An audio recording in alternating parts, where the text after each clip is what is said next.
funny how you wanna be the best, but you can't even get up and get dressed. Wasted, face it, you're never gonna make it. Rockstar, you won't get far.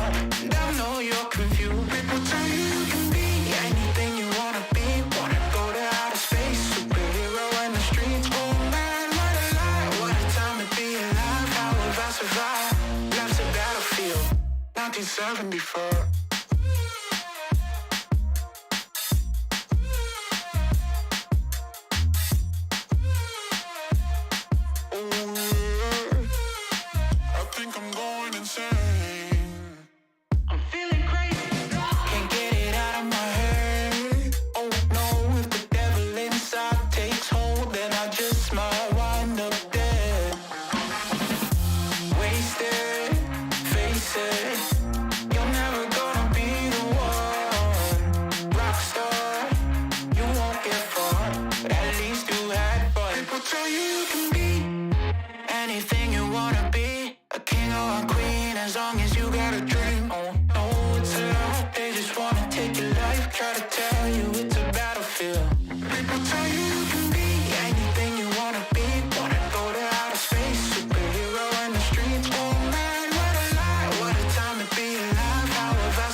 so hard it hurts.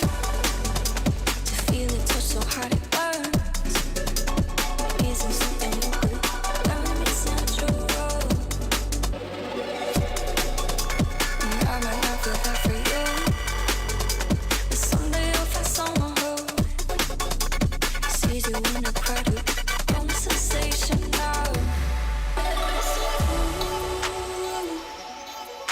Every time I dream of you, I see. Ooh, it's the kind of thing that you can't unsee. I'm sorry. Ooh, every time I dream of you, I see. Ooh, it's the kind of thing that you can't unsee. I'm sorry.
Rocket League family, how you doing? And welcome back to home here, folks, for the RLCS 2022-2023 Fall Split Major. There's some words in there, folks. I'm Wade Pung. I got the Desk Gang here with me. I got Bates, Gibbs, and CJ. Hope you like them. Get used to their faces. They're going to be here all week.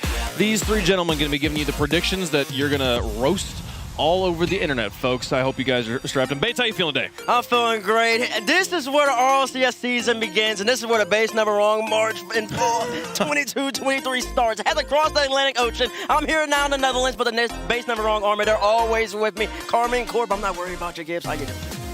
All right, well, one of three majors. Very, very important. A lot of points on the line, a lot of money on the line. But CJ, you are now officially retired for a few months. How's life nowadays? It feels weird being here day one, but here we are, the start of the event. Cannot wait. New season, fresh faces, everything to play for. Absolutely here. I mean, the Bates Never Wrong Army can stand strong right now before any predictions have been made. You are absolutely not wrong yet. Yeah, I won't be wrong anytime. I mean, his last pick last season was wrong. And I'm pretty sure true. mine was right. But yeah, hey. We're last coming. time I checked, I had 10,000 people screaming after I was done with my soliloquy, and you had a whole bunch of boos coming. And I was right. So You are technically. We are. Where's your team at? We're both They're not technically. here. Oh, that's true. That's true. We're both technically on the losing streak right now. We'll see if we can rectify that for match number one, folks. But match number one coming here at 27 minutes and 28 seconds. You can see it there right above my head. V1 versus Quadrant will be our first match. But so many teams have done so much to get here. Let's take a look at the road to Rotterdam. LAN meet Dam. Rotterdam, that is. And Rocket League LAN's, basically what I'm trying to say is that the Fall Major is in sunny Rotterdam and 16 cheeky teams have achieved the means to fulfill their dreams. Here's how they each did it. While this very roster won last year's Winter Major and finished second at Worlds, fans expecting a procession of fat G2 full dubs were left a wee bit disappointed. Chronic, drop down, they're in a win! Chronic puts them in the top 8! Thankfully, top 4 finishers sandwiched that full cup disaster, but 0 grand finals in 3 attempts ain't quite up to scratch for a team such as this.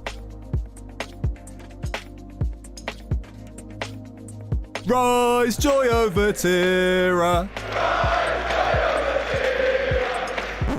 Will very much not be blaring out among the stands of Rotterdam after Vatira left in the off-season. Swapping in from KCorp was Astral. Ball. Oh my! Oh! And the move has so far sort of worked out-ish. James, you have an explanation? Please. It's Hero.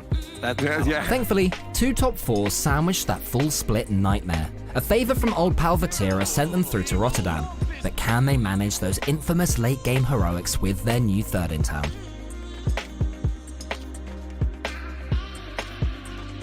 Speaking of infamous moist late game big stage heroics, Space Station Gaming, minus Rettles, and plus the much more mechanical but still a LAN rookie, although saying that SG LAN rookies have been known to play quite well, LJ are consistency personified.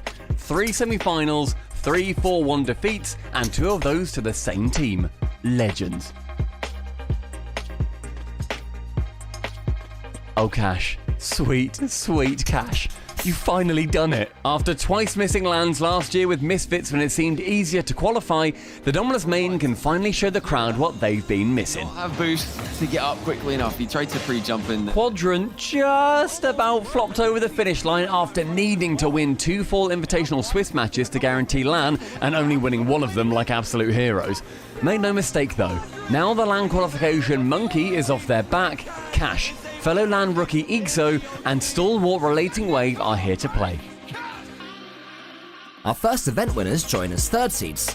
Version 1's final match of each regional was against Gen G. In the second one, the full cup.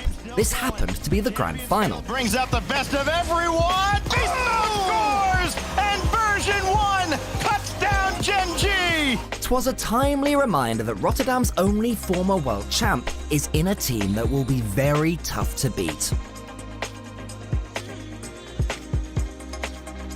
A regional victory. Your inaugural European champions. top 11, Got to score right now. That's going to be a spike.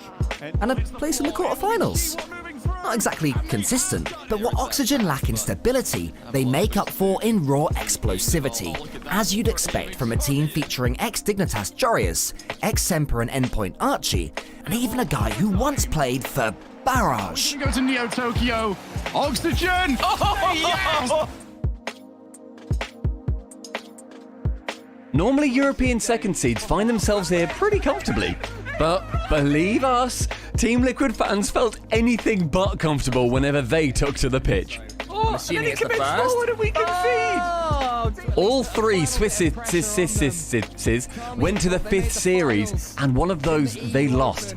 But a rip-roaring, all-attacking, chaos-inducing full international victory brought them to the dam with momentum. Momentum, like, yeah, Cole wrote the words. Power won 2 of the 3 Oceanic regionals. Very awkward here. Torsos making a few misses. Very uncharacteristic. It's on the other side. What a counterattack. Ampus wins the grand final. Though they still come in as the region's 2nd seed after only reaching the quarters in the Fall Open. OCE is weird, bro. Sad Knight and KV1 needed a tiebreaker with Crew to see who made Rotterdam. Who won? Well, we've already zoomed in on Secret's logo, so probably safe to assume it was them. Y es lo que tienen que hacer realmente, porque se están jugando una plaza del Major. See? Yep, there they are. Legends. This season's 2 most intriguing stories finished as their new region's first seeds. Ex-Dignitas Apjack and former KCorp and Nolly moved to Canada from good old Blighty, picking up North American bubble player Chronic en route. 3 finals later, they were NA's #1. And at the forefront of their offense. But it has worked. It's been efficient. Another one, the Brazil guaranteed. Even crazier, the story of James Cheese.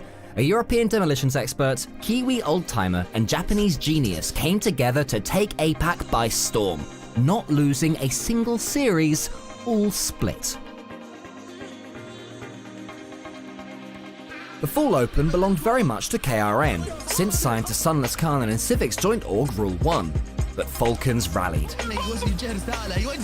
Now they're back, keen to go one better than last season's Spring Major silver medal.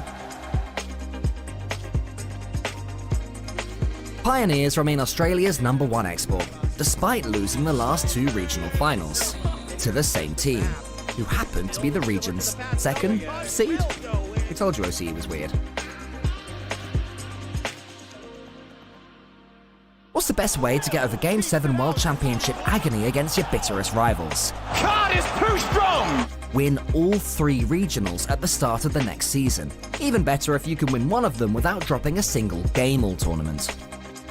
So, can Astromic, Lost and Bems continue that and go the entire major without dropping a game? Probably not, but keep your eyes glued to the show starting December 8th and we will soon find out. December 8th, that's right now, folks. We're gonna be having those games going. There's so many stories. Every team a story in and of themselves. CJ, is there a most intriguing story for you? I think the story right now is, where are all the old boys? Torment's the only previous world champion, and we've got JNAPS and Torsos, and outside of that, we're lacking experience. JNAPS had to get wheeled off the plane to get here. I mean, the old boys, they're feeling their age now, but they're still kicking strong. But what about Vatira, the #1 player in Europe? He leaves Moist after being the #1 seed to join KCorp, and everyone had questions, and now they're the #1 seed again, and Moist is looking in trouble, but they made it here because of Vatira's goal. And now, who knows? Maybe Moist will knock out Vatira later. You never know. We'll see what happens, folks. We'll get to see Vatira play a little bit later on today. We can take a look at how things are going to go down over the course of the next few days. We're going to talk about today for the most part. We got this massive Swiss to get through over the next the course of the tournament here. And day 1, we're going to get through rounds 1 and 2. So we'll have 8 total matches here on our broadcast. We have a second broadcast going on as well at twitch.tv/RL Esports. Here's a look at the schedule that will be going down. So we're going to start with round 1. We're going to cover 4 of the matches from round 1 while the B stream covers the other 4. And then we will move into round 2, also covering that today. So B stream, you can check out Genji versus Power. You'll see KCorp for round 1 playing up against James Cheese over there on the B stream. So those are how today's going to go down. What are they playing for here, though, today, Gibbs? playing for a lot of money and a lot of points. Lot of money. $100,000 for first place, and look how high that climbs. As soon as you make a grand finals, you're making some cash. But more importantly, for World Championship hopes, are the points. I mean, NRG, you look at them last season, they got top 2 in the fall split, and then they fell off a cliff. They could still make the World Championship. So that's how important these points are, T-Base. It's only 2022, but we're playing for the World Champs next year. Yeah, if Carmine wins this, I believe they're at like 70-ish points or somewhere around that. Just lock them up. They're basically locked to make the World Championship. Man, Batirek showing up in style here. Can they do it? They got a long ways to go there. We got 4 days of competition before that happens. But if we sat down with all the teams and talked to them, if this is anything to indicate, they are all feeling very strong. We're here because we're the best team in Europe, obviously. We are here because we just got it like that. When you got it, you got it. When you don't, you don't. And we just have it. We're here to play some good Rocket League, make our mark on the game's history. I mean, when you're coming up against us, you know you're going to lose, so hopefully that doesn't happen for you. We are the best. Keep hating, we keep winning. Bom, é só ver o que a gente fez na nossa região. Se você não tem medo, é só olhar que você vai ter medo. We think we're going to beat you. If you can prove us wrong, then good luck. We're here to win. We're one of the best. That's the biggest reason why we deserve it. I think we deserve to win because we put in a lot of work. We're prepared to face anyone. احنا نستحق نفوز لانه احنا عندنا الموهبه وتدربنا كثير لهذه البطوله. We're absolutely here to win. We don't want anything else. どうせ勝つのは自分たちだけど、いい勝負できるように頑張ってください。I deserve to win because we are the best team in the world. Espere que a gente vai dar a volta por cima de vocês. The other teams that think they're going to win are delusional because, like, look who they're competing against. I think you guys are wrong. It's going to be us. So much confidence from every team there, but only one of them can actually win. Yeah, 15 are going to be wrong. So we have a 50-50 chance of being wrong on the desk, but 15 out of the 16 are wrong there. So we got better odds up here. I like it. It's so hard. I feel like you have to take that mentality, CJ, as you come into the event. You have to believe you can win here, but ultimately only one team's going to actually make it happen. I just love the confidence we're seeing now. I love that little skit. Everyone, there's none of this like, oh, but you know, the other teams are so good. None of that. We are the best team. We're going to win. I love it. I think it is disrespectful. The other team even steps on the pitch. That's the attitude I love seeing from the players here. Let's talk about some of the people we have in the building with us, though, here. This is Hot Takes. We're going to show you 3 opinions. They all come from the same broadcast talent here, and we're going to try and guess who it is. Let's take a look at the first statement from our person. It says, Torment will be version 1's best performer. That's delusional.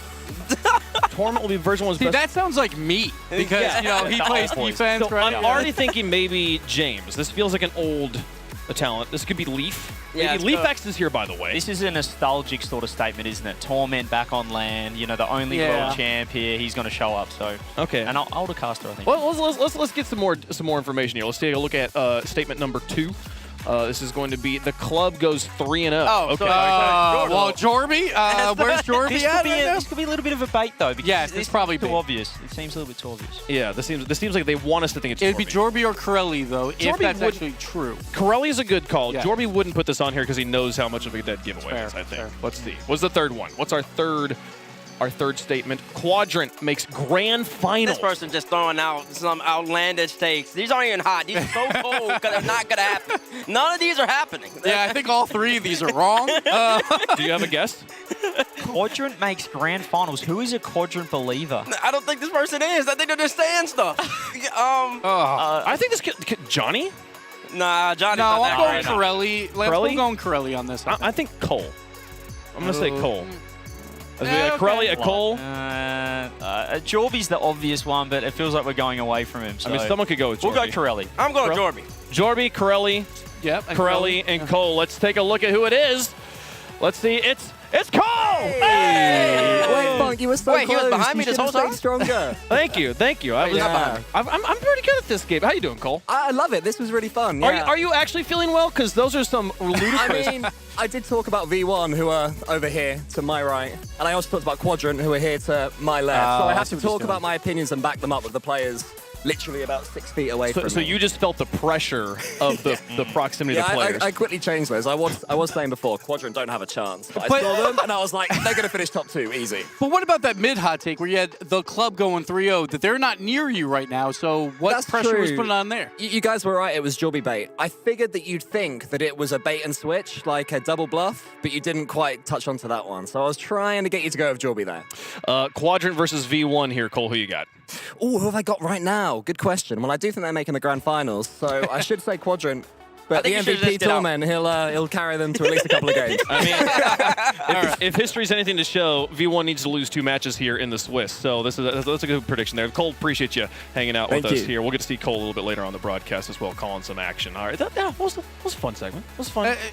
Yeah, sure. I mean, those hot takes were abysmal. Feels good to be right. Yeah, you were right. I don't know how you guessed it. But He's throwing in that bait as well, you know what I mean? I like that. There's some mind games going on now in these sort of statements. The meta with hot takes is evolving as time goes on. All right, so we're going to do something else here fun as well as we're preparing for. We have no action that's happened yet, so nothing to go off of. All the players have flown in. We're ready to see how they do. But before we do that, we're going to talk about our prediction of the top 8, how we feel the bracket is going to go once we get to the bracket. This is we're going to talk about which teams are making it out of the bracket. We're going to just predict the matches. We're going to go like I'm going to say a team that's going to be in the quarterfinals. Bates is going to say a team. Gibbs is going to say who they win. We're going to kind of go through the whole bracket that way. So I'm going to start off with the #1 seed. I'm going to keep things simple. We're not going to shake the boat just yet. I'm going to say Gen G is going to be. So they'll go 3-0 in a good game. I think Gen G makes it out as the #1 seed there. Chronic. Okay. Yes. Like, it's fair, though. Like, apparently, Jack, he knows how to play well in Swiss. It's when it's playoff bracket. They do have a good round 1 matchup as well. I'm taking the easy choice here. Okay. Bates, who are they playing against? Liquid. As an 8 seed. Okay, 3-2. Okay. Gibbs, who's winning?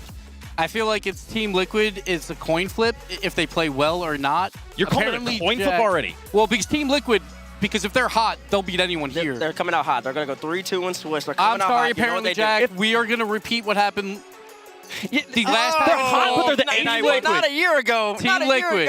I'm going Team Liquid, the 8 seed with the upset. How are they hot if they're coming out as the 8 seed? It doesn't matter. It's a new day. It doesn't matter. They're playing on Saturday. Gen G never have a day off. Yep. All right, Team Liquid, moving on. All right. Already out. All right. CJ. Well, look, we got the 4th seed here, and who else but 4th Clan? FaZe Clan up with the 4th seed out of this new stage, obviously. Yeah, no brainer here. They're always the 3rd, 4th. Okay. Let's see. Who should we have them playing against in this one? Let's think an NA match. I'm just about version 1. Ooh. So version 1's actually going to go 3-1 in Swiss because they don't ever do that. Improvement. They always go 3-2. That's great. They're just starting off with the one against Quadrant here. They'll have a great time. FaZe. That was an easy one. FaZe. That was a very easy W right there. FaZe Clan moves on. All right, so I get the 2 seed then. Yeah, you do.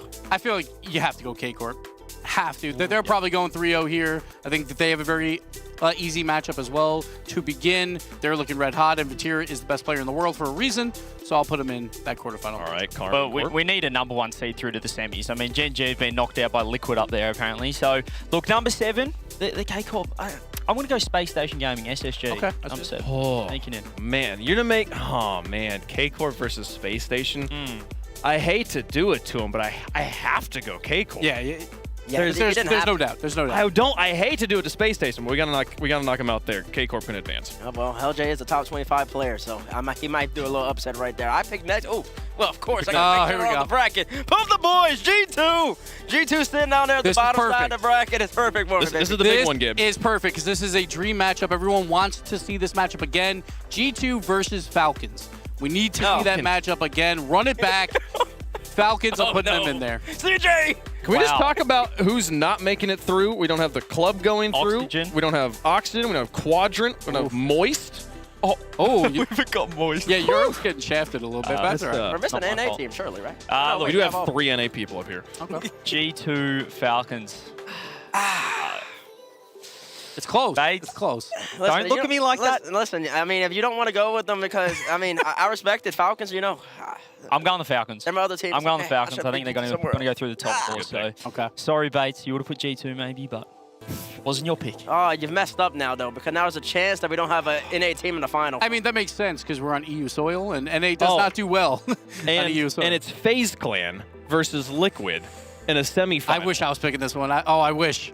Because you put those two teams on paper any day, and I'm going FaZe absolutely every time. But this is a semifinal. It doesn't matter. And it's like FaZe. It's a new FaZe. It's Mist. Mist is on that team. Yeah, you're right. We'll go with FaZe. Exactly. You pick up Nick Costello, you add him onto this FaZe roster with the supposed MVP. The FaZe, they've constructed a roster to make the grand final, and not only make it, they want to win the whole thing. So if you pick up Mist, you can't get the job done. It'll be a little bit disappointing you. And we have put Falcons through in the bottom of the semifinals for the grand final match of FaZe versus Falcons. Wait, what's that? Wait, no. Bates gets to choose the KCorp Falcons. Oh, excuse me. I'm so sorry. Yeah. Thank you. Yeah, see, listen. We're going to have a whole Carmine Corp army sitting behind me. That's true. They're going to have a whole big old blue wall. But listen, to get over a wall, you got to fly. You got to fly a little bit, and that means the Falcons are going to soar over the wall. The blue wall won't be tall enough. Falcons versus FaZe in the grand final for me. The F battle here. Falcons versus FaZe. Oh, all right, God. CJ, we got to decide. We got to decide who's going to win this one.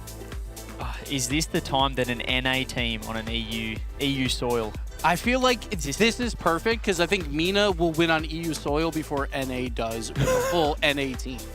Because obviously they had before with Energy, but they had Turbo Pulse. Yeah. So that doesn't count because Turbo Pulse wins everything.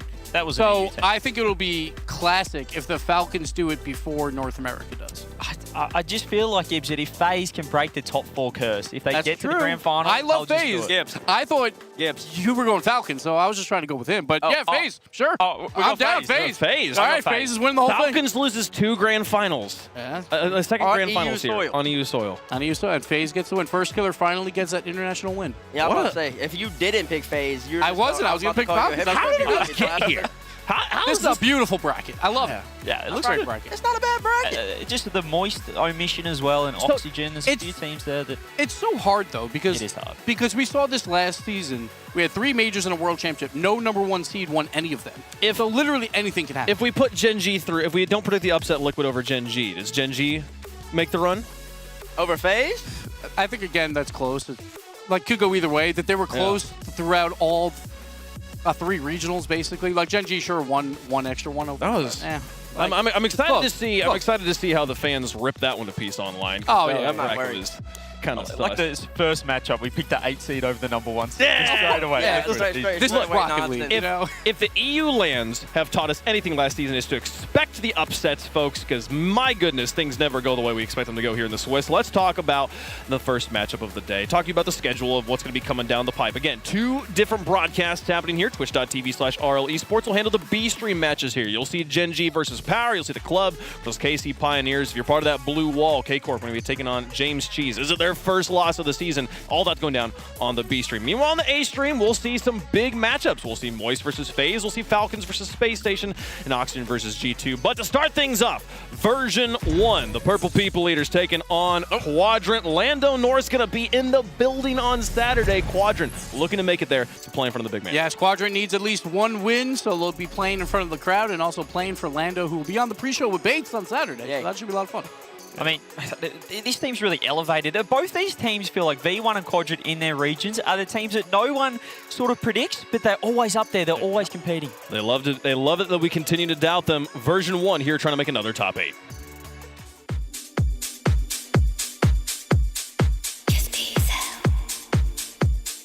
Being here in Rotterdam, it's a wonderful feeling. We missed out on the Fall Major last season, so it means a lot for us to actually be here and have a chance to make every single LAN event this season. With it being the first major of the season, I think a goal that we're shooting for is a solid top 3, top 4 finish. And of course, we always are looking to win the event. That would be very nice to get a major win under our belt this season. For those of you that don't think we stand a chance, I don't feel like you've been watching us play over the past year. If you opened your eyes, you may have seen that we are one of the best teams in the world, and we can absolutely take any one of these tournaments.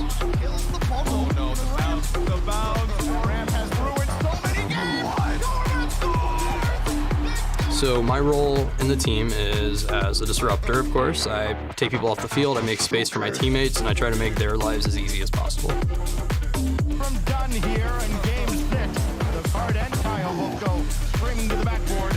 And a chance now for version 1 to press the advantage. Oh my gosh! Oh my! Yeah, so this tournament means a lot to me personally because I think this is a big chance for us to make a big statement for the first event of the season and kind of start off on the right foot and let everybody know that we're here to play and we're here to win.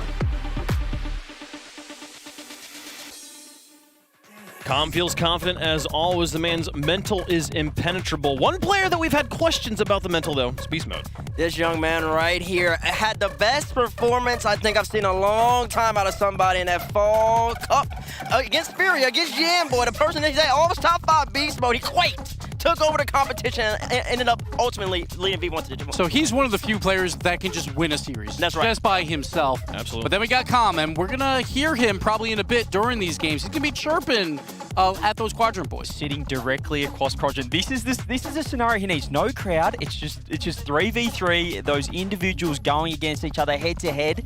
Com's in his element right here. For people that have not watched our Swiss formats here in the past, Com gets very vocal and it can absolutely get in the heads of the opponents across the field. But the only previous world champ currently competing in the LAN format here at Torment.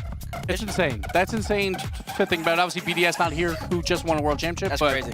Like, Torment's the only one here at this point, so obviously veteran leadership on version 1. And they're playing against a team that does not have a lot of experience. That just shows how consistent this young man has been since a long time at RLCS. Being able to make it this far, the only world champion still here, that means something.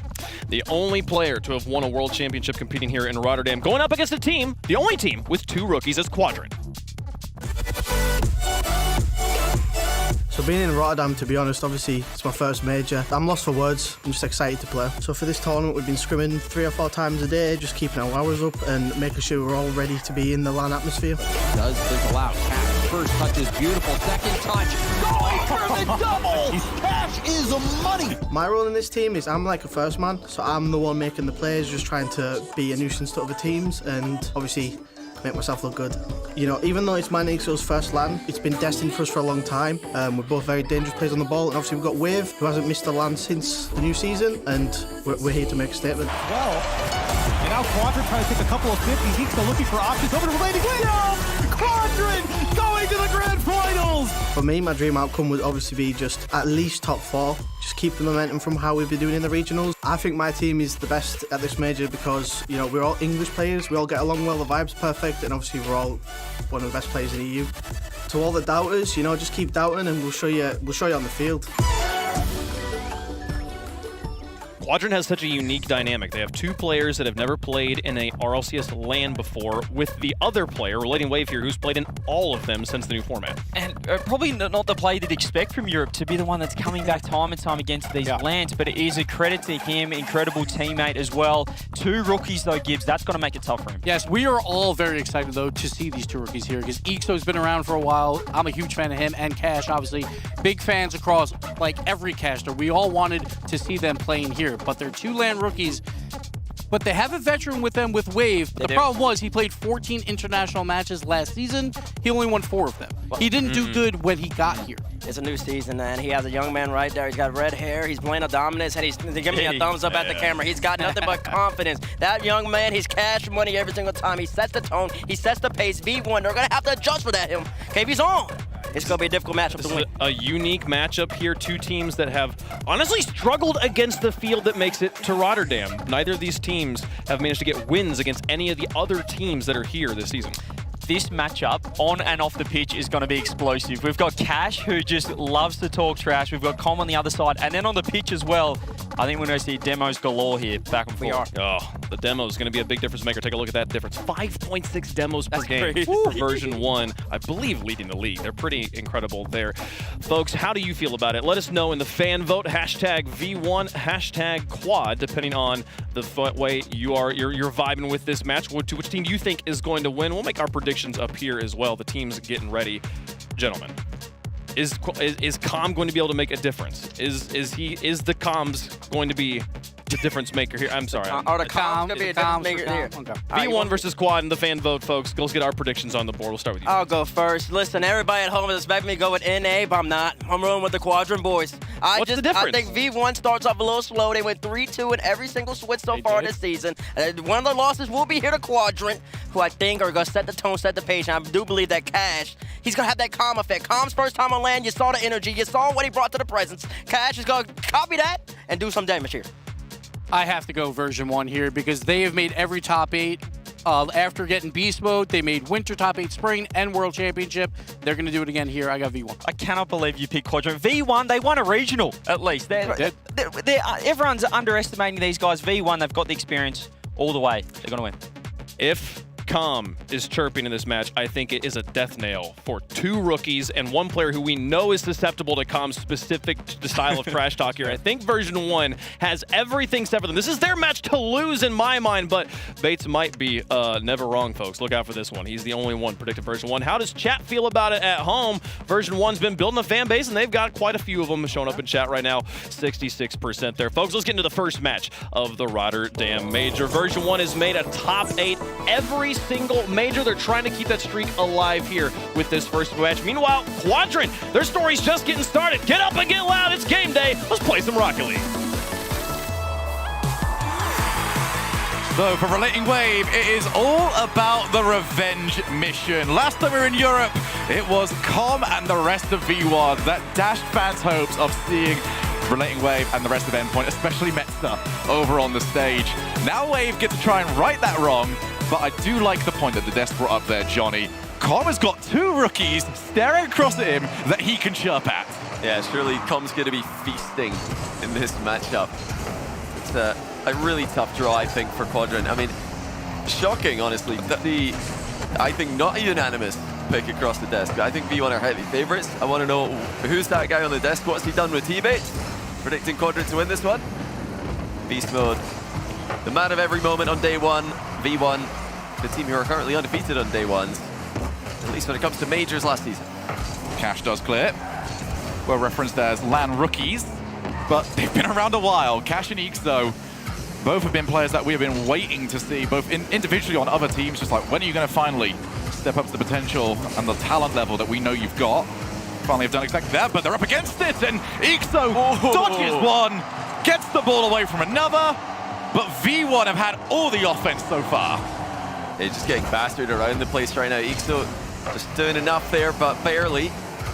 This is exactly what we expected from V1 early on. They're testing the water, not just with the pressure, but also off the ball, as you'd expect. I mean, Quadrant knew this was going to happen to them. They knew this was coming, but it's not as everyone who plays against V1, and that doesn't seem to help, even if you know it's coming. Look at Torment now with the reset. Looks like his teammate didn't expect that one.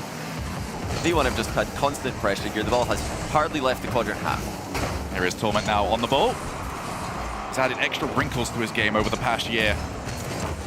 Very much was the anticipated 3rd man, especially when he came away from Cloud9. Been adding more and more, but here's Beast Mode over to Torment! And he didn't need to find the top corner this time. Torment just gets it over the line. Yeah, just far too easy there. Relating Wave in a 1v2. He's afraid of the shot from Beast Mode. Could not cover the back post approach from Torment. Lovely little passing play from version 1. A clean finish to a game that has been absolutely filthy so far from V1, but in a good way. Relating Wave actually got caught out. Saw the ball go skying over the top of him as he tried to collect the mid boost and then move in. And it is back to the only side of the field that we have seen in this game. Finally a short detour through the blue side of the field. We'll see how long this ends up lasting. For Quadrant, they've got to make this work. Remember, you only need 1 win in this Swiss to make it to the crowd days. Not that that is going to be all that easy either. 2 teams will be utterly heartbroken. Version 1 had to do a bit of work actually to get this ball out of the side of the field, but they were still pestering and annoying the other side. You know, when you look at players getting chased around the field by Com, you can see the impact that he has on them. He's really forcing players out of position and forcing them to split their attention between the ball, between the play, and just trying to stay alive in the position. But when you watch Com's own POV, he doesn't take himself out of the game to do this. He's really good at finding openings to make those plays while still remaining relevant and making himself a passing option and making it very easy for his teammates to play around him, despite making it so difficult for his opponent. As well as he just doesn't use anything. He hits Supersonic and just maintains it the entire time. Doesn't leave the car up into the air. Beast Mode does get rid of it. Still no major opportunities for Quadrant. I've been seeing more of the ball in the past minute and a half, but really that has been about it. Back into the midfield. Ixo on the wall. Hasn't got the best first touch for it. Still does work the ball well. Cash off the wall. No more boost for him. And that's a bit of a recurring theme if you keep an eye on the top right.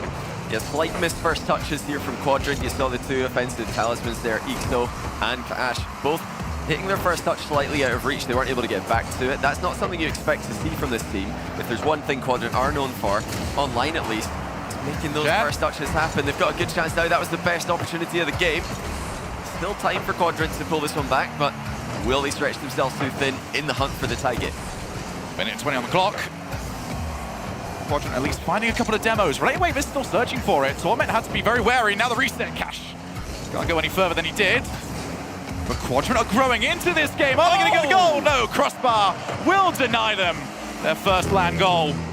And now Beast Mode, he's taking everybody on. This will be the one that Version 1 fans will be hoping comes into his own gear very quickly in this tournament, because if they can do that, they go very far up on the tournament favorites list. Yeah, certainly Beast Mode expected to be an impact player, regardless of the outcome of this series. I think all of V1 have had an impact so far, but actually late in the game, Quadrant's great chances. There's the best one, and it's in for Cash. Well, well, well, Version 1, one of the greatest teams in the world at holding a one-goal lead, have completely blundered there. Double missed. Com didn't have a little boost. Beast Mode did, though, but both missed on the overhead clear. Well, Cash has been dreaming about opening up his international land goal scoring. I don't think in his wildest dreams it was going to be like that. Maybe a reset, maybe a mid-air demo, not Version 1 tripping over themselves. And this is the reason why no matter how good you are, you need that second goal. Beast Mode might provide it. Crossbar will deny it. Coming in clutch for both teams. Yeah, a couple of crossbars, one for both teams, like you mentioned. Those are shots that you'd expect to see hit the target. Will there be another opportunity before overtime here? Looks like Version 1 thought about it. Torment instead just drops the ball onto the ground, and it will be overtime for the first game of the entire event. And I expect to see quite a few of these, if recent Rocket League is anything to be believed. Beast Mode clears, only as far as Ixo. Oh, that was so close, but Beast Mode has at least managed to get some contact. Quadrant have turned this completely around now. That's an awkward ball for Com. Can't get a huge amount on it. Infield for Cash. Goes for net. Crossbar. Relating wave. Can't get it over the line. Beast Mode. What a recovery. And now Beast Mode's transitioning. He doesn't have enough boost to make a play offensively. At least not a 1v2 play like we're used to seeing from him. That was it right there from Quadrant. Couple of great chances. They're still piling on the pressure though. And the saves are starting to come in for Version 1. Beast Mode going for it. Doesn't like the idea of two orange cars waiting for him, so try to play for time. Instead, it's become Quadrant's time over in the offense. Relating wave, good challenge. Cash ends up leaving it for Ixo. Relating wave would have been the passing option, but instead wave was going for some bumps. And now it's the Ixo again. Those infields are getting closer and closer for Quadrant, but now we've got the demo. Relating wave doesn't get a great challenge for himself. Because it's pushed into the corner, that buys some time. It looks like Quadrant are trying to fight fire with fire here, making plenty demo plays themselves, surviving with low boost in defense now. It's a good 50 by Cash. No one from Quadrant pressing up into the middle to receive it. It's Version 1's ball, actually now transitioning to the other side of the field. Version 1 are giving a lot of respect to Quadrant here. We saw constant pressure from them at the start of the game. Now it's a lot more back and forth. Opportunities falling for both sides, but well played. Relating wave is offloaded to Cash here. Beast Mode called upon, intercepted. Could be a deadly play. Ixo still sticking around. Quadrant have lost their fear previously, holding all three players behind the ball. Now happy to just loiter in the opposing corner. Ixo, when's he going to make his move? He's not aware that Beast Mode's on zero boost. Torment moves on in. This is actually a nice spot. Com look for some players. Again, the boost situation over on V1 was not good enough for the situation that they found themselves in. Oh, that's one at the back now for Liquid. Oh, that's so good! Too good for version 1. Second man commits for Quadrant, Ixo and Cash, both completely committed to a play that looked to be on the wrong side of even, in my opinion, and that just left Liquid completely stranded. Can't really blame him there.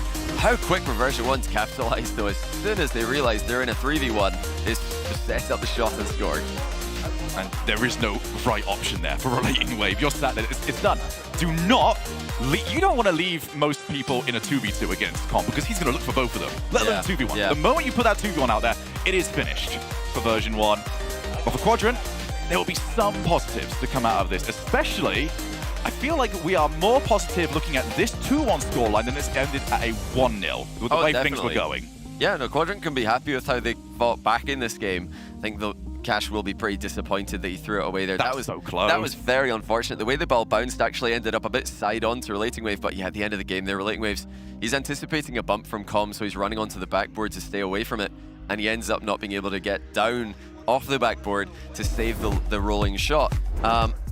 Very, very tough position there. Can't really blame him. I mean, it was mainly Cash's mistake for lunging into a play that looked very speculative, in my opinion. And that's after Ixo's already fully committed, and Ixo's probably saying, I'm slow back. If Ixo's slow back, Cash cannot commit there. He has to fake the challenge.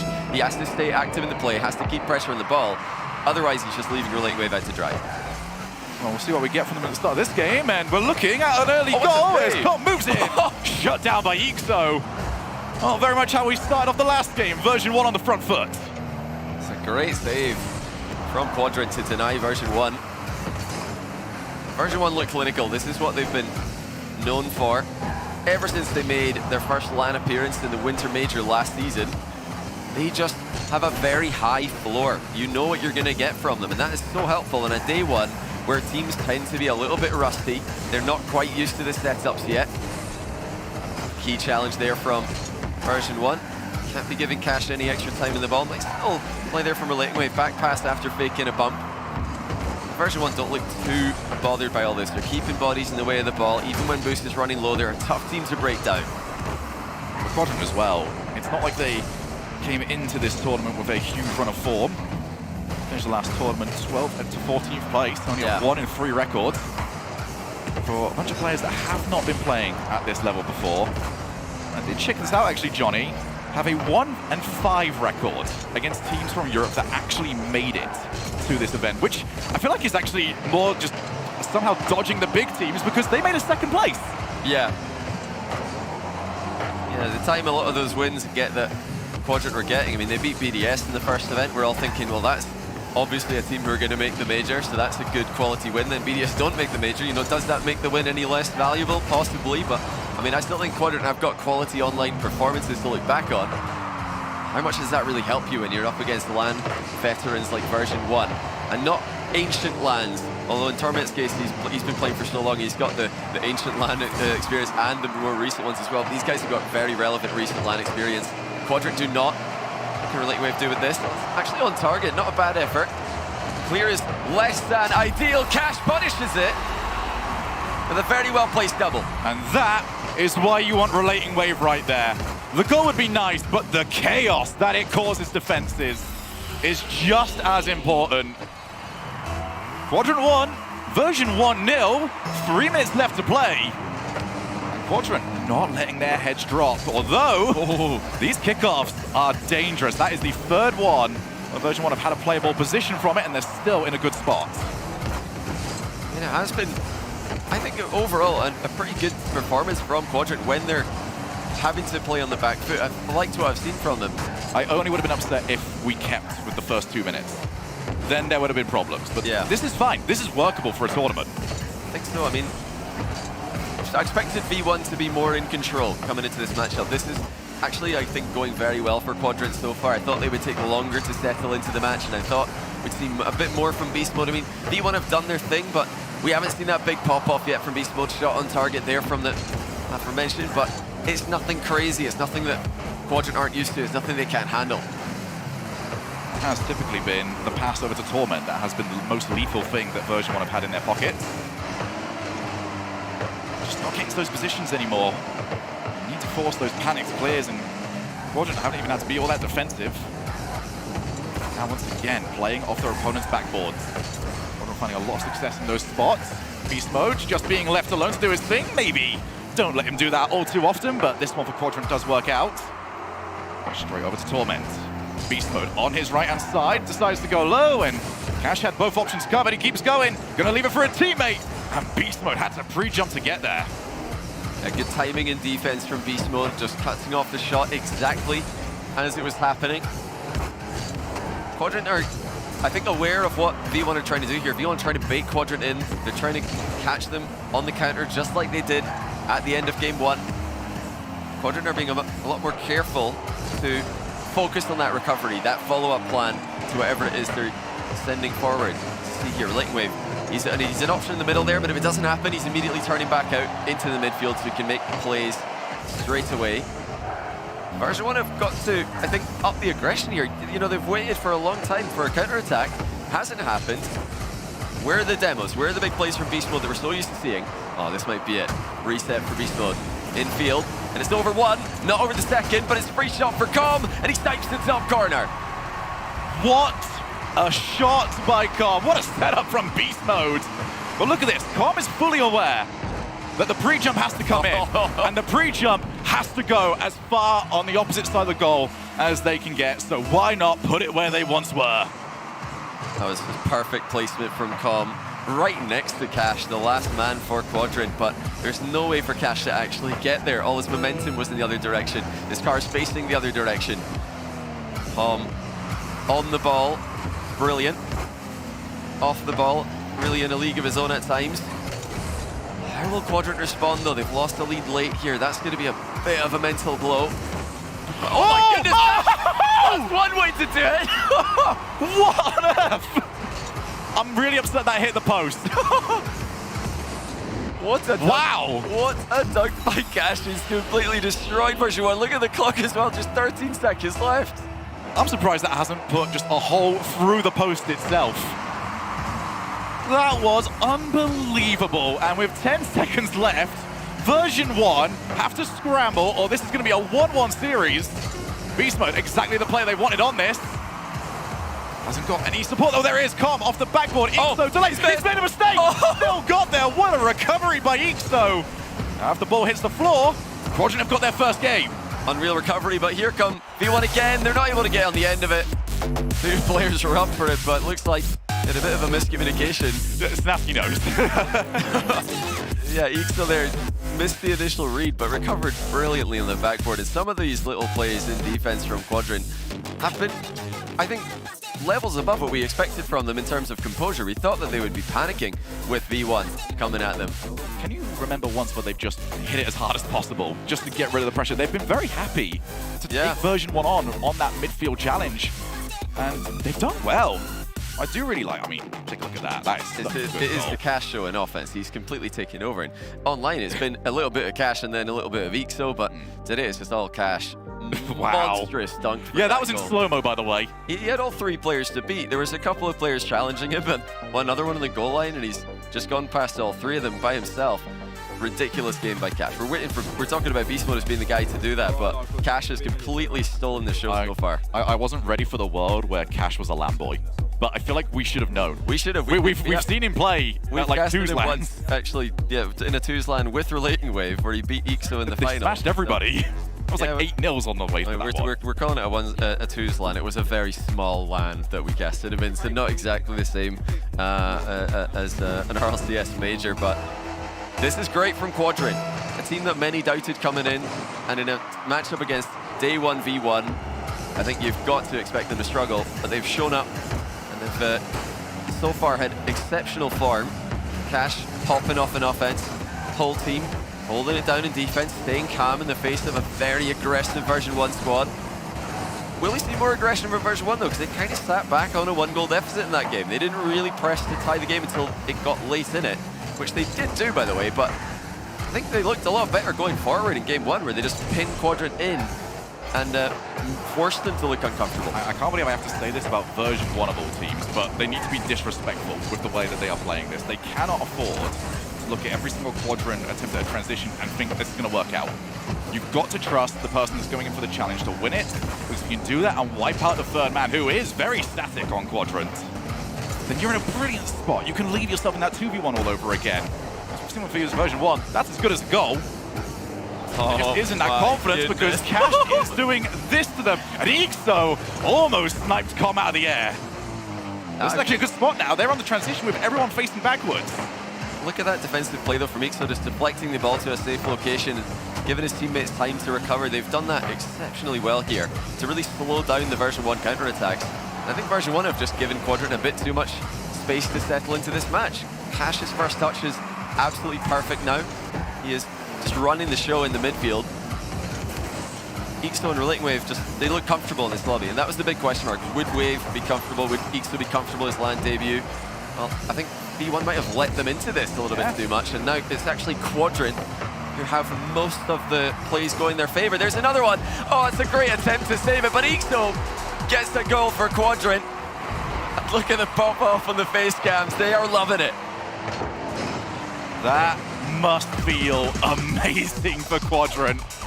And I have to fully agree with you here, John. You thought if there was a team out there that could make LAN rookies feel as uncomfortable as possible, it was going to be version 1. Yeah. But the way this is planned out, this has kind of been a bit more of a grind of a match than it has been sort of seeing if you can completely end the other team as it's up the side of the field. Relating Waves on the board, and Quadrant are all smiles. Well, that's all of them now. They've all scored. They're all going to be chuffed to themselves. But what is going on with V1? I mean, these are not the kind of goals you expect to see them conceding at an open net against version 1, one of the most organized defensive teams in the entire world, one of the most consistent LAN teams in the entire world for the past year. Quadrant are right now the better team by a fairly comfortable margin. Basically been watching scrims. There's no way. No way he didn't know. And there is still time though for version 1 to get right back into this. As impressed as we have been with Quadrant, we also know version 1, they know how to mix things up. Well, that's off the backboard, and Cash is very stuck in the mud. Difficult shot to take, ends up setting up a Torment. And Ixo can't quite get there. Double tap, and Com has got his team back in. You know, Com has been that guy right now for version 1, like clawing them back. Scored the equalizer with a brilliantly placed shot in the last game. Now doubles it past the Quadrant defense. He needed to be up quick for that. It wasn't an undefended play, it was a contested ball and a defended goal. Yeah, Com is doing a lot right now for V1. He needs beast mode to start popping off. He needs beast mode to start playing the ball confidently. So we've seen a lot of defense in beast mode, but nothing going forward. Sort of taken a bit too early there by Ixo. I think they'll be very content with their 1-goal lead for now, but here is beast mode. He's got time, he's got space, and probably expected a challenge much earlier. Beast mode is playing for things that aren't really happening. And it's mostly because Quadrant know he's not going anywhere there. I mean, beast mode, he's going into the corner. Again, just going towards the corner. Quadrant don't mind that. They're going to let him make as many touches as he wants in that kind of position. As much boost as you want. There's no threat of him scoring from that position outside of maybe a crazy reset. Quadrant are just absorbing the pressure. Version 1 trying to find an angle to work with. Okay, here's a great chance for beast mode. Now he's got a shot on net. That's threatening. Floor pitches it in. Beast mode has arrived. And Quadrant just waited too long. Finally, the Ethernet is plugged in. Beast mode is online. That's exactly what we've been waiting for. Beast mode going towards the net. That is when he's scary. When he is going towards your goal with a flip available at any time, he's going to have any player in the world terrified. Well, actually, Cash almost able to do the same thing there. Right idea, but you know, can V1 start to create those angles again? That was perfect. They had the full half to work with. They had beast mode with 100 boost and an off-the-wall air dribble. Those setups are the kind of plays that beast mode has been farming all season, all year, really. We have to look now at what that might do to the long-term planning of Quadrant, because they've been happy just to stay off. Beast mode's kind of been doing nothing. Playing into corners, playing for challenges that have not been coming his way. If Quadrant have now got to be worried that Beast mode might just try and take this the entire length of the pitch, then you have to start respecting him a little bit more. He can start mixing it up. Here is Ixo off the wall. Torment tries to get in the way. It's not quite enough, but it does still set up Com for an easier play. Goes towards the backboard. Relating Wave, he's missed it! Oh my! 2-goal lead, and now you're down by 1. Well, there it is. I mean, it's not a complete freebie, because I think Relating Wave's trying to control that. He's not just trying to hit that anywhere. He does want to control the ball. But at this level, and especially with the form they've had today, you've got to be hitting that. You can't miss in that position. You know version 1 are going to send someone. They've got all 3 players back. They can take the risk of sending someone, even if it does look like an easy defensive read. But Relating Wave's missed it at a key moment while trying to go for, I think, too precise of a touch. Lovely pass, but still was covered by Com, who will require a lot of thanking from his teammates. He has kept them in this game until Beastmode really stepped up for his goal. Now for Demo, 10 seconds. Quadrant in a game that they were comfortably winning. Now have to chase. Need to find one opportunity. Here it comes, Ixo. Workable as Relating Wave still pops it into the air. Cash couldn't get there in time. That will be it. Version 1 have taken this game. And as always, a 2-goal lead, not as safe as you think it is. Yeah, what a swing of momentum. Com with the first goal, double off the backboard. Beast Mode with the second one, double off the ceiling, followed by a little bit of a floor pinch as well. And then we saw Relating Wave totally whiff what should be, I think, at the absolute worst, a hit into the corner. I think, you know, the worst case scenario there that you're hoping for defensively is conceding possession in your back corner. And not a bad attempt to save that first goal there from Beast Mode. This one, yeah, you can't really do too much about that. Right here, you know, he's stretching for that. He's trying to control it into the corner. He doesn't just want to hit it away randomly.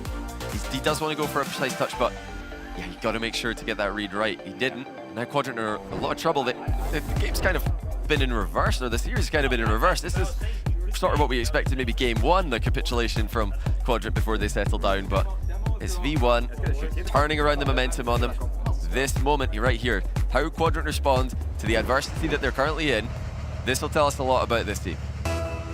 Hopefully Snavsky has been in their ears trying to pump them back up, because they were beaming midway through that last match. But a sucker punch like that can really put you on the wrong tracks. Version 1, that's exactly what they need. Com once again. The Disruptor in a different form this time around. It's not been physical plays. It's been just keep the ball moving. Don't make it easy for Quadrant.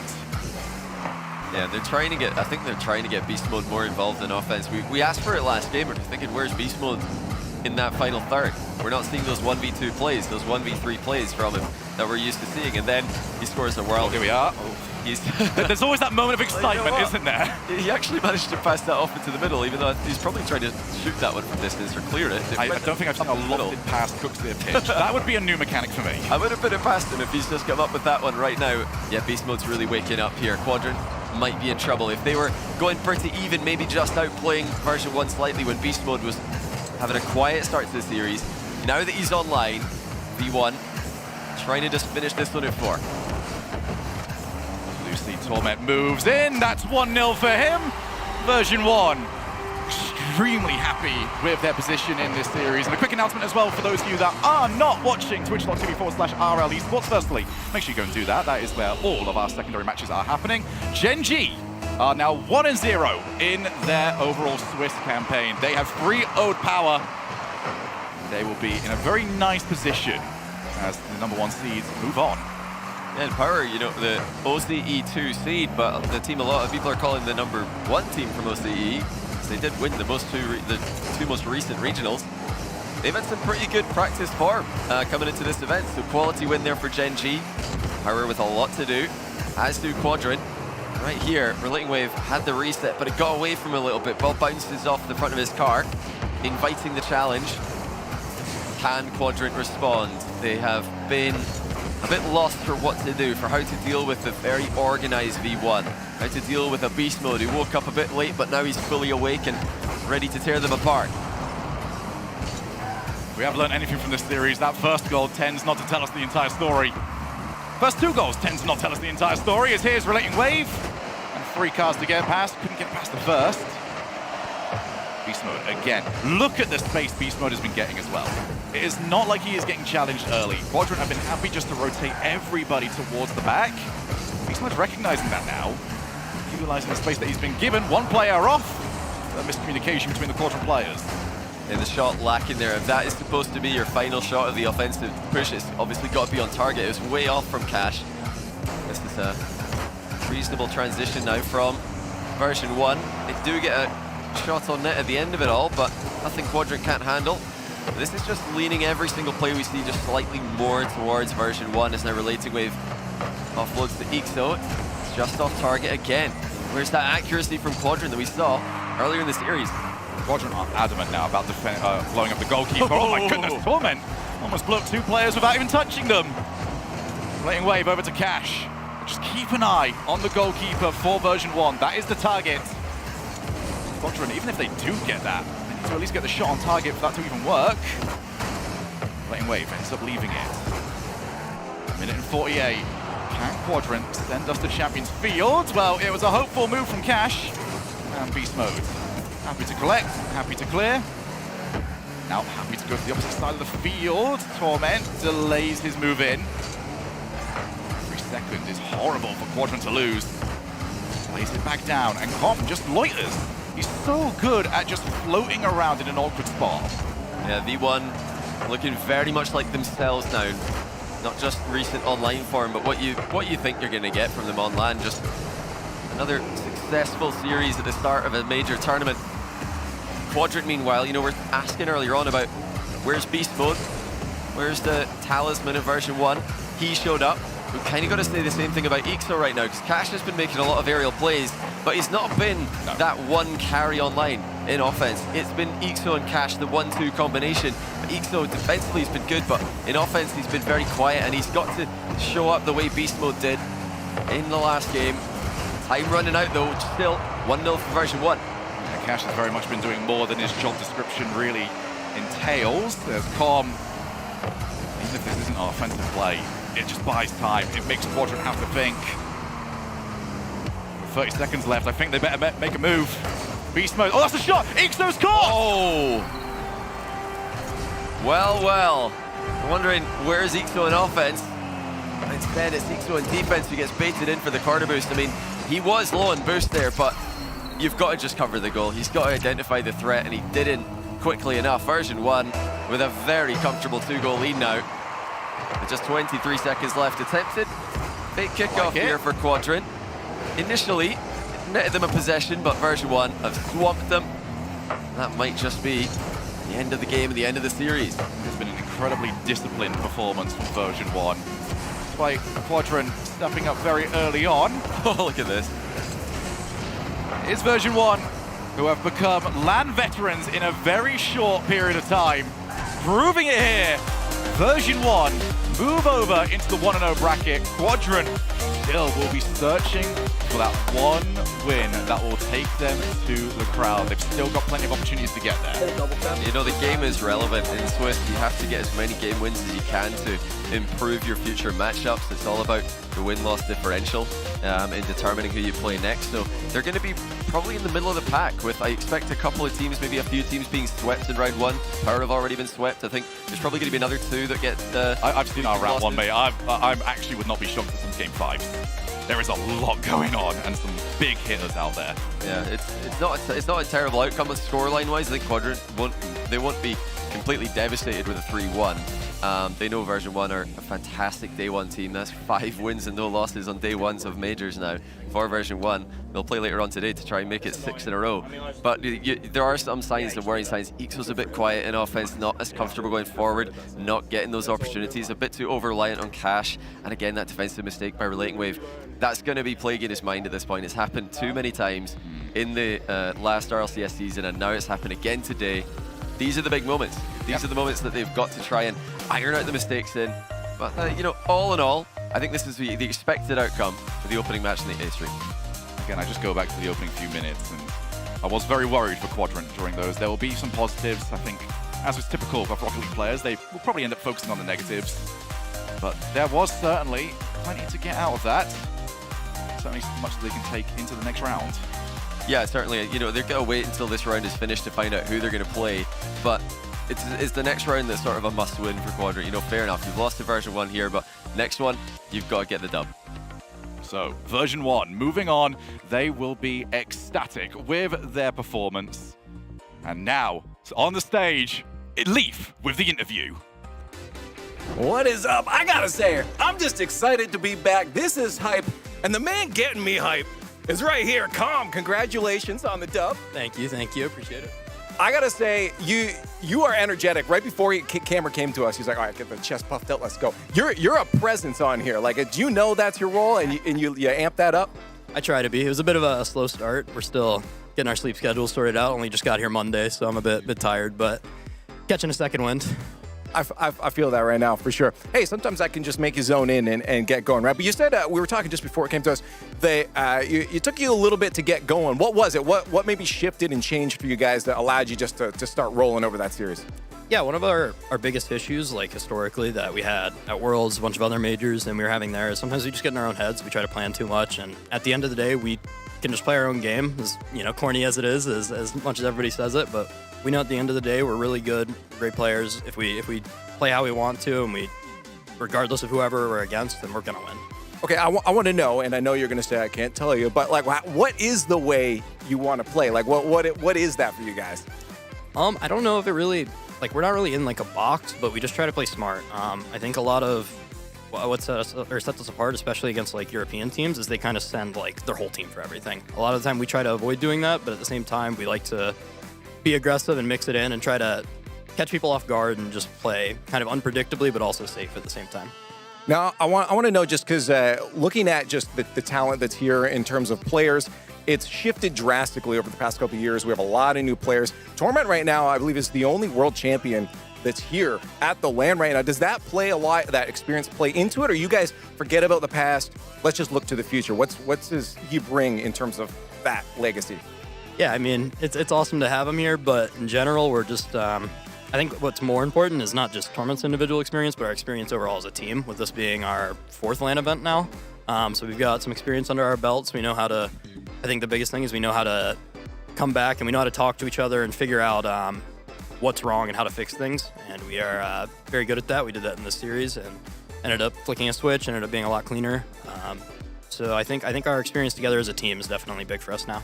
Okay, one more question, because obviously there's going to be a lot of teams you're playing here, but looking back at the regionals, a team came into North America and started taking over, and you had a lot of history with them in those brackets. Gen G seems to be that team you're going back and forth with. You took them down to take one of the regionals, but then they took you out in the top 8 a couple times. Is that your rival in this tournament, or are you just kind of like taking every team as it comes? Mostly just taking teams as it comes. There's really few teams that I would say are like rivals. I'd say, I mean, FaZe we played a bunch, and we've lost them a bunch at LANs. We've lost to them in LA, lost them in Worlds. We also beat them in LA.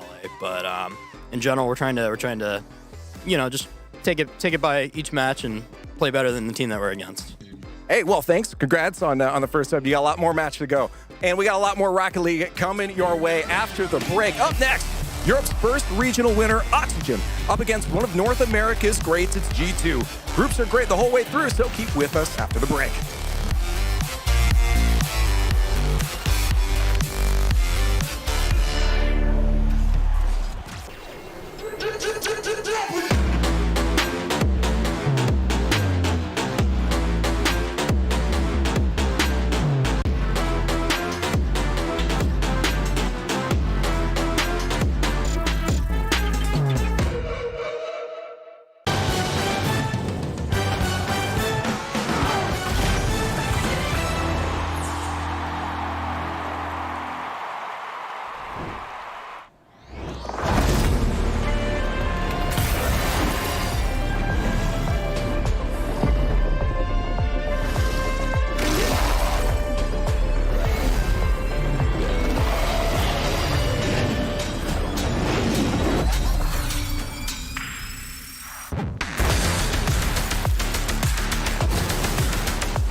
get way too serious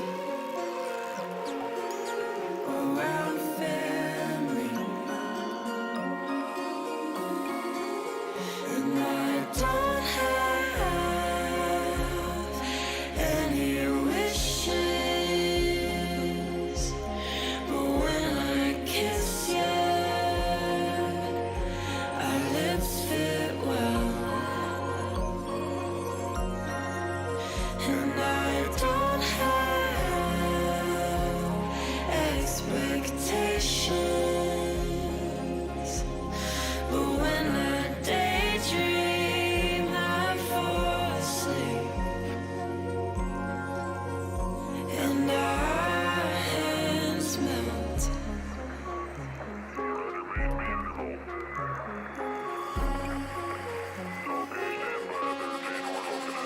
It started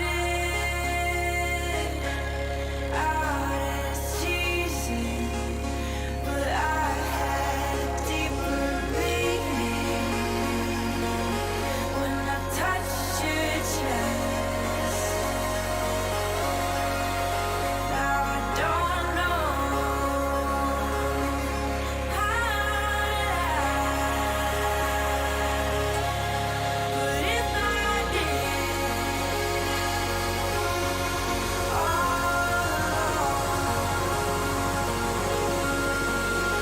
and I don't have any wishes, but when I kiss you, our lips fit well, and I don't have expectations, but when I daydream, I fall asleep, and our hands melt.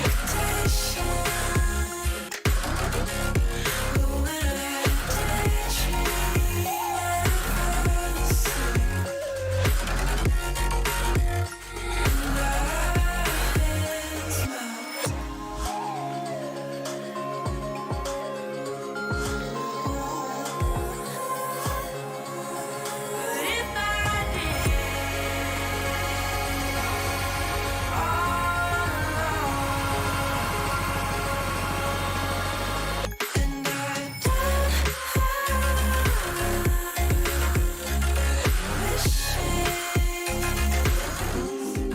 Certain but death.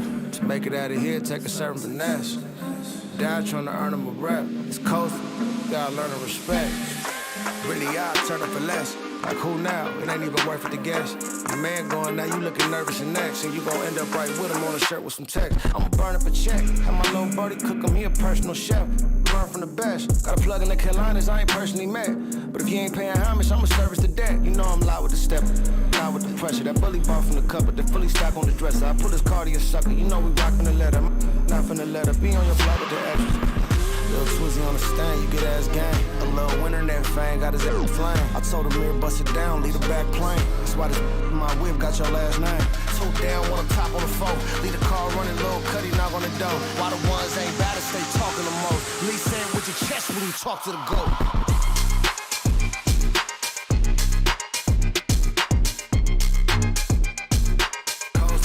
Gotta learn to respect.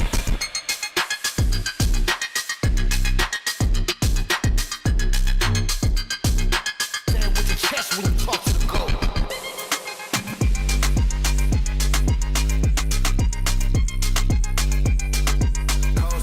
Gotta learn to respect.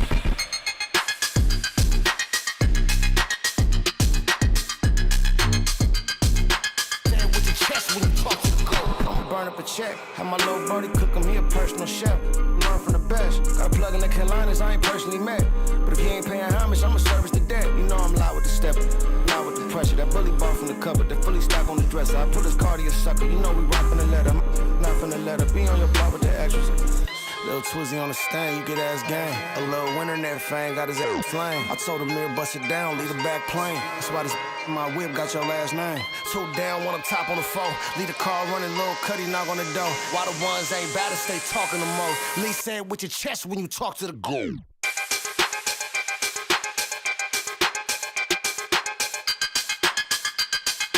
Coast to the shit, gotta learn to respect.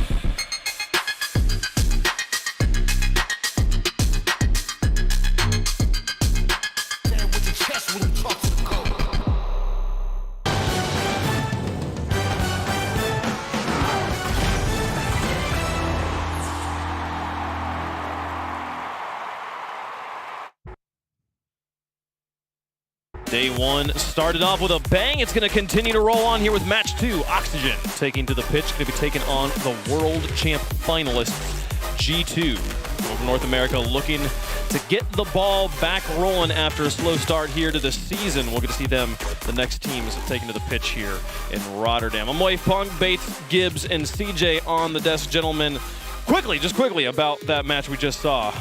I got a lot of thoughts, but I'll save them for a little bit later when we go over the matchup. That's all I got to say. I start off 0 for 1. That's my only loss. That's my only loss this summer.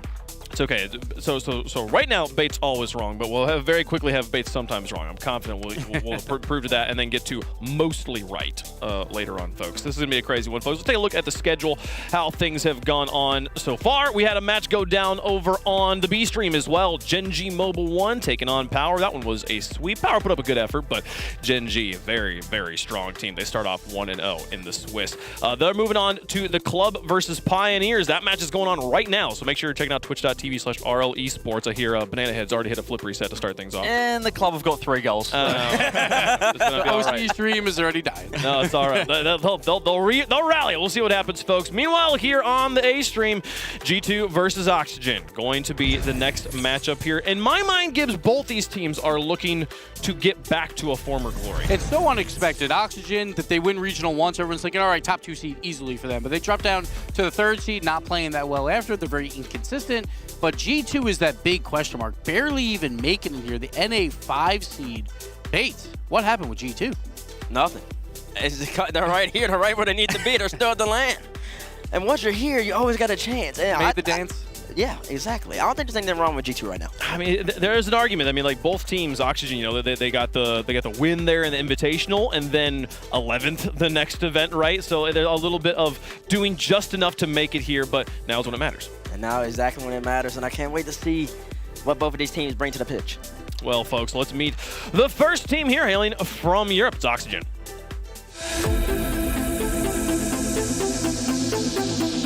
The feeling's been good. I mean, we had a great start to the season. We won the first tournament, and then we did okay in the next 2. So it went a bit down after the first one, but now we're like back to feeling good again. He's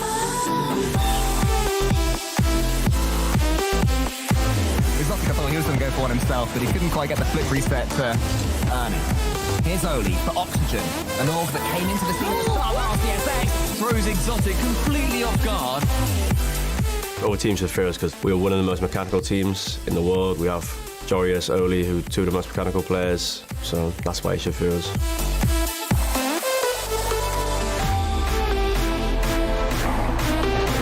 Flying sky high, falls back to the ground, and Archie lets that ball go towards Exotic. Gets the redirect! Magic is made on Wasteland! We're the best team because we have the most synergy. We can easily have the best offense in the world as well, so I don't think anyone can stop us. It's obvious we came here to win, and it's obvious we're the best team here, so we're going to win. Archie says they have the best mechanics here. CJ, is mechanics enough to win at a major at this point? No, it really is. If they're on, they're inconsistent, but this team, just when they're peaking, they're incredible. However, look, this Archie-Jorius combo, it's been in the works. Basically, it felt like the whole of last season. They always wanted to play with each other. They're finally together. They've picked up Oli. It wasn't their first choice. They sort of stumbled upon him, but they found something. They've won a regional, and they look pretty strong when they're on. And Oli's one of those players that on any team he's been on, he's been a carry. Like, I saw it on Dignitas team streams when he was on Olary, because that's what we called it. They would take on Dignitas, and he would do everything, and then Dignitas would lose. So Jorius knows how good he can be. And, of course, Archie, we all knew that he was going to move on after last season. He's really made a name for himself, and the next big thing is making it to a grand finals, winning one of these majors for him. He's always performed on the lands, too, whether it's been Semper in the fall, Endpoint in the spring. Archie has always popped off, always done damage, and this young man here, he's the big question mark for me. In the fall, he looked like he was ready to ascend and be the best player in the world, and it didn't happen. That was last year, and then ever since they didn't talk them shaky all the way through, join this new Oxygen team, we're going to see what he can do. Well, Archie said it himself. Jorius, he can 1v3 any team when he's on. Archie, you know what he's going to get with him. Oli, the new guy, first land, we're going to have to see how he goes, but I mean, they've just got so much mechanical ability and can't wait to see how they go. Well, a team newly formed here with some early success going up against one of the most most storied rosters in all of Rocket League. It's G2.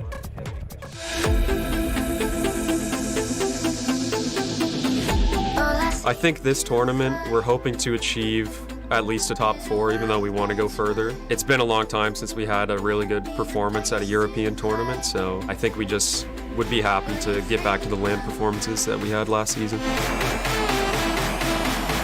Weather the storm, 30 seconds left, and G2 just have to hold on to the lead. Can Atomic finish it? He can! G2 goes nuclear on Neo Tokyo. The feeling in our team right now is really good. It doesn't feel like we're stressing ourselves too much, which I think at the European LANs in the past, we were just super stressed out outside of the game and inside of the game. And I think right now we're having fun with each other. And when we're just having fun, being good comes with it. And I think trying to have fun first kind of helps with playing well. Atomic! Oh, he had it and he dunks it through it! To those people who say we don't stand a chance, you're probably from EU and are just hating, so, I mean, I don't know what to say to you. Let's go, Rotterdam. Let's get ready to rumble. FaZe, you say nothing's changed. You said that this team, they're right where they want to be. It is really squeezing in as the bottom 5. They're just barely slipping under that bar. Really the standard for a team as storied as G2. I mean, it might not be the standard, but all that matters is if they're here now to play. They're still on the LAN stage. They still have a chance to win the major right here. And listen, they start off hot. They start off season 3 0 in Swiss and ultimately ended up, I believe, losing like Genji or something like that. They had that little hiccup, 2-3, couple reverse sweeps, and all of a sudden the caveman came in, the wall started falling down, but then they picked it right back up. So we know that they can win this. They're the only full roster here that has won an international major, so that they have going for them. They know how to win this, but it's on European soil. And again, they've looked shaky at times throughout fall, but none of that matters because they've had 30 days of prep, so they should be ready for this. Yeah, I don't think they're too stressed. I had the privilege to chat to JNAPS yesterday, and they probably took a little bit of a longer break in the off-season. They made the World Championship Grand Finals. There wasn't too much of a turnaround into the new season, so they probably took a little bit to get this G2 engine going, but I think they found it now on LAN with the bootcamp. CJ, how do you balance the need to not burn out and to not take it too seriously, but also need to take it just seriously enough? Like, I think it's so easy to be like, oh, we're just having fun, and that just means you're just, bottom 8. I mean, it's tricky. It depends, like, the experience of the players. Like a JNAPS, he's been playing for, 5-6 years now. He nearly needs those breaks. You need to take them, and you might have to sacrifice the first regional, or for them, nearly the whole split. They scrape through, but I still think, as T-Bate said, it is still the G2. It's the same roster. They just perhaps started a little bit slower. They did. I mean, when you have that much expectations, and listen, the lack of a turnaround, they got second. They got absolutely dominated. Let's call it like it is. BDS, the world champs, they finished them. They handled business. G2, that was not the G2 team we saw the whole entire last season. And then right after that, a month later, they're playing again. Yeah. You don't even have time to decompress. Don't even have time to like really rethink about what happened. You immediately want to go right back to that level. But there's teams who had a break. Yeah. There's teams who are hungry. There's teams that want to be you. They kind of gave it to them for a little bit, but now they're here. And when you're at the top, Gibbs, you don't get the breaks the other teams do, right? The other teams that did not have to prepare for Rotterdam have been able to like re-energize because they didn't qualify for this event. Teams that are at the top all the time have to be on the whole time. And it's weird to say, but I feel like they just had 3 bad days throughout fall. 2 just happened to be on playoff days. They went 3-0 in Swiss twice. So they were top 2 seed, and then they didn't make a final, which was a little bit surprising. Obviously, 1 Swiss was terrible. 2-3, that is not something that you ever want to see at a G2. But at the same time, we know that they can win. They've won an international major. Again, that was on NA soil with an NA crowd behind them. But they're the only team here that has that, because the only other team is Moist, and there's only 2/3 of that roster. So G2 has that experience. They do, and even that Swiss where they went 2-3 online, they still were losing to your Space Station Furies and GGs. Like, they had a tough run. They're still consistent. We didn't see the peak G2 throughout this fall split, but we still saw a G2 that was playing at a decent level. Not the world-class level we've seen, but all reports from this bootcamp is they're finding their feet again, and maybe it's just that bootcamp buff, getting together, all the boys hanging out, and just enjoying the game again, enjoying playing with each other. And Jory's just trying to figure out his arms, like how to place his arms on those chairs. He's having a little bit of a hard time. thing Will about that play a factor, Wave? Will it play a factor, right? The players are currently trying to get their bearings here in the booth and get all their setups comfortable. Again, one of the situations about playing at LAN, you're not playing at home, not the home setup there. So we will get into that match as soon as they are ready to go. How's the things going on the B stream there, CJ? B stream update. The club are 2-0 up in game number 2, and they are 1-0 up in the series. So I like how you make him do the update for OC losing. Yeah, thanks for that. You know, I mean, I see you're the one watching over there. So. Yeah, it looks like the Pioneers will be needing to reverse sweep unless something crazy happens in the last 2 minutes. But not the best start for OCE Wave, and as we said, we did see it with There's still plenty of time. It's only round 1. It's Swiss. This is a beautiful thing about Swiss. You get so many chances, and even Archie actually spoke about the Swiss stage. He's not confident in their Swiss stage. He said they'll scrape through, but once they're in the playoffs, they'll win the whole thing. They've just got to get there. But even he said himself, he doesn't think it a 3-1 or a 3-0. And that's what it's all about. Like, make that dance first, like a G2 with a 5th seed. Now you're here on equal footing. It's the same thing when you go through a Swiss. It doesn't matter where you land in that bracket. Everyone has one life at that point, so just make it there. You have to survive, make it to that final dance, and then you're just 3 wins away. I mean, we saw it in one of the NA regionals. We had V1 and Gen G. That was number 7 and 8 seed out of Swiss. Both made the grand final. So just get out of there. Just be in the final 8 out of Swiss stage. That's all you need to do. Having said that, you want to start strong. You want to finish start 1-0. I mean, the stats are just all in your favor after that. I mean, we heard Com in the interview saying that they're still getting over their jet lag. They're still kind of like getting acclimated to the time zone. And I think for a lot of teams, round 1, day 1, some of these matches feel like coin flips of just whose bodies have acclimated properly. So I could easily see this match being that same way. The question for me is what's the winning... What for the team that loses this match? What are the wins they can take out of it to help prepare them for the rest of this very long Swiss? So I think either way that this is a tough matchup for both these teams for round 1. Obviously G2, because of the NA 5 seed, had to play a tough European team, but Oxygen did not want to play G2 either. I think they would have much rather preferred maybe a version 1, maybe even a space station, just because they know what G2 can bring. So I think like either team losing this, I don't think they're that worried yet, because I think you have to look at the bigger picture where there's like the expanded regions are generally not as good as North American and European teams for the most part. But Falcons, you'll probably play them, like outside of Falcons, but you'll probably play them like in those 0-1 rounds. Then you'll play other opponents in NA in Europe as well. It's just one match. Listen, when you say expanded plenty regions, to play. When you say expanded regions, we just call it like it is OCE. I mean, y'all had a little bit of a run, CJ, but it's not looking good for y'all at the moment. And I need to come back. We're 5 games in. Yeah, for Sam and Mina, I think they're there. I think APAC, I've been giving them a little bit more of a time. SSA, they're not here at the moment, but I know they're always improving. Oh, his whole chair replacement. Chair replacement, he's going to need something else other than that. Control replacement as well, and a confidence up. I hope the hours good. I think with this matchup as well, in terms of win conditions, I know that T-Bates will be all over the G2, but for Oxygen Gibbs, I feel like Archie, he's Mr. Consistent. You know what you're going to get with him day in, day out. He's always going to put in a strong performance. Jorius, a little bit up and down. He can 1v3, as we said, and if he's 1v3 and gets game over, they'll take this series, but he can also put in a quiet one. And then Ol is this new kid, perhaps lacking a little bit of confidence on this roster. So you have to get him pumped up early, I think. Like game 1, game 2, like get Oli involved, and then he'll be ready to play.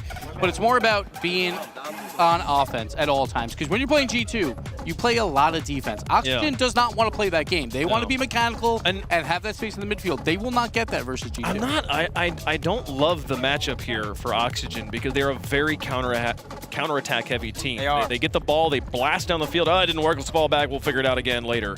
And that they are going to concede the offensive pressure regularly against a team that thrives on offense. Well, listen, I'll throw Oxygen a little bit of a bone here because when G2, when they're shooting all those shots, sometimes the crossbar is not their friend. And when you have a team as mechanical as Oxygen, especially now, because you know G2's coming. You know J-Naps is going to be shooting. You know Atomic's going to be being the best midfielder probably in the game, setting everybody up. And you know what Chicago can bring to the table. So then you got to capitalize on when they overcommit. Can we capitalize there? Can we get the Archie redirect? Can we get the Jorius double reset? Something like that. And end up winning the game, what, 2-0? 2-0, 1-0?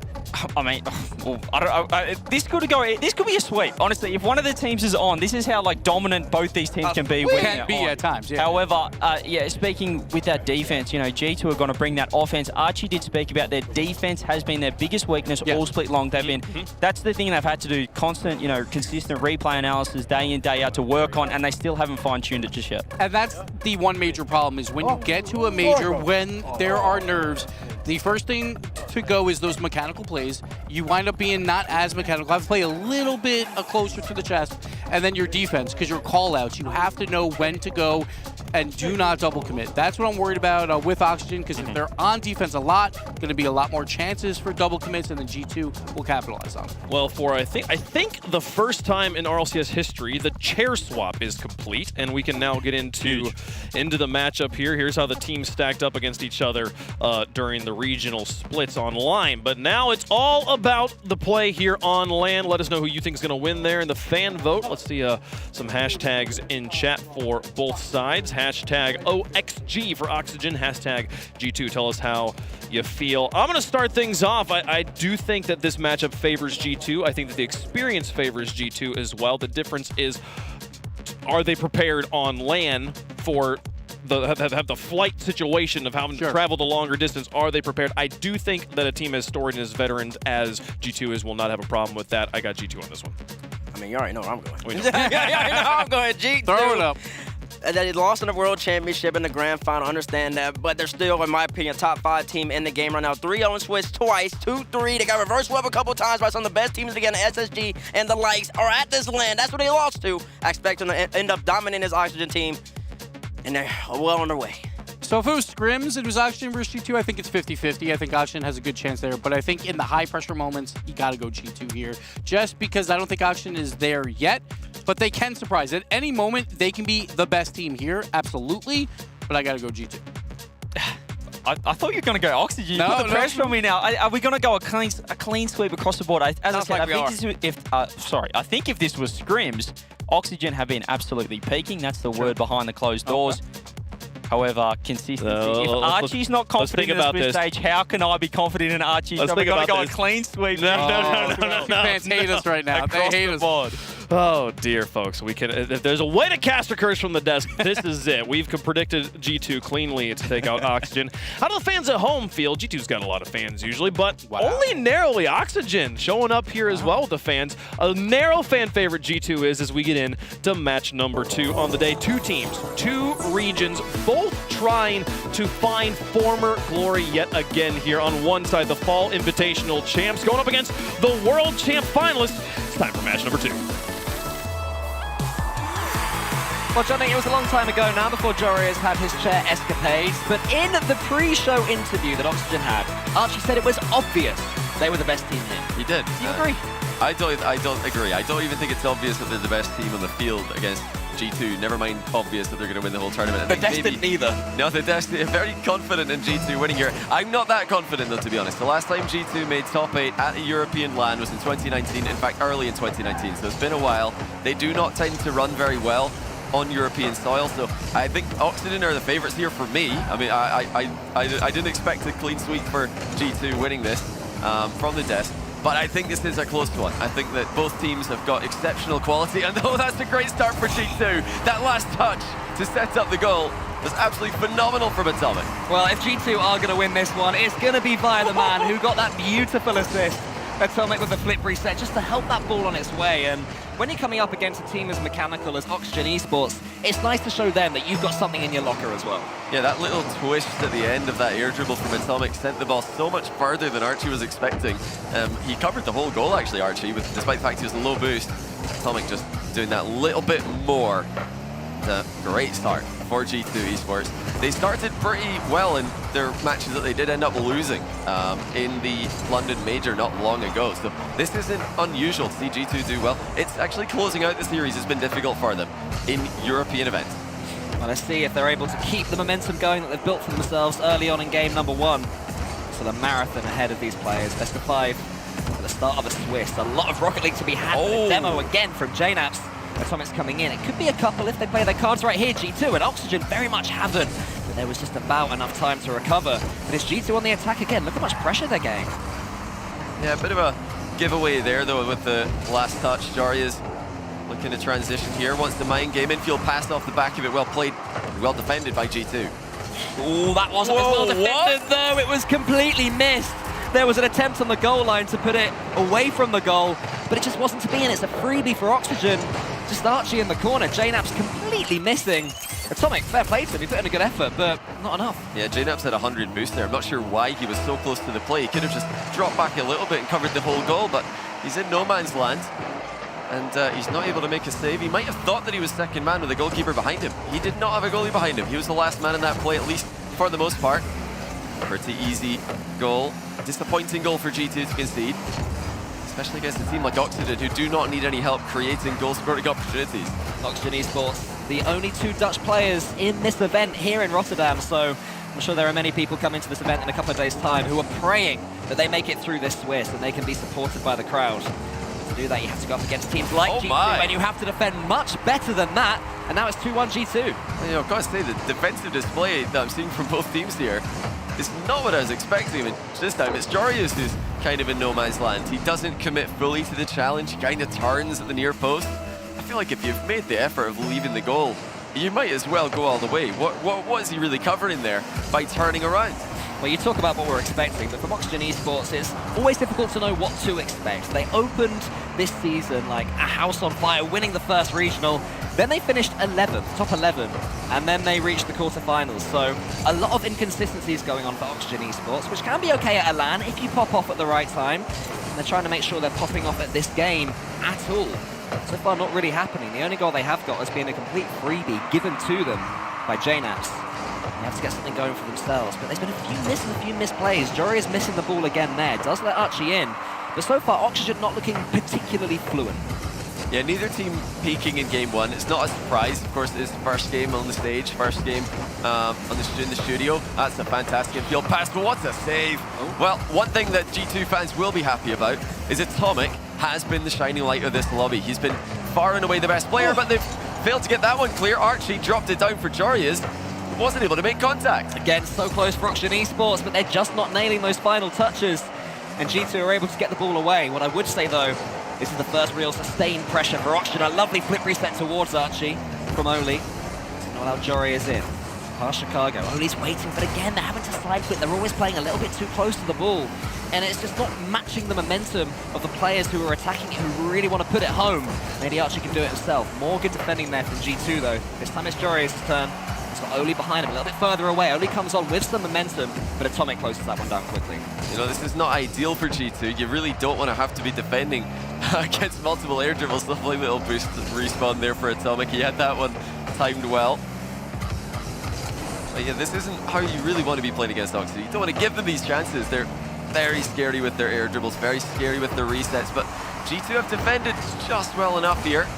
Keeping the ball in the back corner, deflecting it away from danger, preventing quick follow-up shots from Oxygen after the first one gets saved. 2 Oxygen players went for that ball, and neither of them got that, but somehow they managed to stay on the attack. Here is Jory, as he can wake his team up right here, right now. He manages it, threads that needle home. Yeah, this is what I mean. You can only do this for so long. You can't survive an entire game. There was far too long left in the game for G2 to realistically survive against air dribble after air dribble. Oxygen's mechanics looking good in offense now. The triple threat is real. Tie game is there. Even when G2 Esports tend to lose a game, it's rare to see them just embedded so far in their own half. So Oxygen did a really good job after a slow start of putting on a squeeze, and now that charge down from Archie completely changes the momentum. Oh, Atomic just panic jumped there. He thought he was being challenged a lot earlier, but there was no one there. I don't think he had a clear vision of what was happening in front of him. He can have. Because why would he jump if he knows he's the only person in the ball? That panic jump there from Atomic left him in a bit of an awkward landing. Easy dunk for Oxygen. First man, of course, just send it, just go. Why not? You might score. If not, probably fine. They're more than fine here. 3-2 lead. Inside the final minute, it's been mostly Oxygen pressing for more goals. Yeah, but you wouldn't back against G2 getting back into this one, especially the way Oxygen were defending at the start, but they do seem to have stepped up their game. Now it's them making all the plays, stealing the boost as well. They've got so much control of the resources around this pitch. Archie sends it long, but JNAPS, his touch is only passive, it's only as far as Oli. Oxygen have got that balance right in the last minute or so, and it's looking like they're going to be able to see this first game away, unless Chicago gets a clean touch, and he does! Archie's on the goal line, can't block it, 3-3! Well, just when you thought it might be all over, G2 managed to sneak the ball in field, and neither Archie or Oli could block it. Oli was the man to try and close down the shot. Archie on the goal line. Chicago snipes it over their head. But what a pass again from Atomic. He's been that one guy for G2. He often is. He was a constant threat.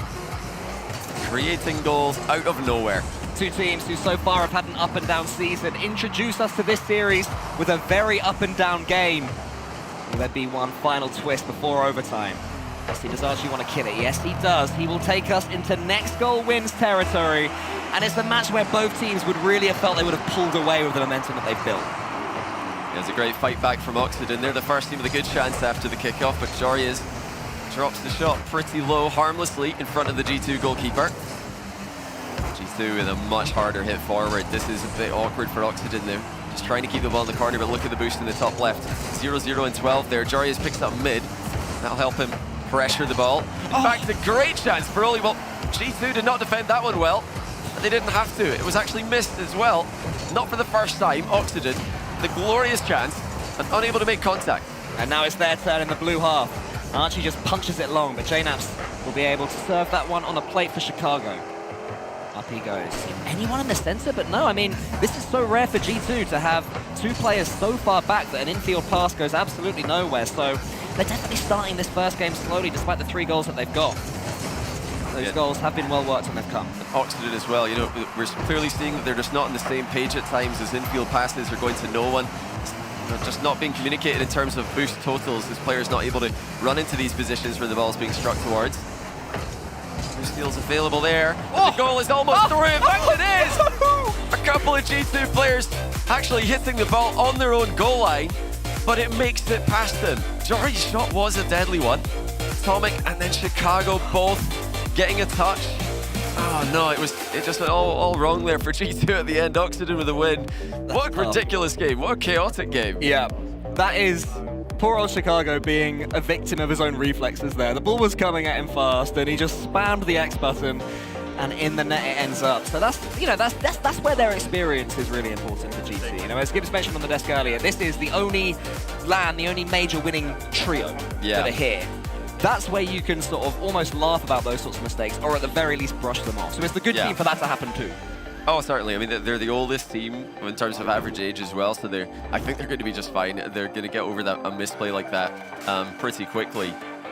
I'm more worried about the fact that Oxygen had so many opportunities in this game. They didn't even take their best chances. There were so many shots that's completely uncontested in the middle, and they're missing the ball. So Oxygen managed to score 4 while creating many, many more than that. And that's what's most worrying for G2. They're giving away so many chances against a team as mechanical as Oxygen. I mean, Oxygen, I think, have a mechanical advantage. G2 have to be the more organized team, which they often are. And they weren't as organized as they needed to be in this game. I feel like because that game had so little shape, it's difficult to really take anything from it. You would expect that teams that have the experience of G2 and the brilliance of Oxygen will step up in a big way, just in structure, compared to how that first game panned out as we head over here to Aquadome. But I mean, what would you say they'll take from that? Can you see anything sort of carrying over? I think G2 are probably just going to be trying to close down the challenges earlier. This is just too close to the goals again. Last second save is necessary. It's worth mentioning Atomic did pretty well to initially save Joria's shot when the game was tied 3-3 in game 1. I think Chicago just panicked. He thought that his best chance of getting the ball clear was to hit it straight away, and he hit it into his own net. It's not necessarily a bad play to go for, so you never know. If it bounces off the inside of the post and hangs about in the goal line, Chicago's not supposed to know in that position that there's no Oxygen players right behind him. You can't really know that, so unfortunate for G2. Don't think that they're going to be tilted by that one. In terms of the flow of the game, they do have a bit of a problem to solve here. Oxygen still looking very deadly on counters. They're quick to the ball. Air dribbles have been fantastic. G2 need to challenge early. They need to challenge in unison if they're going to stop those air dribbles before they get deadly. Now it's a slightly better moment there from Chicago, beating the Oxygen defenders to the ball, and it does allow G2 in. They come again. Atomic is onto the backboard. He's putting the shot on target. JNAPS steaming in, and that is the G2 that we expect to see.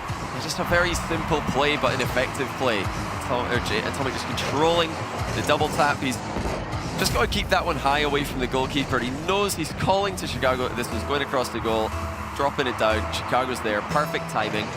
Those are the kind of plays that we're so used to seeing from G2. Just perfect play off the back of each other. Look at this. Come on, Johnny, talk us through it. I know you want to. Shot. I mean, Oxygen have cheated close. Jorias tries to get a bump onto Chicago, but he bumped Atomic instead. That just left Chicago with a free play on the ball. 2-0. all of a sudden for G2 Esports, and suddenly they're all smiles. It's amazing how quickly the pendulum swings back for a team in Rocket League. Momentum is a fickle beast. You can't rely on it too much, especially in between games. It could even be a third here if JNaps can get a little touch backwards, a little dribbling here. That's what we needed, back towards JNaps or Atomic. He couldn't quite get it, but still, it's more clean touches for G2. Look how much boost they've got, look how much time they've got with the ball. Oxygen are scrambling to get there, but one clear and decisive pass could be the difference between 2-0 G2 Esports and Oxygen getting one for themselves. The pass just doesn't seem to be there, though. Again, it falls to Atomic, who was slightly at the wrong angle, but very, very close to being able to turn that one goalwards. This game has really opened up, and it is now end-to-end stuff. You know, down the lines, I'm liking what I'm seeing from Oxygen. Oh, this is a tough shot. Oh, very, very difficult shot attempted there from Archie. He wasn't far off. Jory is having to defend 1v1 against Chicago. He does well, blocking the second player as well. Drop down is just going to go wide for G2. Looking for Oxygen to try and use the infield option a little bit more. I mean, they're actually trying to pass the ball in that direction quite often, especially out of defense, but there's rarely somebody pushing up in the middle. They're mostly making those runs down the wings. It's been, I think, pretty effective, but there is space in the middle.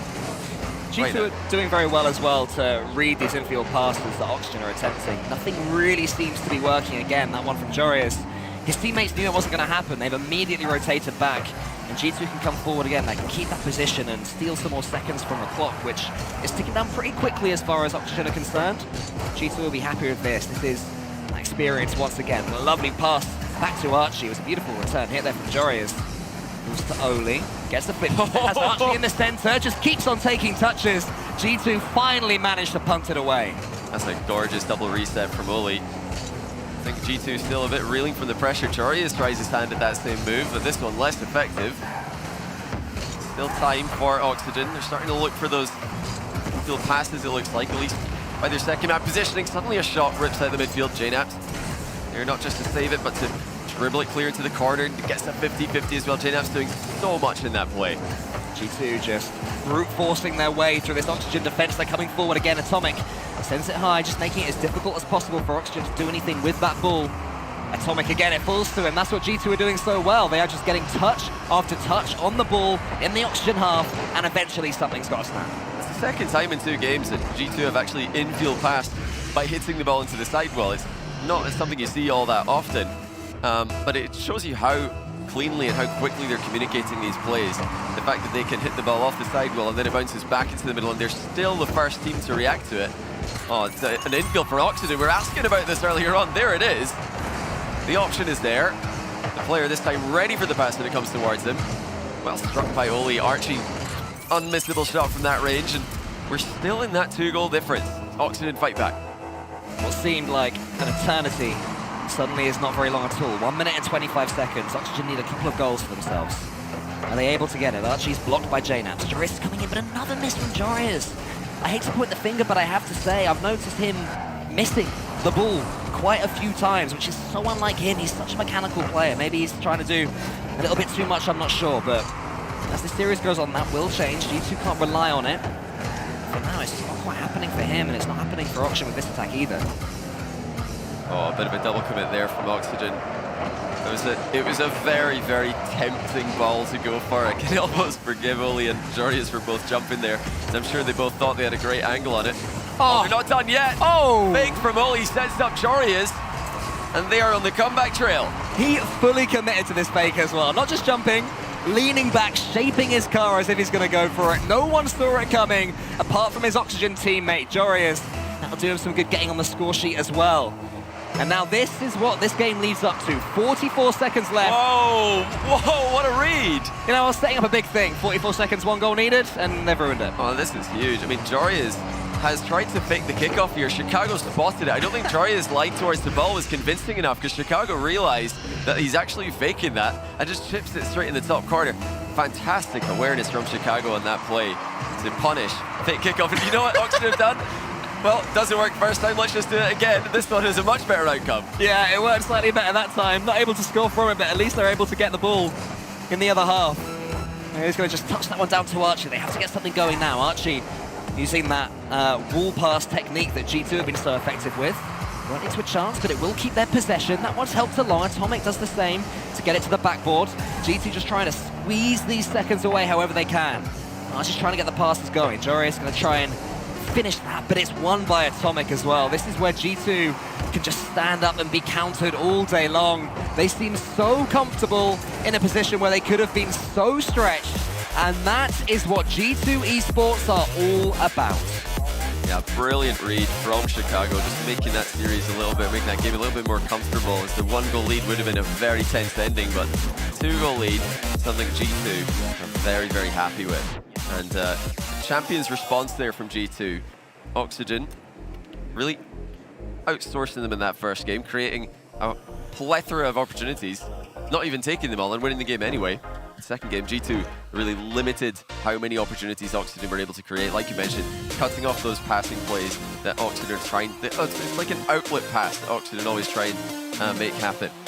The last third play by Oli, though, was phenomenal. First an infield pass and a mind game, and there's your Chicago read on the fake kickoff from Oxygen at the end of the game. That killed the morale, really, of Oxygen after they'd worked so hard to. Well, did it? They went for another fake straight away. So do you know what? Got to give them credit. They had the presence of mind to say, "Hey, they saw that one coming. They're never going to think we're going to do that again." Okay, the morale was still there, but the game seemed pretty dead. How about that one? The game, yeah, at that point, it's so difficult to score against a fully functional G2 unit, and that's how I would describe them in Game 2.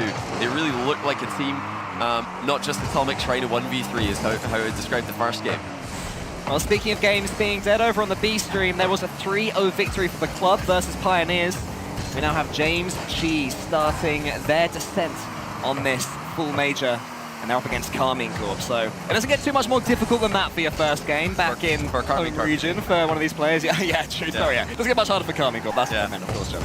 Tough draw. Very, very tough draw against the undefeated APAC squad. Oh, what a pass. What a finish. Atomic was faking a demo there to make Jorius back down. As here, Jorius sees Atomic between him and the ball. He's having to back off in case Atomic comes towards him with a demo. And Atomic just kept on ball cam, knew exactly where he was, knew exactly where Jorius was as well. Perfectly placed finish. One thing we tend to find at LANs is that online seeding doesn't actually matter that much with regards to how well a team is going to play. G2 Esports, they were the 5th best team in North America online. But it is different when you're together and you can see your opponent, stare into their eyes, hear each other, you know, fist bump, all of these differences. And now we're starting to see the real G2, the G2 Esports that won in winter on home soil, as you mentioned, but also finished second at Worlds. You know, they came up against Team BDS that was just destroying everything in their path, and they too were destroyed, but they made it to that final. And it's passing plays like the one earlier. They are such a vicious team to play against, so much pace, so much optimism. Oh. That's why it was so rare to see them camped in their own goal line in Game 1. But Oxygen, to their credit, have worked them back there, but G2 can counter. Yeah, G2 have got the momentum right now. Like I mentioned earlier, it's about getting across the finish line in European lands. That's where they've had some difficulties, even being reverse swept a couple of times last season. Oh, that's a snipe. Jorius gladly accepts the infield pass from Archie and sends it flying into the bottom corner. Oli starting that play off as well with a lovely defensive back pass. Oxygen getting everyone involved inside the first 90 seconds. G2 must have been convinced that they would have had enough manpower back there to block that one out, but Jorius, to his credit, sniped the 1 point of the goal it would make it into, and only maybe if he can get a flip reset working here, it could be 2 straight off the kickoff. How good would it feel for Oxygen to get a kickoff goal after what happened in the last one? You know, I'm very impressed with Oxygen quickly identifying that infield did look pretty good as an option in offense here. Their down-the-line passes, their solo plays, they're starting to get closed down, but G2 in doing that did leave a bit of a gap in the middle. It's easy to spot that when you're just watching the game. There's no pressure of having to play with all of the stakes on the line here, but they've noticed that early, and they've managed to score off multiple infields in the past 2 games. So the G2 are going to adapt to that, so we'll have to wait and see what Oxygen try and mix in to their offensive arsenal. But right now, going pretty good. Oh, that was almost in for G2. Shot launched out of the midfield. Look at Oli on the transition, though. He's going all the way. Oh. And what is that challenge? Oh, Oli just stared him down. He waited for the G2 man to make his move. Here we go. Oli, what you going to do? Just wait. Oh, dear. Just chill, man. Where is Atomic going, though? I mean, it's similar to the play Jorius made in Game 1, where he advances out of the goal, he advances out of defense, and then he just doesn't challenge. You've got to challenge. If you're advancing like that, you don't have a choice anymore. You're not able to defend the net from that position. You have to go. So a shocking mistake there from Atomic, but a fantastic play from Oli all the same. He transitioned past all 3 players, and Oli's playmaking has been brilliant. We kind of expected Archie and Jorius to be the main guys for Oxygen, but Oli's been phenomenal so far in this series. Yeah, he's definitely been the star performer for Oxygen so far. Atomic gets one over the top of all of them, Oli included, and Oli can't quite close down Chicago, and G2 equalize quickly. Well, just when you thought it might be another nightmare involving crossbars for G2, Atomic was able to catch up to his own missed shot, send it back into the middle, and Chicago made sure to put it past the goalkeeper. What a series. It's every bit as close as we'd hoped for. Neither team have been perfect. But another kickoff goes G2's way. It's Atomic's chance to redeem himself. He's hit the bar, but this time it's on purpose because JNAPS is behind him. The battle of the kickoffs. G2 are winning it again. Archie couldn't quite get that close cheat. Oli did all he could. But there was JNAPS seeing away Atomic's hard work and giving G2 a quick fire lead. And every time this happens, this set piece, it seems it's putting danger into Oxygen. Will they try another fake or anything clever? No, it's just a post cheat. Just get the ball moving again. Start playing some Rocket League. You talked about solo plays not working for Oxygen Esports, but we have to remember that is an entire avenue of play that just hasn't really awoken for them just yet. So even though this series seems to be credit to G2, if they can get things working in that regard, then Oxygen can easily step up. Yeah, Oxygen, they've always got that to go back to. I mean, it was their main source of chances created in the first game. Well, they've almost got an opportunity there. In fact, they do. Oli uncontested. It's saved, and somehow G2 almost survived there. I mean, I'm not sure where the challenge was initially. JNAPS and Atomic are both there. Atomic actually, in trying not to bump JNAPS, just made himself a target. So a bit of a mess there in defense again from G2. Oxygen quickly capitalized. 3-3, just as it was in game number 1, we find ourselves here again. Who's gonna score that final decisive goal, if it will be? There's still 90 seconds left. Who's gonna be the first to take it? Lovely touch there from Oli, deft. Into the G2 Esports corner. Archie tries the infield pass again, but it's a little bit too high. Is that gonna open things up at all though? Oli just gets a snapshot away, Jorius is closing it down. G2 surviving, they're happy to defend. They're just desperate to get their counter on, but it's not quite going to happen this time because Archie is steamed away with the ball, and it's a good setup as well. JNAPS just about gets the touch. I was wondering if that was a replication of the mistake he made in game 1, but he just about put it over the top. Yeah, JNAPS in a good position that time. Oh, this is tricky. Archie and Jory is both committing. Oli's going to race back and cover them. G2 given an option for the hard clear. Oxygen take it, but it just means possession again for G2. I'm liking the early challenges from Oxygen's first man. They really are not giving G2 a lot of time to breathe. Keeping that ball cam on as they rotate out, making themselves a passing option. It's a very chaotic series, a very difficult series for teams to figure out how to defend. Which team will figure out faster? Seems like the team who are going to come away with a win here. Oxygen are moving so fast as well that G2's bump in demo game just hasn't woken up at all, so Oxygen are relatively unscathed when they're defending, but G2 mechanics can change that. Archie gets the save. Oli crunches into that challenge. It makes its way towards Jorius, who just booms it long. Looks like he's waiting for overtime. Archie's going to try and help that one along in the same way, but it does fall to JNAPS. Maybe one more chance for G2 if they can get a touch, but again, as in game 1, 3-all, Oxygen kill it. We go to overtime. G2's kickoffs have been pretty good in this game. They get another one to go slightly in their favor, but Oli's going to cut that one off. You know, Oxygen are not adapting really. They're just trusting themselves. Oh my goodness. Out of nowhere, a shot almost goes in for G2. Well, Oxygen living life dangerously right now, especially with their kickoff selection. I mean, they're just continuing to play a strategy that's been overall losing for them today, trusting that it's mechanics that need improving, not the strategy itself. Archie tips that one towards JNAPS, who is up and has a bit more boost to get a second touch if he so chooses to. He does. Only half stops Oli. Oxygen Esports, if they are relying on mechanics, they've got all the time in the world now in overtime to get them working. As long as they don't concede, they can take attempt after attempt without having to rush. Jory is one touch, Jory is a second touch. Archie's coming in, and it's a roll in by Oli. Oxygen bundle it home. Oh well, G2 with another howler. This is just not the clear that Atomic needs to be making there. He's got 60 boost, and he gets it past absolutely no one. Easy finish for Oxygen. But the defense for G2 has been pretty shambolic today, if I'm being honest with you. At times, they've been giving away goals that we never see them conceding on LAN, and we never see them conceding online. They've got to step this up now. Oxygen have really got them in a tough position. G2 again struggling on EU soil. Yeah, I mean, we've had it through from our stats guy, Direct, that G2 as an organization are 3-7 on EU lands. It's a 30% win rate, whereas on NA lands, they're 17-7 for series victories. So there is a huge discrepancy with how they play when there's a little bit of jet lag involved, when they've had to travel, when they don't have the crowd behind them, whatever it may be. It does change things for G2. They have to fight through that, especially in a tough series like this one. Yeah, it's a pretty crazy stat, but the last time G2 made a top 8 in Europe, obviously we didn't have LANs for a long time, but way back before the lack of LANs, it wasn't like they had massive success either. I mean, they've made a grand final in Europe before when Rizzo was on the roster, losing to, I believe, PSG. DreamHack Leipzig 2018. Then the following year they made top 8, and that's the last time we saw them in a top 8. 2019, very start of the year. They just haven't been able to figure out how to play their game. I mean, it's been G2 beating themselves at times in defense. Oxygen haven't needed to really pop off. These have been easy goals for them at times. But you can say the same thing at the other side, although it's less of a surprise seeing Oxygen look like less of a unit. It's mostly their mechanics that get them out of these tough positions, not their positioning that they're known for.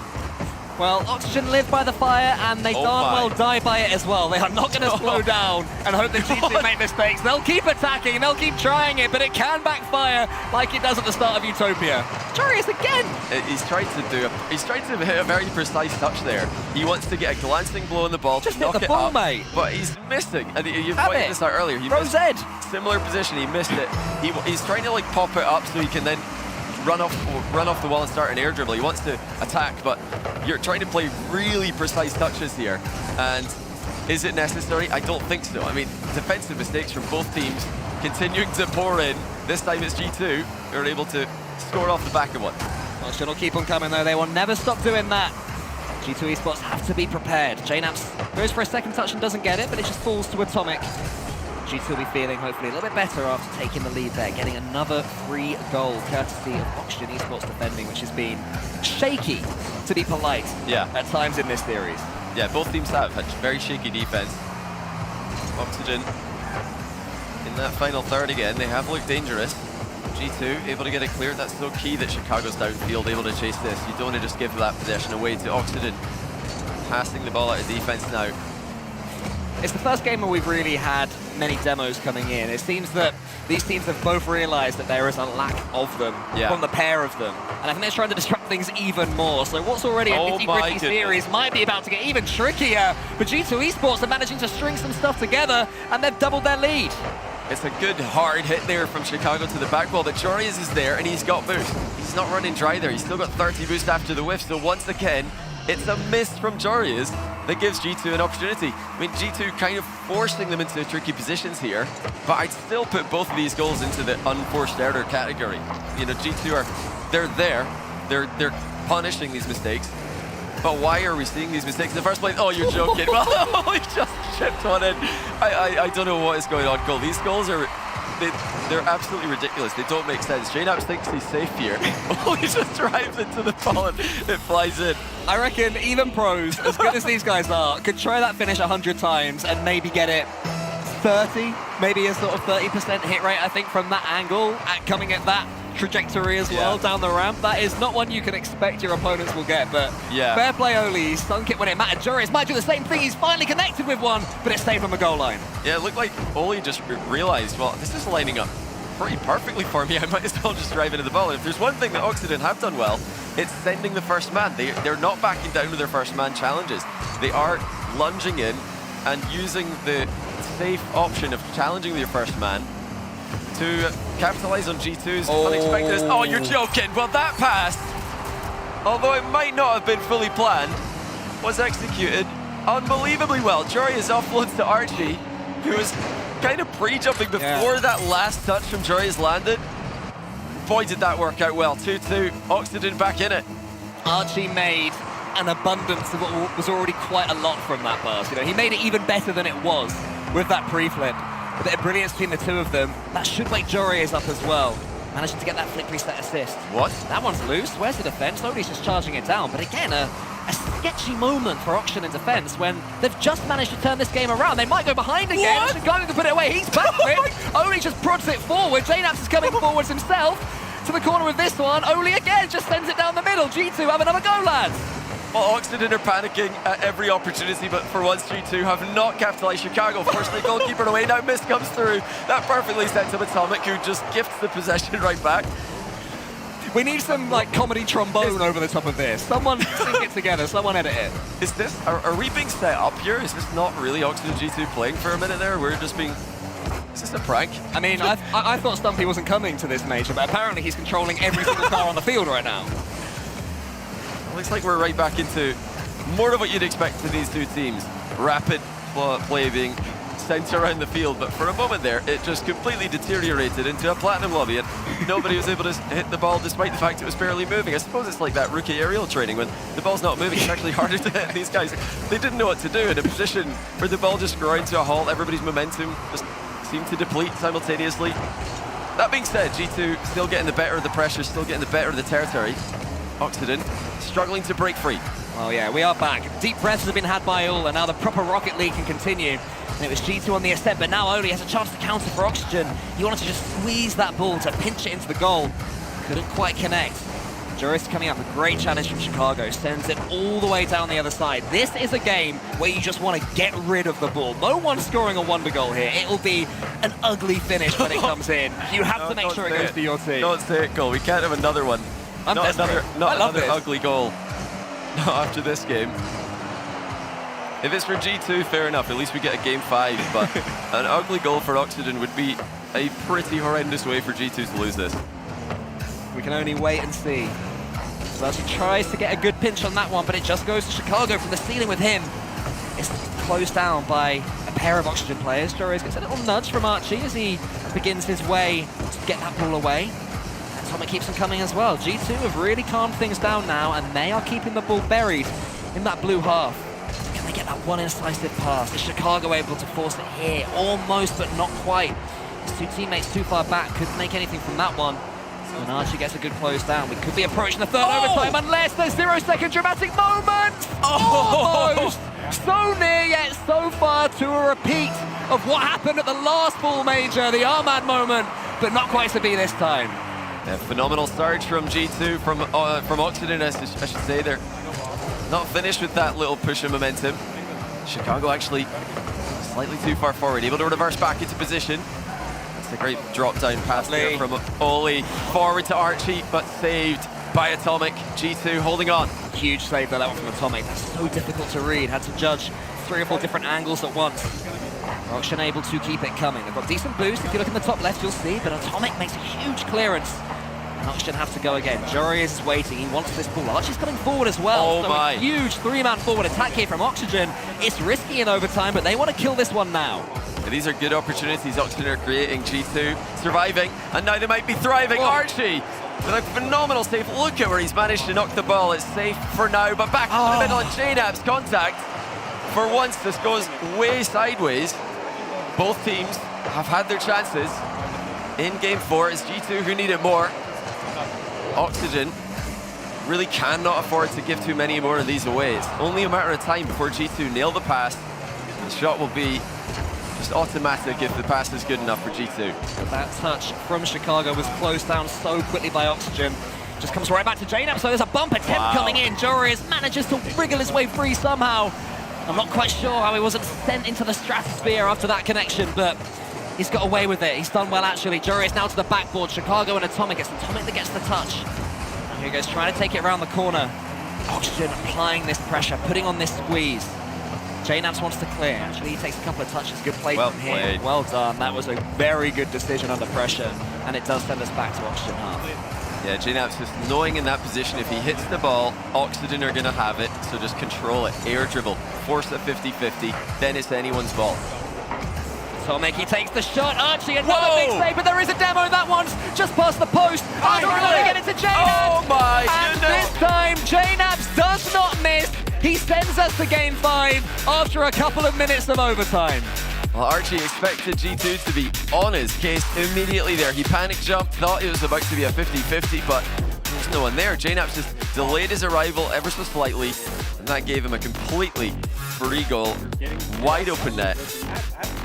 You can hear as well, you can hear that they are really talking this one through. There's discussions to be had. I think both teams probably realize at this point that they've got the winning formula. It's all about execution. I mean, the 2 goals for Oxygen to go down in this game were complete misses from Jarius. I mean, they weren't the easiest touches, but he's trying to be so precise, and he's trying to go for the perfect touch in every position. Right there, just flies right by. He wants to get a glancing blow. Why not play it a little bit thicker and make sure that you're not missing, just in case? Especially if you're not peeking. Yeah. You know, if it's not happening, you've got 2 options. You can either keep trying to force it, or just let off the gas for 20 seconds or so. Yeah. Because if you're as good as Jarius, it will come, right? You don't have to force it. You will eventually...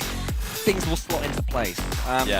It seemed that he made that decision afterwards, an option that's a lot more balanced and better afterwards, but it was G2 that won it out. It was JNaps who needed a couple of attempts in the overtime before taking down Oxygen in that 4th game. Oxygen looking a lot more stern and serious, whereas G2 having a conversation. Well, you know, after the initial chain of mishaps at the start of this game, G2 did get into a good rhythm. And if they can start off game 5 in that same rhythm, I think they're going to look the favourites early on at least, and who knows what will happen at the end of this game. It's been an incredibly chaotic series, but right now momentum belongs to G2. They just scored an overtime winner in game 4 to tie the series, getting all 3 players involved in that final third. Archie's just completely whiffed on an attempted clear. G2 are there to punish. Well, G2, they don't need to really force the issue here. Mistakes are coming in from Oxygen. Archie with a whiff there. I mean, he was starved for boost just a little bit, but the fact he's not made contact is pretty surprising. There was no one near him, but it wasn't an easy finish there from Chicago. He had goalkeepers coming back. He still had a lot of work to do, so well done to him for keeping his cool. 25 seconds into Champions Field, the scariest map of them all. So many amazing moments have happened here. Will we see a few more of those in the next few seconds? Will we see a save here from Oli is the first question to be answered. We do for now. Atomic is trying to chain dash his way to get a bump or maybe even a demo on Oli, depending on how much speed he can gain in quick succession. He tries to make amends for his mistake, and he does so in brilliant fashion. Well, just when you think he's going to play for the reset, Archie leans forward, demos JNaps, and then bumps Chicago to let the ball go in after him. Unreal play from Archie. He had so much momentum, he just flew straight through JNaps and managed to clatter Chicago away from the play as well. Like you said, perfect redemption play there from Archie, who aired on the first goal, allowing G2 a relatively easy shot on their goal. Something does have this ball though in the Oxygen corner, and he wants to get it into the centre for one of his players to do something with. That's a pass into the middle for Archie. That is not what Chicago had in mind, and he's being bumped as well for his trouble. Good pace from Jarius. Anyone coming in to help him? It's Atomic racing Oli. Atomic sends that ball up to the sky as much as he can, does very well. And G2 finally clear it. So Oxygen seem to have got over their first little wobble. Oh, that's brilliant. History repeats itself. Another huge redirect against G2. Archie on the retreat, just realizes he's in the perfect place to pop the ball with your favorite type of goal call. You've got one in an RLCS Major. I'm so excited. Thank you, Thank you, Johnny. Thank you, Rocket League gods, for sharing that moment. What a finish it was. Oxygen find themselves back on top. Effortlessly as well. I mean, Archie, after making a miss like that, has shown that he has got levels mentally as well. You know, we're thinking that Oxygen might be the tilty team here, but it's a perfect regain if you've ever seen one. And now, ball's back in G2's court. What have they got now that it's their turn to try and make a comeback happen? It seemed like it was just going to be so simple for G2 Esports just to play safe, let Oxygen make some errors, and they would, you know, find some simple goals, but it's not quite shaken out like that after the first 30 seconds or so. And now we see a G2 that has to force the issue. They have to play in front of the ball, go for these bumps that they've been neglecting somewhat this series. That is exactly it. These passes with a player in front. G2 playing a bit more proactively, and they've decided to do so at the right time. High defensive line from G2. They're pressing up to the halfway line. They want to shut down the Oxygen clears nice and early, try and get the boost starve going. So if you can cut off that clear immediately, send the ball back into the danger area, then there's no time for Oxygen to circle around and grab boost. Jarius is out of position here. That's going to be JNaps alone with the goalkeeper. Oli's quick recovery will cover it, but not able to get back for Atomic shot. G2 do tie. And it was his patient play as well. They did have a man in front. It was Chicago who was bullying Archie. Jarius tried to make amends, and Archie couldn't make it happen from the goal ramp right there. So just as this series has been the entire time, it's neck and neck between these two teams. This one approaching the death very quickly. Should almost make the most of a pretty neutral kickoff, but Atomic steams in at the last second. Well, he does have Archie in the center. Goes solo instead. It was a good effort. G2 some good saves. I mean, that's one thing a lot of these North American teams can do so easily. They're defending against the solo air dribbles. They do it so much. Oxygen, on the other hand, struggling a little bit, and that pass almost fell to JNABS. Well, there's the mistakes that G2 have been waiting for. There's another one. Is an attempted defensive pass turns into an infield pass for the opposition. That clear is actually gone past Chicago. Oh my goodness, did he panic flip there, or was that an intentional play to stop a double commit from a Carnival? Either way, that was far from ideal for G2. The fact that a hard clear is almost bounced into a dangerous position shows how you can be punished for having a high line. Oli with the double, and it's in! Minute and 40 to go, and it's Oxygen back in front. Oli has been Oxygen's best player this entire series, and he's the one who just has that split second of composure, just about sinking the second touch. It wasn't the most powerful strike he'll ever get, but it nestled in the back of the net, which at this stage in the series is all that matters. Oxygen 1 minute and 40 seconds away from winning the one series they need to get to guarantee playing in front of a Dutch crowd. Not just any Dutch crowd, a Dutch crowd absolutely packed with fans that Jorius himself has brought along. He's pretty much brought his entire extended family along with him. He's got to make it to that Saturday if they're going to get to watch him play. Oh my God! He wants it badly. Jorius sends a screamer into the top corner. And there's you and me saying, oh, maybe you should just chill out a little bit, stop going for these left touches. That's when you go for them, Jorius, mate. When you're on the attack, when touching it, sends it to the goal with so much power. G2 need a couple. And once again, G2 struggling in a European LAN. You know, they had opportunities here. I think that if you show G2 the tape on Oxygen today, you say this is what you're up against, this is how many free goals you're going to get, they would gamble on themselves winning this. But they are in a losing position here, and they do not have a lot of time left. They're being forced to take risks just to stay in this one. But here's Atomic with the air dribble over one. That early challenge forces him to relinquish possession. Oxygen survive. Do the former EU regional winners in Oxygen have the game management to see this one away? The pressure is higher than anything they've faced the trio so far. Only new to this world, the one of RLCS lands. So far they're doing well. Archie's doing everything right. Just get some elevation on that ball, send it high, make it float. G2, you have to force the issue more than this, but first you have to get the ball. Oxygen, not that surprising. They've made mistakes, they've been inconsistent, but they've also popped off and scored some unbelievable goals. That's kind of what we thought they were going to be all about when they came into this event. But G2, they needed to be more consistent here. Where's that structure? Where's the perfect rotation that we're so used to seeing from them? It might even be another goal for Oxygen here. They don't need it. They're up by 2 and cruising in game 5. About to hand G2 yet another loss. They've done it. Oxygen from behind in the last game. As well.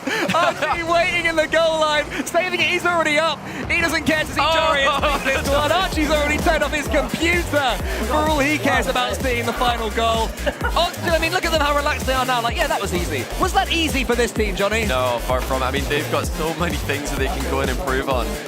Just from this series alone, if they watch back these replays, they're going to be, I think, cringing at some of the mistakes that they've made.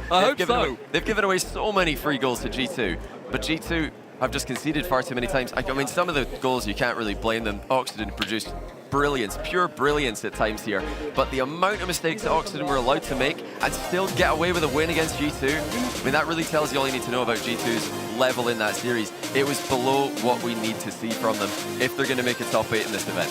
It'll be very, very disappointing, bitterly so, for G2 to have lost that series. They just couldn't contain the Oxygen monster that was just jumping about in the cage in front of them. No one knew what the monster was doing, least of all Oxygen at times, but G2 were not able to tame it. That's a really tough one, but there's plenty of opportunities in the Swiss. Yeah, certainly. I mean, G2, they're going to be glad that they did get to play against a good team round 1. I think it favours these teams who are in tough matchups round 1 of Swiss, because every team plays later on today again. So I think it's important to get a tough round 1 matchup like this. But I'm not convinced by either team, to be honest. I think that they are both extremely messy, extremely inconsistent in this matchup. Yeah, Oxygen have just got the mechanics and the class that they can get away with that almost. It's like they're cheating. They make so many mistakes and they do everything wrong, but then they still get out of these awkward positions because they're so mechanical. G2, I don't think they can afford to make those mistakes. They've got to play more like that unit, more like that machine that we're used to seeing. I mean, these highlights are making Auction Esports look like the best team in the world. You're watching this thinking, wow, look at some of these goals they've scored, and you forget about the mistakes they've made. And as you say, that's how good they are with the ball. Yeah, and Oli as well. What a series he played. The LAN debutant, he was absolutely phenomenal. I think man of the match for me. Yeah, definitely a brilliant performance from Oli, new with this team. And we are going to go to an interview with the winning team. Leaf is on the stage with Auction Esports right now. That I am. First game, first win. Archie is with me right now. Congratulations. Thank you. You, I'd say you're looking good out there, but so were the opponents. It felt like it wasn't like the easiest of your first matches here. G2 definitely, they had you on the ropes a bit. Did you guys feel that pressure? Nah, I don't feel the pressure. We don't feel the pressure. We're calm throughout the games, and yeah, they're a good team though. Like they're a very good team. So I think that's like one of the four teams that's a hard matchup in this first round, to be honest. I gotta ask you though. Right at the bat there, we had a bit of a delay at the start there. What was going on with the chair there? Just too short for you? Nah. Basically, well, actually, the chair was a little bit stiff, so clearly it's not been used in a while, so it wouldn't go down and up. And then his armrest also, so we had to get the man over there to help, and then he had to get a new chair. So, but we've been practicing standing up Rocket League, so he was free playing and stuff on standing up, and he felt good. So. I feel like you've given a better answer than most players do with just about a chair. So I'm liking it. Right now, I got to ask you about just the split so far. You guys started off pretty strong, Regional 1. That was looking good. And there were some struggles afterwards there. Do you guys have that resolved now, or is there still a little bit of lingering question marks about whether you guys have figured out everything that needs to go on? Nah, we're still not figured out fully. I think just based on our individual skill, that's why we can still perform. But obviously, as a team, we still have a lot of issues, but they can be fixed. And obviously, we've only been teaming a couple months, so yeah. And it does feel like you guys, you mentioned you got good mental. I mean, that game 4, it looked like you could have closed it out at one point, got real close, went to overtime, and it turned around. But how do you guys not lose your mind? Because that's heartbreaking when you're so close and then you end up losing the game. I'd probably throw the controller somewhere. How do you keep your mental together? Well, we always know that we can win every game, so going to game 5 didn't really matter. Obviously, I think they deserved the game 4. I think we could have finished at the end, 0 seconds we almost scored, but they deserve that win. Game 5, we just reset. After every goal, we reset. Even then, we always know we can score. So even if we're 1-0 down, 2-0 down, we can know we can come back. We came back in every game, I'm pretty sure. And just one more question here before I let you go here. Oli, this is first LAN. How's he feeling right now? Was there nerves you guys had to calm down, or is he pretty focused in? No, he was playing good. He was feeling good. Yeah, he played very good. I think as a team, we just had a little bit of nerves, in the comms. Sometimes we just went silent a little bit, but we got on top of that and then changed it for the game 5 especially. And then obviously Oli played super good. You always played super good, and then we won. So that's all that matters. You certainly did win. Congratulations again on that. We'll probably be seeing you guys again later, but we do have a lot more Rocket League to come your way. Our next match has the Feisty Falcons. That's me as sole representative battling the Super Space Station Gaming from North America. Can't wait to see you guys on the other side of the break.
starting things off. But you know me, finds the back of the net off of a monumental double. Getting away and gets a save. Not going to be in the end of the offense, though. As TJ sends one to the backboard, tries to send one to the back of the net, and he will triple touch. You said the double might work out. How about a triple? Oh my! This time, fire, try to clear this away. Let me call the one back. Picked up the steam. It's still there for Chip. He scored!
the drama continues here on the A stream. 5 games up and down for Oxygen G2. Meanwhile, Falcons preparing for Space Station Gaming in our next featured matchup here on the broadcast. Welcome back to Rotterdam for the Fall Split Major for RLCS 2022-2023. What happened, G2? I think it was CJ's fault. Oh, CJ, come on, man. He did curse the whole desk. Yeah, you can't do that. You guys predicted He as is well, new. so we were all wrong, but it was a scrappy series. All right, no. It was an ugly series. Let's call it how it was, okay? Both teams making tons of mistakes, a lot of wide open nets. Even G2 was scoring freebies, and they couldn't win that series. I got the camera. Where's the camera? Where's the camera? Put the camera on me. Right. Give me the camera. See this hand? G2, I'm talking to you. Hand up! Hand up! Hand down, man down. And you give Archie that much space. You give Jorius that much space.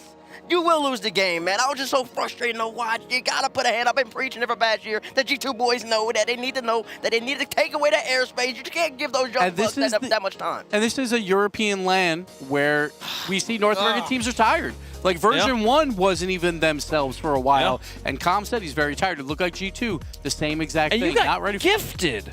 Like a heap of goals. Like G2 just like kickoff walked goals. into them. They got the kickoff goals, but I mean, me and CJ were watching the series, and it was flashes of G2. It was flashes of them looking like, oh, they're back. And then all of a sudden, it would be a mistake. There would be a lot of free goal, and then Archie would pop off. Well, I mean, thankfully, though, this is a Swiss stage. You get 3 chances. It's not a double elim, so it feels like they're warming up into this event. As you said, we saw glimpses, but there were just 3 goals back and forth. It felt like Atomic turning around rather than challenging in game 3. Just And watch that's my Oli put it in. concern. And that's my concern. Because at first going into that series, I thought, like, whoever loses this, they're fine. But after watching that series, I'm a little bit more concerned for a G2. Yeah, and because of how it went down. And we're talking a lot about, like, what happened to G2? I mean, to some degree, this is kind of what's been happening to G2 so far this season. But on the other side, I mean, Archie and Jorius won that series outright. Oh, my goodness. Once they got to game 5, that's when you just give it to your superstars. You just let them dance in the sky. Archie, air dribble bump, and then he got the other one right after. Yeah, he's like the flip cancel, like just. My brain, the bat doesn't make sense. It encapsulated Oxygen beautifully because they were inconsistent as well. Yeah. Archie and Joris were whiffing her all over the place, but they had the clutch goals. Oli was a consistent one. He was sort of keeping it together, like just letting them do their thing. But once they got to game 5, those redirects. And this is why Oxygen, they love top 3 plays, and we don't do not top 3 plays because they would also be on that list too. They had a lot of bad misses at times for free goals as well. So we'll see them on top 3 for sure. But Oxygen has to clean it up as well. Maybe we should start doing not top 3. Players would hate us even more. That'd be fun. Hate me. That's some free content out there for someone if you want to make that in the community. Folks, let's start looking forward throughout the rest of our matches. B-Stream has been trucking along, given that there's been kind of no competition there. Gen.G was able to take care of Power. The club took care of the Pioneers, and KCorp were able to take out James Cheese. And that was a perfect sweep. Sponsored by Chalk. Perfect sweep. Perfect sweep there. Yeah, sponsored by Chalk Podcast here, making the first appearance there. But we'll get to see Liquid play Team Secret to close out round 1 over there on twitch.tv/RL Esports. This is just round 1, though. We are playing round 1s and round 2 today, so we are actually only a quarter of the way through the action Don't here say that way. on the main The stream. B stream have got the memo. They're moving through these games very quickly. The A stream, they need to pick their game up. B stream's like, we're getting our job done. Come on, A stream, what's going on, folks? So we'll get to see for the rest of round 1. We'll see Moist play FaZe here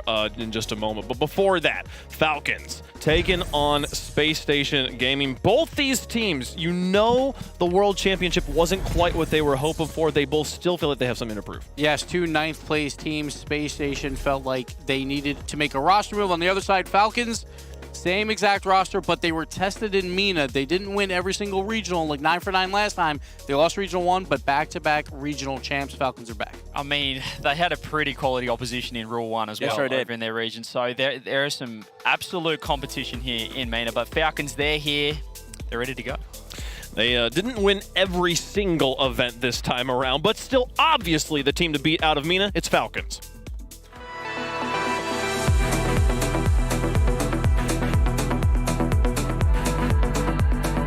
شعوري عظيم. دائما صراحة شعور عظيم انك تنافس في بطولات عالمية زي هذه البطولات. بإذن الله راح أوصل لهدفي بالتدريبات المكثفة والتركيز على فردياتنا. تحضيراتنا للبطولة كانت عبارة عن تدريبات مكثفة وحاولنا نركز على الأغلاط اللي سويناها سابقا وبإذن الله أنها تكون بداية كويسة. دوري في الفريق إني أكون موجود للفريق متى بحتاجني، سواء على المستوى المعنوي أو داخل الملعب. الفرق الثانية لازم تخافنا، لأنه أكيد قلتها سابقا لأسباب كثير، ولكن أبرزها إمكانياتنا الفردية. أحب أقول للي يشكك في قدراتنا إنه إحنا جاهزين ومستعدين نثبت العكس. فريقنا الأفضل يعود لأسباب كثيرة الصراحة، لكن لو بذكر سبب واحد يمكن إنه يكون تناغمنا الكبير وفترتنا الطويلة كانت مع بعض. الحلم إنه نحاول نوصل لأعلى ارتقاء قدامنا. قد ارتقينا في لندن وصلنا المركز الثاني، ونحاول الآن نرتقي أكثر. Let's go Rotterdam! You see, you said that there are many reasons why their team is the best, but the one that they listed was how long they've been together. Very few rosters that are here competing today that have stuck together as long as this team. I mean, they could have said mechanics, just raw ability, but that's interesting. They went for the teamwork, and that, you know, personifies this team. They're just always locked in, and perhaps why they're such a good LAN performer as well. Yeah, and then all these guys have been playing for so long, even when they weren't in the RLCS, they finally got that moment in London where they made it to a grand finals, and everyone was rooting for them. They fell a little bit short, then they fell a little bit short again at the World Championship. So they're still looking for that major title, but I think a lot of people will still have them in their top 5. I think it's really hard to just like try to figure out where to put this team at the moment, because the World Championship, they had such high expectations. They were quite short of that. And at London in the spring, they exceeded expectations. It was the first time Cal had even played on LAN and went straight to the grand final. So now here, you're trying to figure out where should I place them. They have Ahmed, one of the best offensive players in the world, if not the best. You expect him to perform. Where's TRK now? I mean, maybe this is perfectly for them, a perfect situation, because we're not really, you know, putting them all. They're definitely going to be a top 4 lock, which is sort of what we have for Worlds. So I think they're going under the radar here in this tournament. Well, on the other side of the pitch, making their first appearance internationally with LJ, it's Space Station.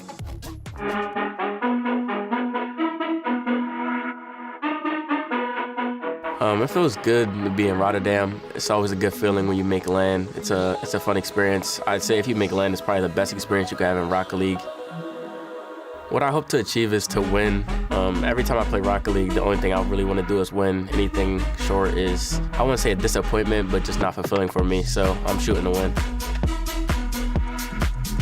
Most importantly, keeping the vibes up. If we have good vibes, we always perform well. So yeah, that's our plan. This tournament is very important to me because I've never won a LAN yet. So winning this major would mean getting my first LAN victory. So hopefully I win. My role in our team is just to be the little weirdo going around disrupting the team, making them be uncomfortable, trying to make them make mistakes so we could capitalize off that. Trying to set my teammates up, and they're mechanical enough to finish it. But shout out to all the fans. We love y'all. We love y'all's support, and make sure to root for us at the LAN. This is one of the most fascinating teams for me personally. I'm excited to watch Daniel in particular here, Bates. The player was one of the rookies we were talking about last season of like, oh, how's this young gun gonna like adjust to this stage? He's been here now. He's no longer a rookie, and now LJ is on the team as the rookie. I know, and that's crazy. I believe LJ's older than Daniel. so Daniel's still the youngest, but he absolutely popped off in his rookie season, and he got better throughout the course. LA started off slow, got better at LA. Yeah. Played well in London, played well at Worlds. He wants to continue that now. But we talk about hype, and Arsenal's going to have to bring it. No more Reynolds on the squad. Usually it was both of them tag team in that hype. So he's going to have to bring all of it to get them involved. Daniel's very quiet on LAN, I feel like, and then LJ, we don't know what to expect out of him yet. But Space Station, they're still looking for a first title in anything in 21 months. They haven't won any regionals, the no lands, no nothing. So they bring in LJ for one reason, and that's to win. And compared to the previous NA teams we've seen so far, G2 look a little bit jet-lagged. V1, Com spoke about it. This team, they've been boot camping next door in Poland, so they're ready to go. They've acclimatized. Dan looks fresh. They just look ready as a team so far, so maybe that boot camp can pay off too much. And Arsenal is in the middle. I know there's a lot of little controversy after the World Championship saying he's not a team player and everything. He's sat in the middle right now. He's supposed to be leading these two young bucks. I expect him to perform right here. You see Coach Chrome there behind them as well, stuck with this team for a while, been through a few roster changes, and they're ready to come here, Gibbs. Yeah, this is a very interesting matchup because I feel like it's a complete opposite. Because we talk about a beautiful game of football, you know, and when I watch Falcons, I feel like it's a beautiful game of Rocket League. Space Station is the complete opposite. They play dirty, they play for bumps, they go for demos, while Falcons really don't go for that play style. So we'll see if Space Station will get in their face and kind of try and disrupt that beautiful game. Yeah, like the great thing here is that both teams know each other so well. Like Chrome's done research on this team. Falcons, they know how to play against the North American teams. So it's going to be a little bit of a chess match, I feel. A bit more of a mental sort of battle. Well, and with two teams that are as prepared for each other as these two are, what is going to be the X factor? What will push one team above the other? I mean, it could be different for each team here.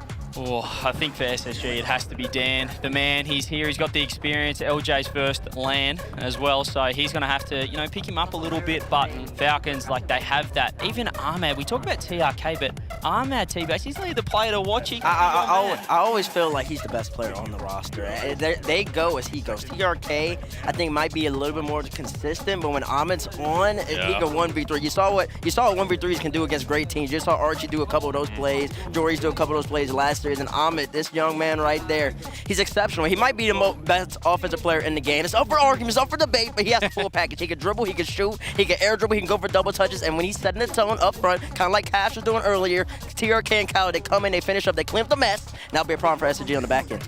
I think what's interesting as well is this feels like a rinse and repeat from last season. We had Falcons coming up against G2 first up, rolled them, and now they get Space Station. A similar position because G2 weren't looking incredible going into that last season, and Space Station again. And that was European LAN as well. European LAN. We're back here. It feels like a bit of deja vu, and Space Station, they've been solid in the Swiss stage. They always find a way to get out, but we're just not seeing them go to that next level. Exactly. 3 top 4s in NA. When you're going to an international LAN, well, you want to be placing a little bit higher in NA, so you're looking better. But we see this, and demos 4.3 for Space Station. Yep. They are going to look to get physical throughout this series. They want to make Falcons uncomfortable, and that is their entire gameplay. Yeah, no, Reynolds might not be on the team anymore, but the physicality is still absolutely here as much as ever for Space Station. Let us know how you feel this one's going to go in the fan vote. Hashtag FLCN, hashtag SSG. Get your votes in chat. We'll go down the line. CJ, start with you. Who you got? Ooh, who do I have? I just, for some reason, I think I predicted Falcons to get top 8. They'll get there, but I've got the SSG. I think Dan the man is ready to go. Yeah, I think the boot camp has been awesome for those guys that come together. Compared to V1 and G2, they've acclimatized. They're ready for the time zone difference. I think Dan's ready for a big one. My problem is, so I love Daniel, but I think Space Station kind of relies on him a little bit too much, and I expect him to have a quiet series here. I think Falcons take it. I told you they're going to store over the blue wall, so of course I got to go with the Falcons. I just believe that on LAN, Ahmed's too much. I mean, okay, but by the analogies, the other is a space station, right? So you can't get above that. You can't really fly over that. Well, first it's got to make it out into orbit, and at the moment it's landing is on the ground. So that's exactly what I have to say about that. I just believe that Ahmed, he's going to be a little bit too much for him. I think SSG, I do think they make it out of Swiss, but they're not going to take this W. And also, I've been wrong every single time I've done this death so far, 0-2, so Falcons. Hey, we got to get right at some point right here. I think I'm also going to go with Falcons on this one. So, so we got 3 Falcons across. Hey, I'm just glad I didn't sweep the desk again. So I'll at this point, it would be a. You did at the moment. So at this point, it's 3-1 Falcons. Got through that one. How's chat feeling about this one? We got 59% in favor. We've been really split. There's been no big favor. You know what's crazy? I don't think I've ever seen SSG lose a fan vote. It's true. Because it's early North America. That's also right. This time zone's helping some of these fan votes. Folks, let's get over to the pitch. It's time for match number 3. The Middle East still looking for that big win. The road can start here. On the other side of things, Space Station's new sensations. LJ's hopes to start hot here. Let's get down to Manfield. James Bott here with Corelli to call the action. And Corelli, we were talking about this matchup before. We actually have seen this matchup before at the Spring Major. Yeah, saw it at the Spring Major. Falcons just survived a reverse sweep from Space Station, and a little bit of a grudge match, I feel like, here, James, because that was such a hotly contested series. Now they face off in the first round of Swiss. But there is one big difference this time around, and it's that, you take Reynolds out and you put LJ in, and really, there has been questions about both of these teams. For the Falcons, they made it to the finals in London, but then fell short at the World Championship, so can they bounce back? And now also with LJ, will LJ pay off like Daniel has paid off when he came in to fill in for Sipic? Well, and of course, every move that a team makes, they're trying to win more, go further in these tournaments. And I think for Space Station so far, their Swiss stages in North America have been very solid. But when it comes to the winning, as Gibbs had mentioned earlier, they haven't done that for such a long time. 21 months is what Gibbs said. And when you pick up a guy like LJ, I think the jury's still out on has he improved this Space Station squad, and this is a huge opportunity for him to prove it. We'll see if he does, or if the Falcons sink their talons into SSG and take him out. So far, this first minute has come and gone with no fanfare. Ahmad getting tipped at the mid by LJ. Daniel going for a solo play. Back down, Arsenal, like the decal he's got going on. Festive here in Rotterdam for Arsenal, and I like that interview that we had from him. He seemed very calm from Arsenal, and usually he's very hyped up here on the stage, and of course at these lands. It's TRK, wants to try his luck at the back wall, but it's LJ to clear this one out for Space Station. Well done by LJ there to defend that back wall. TRK and Ahmad, those are the two attackers. And how an opportunity, you saw two on the goal line. The Falcons just parked, letting TRK dribble this one out. Well, he talked about the attackers for Falcons, but it was the defender, Khaled, there for Falcons to make that big save. And you're not going to see him move up the field too much, but defensively he has been a rock. Ahmed now trying to save this one off the back wall. He does, and Khaled there just trying to buy some time for Falcons. Arsenal's going to whip back around, but with no boost. Can't put anything together. And just a moment ago, we saw back-to-back demos for Arsenal, and it is that physical gameplay. Even at the Spring Major in the upper bracket semis, it was the demos and the bumps that really gave Space Station the edge in the games that they won. Just averaging over 2 demos per game is Arsenal. Only Reddles and Calm in North America have more than him per game. I'm shocked to hear Calm has more. Now another chance. The Falcons, a dunk attempt from Ahmad, but it goes nowhere. TRK trying to take it to the air, but the bump off the ball from LJ prevents that attack. Talking about the demos, but just the physical game in general, James, paying off here for Space Station, pushing Falcons off the ball. Now Arsenal playing it to space. Let's see what LJ can do here. He's got no support down the field. Everyone rotated out for Space Station. They're going to play this one off the clear as Falcons were parked on their own side. And you saw Arsenal, that one bounced pretty high. I think he wanted to control that ball on the ground. But still, Space Station get the ball back. Flip reset from LJ. Arsenal going for a bump on Khaled. The Falcons, their defense has been holding up. They have turtled up a few times back on the goal line and just said, you know, SSG take the shot. And now we're seeing a demo from Khaled. I think for Space Station, executing a game plan to perfection at the moment. You're not seeing a lot of offense coming out from TRK and Ahmad. You're forcing Khaled to take the ball down the field by himself in many situations. Space Station haven't found that perfect opportunity quite yet, but now here comes Khaled. Shots on target and saved by LJ. Nicely saved as well, but the attack not over. TRK up over 1. The tip around Daniel. Arsenal hitting it downfield, but you can see LJ running on just a single small pad. Ahmad going for the dunk, and it's back out to TRK. TRK dropping it off the backboard. So we only have 1 minute left, still no goals. And that's the offense there for Falcons. That was a good 30, 40 seconds to push Space Station into their own side. But again, both teams really coming up fruitless here on the couple attacks they had. Arsenal, boost to work with here. Flip reset inbound and gonna let this one go off the back wall. As Daniel, I think, got punted out of the midfield. Still Space Station making the transition slow for Falcons, and it falls back into the hands of Daniel. Final 30 seconds now. Daniel trying to make something happen. TRK over to the wall, pinch. Doesn't really go far, and it's cut off by Arsenal. Khaled trying to get this back downfield. Nobody from the Falcons there. There's a demo from Arsenal on the back line. Will that throw the Falcons off? You can see how deep LJ was sitting. Another demo comes out from Arsenal. Maybe the opportunity's here for Space Station. Arsenal puts one off the back wall and turned away by TRK. TRK, will it get a good bounce? It does, stays in play. LJ demoed off the back wall. Khaled keeping the ball up. TRK towards net, it's blocked by Daniel. Now LJ a chance, he'll put it down to the corner. And we have overtime, an exciting series of events there near the end, Corelli, but the defense held up for SSG. And that one's a painful one for LJ. No boost when he had space to bring that one down. Did the best he could. And now into overtime here in game 1. Falcons at Space Station. They've been so close since we last saw them, and they might stay close here again. LJ off the back wall looking for follow-up, and Ahmad comes out of nowhere to slow down Space Station. Very nice read from Ahmad to prevent that rebound out in front of net. Now, low boost situation for Khaled. Daniel, a lob shot. TRK popping it high. LJ over to Arsenal. Arsenal gets bumped after his first touch. Now we might see a breakout from the Falcons. In times like these, especially in a game 1 and in overtime, you look towards a player like Arsenal. 5 OT winning scores so far this season. He's got the ice for Space Station, but Falcons have proved to be one tough nut to crack so far. They have been sitting back.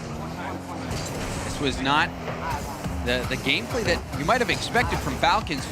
They usually love to take it to the air. Now a chance for LJ. First touch control, going for an air dribble. Off the crossbar, gets denied. It was a 2-stack on that play by the Falcons, and they're still not out of danger. A pinch will clear it, and they get some breathing room. But those are the opportunities that Space Station looks towards LJ to put away. The solo plays with space in front of the box, and he did a pretty close job there against the Falcons defense. Still, that defense holding strong, even when it looks a little dicey. They're able to clear it away. You can see there even at the end they got the pinch out, but here comes Space Station again. Follow up from LJ. The shot goes through for LJ, and Space Station take game 1. And it's the demo that clears the way. Usually it's Arsenal doing the damage, but this time it was Daniel and LJ. The player that you might have some question marks about was the one who put in that overtime winning goal. You said Arsenal had 5 so far. Well, that was a big one from LJ. 6 demos for Space Station in that game, and I think as we saw there in that final goal, or the first goal, and 5 of them were from Arsenal. Right. The only one was from Dan. And he's the guy to look out for physically, and I think Falcons have to know that. They certainly do going into this series. There's no way they don't do their homework against Space Station, who's been, I think, traditionally a very tough team to play against. All the North American teams have always given that over to Space Station. They say they're a very strange team to play against. I think international teams are finding that out now. They really are. But, I mean, Corelli, this was the Space Station that we expected. I think it's fair to say. We know this is their play style. We know this is how they like to play the game. You know, Arsenal was connecting. At one point, he had back-to-back demos. You saw it even on the overlay. But for the Falcons, this was not necessarily the Falcons that I expected. You have Ahmad, who's looking for his 100th goal. He's just one away. Yeah. He's been... by some people's standards, maybe the best offensive player that we have in Rocket League, but in that game, it was crickets from Falcons. They were backed up. I mean, we talked about that so much. Space Station, as I said in the middle of that game, executing that game plan perfectly where they back up Falcons and just not allow them on offense, because Ahmad and TRK have just been so lethal for Falcons. But when you take that away from them, you notice how much defense they've had to play, and Space Station just peppering against them and finally breaking through. Arsenal pressuring Khaled. TRK. I have to leave that one out for Daniel. Daniel just goes through. Who was that? He just went through a Falcons player like butter. It was like nothing. But here comes the counterattack for Ahmad. Can he slip it through? And Daniel racing back makes the save. And for Falcons, they're trying to turn that counterattack into a goal, and I feel like with the way game 1 has gone, that might be their best bet. Here's another shot, follow-up from Ahmad. Surely he can put this one away. He does, and Falcons on the board first. And that is his 100th goal of this split. And it's to take the lead here in game 2, and a much-needed goal for the Falcons. And as we said, I just mentioned it, the transition for Falcons is so important there. Space Station had given the space to them to put away goals like that. They aren't super pretty, but it certainly will work when Space Station gives up that space. Arsenal taking out TRK. The demo's not slowing down for Space Station. Khaled trying to lob that ball out to the side. LJ cutting it out. A tip from Arsenal. Doesn't find a teammate. Now Ahmad dribbling it at the mid. Low on boost. Will boost management be a problem for the Falcons? Uh-oh. They have been getting demoed, and demos really do throw a wrench into your boost game plan. And there's another demo by Arsenal. Now the 4th for Space Station. That's the 3rd for Arsenal by himself. TRK getting some flip resets there. Khaled, a tap in for him and doubling up the score, Falcons. So despite the demos coming plentifully, has not really made the difference so far. Falcons making the adjustments. It's not the pretty double taps or flip reset goals that you expect out of the Falcons, but it is surgical. They are just wearing Space Station down and catching them on the counter. And that's what you have to do against Space Station. You aren't going to get these big highlight plays a lot of times. You have to grind them down. Here's another shot, well placed by TRK. Daniel once again streaking across the net to make that save. Oh, Khaled getting bumped. Arsenal on the retreat. They'll try to hit someone upfield, but Khaled has an easy pass over to TRK. TRK recognizing the net's wide open. The Falcons are dominating. And LJ trying to get that touch off the sidewall. Nobody back for Space Station. Now a couple goals in a row now that you're kind of scratching your head saying, where did the Space Station defense go? And I think, again, that transition game from Falcons has just been superb. And now we're seeing aggression by the Falcons. Each member with a demo so far in this game. And each member with a goal as well. The love is being spread by the Falcons. The Falcons are such an interesting team when you look at them statistically. You have a guy like Ahmad who's leading his region in goals per game and shots per game. And then you have a guy like, you have a guy like Daniel as Space Station puts their first away. And this was a play that we have seen many times from Space Station. You let Arsenal go, lead block, take that final defender out of the equation, and that's going to equal a Daniel goal. Space Station not out of it just yet. We just passed the halfway point of the game, but a 2-goal game, that is something that Space Station fans will feel a lot happier about. And plenty of time left on the clock here for Space Station if they choose to make the comeback, or if Falcons allow it. Daniel, as this one come down and TRK's not fake, just straight through that. It's 2 minutes upon us here in game 2, and a lot of work for Space Station if they're gonna get back into this one. Falcons looking a lot better here in game 2, moving up that field, having a lot more pressure in that final third. Will they get another one? These 2-goal leads can evaporate. Daniel gets demoed, but did get the touch. Ahmad getting demoed as well. A smoke screen. TRK's backwards, but he still makes the hit. We'll pass it into the middle. Khaled waiting. Daniel letting it bounce down. Will go for the control play. Getting bumped. Does get a nice 50. The bounce is awkward, but it's well read by Khaled. Sent back in from LJ. Arsenal was creeping on the back wall. Wasn't able to get a bump or a touch. And now SSG have to regroup. Good control there from Khaled. You can see Falcons were able to deal with that much cleaner than if they were just to play it downfield. Now Ahmad almost going to put that one in off the challenge. Look at the demo on LJ, and Space Station trying to turn this one around, and another quality challenge there from Khaled.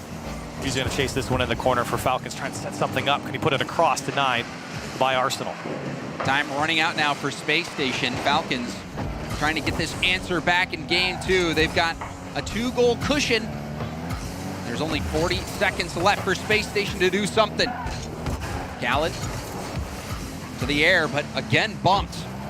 Double tap from Ahmad, and it just misses. So many close chances there for Falcons. Space Station, despite their presence in the midfield in the final third, defensively have been a lot more shaky here in game 2. Been caught off guard. Falcons have been making a lot of dicey situations fall in their favor, as Daniel will push this one downfield with 10 seconds left. TRK wasting these final moments. Gets another one, and then now you see a bump as well, Corelli. Poor LJ. He's got players. Watch this one. Just picture yourself as LJ here. You flip back around. Ahmad's chasing him. He clips him a little bit. TRK playing it slow. LJ twisting and turning and diving away, but it's not enough. 4-1 for Team Falcons. They're looking good here in game 2. Excellent response from Team Falcons. Falcons, they came out a little bit slow. They got shut out game 1, Space Station. They were demoing the Falcons. They were controlling the game. This was a completely different game from the Falcons. They out-demoed Space Station. 5 demos for the Falcons. Khaled only had a single shot, but got a goal. The offense was spread out.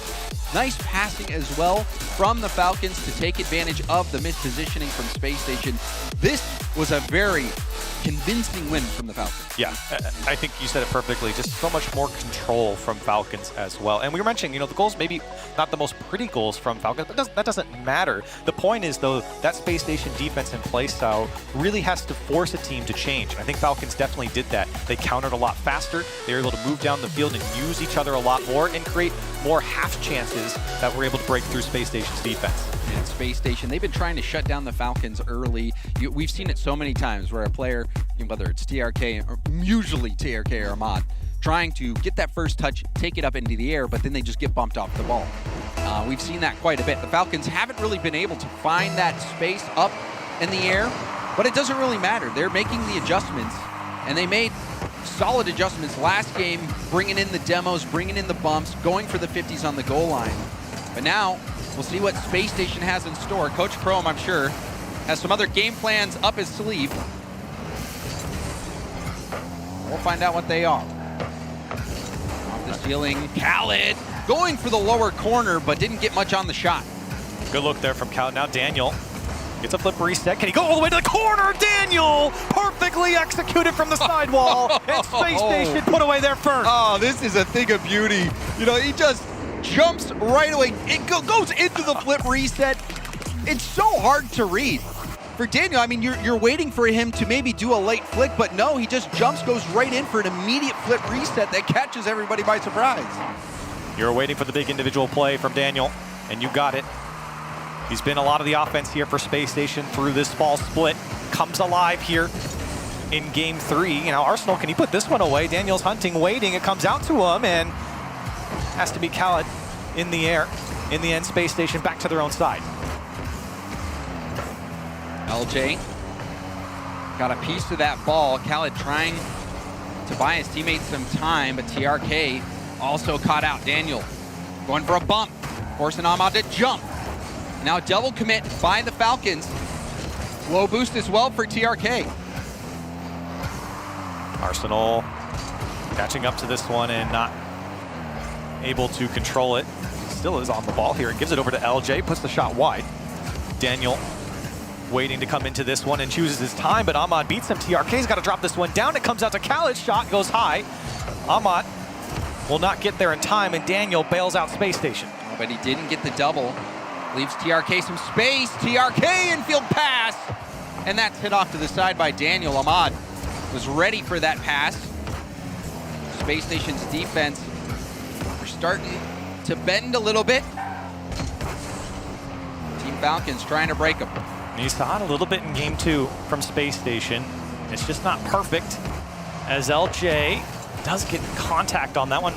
Just goes wide of the post. Ahmad plays this one off. Daniel almost dunks LJ as he plays it into his own corner. Dangerous there from Space Station. But now they're on the attack, so they turn things on its head. Still not able to hold on to the ball. It seems so quick, James, for them to move downfield and then just dispossess themselves. And Falcons kind of take it away and go back down the other side. Right, even defensively, Space Station was on edge. And they're still on edge. Daniel got a piece of it, and that near post blocked out by Arsenal, who hustled back just in time. The Falcons, they are really bringing it to Space Station, but Space Station are holding on by the skin of their teeth. They've picked up the pace, and Space Station are not matching it. They've been so quick to the ball. Now Ahmad fakes this one over to TRK. And Space Station, they have got to change things up. Arsenal, flip reset, not good enough. Khaled denies again.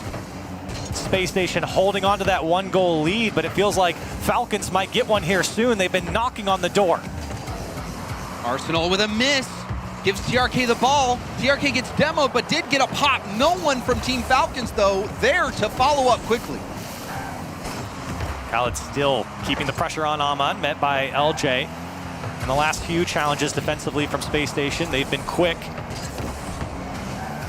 And that early challenge has prevented Falcons from breaking through. Now, Space Station trying to hold Falcons on defense here. Here's a great pass over to LJ. Shot goes just inside the far post, and a 2-goal lead for Space Station. And that was great boost starvation out of Space Station. If you were watching the boost meters of Team Falcons in the upper left, there was no movement. There was no movement. Space Station was taking it to him, and that is the play you make when a team is low on boost. You pass it infield. You know they're not going to have the boost to get out and challenge, and then a great shot from LJ, putting that to the opposite post from where the ball was coming. All around, wonderful play from Space Station, and they have a 2-goal lead. It's been a defensive game 3 for Space Station, and they're not used to having to field so many saves here, at least not North America. They've been one of the better teams to prevent the shots on their target.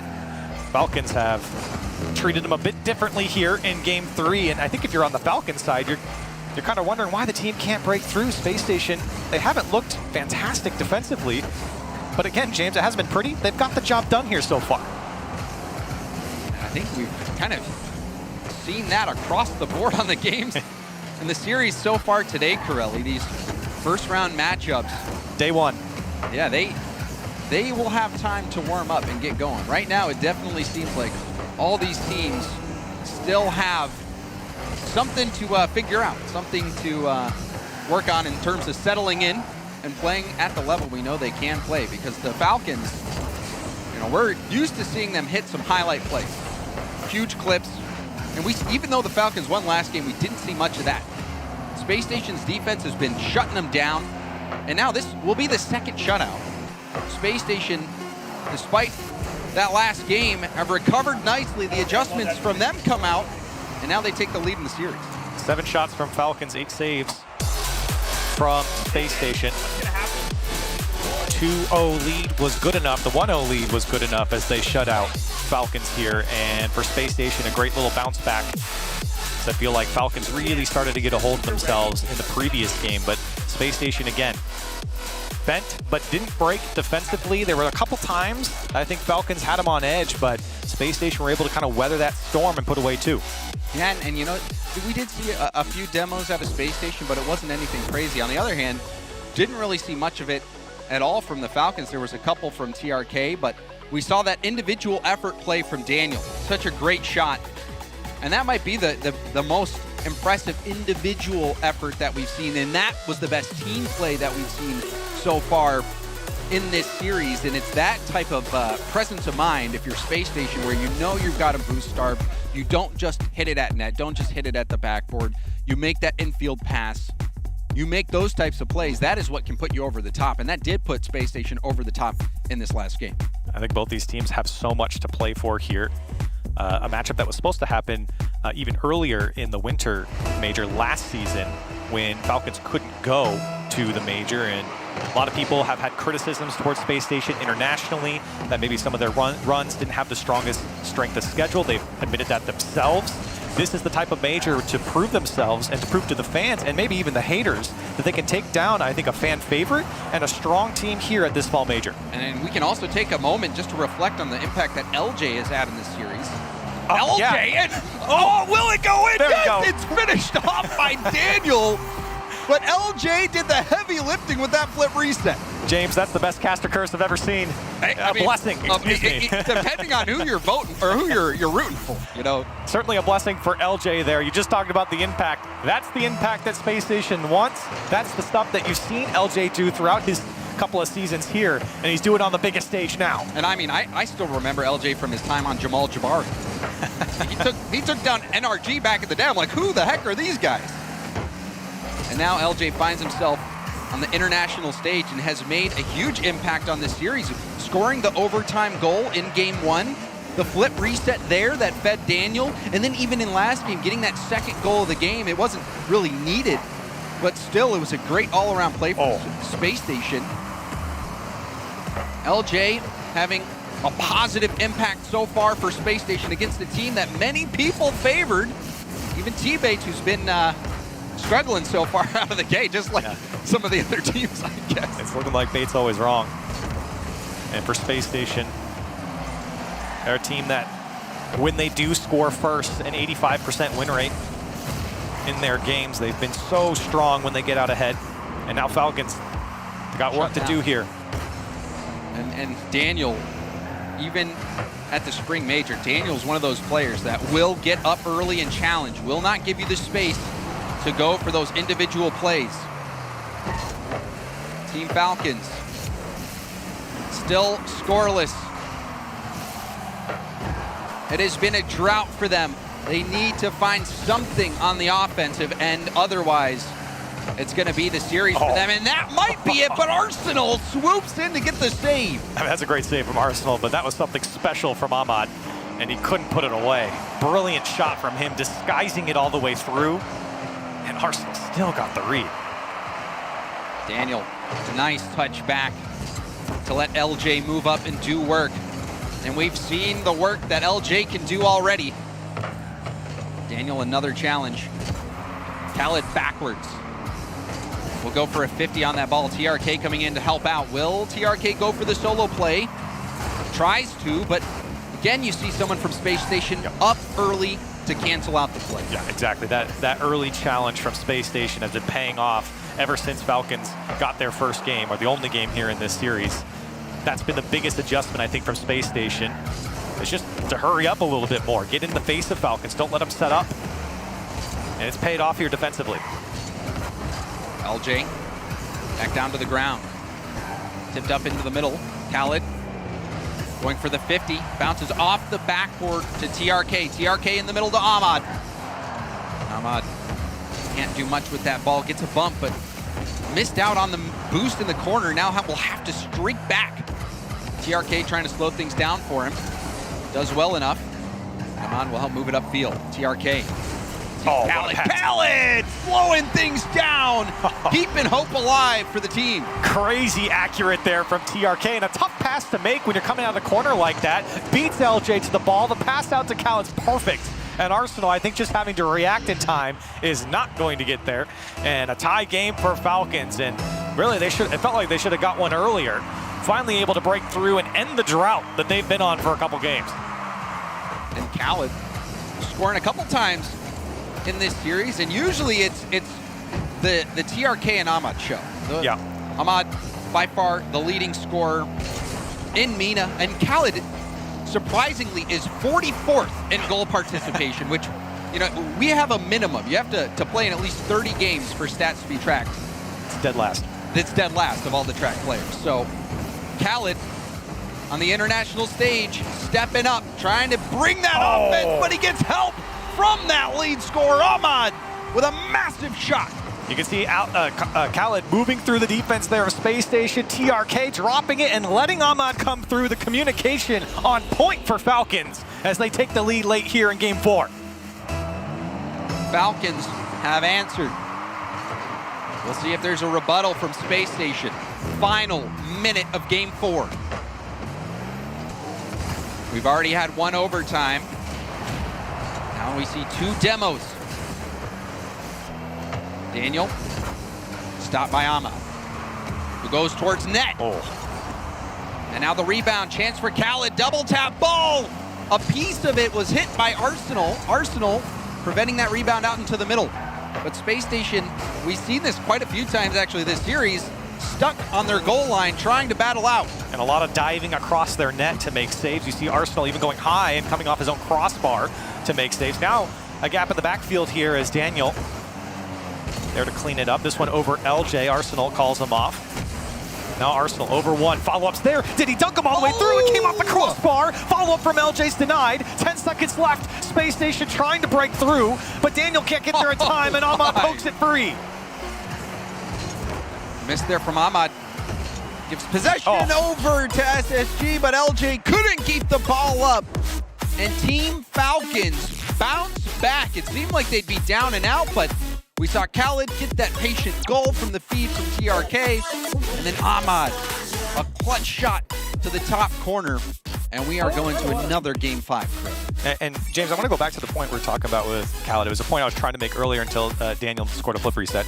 Khaled's been so defensive for Falcons. You talked about his goal participation, but also in goals per game, 34th there in MENA as well at 0.6. But defensively, he has been such a rock for him. I think the big game changer here is actually nothing about his defense, but him moving up, pushing players out of the way, being the threat that he truly is, and not being stuck on that defensive role. I think that's where Falcons really shine, is when they involve Khaled on the offense, and not just have their, of course, very strong dynamic duo in Ahmad and TRK. You've seen that here in against Space Station in that previous game, and I think that's what's really been paying off, is moving Khaled up and including him into the offense. And you have to do it, because you've got a Space Station team who has a play style maybe that is not something that you get much experience in playing when you're back in your own region. But the Falcons have showed us the talent that they have. They can make adjustments. They have a triple threat team, truly. And we're seeing it here now. Game 5 on Champions Field. It's been such a close match, and Ahmad is not going to make it close here early as he puts away his first. And that is a statement. TRK, a nice pass off the corner, and that shot absolutely perfect. Upper 90, Team Falcons now 17 seconds in. They score when they have been struggling to get on the board in some of these games. See if Space Station have a response. Daniel, lob downfield. TRK is last. Arsenal backward pass, rebound out to LJ, and LJ will score it. You saw the opportunity there, and LJ did not waste it. In the second this ball gets away from TRK, danger. You can see Daniel immediately chased Khaled into the back of the net and pushed him out of the way. That opened up the space for LJ, and you can see how fast Space Station executes the counterattack. And you got to take out Khaled. He is going to be that third man for Team Falcons. Space Station, a quick response. We are back to a tie ball game. Khaled down to TRK. TRK just off the mark. Rebound out to Ahmad, and Daniel will save it. And now the counter. You see the demo. He's still chasing. LJ trying to get another bump. What? And Arsenal threading the needle. I didn't think there was an opening. He just forced his way through. There wasn't an opening, but he made one. He went right through TRK, and Ahmad is in shock that he has Arsenal in front of his face and Space Station into the lead. Arsenal bringing that ball down to the ground. You even saw him lay off the touch when he was going for it off the wall. Wanted to get that ball down to the ground. He read that play early. Arsenal, one of the most creative players. He thinks quick on his feet, and he does the unexpected. Game 5, looking like this series, back and forth, win one, lose one, win one, lose one. Who comes out on top? Which side does the coin flip to? TRK trying to take all the luck out of the equation. His shot denied by Arsenal. Saw he had no boost. Pretty much had to just take that shot. LJ out of the play. Oh my. All three up from Falcons there. But they got the clear, and that's what's important. But here comes Daniel. This is dangerous. Off the back wall. Almost got it down. Nobody was there from Falcons to challenge, and you do not want to allow Daniel to have free shots like that. And maybe more importantly, no one was there from Space Station either. LJ. Hard flick out to the middle. It somehow leaks through. Another fake from LJ trying to bring that back to the middle. Daniel, double tap. It's good! Daniel, the young gun, busted out the bazooka. Well, he missed the first one, but he's not gonna miss the second one. And Khaled sitting on the goal line. There's not much you can do. You gotta guess on which side he's gonna put it. And he puts it right below on top of his head. 3-1 now for Space Station. Space Station, they have this game in their grasp. And the Falcons claw it away. Still plenty of time here for Team Falcons. They've got to find that rhythm that they had on offense. Ahmad, that's a great flick on, and both Daniel and Arsenal go for this one. TRK, can he turn this one around? Arsenal is able to control it in front of his own post, but still Falcons come out with the ball. Ahmad looking for options. TRK went, but he's beat by a mile from Arsenal. And Khaled trying to keep this one going. Zero boost. Again. And we've seen this so much from the Falcons where they're trying to make the play. We even saw it from TRK earlier when it was just Arsenal and net. And now we see Daniel put through another goal, forcing it through on the goal line. TRK was trying to retreat back, went off the ball. It was a disaster from TRK. It was not good control from TRK, but the finesse there from LJ to play that one across the net. And for Falcons now, it's been a disaster here in game 5. It started off so good. Now LJ off the kickoff is denied by Khaled. 2 minutes, or just under 2 minutes here for Falcons. They have got to go. They've got to put something together. TRK bumped off the ball, and an easy touch there for LJ. It just seems like Corelli, that battle for boost has been won by Space Station, and on low boost, the Falcons have not been able to make either the offensive play or in that situation, the defensive play. You saw TRK even went over. Oh, what a save there from Daniel. Oh my goodness. goodness. Trying to flip back there you to go. it. Khaled will poke that one in, putting Space Station out of their misery on that defensive play. What a shot from Ahmad. Now, you can't blame Space Station too much here. It's going off the crossbar. It's being saved off the post. And they saved the most dangerous shot there, but got so spread out in the end. And Falcons, there's the offense. There's the attack, the press against Space Station. That's what's been missing here in game 5. They've got to keep bringing it. Hold on a moment. Hold on a moment. The Falcons, I thought they were out of this game, but they have fought back. TRK getting the backboard bounce pass, and Ahmad a wide open net. LJ thought the shot was coming in. In and out save, not good enough there from LJ. Minute 22 on the clock. Falcons are making the comeback. They've kept that rhythm going here now. Ahmad trying to bring it down, but it's into the hands of LJ. A good bump will allow Khaled free space in front of him, and denied by Arsenal. Rarely do you see those 3-goal comebacks, especially at this level. Will the Falcons be able to do it? Ahmad to the side, trying to get it across the field, but it's cut out by LJ. TRK, not the best pinch. Resulted in a shot from Space Station. Didn't get a hit on the ball either. Another pinch downfield. TRK will bounce it to the middle. And now Daniel, pinch opportunity, but it's back down. Now forced towards the Team Falcons backboard, hit back out to mid. And the Team Falcons are just trying to move upfield and tie this ball game up. Final 30 seconds. There's a long clear. That's going to slow the Falcons down. Little jumpy. Now double demo. Here's a shot for Khaled, but unfortunately Daniel, the last man back, able to make the save. It was too high anyways, and a double tap. We'll get by the next man. 15 seconds left. Falcons, anything left in the tank. It's been so good here for the last minute and a half or so. Here's the pass over. Back to Khaled. He's going to get there first. Coming down, and Daniel makes the save. And Team Falcons trying to get a hold of this one. One more chance. And that one cleared away. It's going to drop down. And Space Station come out on top. Shit. Space Station, they were starting to give it up in those final moments, but they locked it down. And you could hear the hype from Chrome. Yeah. Huge for Space Station. You can see there, Chrome went over to LJ and kind of rubbed him on the shoulders there to say, you know what, you did it. You got through your first game on LAN. You're feeling good, and you can see there on the Falcons, I think, a little devastation. This was a matchup they've won before. Oh, no, those look like the dance moves from the video. I don't know what that is, but... I mean, I think you call them dance moves, but regardless, you know they're happy. And a team that not so happy, the Falcons. Tough first-round matchup for them.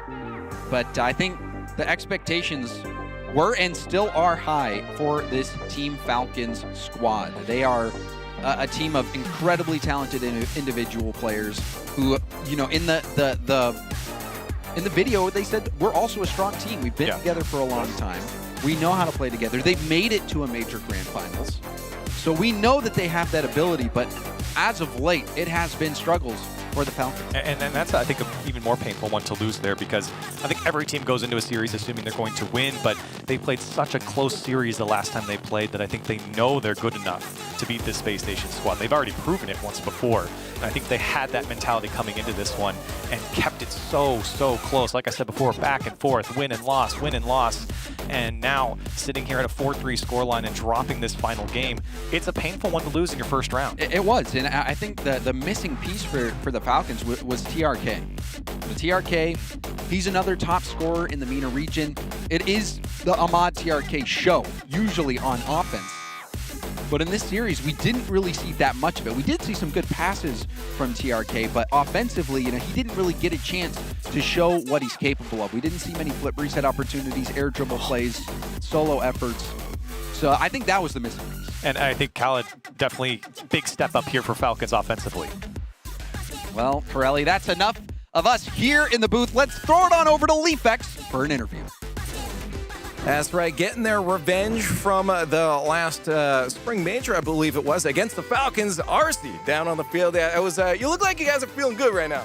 Yeah, we're feeling really good as a team and even individually. I think we played pretty well, to be honest. I'll have to agree, though. Overall, good, fun match here. Now, I want to just talk about the team as a whole here, because you got little Daniel there, you got LJ on the team. I feel like you're the dad of the team in the middle. Do you feel like you're that rally guy that brings everyone together?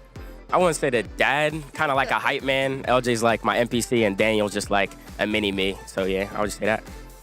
That's brilliant. Now, I want to mention, I'm going to bring up some pain right now, okay? I'm going to say February 2020. That was the last time you guys, you have won an RLCS event. Is this the roster to turn things around? Is this the one? You guys all bring it all the way here? I'm not going to put any expectations on the team. We're just going to take it game by game, goal by goal, and whatever happens, happens. If we win, that's good. If we don't, it's whatever. We'll work on it. I want to ask you about your opponents there, Falcons, because I had them in my bracket in top 8. I had them going to that final day. Do you feel like this is a team that you just played against that's going to be a top 8 team, or do you feel like the competition might be a little too thick right now? I think Falcons is a really good team. I think their play style is really tough for like even us as SSG to deal with. But against other teams, I think they'll do well. I still think they'll get top 8. I think they're a really good team. All right, one final question here. What was that? Is that you got a whole routine planned, or? Nah, like we call like OJ the NPC of the team, so just a little NPC, little move. You know what I'm saying? Yeah. Brilliant. Hey, well, again, congratulations on the first win there, but we do have a lot more Rocket League coming your way. You know what it is. We have to have a break. North America's mechanical monsters of FaZe Clan faced off against their counterparts from EU in Moist. It's going to be a fun match. Do not go anywhere.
just piggyback.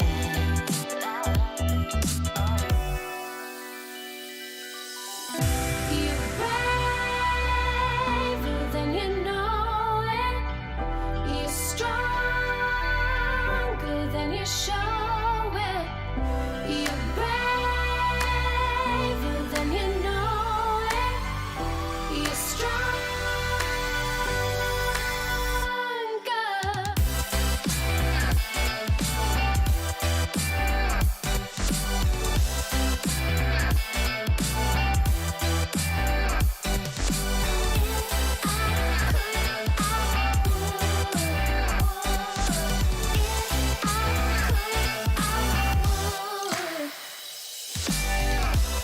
Before it's good, it's gotta get worse, and sometimes it's gonna hurt.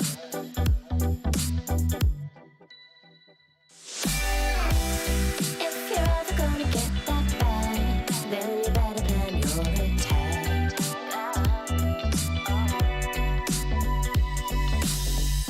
You're braver than you know it.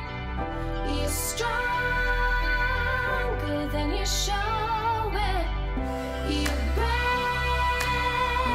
than you know it. You're stronger.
Final match of round one. Inbound, Moist Esports taking on the FaZe Clan. FaZe Clan coming in with Mist. Gonna see Mist perform on an international stage here in Rotterdam with this lineup. Excited to see this roster back in action. Moist also bringing in some new fresh meat here. Joya, Rise, Astral competing. It's gonna be a fiery one here. I'm White Punk, joined by some Bates, some Gibbs, some CJ, guys. Game 5 we just saw. That was a solid coin flip of a match, it felt like. Oh, yeah, but Dan the man, what did I say? Showed For him to step up, he showed up. I think all of Space Station really showed up. Arsenal with a huge goal in Game 5 as well. But coin flip Game 5s is sort of what we're seeing here. Just all the teams are so close. It really has been decided by highlight plays every time we've gone to Game 5 as well, which you want to see. You don't want to see the teams losing just on blatant mistakes, but seeing teams step up and clutch and deliver, create those wins themselves. So one more match here to go for the round one. We'll be getting into round two here in just a little bit. You can see all the games for the B stream done for round one, and they got to wait until we're done. Look at that B stream just go. Wow. They picked the right B stream match. They sure did. They did. The B stream was just excited to get to round two. They're like, can we please just get there as fast as possible? Yeah, that's later today still. So yeah, absolutely. We got a long ways to go. We're going to play all of round two. So we're only halfway through the day. If you're just now waking up in North America, welcome. You missed a few bangers. You missed some complete sitters as well. So don't worry, you're not missing too much. Let's talk about the last match of round one, though. Moist Esports taking on FaZe Clan. So many, two teams that really established themselves in the RLCS space last season. Yeah. You're trying to build on those dynasties. And now two bold roster moves as well. They're kind of going the opposite direction, I would say. FaZe, it looks like an upgrade with Mist. while Moist lost probably the best player in the world with Vatira, but they pick up Astral, which is a pretty good replacement, but it's not working just yet. We'll see if they can get it right for the Major. Well, how are Moist feeling about their roster move coming into Rotterdam?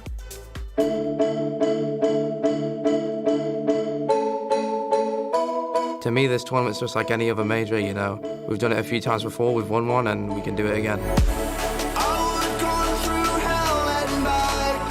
Reach our goals, we just have to do what we normally do, you know. We're chilling, we're a good team, we're good friends, and we can be happy just having a good performance, and if we do, then we should win anyway. Won't get an opportunity here. Now Exotic trying to pick it up, but runs into Moist. Pass play in front of the box. Wow, as Astral puts it in for goal number 2. Moist connect! For this tournament, you know, we've been scrimming, we've been doing our thing, playing ranked. I mean, when we play, we just have fun, you know, we're good friends, we're a good team, and we know it, and we don't take ourselves too seriously. Sometimes, you know, having a lax approach can help you win. The other team should probably be pretty worried of us because we're a bit annoying, you know, we get in their face, we get a bit confusing. We're definitely an unorthodox team and, you know, you'll never know what we're doing. You've seen what I've done with Musty Flicks, you know, might go for a pogo this tournament, you never know.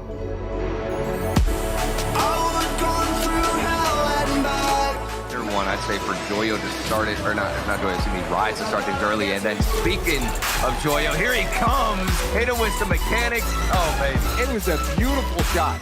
We're the best team here because we know how to win. I'd like to see someone try beat us, to be honest.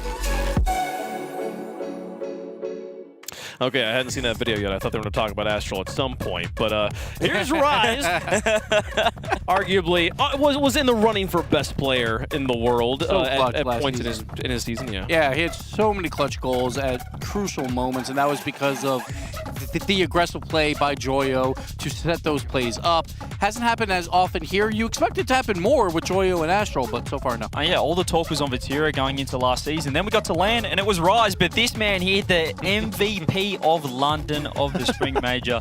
What a man. He's ready to go. The confidence. But he lost the colors. He lost the colors in the hair, so he might have lost his power. I'm not sure. He's looking a bit colder. He's got the jacket on as well. Yeah, hey, that's probably smart. That's probably smart. Just keep warm. His great mother got her hair dyed. She said she got her hair dyed to carry both of them. He didn't need okay, there we go. And this young man here, he came from KC. KC did a swap, a little trade, if you want to call it that. Astral for Vatira. But I do believe this Moist team, they've lost their identity. Last year we knew what they were. Botsy was gonna hold down the back line. Joyo and Rise are gonna be clutch and mechanical up front. And now it just seems like they're still trying to figure it out. It hasn't necessarily clicked so far yet. It feels like there's massive question marks on this team. Just sort of what we saw online. However, what they have going for them, Gibbs, is that Astral is a LAN boy. He steps up on LAN, so if they can bring it all together, they're going to be a strong team here. Still looking to see the whole recipe here from Moist. On the other side of the pitch, a cake that just keeps getting sweeter. FaZe here bringing in Mist. How are they feeling?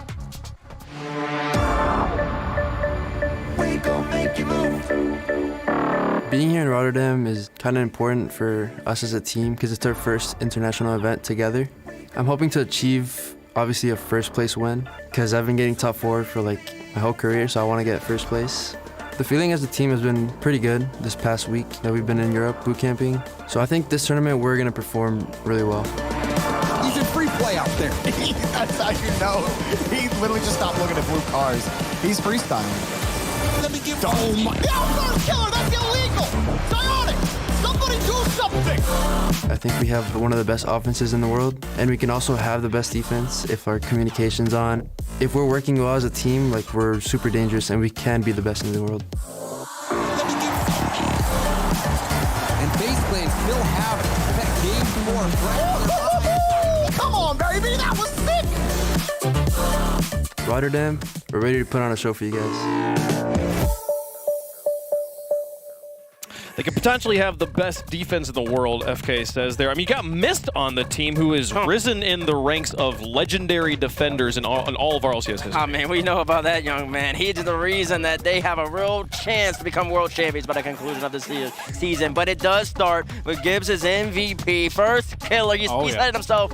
He's been top 4 his whole entire life. He wants to have that taste of victory. I think he has a really good chance here. Feed him the ball. That is the game plan on FaZe. Mist, play back, Give First Killer the ball. That is what they expect to do. That's why they brought Mist in. He doesn't use as much boost, so First Killer can grab even more. I feel like that's always been the game plan, feed First Killer the ball, but they've had so many offensive plays around and they've gone, hang on a minute, I want to turn as well, and then defensively they've been a bit susceptible, but with Mist in here, T-Bates. I mean, you don't need to worry about it, CJ. He's just going to sit back. He's just going to let First Killer go for the ball. His hair's gotten longer, and that just means that he's even more poised to stay back there. Say, FK go, Sip go. I'll hold down the back line. I saw him scrimming G2 yesterday, and let me tell you, he was on one. Yeah, but we just saw how G2 played earlier, so I think everyone was probably having a great day against G2. But either way, Mist coming in for AJ. Like, AJ, he loves boost. He loves being very boost hungry. Mist, very laid back, very third man approach. So that is what FaZe Clan wanted to do. But on the opposite side with Moist, Vatira was that third man who had very good boost control. Astral's not that player. He uses a ton of boost and wants to be very aggressive, but pretty much everyone on Moist wants to do that, so they have to figure that out. Yeah, the solo mechanics, though, from Moist, it feels like any one of those players is a threat anytime they're behind the ball. Will it be enough, though, to come up against a team that is really putting together the full package? We'll see what the people at home think about it. Let us know in the fan vote. Hashtag MST, hashtag FAZE, FaZe there, depending on which side you're feeling on this one. I had CJ started off last time. I'm gonna go. I'll go first. Sure, fine. Why not? We've lost all confidence. You know. Well, actually, you know what, Bates. How predictions been going for you? Listen. Listen, I'm 0 for 3 at the moment. It's not looking that good, so I guess I'll go first. Oh, no. But it's gonna change right here. One half of the machine, they failed me, but Nick Costello missed on FaZe with First Kill and Civico and Kodro Diz. They're gonna end up taking on this Moist team. I do believe in Rocket League. You need to have an identity. Moist, they've lost theirs. FaZe have gained it. I have a tweet here from the coach Roldiz. He says, I heard Bates is 0-3 in predictions today. Choose wisely, Bates. I did choose wisely. I don't know. I'm going FaZe, but now I'm not confident at all. You're going Moist. I am more than happy to be going Moist here. I think it's a point split 50-50. Astral on land. Forget about the online. This is land, and Astral shows up. So give me Moist on this one as well. Bates predicted FaZe. This is an easy dub. I'm coming back for the boys in blue there, folks. How's chat feeling about it? Is North America waking up here? Yeah, a little bit. FaZe there. 50-50. The stars have aligned. Bates has finally picked the NA team. It's been a minute. It's been a minute. We'll see how it goes, folks. The game is ready, and the teams are ready to get the round 1 concluded here. Let's do it finally. Only one more match left to play. Moist they're eager to prove themselves again. So is FaZe. Let's get down to the pitch for the final round of round 1. James Bott here once more with Corelli. And Corelli, I gotta ask you, is FaZe good enough to overcome this Bates curse? Well, I don't know about that, but I think FaZe is good enough in any tournament, right? You talk about a team that has had a guy like First Killer, who's been arguably the best player in the world at many times, basically almost since he's joined the league. This is a team that I think has fallen short so many times on the international stage. Why not now? You bring on this guy, Mist. T-Bates mentioned him just a second ago. And this is the guy who's going to bring that stability to that FaZe Clan squad. You talk about them defensively, bring that consistency. That's what FaZe has been missing. And Mist is the guy to bring it in. But I mean, if you just stepped out of a time machine and you were maybe from last season, Moist versus FaZe, you step out today, Moist versus FaZe, it's a very different matchup now. Both teams making a key move. Moist, I don't know how much of it was voluntary. Vatira was such a key part of this Moist team, and we see Moist concede this first goal, and it's no surprise that First Killer's the one putting it in. And what happened here? Misses a good flick. Astro, the last man back, just did not get the read. Took off the lock break. See his eyebrows raise on that one. He knew that one was a goof from Astral, and a rough start there from Moist as they let in a weak one. And you can't give away freebies when it comes to FaZe Clan. I mean, Astral, the player who has been trying to fill Vatira's shoes. And they are a big pair of shoes to fill. Astral, though, a late flip reset, forcing the save out of Typical. First Killer marching the ball downfield. Nice challenge there. We'll pinch it up. Joyo on low boost. Picks up a small pad. First Killer off the ceiling with plenty. Ground pinch, and it gets too much height. Normally, that's not a problem you have with ground pinch. Yeah, somehow got that one to go a little bit high. You talk about the shoes trying to be filled on the Vatira side, but for Moist, just in general, they've been a team that the expectation from fans and I think from analysts is very, very high. Their worst finish internationally has been a top 8. And how about a tie game here? as Rise gets one back from Moist Esports. Targeting First Killer, Typical just missed on the sidewall. And First Killer, when you're mid-flip like that, you know, you can't make any adjustments. You can't go for a dodge. Easy demo there for Joyo. Wide open net for Moist, so FaZe give one back. We are all tied up. Moist trying to continue that success on LAN. They won the Spring Major, finished second at the Winter Major last season. Like I said, went out top 8 at Worlds, which I think for most people was actually a disappointing finish for them with how successful they've been. You said they've been kind of that Cinderella story, that story that everyone could get behind. And now they come in with Astral. They look a little bit different. Are they the real deal still here into the LAN? And Moist, the 5th seed out of Europe. They just edged their way in. FaZe, though, looking to bring this to Moist. Test the defense. Seeing some testing going on right now. Missed off the backboard. Rebound is Typical, and it's blocked. Joyo staying on the backboard. Getting 50'd by First Killer. Missed, moving in. Astral touchdown. Rise trying to control it. Astral sneaks out to get that corner boost, but was it too greedy? It might have been. Whoa. What a little 1-2 in the box there between First Killer and Typical. And that ball bopped out to Typical. He knew exactly where to put it, right on the head of First Killer. He gave it right back. And the teamwork there from FaZe Clan, wonderfully executed to go back up by 1. FaZe, historically, a pretty decent track record against teams from Europe. 5-2 overall. Again, it's a different team now with Mist. But First Killer, he is a player that really can make a difference no matter who they're playing. And who's handed those losses to FaZe? It's been Moist internationally. And again, as you mentioned, FaZe a different team, Moist a different team here, no Vatira. But FaZe have been trying to figure out Moist here on the international stage. Game 1 so far going in their favor, just under 2 minutes to play. Typical launching it down, not the best touch from Astral. It's a nice pinch from Rise, will relieve some pressure. Joyo tipping that ball. First Killer looping around, didn't get the best hit downfield.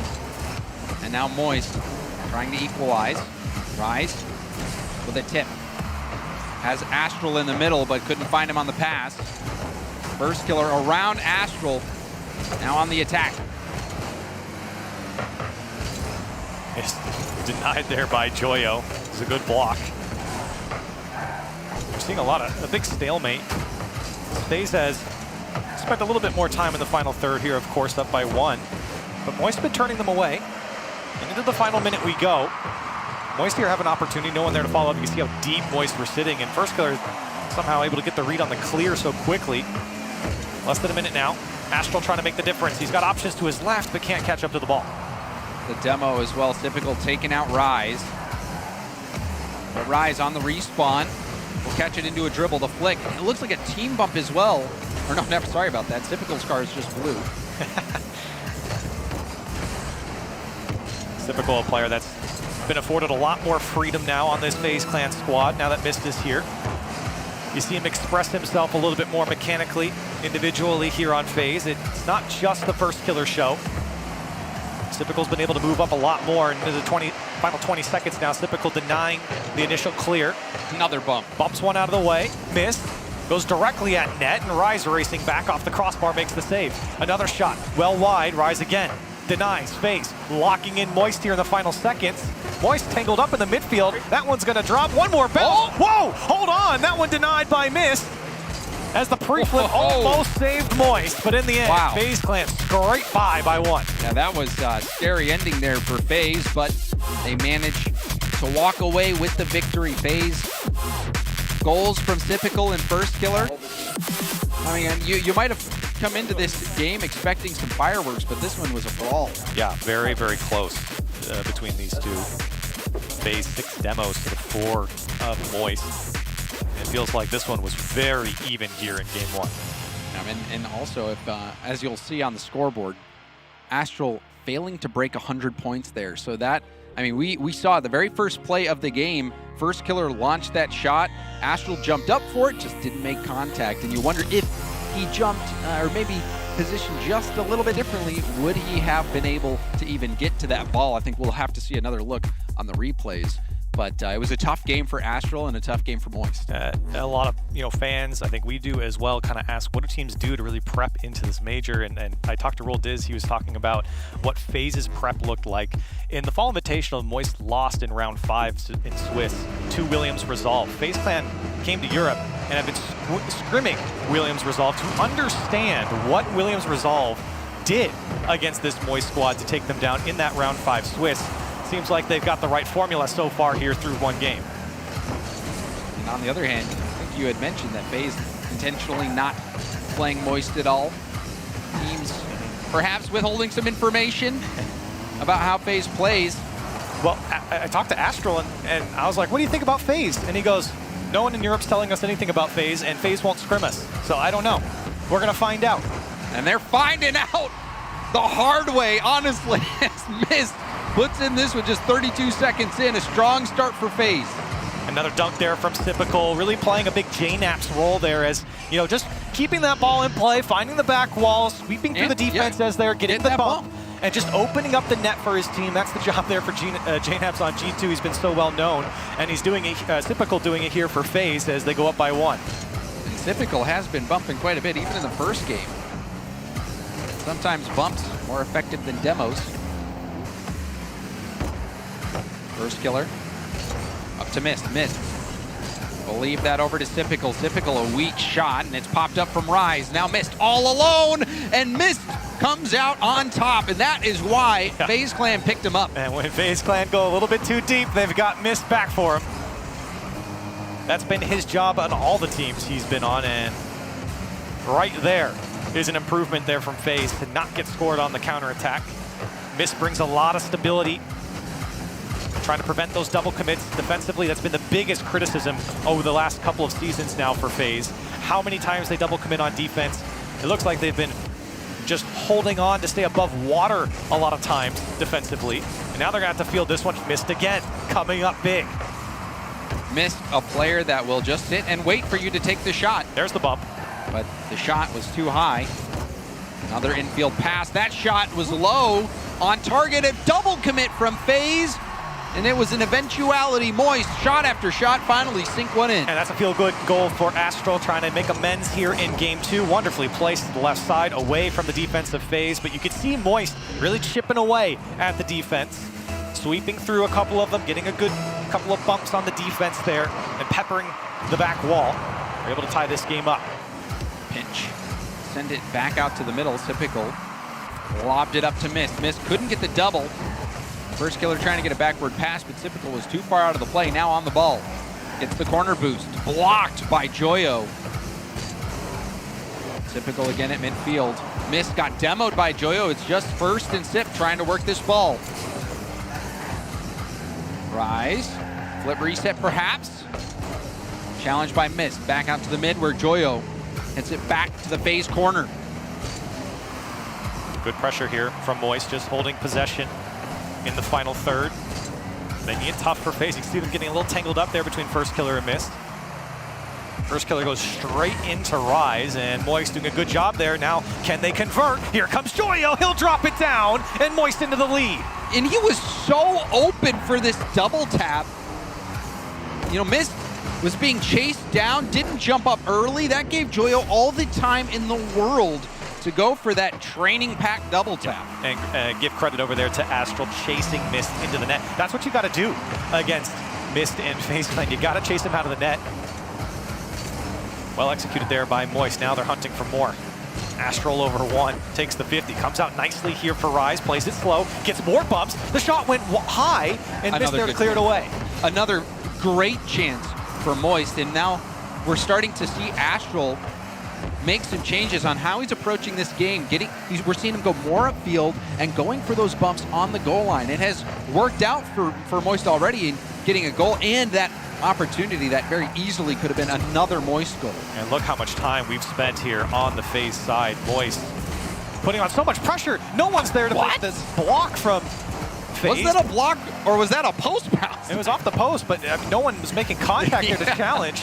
Nobody had boost from FaZe. They've now recouped a little bit, but still Moist packing on the pressure here. FaZe not able to break out. And First Killer will relieve the pressure for the moment here, but it's still in the hands of Astral. It's been clinical here halfway through game 2 from Moist. They've looked very strong in that final third now. Drop down pass, missed. Off the backboard, Rise. Finding Joyo. Now Astral. Stopped by Typical. Typical trying to get back to the ball, but didn't have enough boost to make the play. Now Joyo. First touch. Nice block on the second. First Killer gets a demo, but Rise stays on the play. Ball leaking back out to the middle. FaZe giving up a lot of space in the midfield. Certainly not what you want to do, especially with the way the control has come out from Moist. A lot of poise from them now.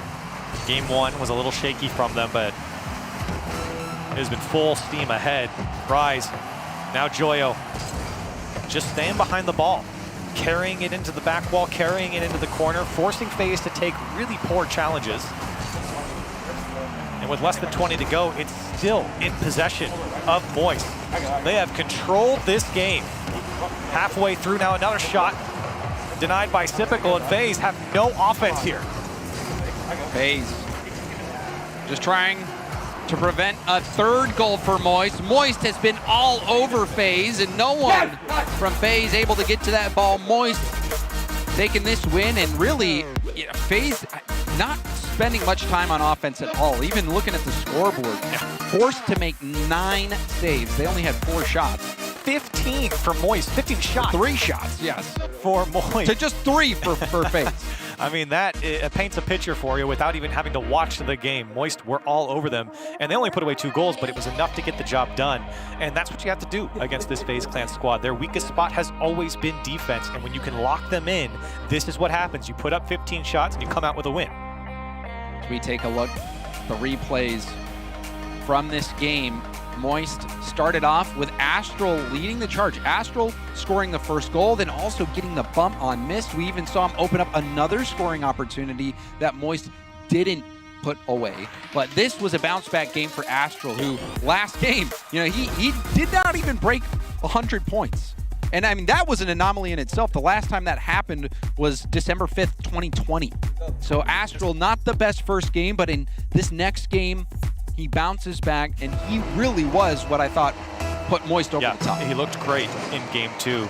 Nervy in game 1, fine, shake it off, and he certainly did that. The Desk talked about how great he's been on land, certainly no doubt about that. And now Mist, can he get back in time? That was a weird flip, but I don't think he was able to catch up to it, and Rise poking it free. Yeah, First Killer, he didn't challenge, and that one just goes the distance. I don't know what to tell you. So Moist starting off hot here in game 3. A dream start for them as they've just pushed FaZe back into that corner that they were in all of game 2, it felt like. And I think if you're on the FaZe side now, we've given the compliments over to Moist, and they've earned them. They looked great there at the end of the previous game. You look at FaZe, though, and you start to think about how do you get out of your own half and keep control? That's been the big issue. They found a few clears, but they can't hang on to the ball at the moment.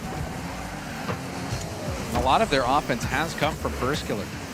First Killer, second in scoring in North America, leading in assists. Mist and Typical, they both score a healthy amount of goals themselves, but First Killer usually is that rock for FaZe Clan. We'll see if he can get activated. Typical with a block, and now Mist gets dunked on. First Killer racing back. It's a 2-on-1. Great touch there from First Killer, but the follow-up was even better from Moist. FaZe Clan cannot get locked in here. Moist have been great at just running out the clock. Mist can't get the touch. Now First Killer will have that one get away from him. He had options to his left. He also had the option to take the shot. Still Typical working his back wall here. FaZe now trying to control. Mist to the sky, looking for the backboard. It will come back down to Typical. I think he tried to play it over to First Killer, but a little messy. on holding onto the ball from FaZe. And back the other way we go. 0 boost for Joyo here. I'll have to retreat. No, it stays in the play. And the ball still finds its way over to FaZe. Astral cutting off the escape. It's a miss in the air. It's a bit chaotic for both teams. FaZe, whoa. I don't even know what's happening, and somehow it works out to the benefit of Moist. What happened here? First Killer went into this backwards, and it was fine. Oh, until first killer, he missed, jumped and hit First Killer. First Killer was right above his head. He got goomba'd by his own teammate. That hurt. That has to hurt. That hurts if you're FaZe. You can see my face right now. It's not a good one. It's like all scrunched. Like you ate a sour grape. Yeah, it's all scrunched up. I don't like it. FaZe. These were the mistakes that you bring Mist on to prevent, and they're making it here on this big stage. Just a little bit of awkwardness. I mean, you even saw it with that first goal with First Killer. Not challenging, and now this is just falling apart for FaZe. Moist putting in a 3rd goal.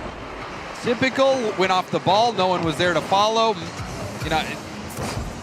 I don't even know what you say about that. Hey, if you're Moist, you're going to take it. I mean, FaZe are falling apart at the moment. You got to give credit over to Moist. They have done a great job. Oh my goodness, I just realized.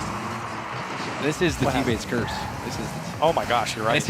I guess FaZe is not good enough to overcome her. At least that's what it seems like right now. Moist taking full advantage. Typical. Going for the pass, rebound out to Mist, and Mist can't make the shot, which is a bit surprising. Normally, Mist so good when that ball comes out to him. He actually leads North America in shooting percentage. That's not surprising. He's been that way for a long time, but right now, it's 0% here in Game 3. Moist all over FaZe. And FaZe, I think, really kind of falling apart, too. They've given away a lot of free touches to Moist. Joyo, who's been a monster here in this series so far. Typical, can he put this one away? Rise comes through, sweeps it out for Moist. Missed. Solo play opportunity. Going for the triple tap, but it was well read. Joyo gets a nice handoff to Rise. Now pinch back.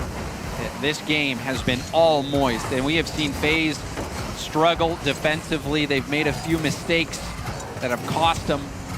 Offensively, we saw First Killer put that shot high that was passed out into the mid. Mist didn't make strong contact on the rebound that was out to. I mean, there's not really much positive to point to for FaZe, whereas Moist, they're just sailing. Yeah, it's tough, especially watching, the last 2 games from FaZe, or I should say game and a half from FaZe, to find a lot of positives. Even when they've gone downfield, they haven't been able to hold on to the ball or that final shot. Maybe a couple good passes. That final shot, though, does not come out with any power or well off target. And again, you have to give credit over to Moist. They've looked so strong, and I think it's a combination of poor clears and solid defensive positioning from Moist that have just spelled disaster for FaZe. Moist really haven't had to do a whole lot. Wait for FaZe to make the mistakes and clean it all up. Astral trying to add one more to the tally. But I think you're right, Corelli, and they have capitalized on those mistakes. They really have punished FaZe. And this is, I think, tough for a lot of FaZe Clan fans to witness. This was supposed to be the team. That's what I do! Let's go! And you can hear the hype from Rise. Rise, he's getting excited. I mean, this is not what I expected. I think many people were thinking that, Moist, they've been struggling. Astral coming in, filling in for Viteria. Moist wasn't the same Moist, that they have been. Talking about the identity of the team, it felt like it was lost, but they come in against a FaZe Clan that won the Fall Open in North America. They looked like a super team doing it. But in this game, Moist, they just took them out to the wheelie bin. And again, it's a 4-0 scoreline. And this time, FaZe don't even really put up the save 4 to the 10 shots of Moist. Yeah. Hello, Joyo. Hello, Joyo. It is an honor to be covering your game right now. You're looking good out there, buddy. He's feeling good. Yeah. But he does have a nice down jacket. He is He doesn't need hand warmers. He's keeping the core warm. That's right. That's right. But on the pitch, man, he is looking good here today. Just keeping the play alive for Moist, even the half chances. I mean, even there, just staying in the mix, right? And those mistakes are coming out from FaZe. And just being that annoying player that Joyo can be, especially on the ball when he has a little bit of space. Boy, he is so much fun to watch. And I think right now, Moist, they have been all smiles. They've been talkative. They've been yelling. They've been getting up, getting loud here. And I think for FaZe, when you look, I was looking at their cameras when they lost. It was silence. They were just looking at each other. I mean, all of those players, who's going to get loud? Rolled is. Yeah, good point. Good point. Good point. But I don't think we get to see the camera on him too much. Just to get to see. But you're right. They are a quiet team. They're not super hype, and that's okay. But when you get in a situation like this, where you're down 2-1 in a best-of-5, and you've been smothered for a game and a half, you need someone to get going. And FaZe doesn't have that guy. They do have to rely on their coach, and this is where I think Roll Diz, the coach that he is and the guy that he is, you've got to look towards him to kind of amp these guys up. And right now, they're going to need it more than ever. You can see little smile there. Well, look at Rise. Are you seeing him? It looked like he was pointing at somebody, calling him out, and getting loud. And this, I mean, you can see the shake of the head by FaZe. This is it's frustration. Frustration, but also, I mean, they might be in the head of FaZe right now. Moist is really taking it to him. Almost a response there from FaZe with missed double tap. The follow-up was there. And if you're FaZe, you have to stop the bleeding here. You can't allow Moist to build on this lead so early. Moist certainly going to try, though. Joyo, can he do it himself? He's got all of FaZe in front of him. And a good clear there from First Killer. Typical tried to cut that play off, but Rise played it around him. Oh, and now Rise on low boost. So good. My, Rise is in FaZe's head. He's so good. He's got everyone jumping. He's got everyone diving. He's got him on a string. And he's putting away a second for Moist. I mean, he's got no boost there, but he's faking like, oh, I'm waiting. I'm just waiting. I'm going to use my flip. No, I'm going to take this back down to the ground. I'm going to fake you out. Make it unbelievable stuff there from Rise. You just got to play the part. Making FaZe look like puppets. He pulls the string on all of them. 2-0 now for Moist. And FaZe, they need something. They need anything. Typical lets this one go. Missed. Has to be placed well. And it's off the crossbar and in. FaZe Clan on the board here. Corell, you said FaZe had to stop the bleeding. Does that stop it? Yeah. You cut the lead in half. You get one back, especially early here. You got 3:50 on the clock. Get something going for this team, right? We've been talking about the hype. That's something to be excited about. To get back into this game 4 and to not allow Moist, especially at a 3-0 lead, not here when you're on match point. Astral moving upfield. Trying to take matters into his own hands. Joyo catching on the dribble, and we've seen multiple times now, Corelli, Moist being able to possess the ball near the midfield with no one from FaZe around. But hold on a second, Typical catching Moist out. And there's the fist bumps coming out from FaZe. They get their tie game. And that was a pass from Astral. And that was an errant touch coming out from Moist, and you haven't seen too many of them from Moist here in this series overall. A bit of a gift from Astral there, and FaZe certainly going to take advantage, despite maybe them being a little bit down in the dumps right now. They will take anything you give them. They're still good enough. And a tie game here. Rise. Stopped by Miss. Joyo, lovely first touch. Off the ceiling. Going for the 50. Rebound is good! You cannot give space to Joyo. And look at him, uncontested. It's like he's in free play. Nobody gets a touch on it until he gets to the back wall, and Typical's touch is too soft. Rise it's a tap-in for him at that point, and Moist, again, making it look easy. It's beautiful from Joyo. And that first touch from Joyo, that is so good. It's tough to get that perfect touch, time it so well. Joyo just makes it look easy. First Killer. Lobbing it across the middle of the field, and give and go attempt, but Typical didn't have enough boost to get the touch he was hoping for. And I think ever since Rise faked out the whole team, they've been a little bit more wary to go straight into the tackle there. You can see a lot of respect given over to Rise, even when he didn't have the best touch. Now he's going to drop it down a little bit too high. And now the break here for FaZe. Missed. Looking to go under the bar, and that one comes down. It goes over him. He was looking for the double tap, but a tough bounce. Here comes Joyo, uncontested again, all the way to the box. Rise, can he put it home? Missed on the in-and-out save, will make it go wide, and still it's coming across the box. And now FaZe trying to get their bearings here defensively, and a good clear for Mist. And that was the chance for FaZe. That was an opportunity to tie the game. You saw what Mist wanted to do. It was the right call, just couldn't execute, and now Moist, via the bumper of Astral, extend their lead to 2, and Rise was the one who got that play mixed up. You saw FaZe late challenge again on Rise, making that solo play. It just leaks out to Astral. And Astral, he has been a shooter here in this series. After game 1 especially, he got his bearings here. And when that ball pops out, he's been placing it into the corners, and now no one's home again. Rise has no orange player in front of him, and Moist, 5-2. I mean, you even see First Killer's camera. Hand on his chin. He's thinking, you know what do we got to do? And at this point, I don't know what you can do. I mean, nothing has gone in their favor, and you can't take away what Moist has done. They have smothered FaZe ever since game 1. Astral trying to take it all the way to the house. As FaZe have struggled defensively. Something that we didn't really expect. You expected them to figure this out here at this point.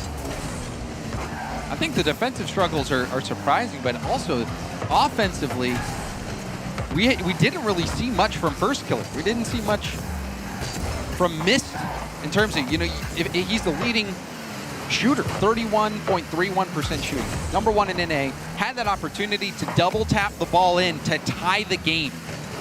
Couldn't do it, but First Killer brings it late. This is what we expected from the beginning, Corell. Yep, and there he is. He's coming alive here now in game 4, and they're going to need him. Down Was by that 2. A double? I think he got 2 there, but wasn't able to pick that out. First Killer, a heck of a shot. Just over a minute now. FaZe, have they found their footing? Can they find any offense, or is it Moist who will just continually eat them up here in the last couple of games? The control, the precision from Moist has been fantastic, but now Mist, that shot goes just high. And that's caught wide out open again. net. There's no one there. This has been devastating for FaZe. Look at First Killers. He's just leaned back. And I don't blame him. This has been frustrating. You're watching no one be back for FaZe. It's 6-3. A huge collapse, but it's not just this game, James. It's something that's plagued them ever since they won the first game.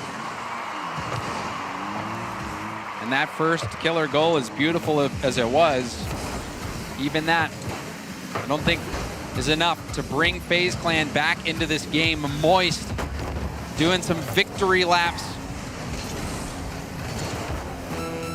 Final 30 seconds, Corelli. And we just look back on this series and just reflect. This was not the FaZe Clan that we expected to come out. Some defensive errors, offensively didn't have a lot of bite. Absolutely, and on the flip side though, for Moist, I mean, this has been fantastic from them. You talked about them being a different character coming into this LAN, and they have looked good here against FaZe. Time ticking away, just garbage time here. Moist gonna come out on top in 4. And this is a bit shocking. The Moist team searching for their identity. I think they found it here against FaZe. The cameraman's getting in there. Joyo, just he's a treat. He's a treat. We love him. And he says hello to FaZe, and he says goodbye. And that's him waving goodbye. He said hello earlier. That's him saying bye-bye. Thanks for playing. Try again. That final game, Moist put up 6 goals. That's the same amount of goals that FaZe scored in the entire series. And for FaZe, Pirelli, this was a team that made the move to bring in Mist. First Killer even said it in his interview, I am tired of finishing top 4. I just want to win one of these things. Well, what does this series have? What do you think about this series? Do you think they have the ability to win an entire major, to win an international event after what you just saw? Well, if anyone just watched that one series, everyone would say no. but I do think that FaZe can bounce back. I mean, this is a team that, I mean, undeniably is a good team.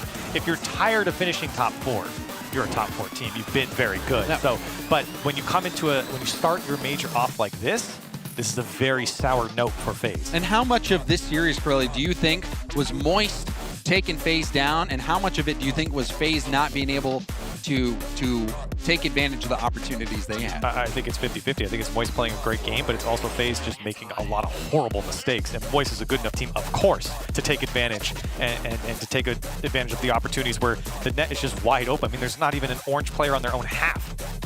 And I mean, you even saw, I think the one category where Moist was clearly ahead as well was the hype. You heard Rise yelling even from the caster box. And that kind of hype, that certainly helps lift up a team. Hello, it's my turn, James. And then it's going to be his turn because these guys are killing it. We got Joyo with me. This was, give him the wave. Phenomenal. Even when you're not talking, you guys got a little spice to you. The energy is high. You guys probably couldn't hear it at home, but sitting beside her, you guys just did not stop talking. You were on it the whole time. Is this a strategy coming in, or you guys just like that all the time? I mean, we're just having fun. I don't know. We're just turbo chilling, you know, doing our thing, you know, good friends, so why not? Why not? And it's working too, because it felt like you guys got in the heads of FaZe there. I mean, I think it was game 3. They just started making a ton of mistakes. And you guys are like, all right, we'll take these goals going down the entire field with no one back. Do you felt like you were causing that disruption, or was something going on with FaZe? I mean, I'm not sure. Maybe some stuff we said got in their head. You know, Rise was talking a lot, but, you know, the only person who can get in someone's head in the studio is Calm, so I don't know. Yeah, and he was doing that earlier too. But you guys are honestly almost on par. I really hope there's a comms video that comes out for this after, because this was phenomenal. But I want to talk about coming into this regional, because it did feel, or sorry, this major, it did feel like maybe there's a little bit of roughness coming into this. But the team looks to have sorted that out, at least based off this match here. What was the focus for the team coming into this major, and do you feel like you guys are accomplishing that? I mean, we just came in, you know, we didn't have any plan. We're just playing how we want, and I mean, we're LAN players. Look, Astral on Carmine at the end of the season, he was peaking. Me and Rise obviously have some LAN achievements. We might not be the best online, but as soon as we come to LAN, you know, we bring our A game. And you're absolutely bringing it. I just want to also mention here before we head off that you guys are hyped, you're energetic, but you also know to bring things back down. Right before you came on camera, you're like, okay, we gotta focus. Still lots of games left. Even during that game, I heard there's still time left, guys. There's still time. You guys put a good focus on that. Are you always well aware that you need to make sure you maintain level heads? I mean, I'm quite quiet. Astral's also not the loudest, but when Rise starts screaming, you know, sometimes he says, you know, we still need to win. We need to, like, take our time and stuff. Maybe he's telling it to himself, telling it to us as well, because we're getting hyped, but, you know, we know how to close out a series, so we're just letting ourselves know. It seems to work, though. Give them one more on the way out. Give them one more on the way out. We're going to go back to the desk because we got to wrap up this round and get some analysis. Thank you guys so much over there. Well, those the waves.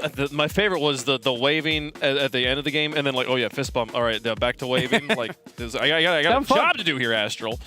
Keep that one up. But my goodness, Bates, what's going on, man? Listen, I'm changing the hashtag. What are you gonna say to Roldiz when you see him later? Well, what I'm gonna tell him is that I just didn't feel like seeing FaZe win, so I decided to pick against them. I just wanted to be a hater. The theme at the start of this tournament, what you said at the start of the day, is going to be Bates never wrong, and you have just cursed yourself into nothing right now. Always wrong today.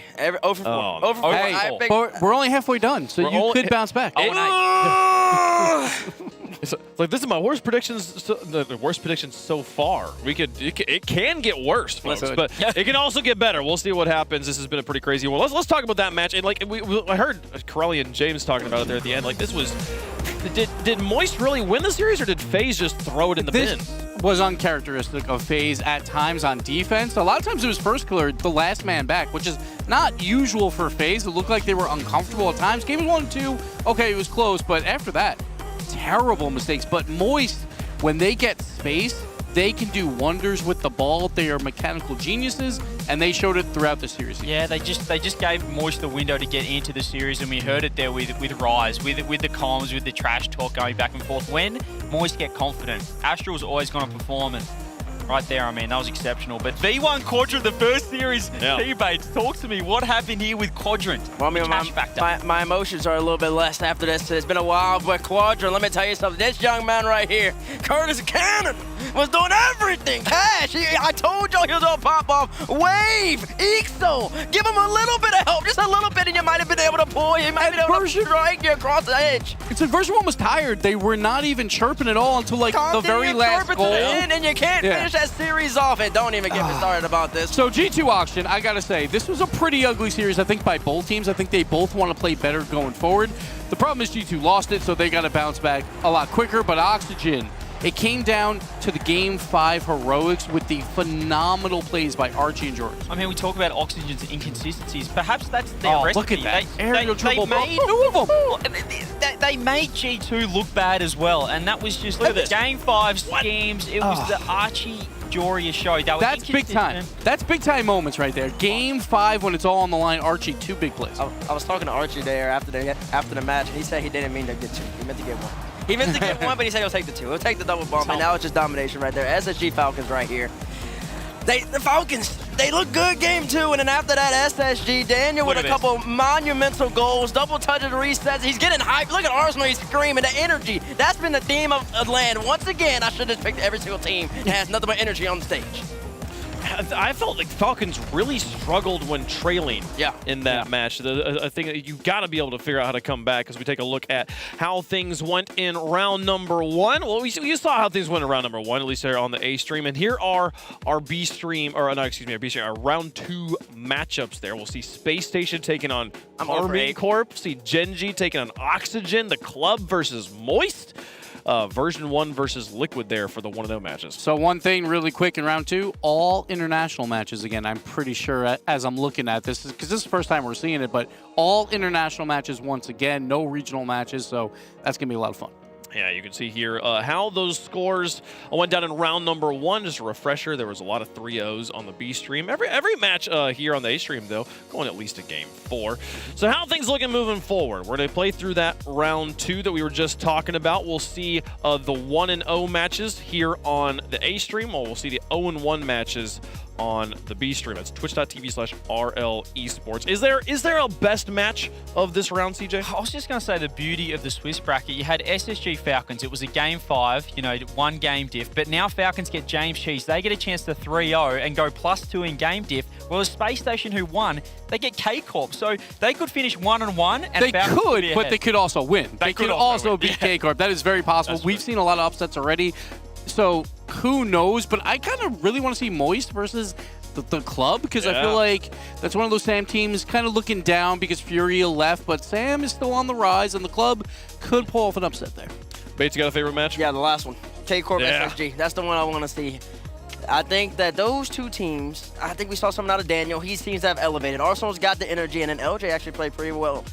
And then KCorp, they played solid, I would say, throughout the whole entire split, CJ. Yep. But they didn't look like world beaters. It wasn't like an endpoint style. It wasn't like a BDS style. They looked beatable. So I want to see if SSG can do it. Yeah, they weren't super dominant. And I think if you're going to play KCorp, now's the time. Get them before the crowd, because we know that on Saturday and Sunday, it is going to be absolutely bananas. So get them before the crowd, get them early, and try and get 2-0 in the Swiss. And also KCorp, it was a perfect sweep, but they only scored 5 goals in 3 games. Only 5 goals from the. I was talking to the casters who were on that one. They said that KCorp wasn't looking that fierce in this situation. Yeah, game 1, James Cheese had 8 shots to 4. So they actually had the pressure over KCorp. It wasn't the KCorp perhaps we were expecting for the series. Yeah, this seems like maybe best case scenario for Space Station if they're going to play KCorp at some point. But this is the beauty of Swiss, too, that we get to watch these two teams clashing this early in the tournament when there's not like you have everything to win, nothing particularly to lose. In this situation, so this is going to be a lot of fun. I'm very excited about it. It's huge, because if you go up 2-0, you get 3 chances to make that playoff bracket on the final day. So that's what everyone wants. Wants 3 extra chances? Sure. Take it. Lots happening here. Also, teams looking to bounce back from losses there on the B stream. Make sure you got both streams pulled up. It's a big part of the show. It's been fun keeping track of the action that's happening on both sides things there. So, folks, the Rotterdam Major will continue in just a moment. We're going to take a quick break, get round 2 set up for you. We'll be right back with more Rocket League action.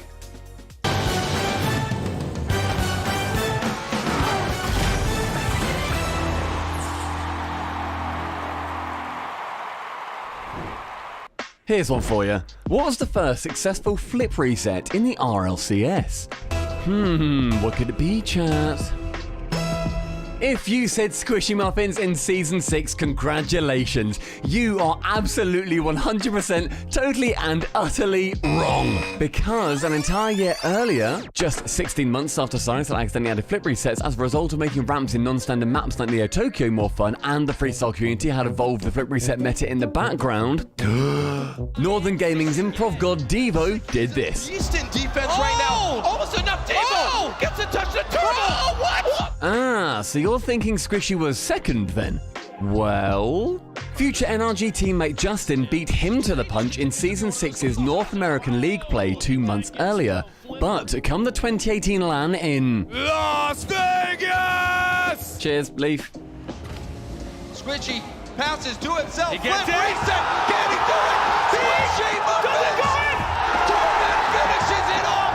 What a play! Third ain't bad, chat. Nowadays, the flip reset is a must-have tool for anyone at Grand Champ 2, let alone the RLCS. So next time Arsenal sinks a pre-flip double tap triple reset, think back to Devo, who started the trend back in 2017.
Tries to send one to the back of the net, and he will triple touch.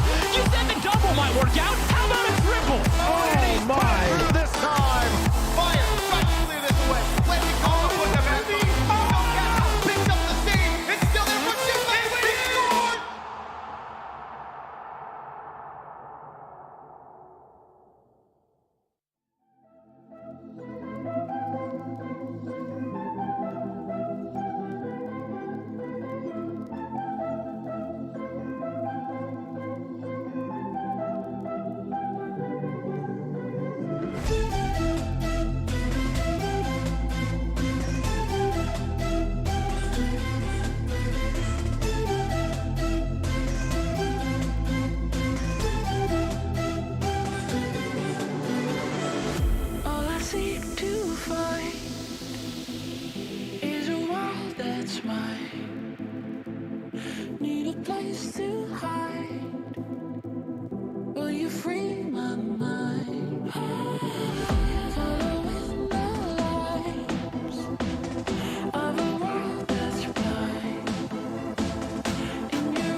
seek to find is a world that's mine.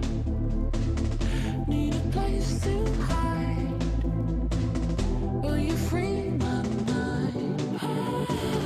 Following the lines of a world that's blind. In your eyes I see there's a place for me.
Your vacant thoughts peering into the soft blue light. This unfamiliar glare blocks me out, I'm blinded. Inspired my efforts to keep you satisfied. I seem to be losing you, it's not worth the fight. So I speak up, I scream into the void. I reach for a hand to guide me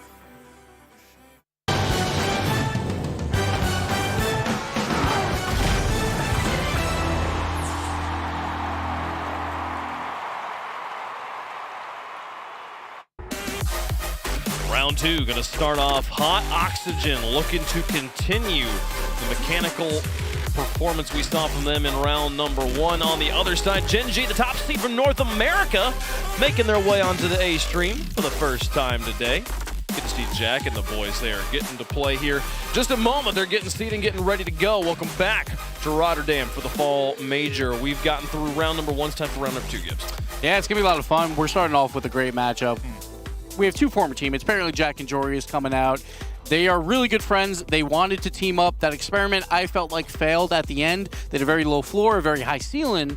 Wanted more consistent teams. Right now, they're both 1-0. They're both seeing some success, which is great to see, but only one of them will go 2-0. Oxygen still have sort of the floor and the ceiling, but They in do. terms of this matchup, you think Oxygen probably had the better warm-up going into this one. Yes, they had a that might tough help. series, Game 5 against G2, whereas, you know, we haven't seen on the mainstream here Gen G yet, but they did have a 3-0 against Power that seemed, you know, a bit of, I want to say a walk in the park, but it was pretty cruisy. I mean, CJ, it says a warm-up, but both matches happened 3 hours ago, so we'll see who got the hands warm in the meantime. These teams, they play Swisses throughout the entire split, and then this one is so different. Yeah. It's all so spread out here. Yeah. We'll see how both teams are able to bounce back here after what went down in round number 1. Round number 2 on the docket. We've got some excellent matches happening down there on the B stream as well. Quadrant versus Team Secret sounds like something that could potentially deliver. Pioneers versus FaZe Clan sounds interesting as well. Make sure you got that twitch.tv/RL Esports pulled up on the side so you can keep track of all the action. They'll be covering Falcons versus James Cheese to start things off. But for us over here on the main stream,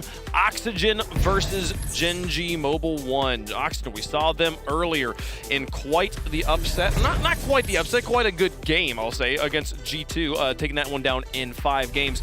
Gen G, the other G team from North America here. Can Oxygen sweep the Gs 2-0? That's doable for the boys from Oxygen. Gen G, I hope they're watching that G2 matchup. Don't give them the time in the air. If you give them time in the air, it's just going to be too much for them. But we're going to see what Oxygen can do. Speed from Gen G Mobile 1. Will it be enough to overcome the mechanical gods we've started to see here in Oxygen?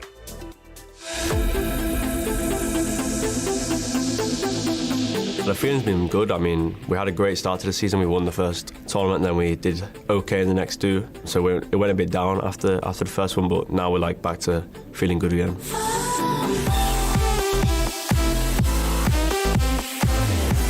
He was going to go for one himself, but he couldn't quite get the flip reset to earn it. Here's Oli for Oxygen, an org that came into the scene at the start of RLCS. Throws Exotic completely off guard. Our team should fear us because we are one of the most mechanical teams in the world. We have Jorius, Oli, who are 2 of the most mechanical players, so that's why he should fear us.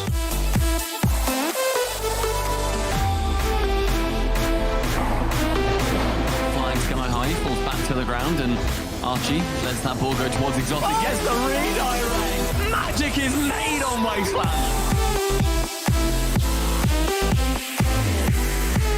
We're the best team because we have the most synergy. We can easily have the best offense in the world as well, so I don't think anyone can stop us. It's obvious we came here to win, and it's obvious we're the best team here, so we're going to win. You know, teams with the low floor, high ceiling problem are some of the most fun to watch in this environment because when they're on the ceiling, like we saw in Game 5 against G2, my goodness, is it fun to watch. And they're playing their old powers. You know, Gen G on the other side, this is the first time they're coming up against an EU team, so Oxygen, they have to have the confidence because they're not fast, but they're, you know, Gen G, they're an NA #1 seed, but Oxygen, they don't care about that, do they? Yeah. So that was a bad series, I felt like, for Oxygen, but Game 5 is all they care about. Where Archie, 2 fantastic goals, and Joris also had a fantastic redirect as well. So that's what they're thinking about. So they are very confident going into this match. Again, a better warm-up than probably Gen G, so we'll see how that plays out. But Joris, he had a lot of success with apparently Jack, but it kind of faltered near the end. So they spread apart, both seeing success right now at 1-0. Well, you see that Oxygen is locked in and ready to go, but on the other side, a team with a very high floor. It's Gen G.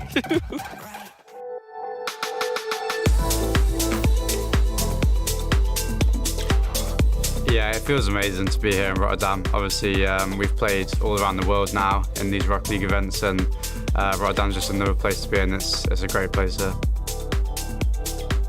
So obviously this tournament we are coming in as the #1 North American seed. We're looking for first place. I want the top 2 at least in the grand finals. I think anything less than that I'll be a bit disappointed. But it's our first event together, so we'll see how it goes. Obviously we have our plans, in order to win these tournaments that every team has seen but no one can really get used to so far. I think we're just going to keep grinding. We're putting in more work than everyone else at the moment.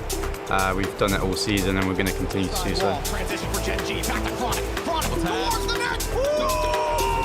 Chronic with a... So this feeling in the team is probably the best that I've ever seen out of any team in this game. I can't say how happy I am with this team. It's just great to be with these guys.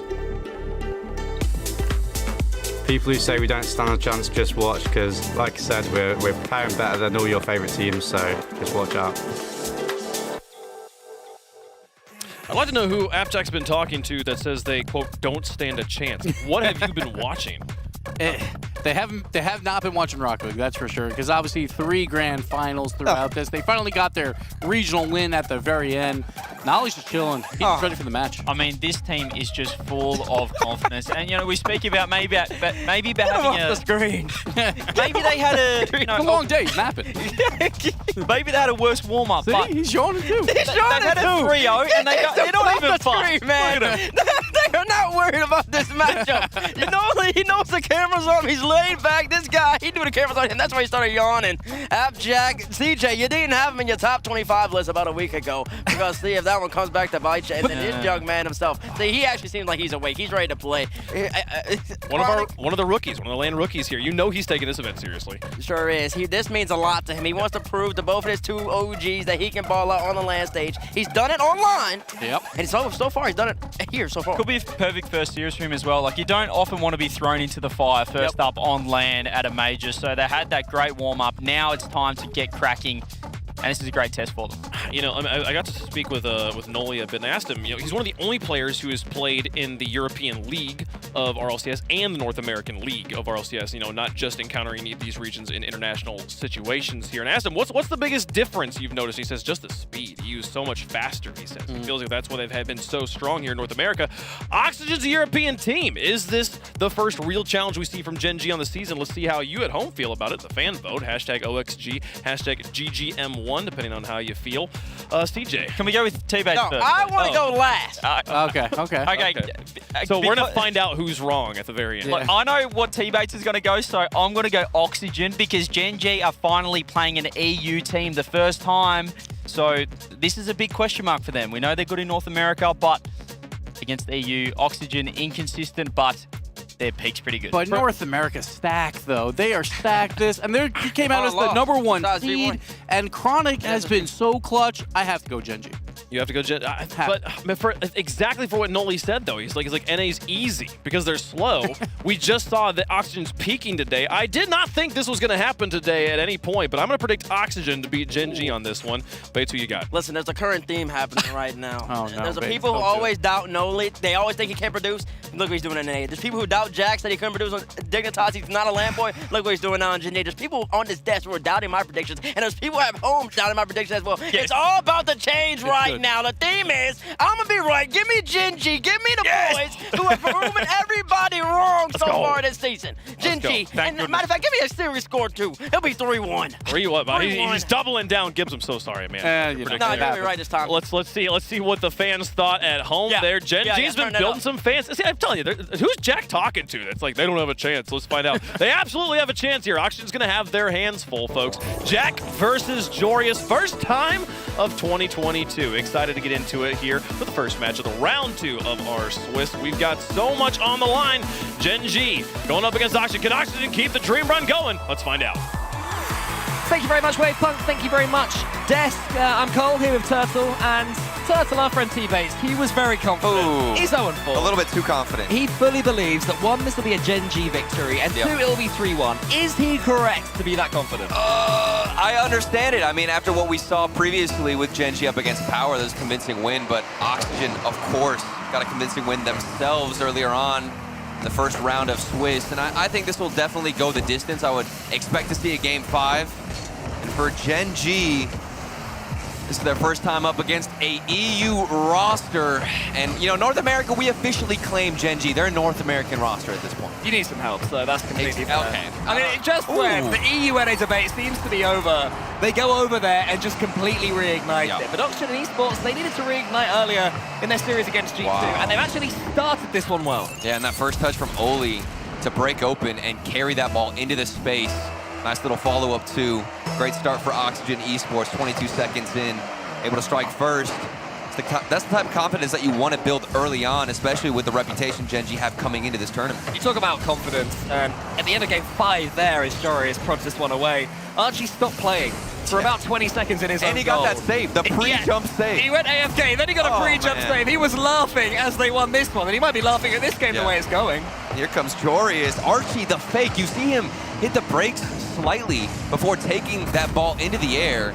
That not only gives time for Jorius to get the setup and find better positioning, but also confuses the defense. So 2 very quick goals in just the first minute. Gen G's defense dismantled. Could be a third as well. Look at this. Wow. Jorius attacking it. Couldn't quite get the touch, but so much attacking, so much pressure from Oxygen. And so far, Oxygen is seeing everything Gen G are trying. Apparently, Jack tried to fake. There's another save coming in. Nolly does close it on Archie. Another double save. A third save from Archie. And then knocked onto the crossbar from Ollie. Oxygen Esports refusing to concede their goal in the Enchant Life. I saw Oli coming in for that shot, and for a second, I thought it was a player on Gen G with the way he approached it. Smacked it off his own crossbar. But it worked, and then a floater from Jorius. This is an immaculate start from Oxygen. Ironically, when they beat G2 earlier, neither team was playing particularly well. But these first 3 goals that we've seen are just pure oxygen. You know, this is the version of themselves that won the first EU regional when the decision-making, the timing to go to bumps and demos was perfect. Of course, the mechanics were ideal. Right now, they are blitzing Gen.G Mobile, who just can't figure out what to do about it. For me personally, I feel for Gen.G. I mean, they had follow-ups. They're getting demoed now, looking for those follow-ups. And they've always had somebody there. And you think back to that previous hold on defense for Oxygen. There was maybe 2-3 consecutive shots that they had to get in front of. And Oxygen found a man there every single time. Even if one player had to get 2 saves in a row, they found it. We're able to hold off this orange squad. Immediately, the first thing I'm noticing for Oxygen compared to the way they played earlier is that Jorius is making these fine little touches. Earlier on, he was missing those, putting them in trouble. But they're in trouble here. Apparently, Jack does get Gen.G Mobile back in the game. And it's going to be through the midfield this time, not in front of the box. A quick pass from Chronic up to Abjack, who can dust that defender, Jorius, the 3rd man rotating back. That might be the kryptonite for Oxygen, at least in game 1. Striking early, trying to set up something in front of the net. Not the best looks, but using that midfield, a quick 1-2 pass, and it's on target. A good strike back for Gen.G, who needed it. Yeah, Gen.G, one of the smartest teams in the world, certainly in North America. Not someone who you can really confuse for too long. They all figure it out. They've got their master tactician, apparently Jack, who's always calculating, figuring out ways to get around his opponents. So this huge start that Oxygen Esports have had won't phase them too much. But if the goals keep coming, then it doesn't matter if they're phased. They're not going to stand a chance. Yeah, and it's going to be Oli again. A big chunk of this offense has been this man following up shots. This setup by Archie. Lovely work and very patient approach. I've seen Oxygen. They're given space, they know it, and because of it, they can hit the brakes, get a nice little first touch, and make use of whatever it is that Gen.G decide to give them. I think they're respecting them too much and anticipating a lot of big clears or big hits that aren't coming out. Right now, I feel like Gen.G needs to speed up themselves. They're still trying to play their same style of gameplay. You know, the slow approach, the cautious approach, not chucking anything when it doesn't need to be chucked. But Oxygen are closing them down so quickly. Look, another dunk comes in. It might lead to another goal. Gen.G need to just avoid these dunks, first and foremost, because they are putting them on the back foot every time they try and come forward. And they also need to add a slightly more mixed up approach of their own. They need to surprise Oxygen, because Oxygen just look to have the full read on everything Gen.G are trying. This is absolutely a different level when compared to their previous series. Gen.G up against Power. There were good looks on the side of Power, but from Oxygen and what we've seen so far, like I said, completely different level. Very layered approach. And for Abjack, he's the only player who's gotten a goal. The man leading the fall split in goals per game, and maybe gets one from Chronic. But more and more defense coming out of Oxygen Esports. It doesn't look like they've been put in panic situations, and Gen.G want to change that. Well, officially we only have 2 saves from Oxygen, but I'm sure I've seen some more than that. It's probably because they're charging down so quickly into fence. And an attack, they are swarming Gen.G. Gen.G can't handle it. They just don't let him out. Simply put, that's a good 50-50. Perfect bounce too. You're forcing a save. You're forcing players from Gen.G to fly across the net. And it is too much to handle. It's looking like this first game is going to get away from Gen.G. Maybe it already was. As it started, it could be a stick. Oli's going for a dribble himself for solo play. And he looks so comfortable on this stage right now. Yes, Oli has been the MVP for me when it comes to Oxygen. He's filling in the gaps and doing a great job at that. Archie has been the initiator, a person who's setting up a lot of these shots, taking his time. I mentioned that patient approach earlier. I think he's the one who's usually opted to go for this slow approach. And here's Jorius doing it again. Notice how they're keeping it to themselves. A slower dribble, but it's much more effective at not only wasting time here as they have the lead, but keeping possession on the other side. And look again, look how high the Oxygen defending line is. But normally they're not being punished for it because they're getting the read on Gen.G. They're closing them down straight away. So Gen.G can't even begin to launch a solo play. There's a pass in the center if Archie wants it. Nolly's gonna steam in from the side. Oli's coming in again. All these loose balls falling to Oxygen players. Everything going the way of the team in blue. Nothing happening for the North American team, which you claimed, pal. So yeah, you know what? I'm still happy about it. Okay, I proudly claim Gen.G for North America, and I think they're going to bounce back. Game 1 could be a little bit of land jitters. We know that Chronic, this is a new environment for him. The first series win for them was against Power, but that's not enough. especially when you're up against an offense that is this layered and this calculated with their approach. Oxygen Esports do take game number 1, and they do it convincingly.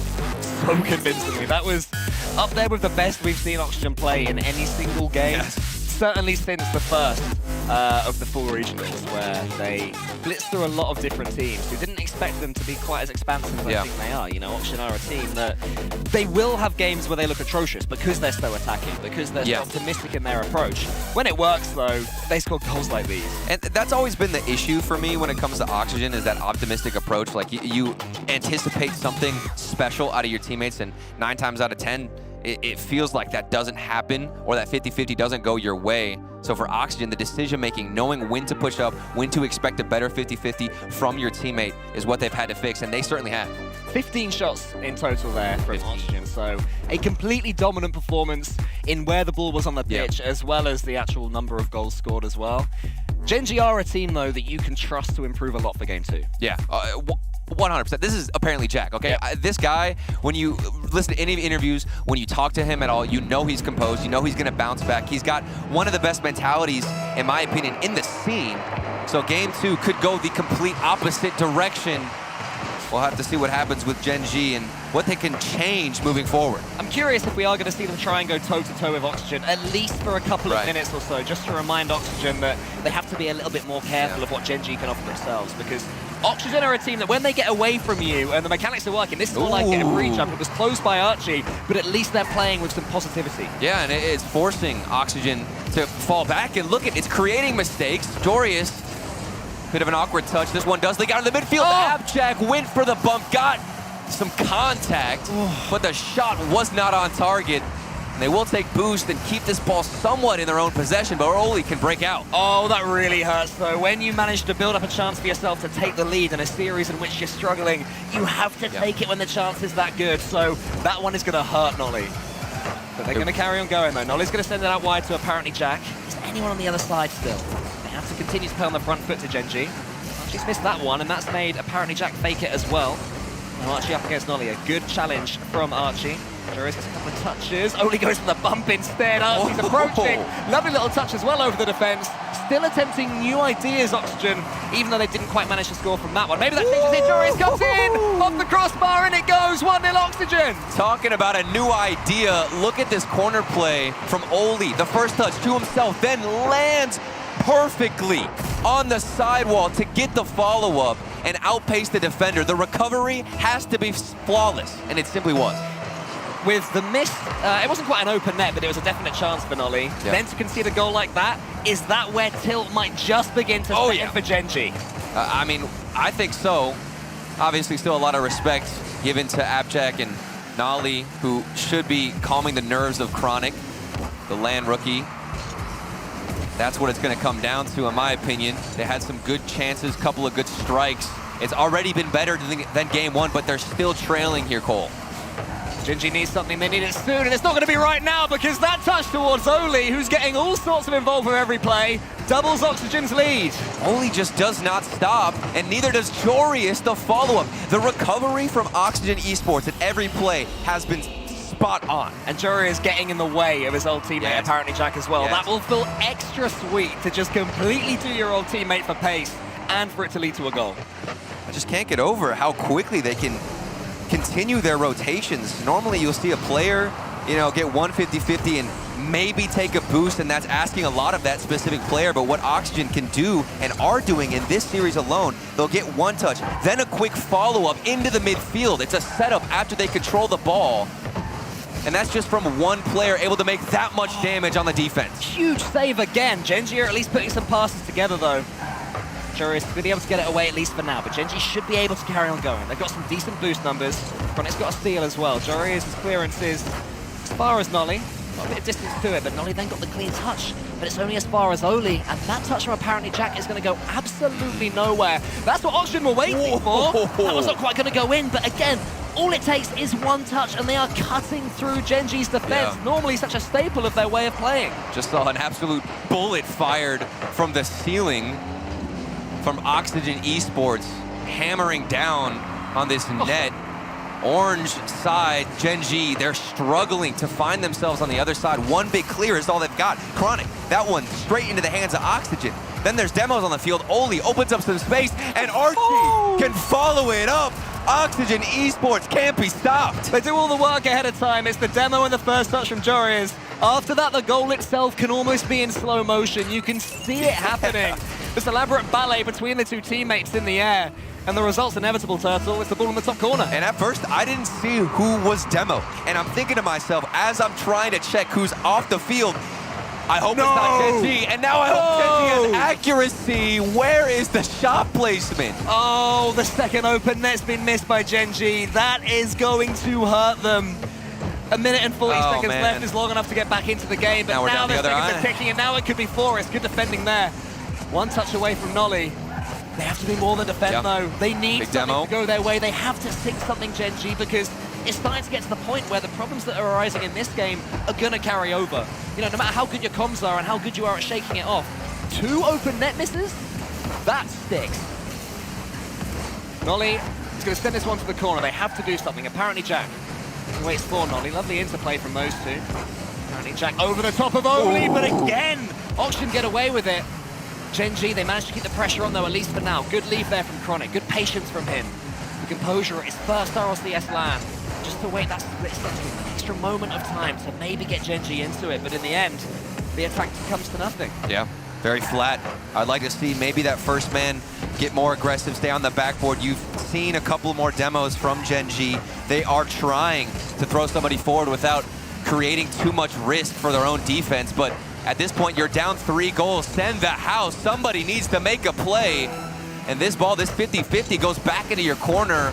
Oxygen wasting more and more time off the clock. At this point, it seems impossible. But we've seen the impossible in the RLCS, and it might start with Chronic. Has to be right now if they stand any chance, and it's not going to be the case again. Not just a good save from Oxygen, but even now, when they should have all players against them, they're still conducting these great transitions and putting it away, and that definitely is it for game 2. Did Gen G have to just take the positives from this one? You had some good chances. Yeah, I think that's what it boils down to for Gen G. Understand that you've gotten some good looks on net. It hasn't been perfect. The rotations have still slipped up, and oftentimes, when they should get aggressive, we don't see them fully commit. They're hesitant here on the pitch to transition. A lot of clears to open space, giving it right back to Oxygen. You can't say the same here for the blue squad. These players, these 3, came to perform, and they certainly have. Gen G, a lot of respect and reputation coming from North America, making it to every single grand finals and every regional event for this fall split, but falling a little bit short up against their biggest competition so far, Oxygen. I mean, even when Oxygen have started today slowly, they are still averaging almost 4 goals a game today, so you're not going to be able to defend against them for 5 minutes, no matter how hard you try. And when they're just linking together this well, the highlights package of Oxygen, even if they lose, is always great. Yeah. But when they're winning as well, and they're putting together the right rotations and the right decisions on top of these brilliant highlight moments, you're looking at a team that is going to sail through this swish, surely. Yeah, and speaking about Oxygen and what each player has done and what role they fill, for me, Archie has been the conductor for a lot of these plays. There he is. And you can hear them chatting it up, smiling too. Good vibes here on Oxygen. And Oli, I am so surprised. I have been disrespecting this man. Not, you know, I haven't said anything bad about him. I mean, he's quite tall. But I have not been talking about him at all. I need to mention his name more. Yeah, true. Because he's just exactly where his team need him. He will put the ball away. You know, he is the one who's going to just shove it in the net if Joris and Archie are trying to be too clever. But Gen G have had some time to talk things through. Remember, there is no tactical timeout at this stage of the competition. Not right now. Those come in the best of 7s. This is only a best of 5. And that does mean that apparently Jack and the rest of Gen G are gonna need a reverse sweep against their former teammate. I mean, even look at the rotations in the first minute. I've seen Archie get a demo, then take the full boost pad. What do we get from Gen G? A solo play from Chronic, but even more control from Archie. Good pace from Chronic. This could be a change-up, though, for Gen G. Getting more aggressive. There goes the young man trying to make a difference. And he's setting up Abcheck, but still not enough, but good looks. Yeah, Nolly did well not to get too close to the play there. It would have been tempting. He stayed just about far enough that he could put this one right back in the danger zone when Oxygen got half a clearance away. Now his redirect goes towards apparently Jack. Staying forward to the left, trying to get bumps. Trying to make something happen. I like it from Gen G, but Oxygen more than survived. They've wriggled away and they've put the ball back onto the other half. There's a chance now for Oli. This could really hurt Gen G, but Chronic gets the big save. I'm seeing some concerning moments for Gen G. Everybody has been prioritizing rotating back to net. I just saw Nolly opt to go towards his own net and try and get the save. Nobody wants to go out and find a challenge, and it's going to be really hard. There's no boost spawning anywhere. Good bounces for Jorius, and an even better pass. Archie can follow that up, and the first goal again for Oxygen. Oxygen are in some sort of flow state right now. Every finish is perfect. And they're different sorts of finishes as well. You're getting ceiling plays, but the actual shots are just gentle. They're in the exact part of the goal that Gen G can't defend against. This is the true peak performance right now from Oxygen. I mean, with the opportunities that they're generating, the shots don't need to be crazy. We've seen a lot of solo play passes where one player will keep it to himself, get a nice follow-up off the backboard. We just saw Jorius set himself, or set his teammates up, excuse me. And then now Oli on a tear still. Oxygen have not slowed down. Oli, who has tremendous 50-50s. His challenge game is up there with anyone, even before he reached this, like, apex of Rocket League alongside Archie and Jorius. He's always able to bundle the ball home, and it was what you were talking about. All the clever play was done by Jorius down the wing. It was the beautiful touch into the corner. He actually missed his redirect, but the pass, it was either a shot or a pass. Ended up being a pass, and it led to a goal. But there's a lot of time in this game remaining. Gen G looking for something. Nolly can't find a big clear, but keeps it to himself. Good 50-50 win from Archie. And it's going to be stuck in the corner. We're going to look to Chronic to try and bury this ball out. He's at least trying something, Chronic, you know? The swirls in the air aren't quite working, but he's at least getting the ball to stick to him, giving his teammates some time to pick up some boost and go with it. Just needs it to actually happen. Need that ball to roll in. They haven't scored since game 1, which they lost 5-1. Maybe that changes now. Nolly with the double, but he takes it away from Chronic as well. Oh no! The series of their nightmares continues. Gen G doing everything except putting that ball in the net. More opportunities. Nolly's the right pass to him. There it is. Oh, it's closed down so well by Jorius as well. It's not just Gen G missing. The defending from Oxygen is so frustrating for Gen G. It's been excellent. We see the setups. We see what they're going for. And there's no way that this was calculated. Archie was floating down from the ceiling. He had his flip, and Jorius found him mid-air. No. That's an absolute stunner. The goal of the tournament so far, without doubt. That is an amazing piece of improvisation there from Oxygen Esports. They're already having fun with it. They know they've won. They're essentially metaphorically leaning back in their chairs already. Jorius is steaming in. Look at Archie, no one wants to rotate back. They all want to score. They're fighting for the ball. Fighting over the ball. Who's going to pad the stats? Who gets the most goals in this series? It might not matter at the end of the day. The only thing we're paying attention to is Oxygen Esports as a whole dominating Gen G. Hands on head from apparently Jack. There's just no way to beat this opponent on this day in this moment. It's one of them. Yeah. And for us watching on, even if you're a Gen G fan watching this, you have to just admire what we are seeing from Oxygen. When a team plays with such confidence and belief, they want to put on a show. Yep. And this is the most entertaining show we've seen so far. And what's ridiculous here, Cole, wait, hold on, Archie. Okay, I saw the pre-jump. I got the wind taken out of me a little bit, but what's crazy to me is that this Oxygen squad feels like they're playing, this feels like it's day 2 already. We literally just saw Oxygen Esports up against G2 earlier today. They didn't look, maybe 50% as good as what we're seeing right now. They were all right, had a couple of mistakes here and there, but now, it's a completely different story. Oh man, it's too much. Can Gen G, do they even have any time? No. You calling it early? This has been I've been calling this one since the start of game 3 in my head. I'll say it publicly now. This has been a masterclass from Archie, Jorius, and Oli. This is a statement victory right here. You know, we're early on in the Swiss. It doesn't always translate to playoffs.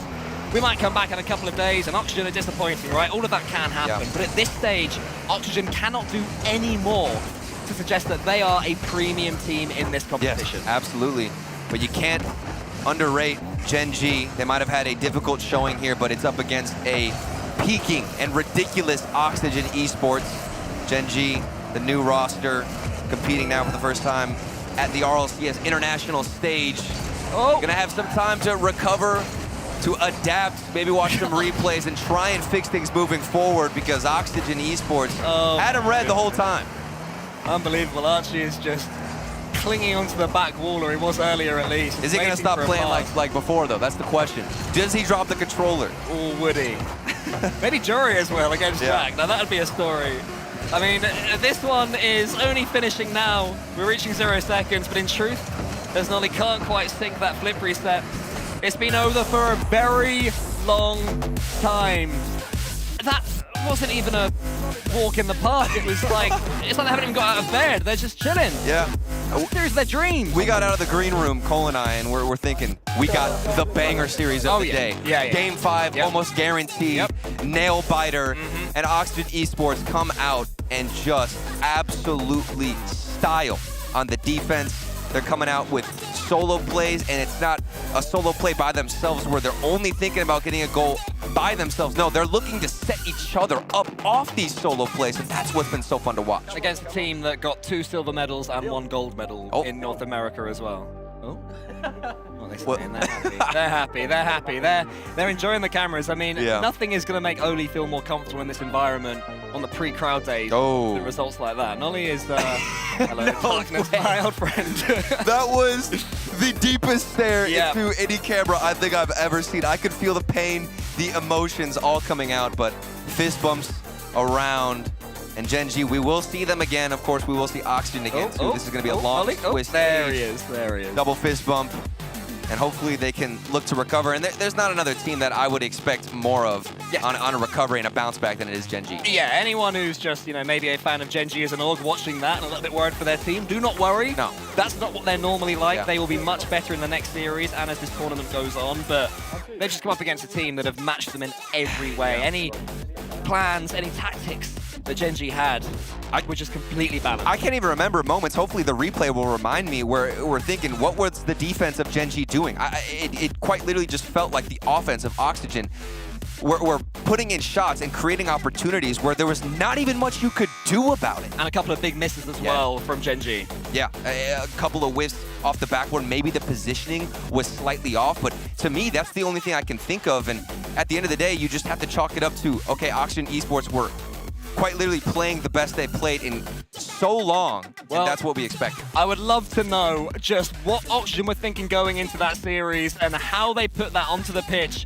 in such a stylish way. Thankfully, we have just the man to answer that question. We do have just the man. It's not me. It's Jorius over here. You guys are feeling it right now. Yeah, definitely. I mean, that feels good, especially winning against my former teammate, Jack. Much love for him, but this feels just a little better than every other win. It's always nice when there's a little extra special bit to the win, too. Now, I got to say, what was going on at the end there? Because it looked like you guys were just trying to steal each other's goals. Like, were you that confident?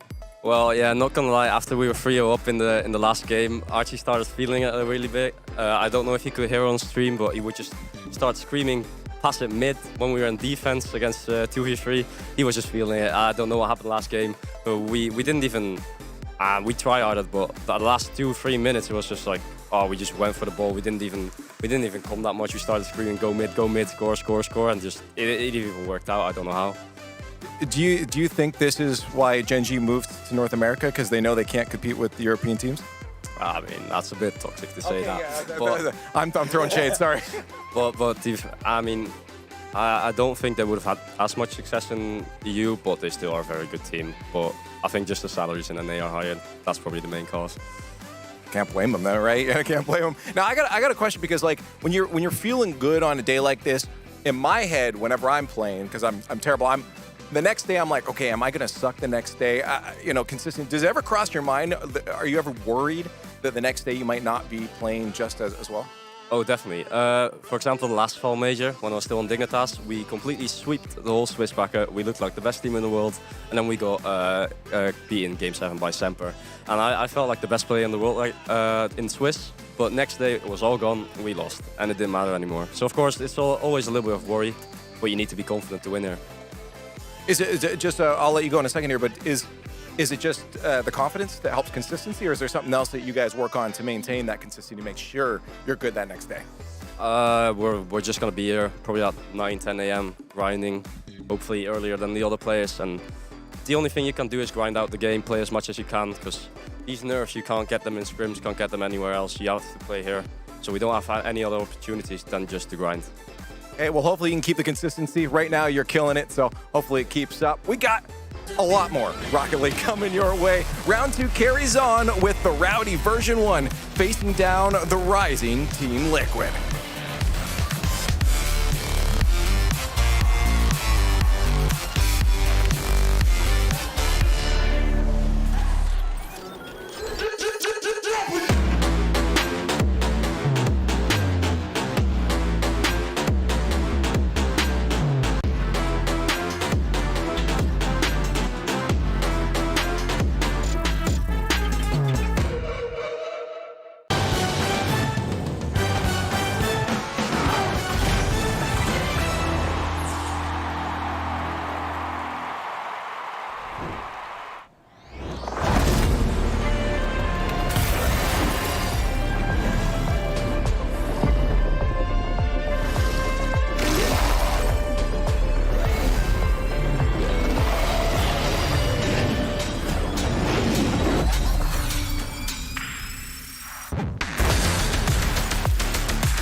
Frozen over like I am.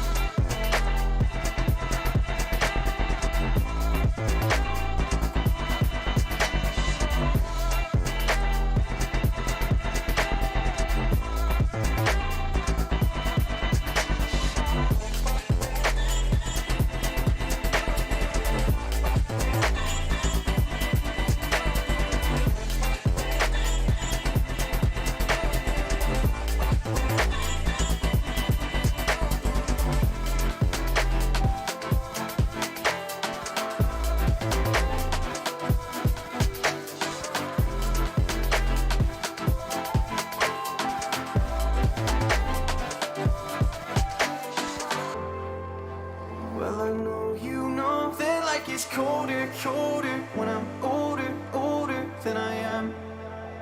And I know you know that I have lost composure, but I'll hold you closer while I can. I never told you that I'm slightly broken, that I might lose focus when I am. I know you know that life gets colder, colder when you're frozen over like I am.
where you wanna go. We could fly to the stars, yeah. Oh, oh, oh, tell me if you wanna stay.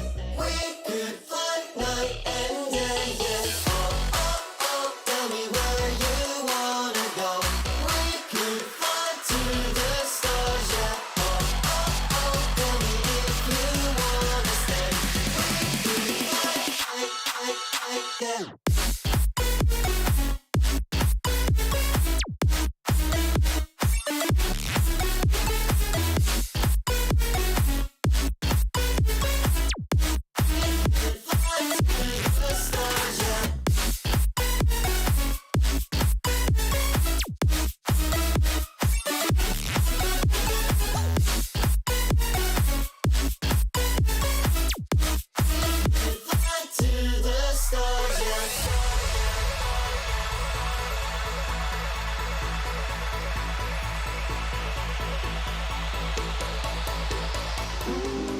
Certain but death. To make it out of here, take a certain finesse. Down trying to earn him a rep. It's coast, gotta learn to respect. Really, I turn up for less. Like who now? It ain't even worth it to guess. The man going now, you looking nervous and next. And you gon' end up right with him on a shirt with some text. I'ma burn up a check. Have my little birdie cook him, he a personal chef. Learn from the best. Got a plug in the Carolinas, I ain't personally met. But if you ain't paying homage, I'ma service the debt. You know I'm loud with the step, loud with the pressure. That bully ball from the cup, but the fully stock on the dresser. I put his cardio sucker, you know we rockin' the letter. Not finna let her be on your block with the extras. Little Twizzy on the stand, you get ass gang. A little winner in that fang, got his ass flame. I told him mirror bust it down, leave the back plane. That's why this my whip got your last name. Two down, one on top on the phone. Leave the car running, little cutty knock on the door. Why the ones ain't bad to stay talking the most. Lee saying with your chest when you talk to the goat.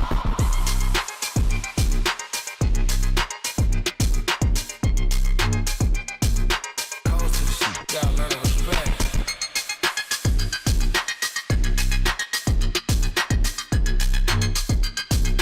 Say it with your chest when you talk to the goat.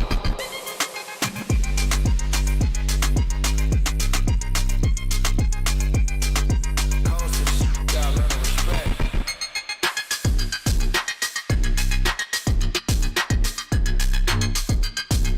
Say it with your chest when you talk to the goat. I'ma burn up a check. Have my little birdie cook him, he a personal chef. Learn from the best. Got a plug in the Carolinas, I ain't personally met. But if you ain't paying homage, I'ma service the debt. You know I'm loud with the step, loud with the pressure. That bully ball from the cupboard, the fully stock on the dresser. I put his cardio sucker, you know we rockin' the letter. Not finna let her be on your block with the extras. Little Twizzy on the stand, you get ass gang. A little winner in that fang, got his ass flame. I told him mirror bust it down, leave the back plane. That's why this my whip got your last name. Two down, one on top on the phone. Leave the car running, little cutty knock on the door. Why the ones ain't bad to stay talking the most. Lee say it with your chest when you talk to the goal.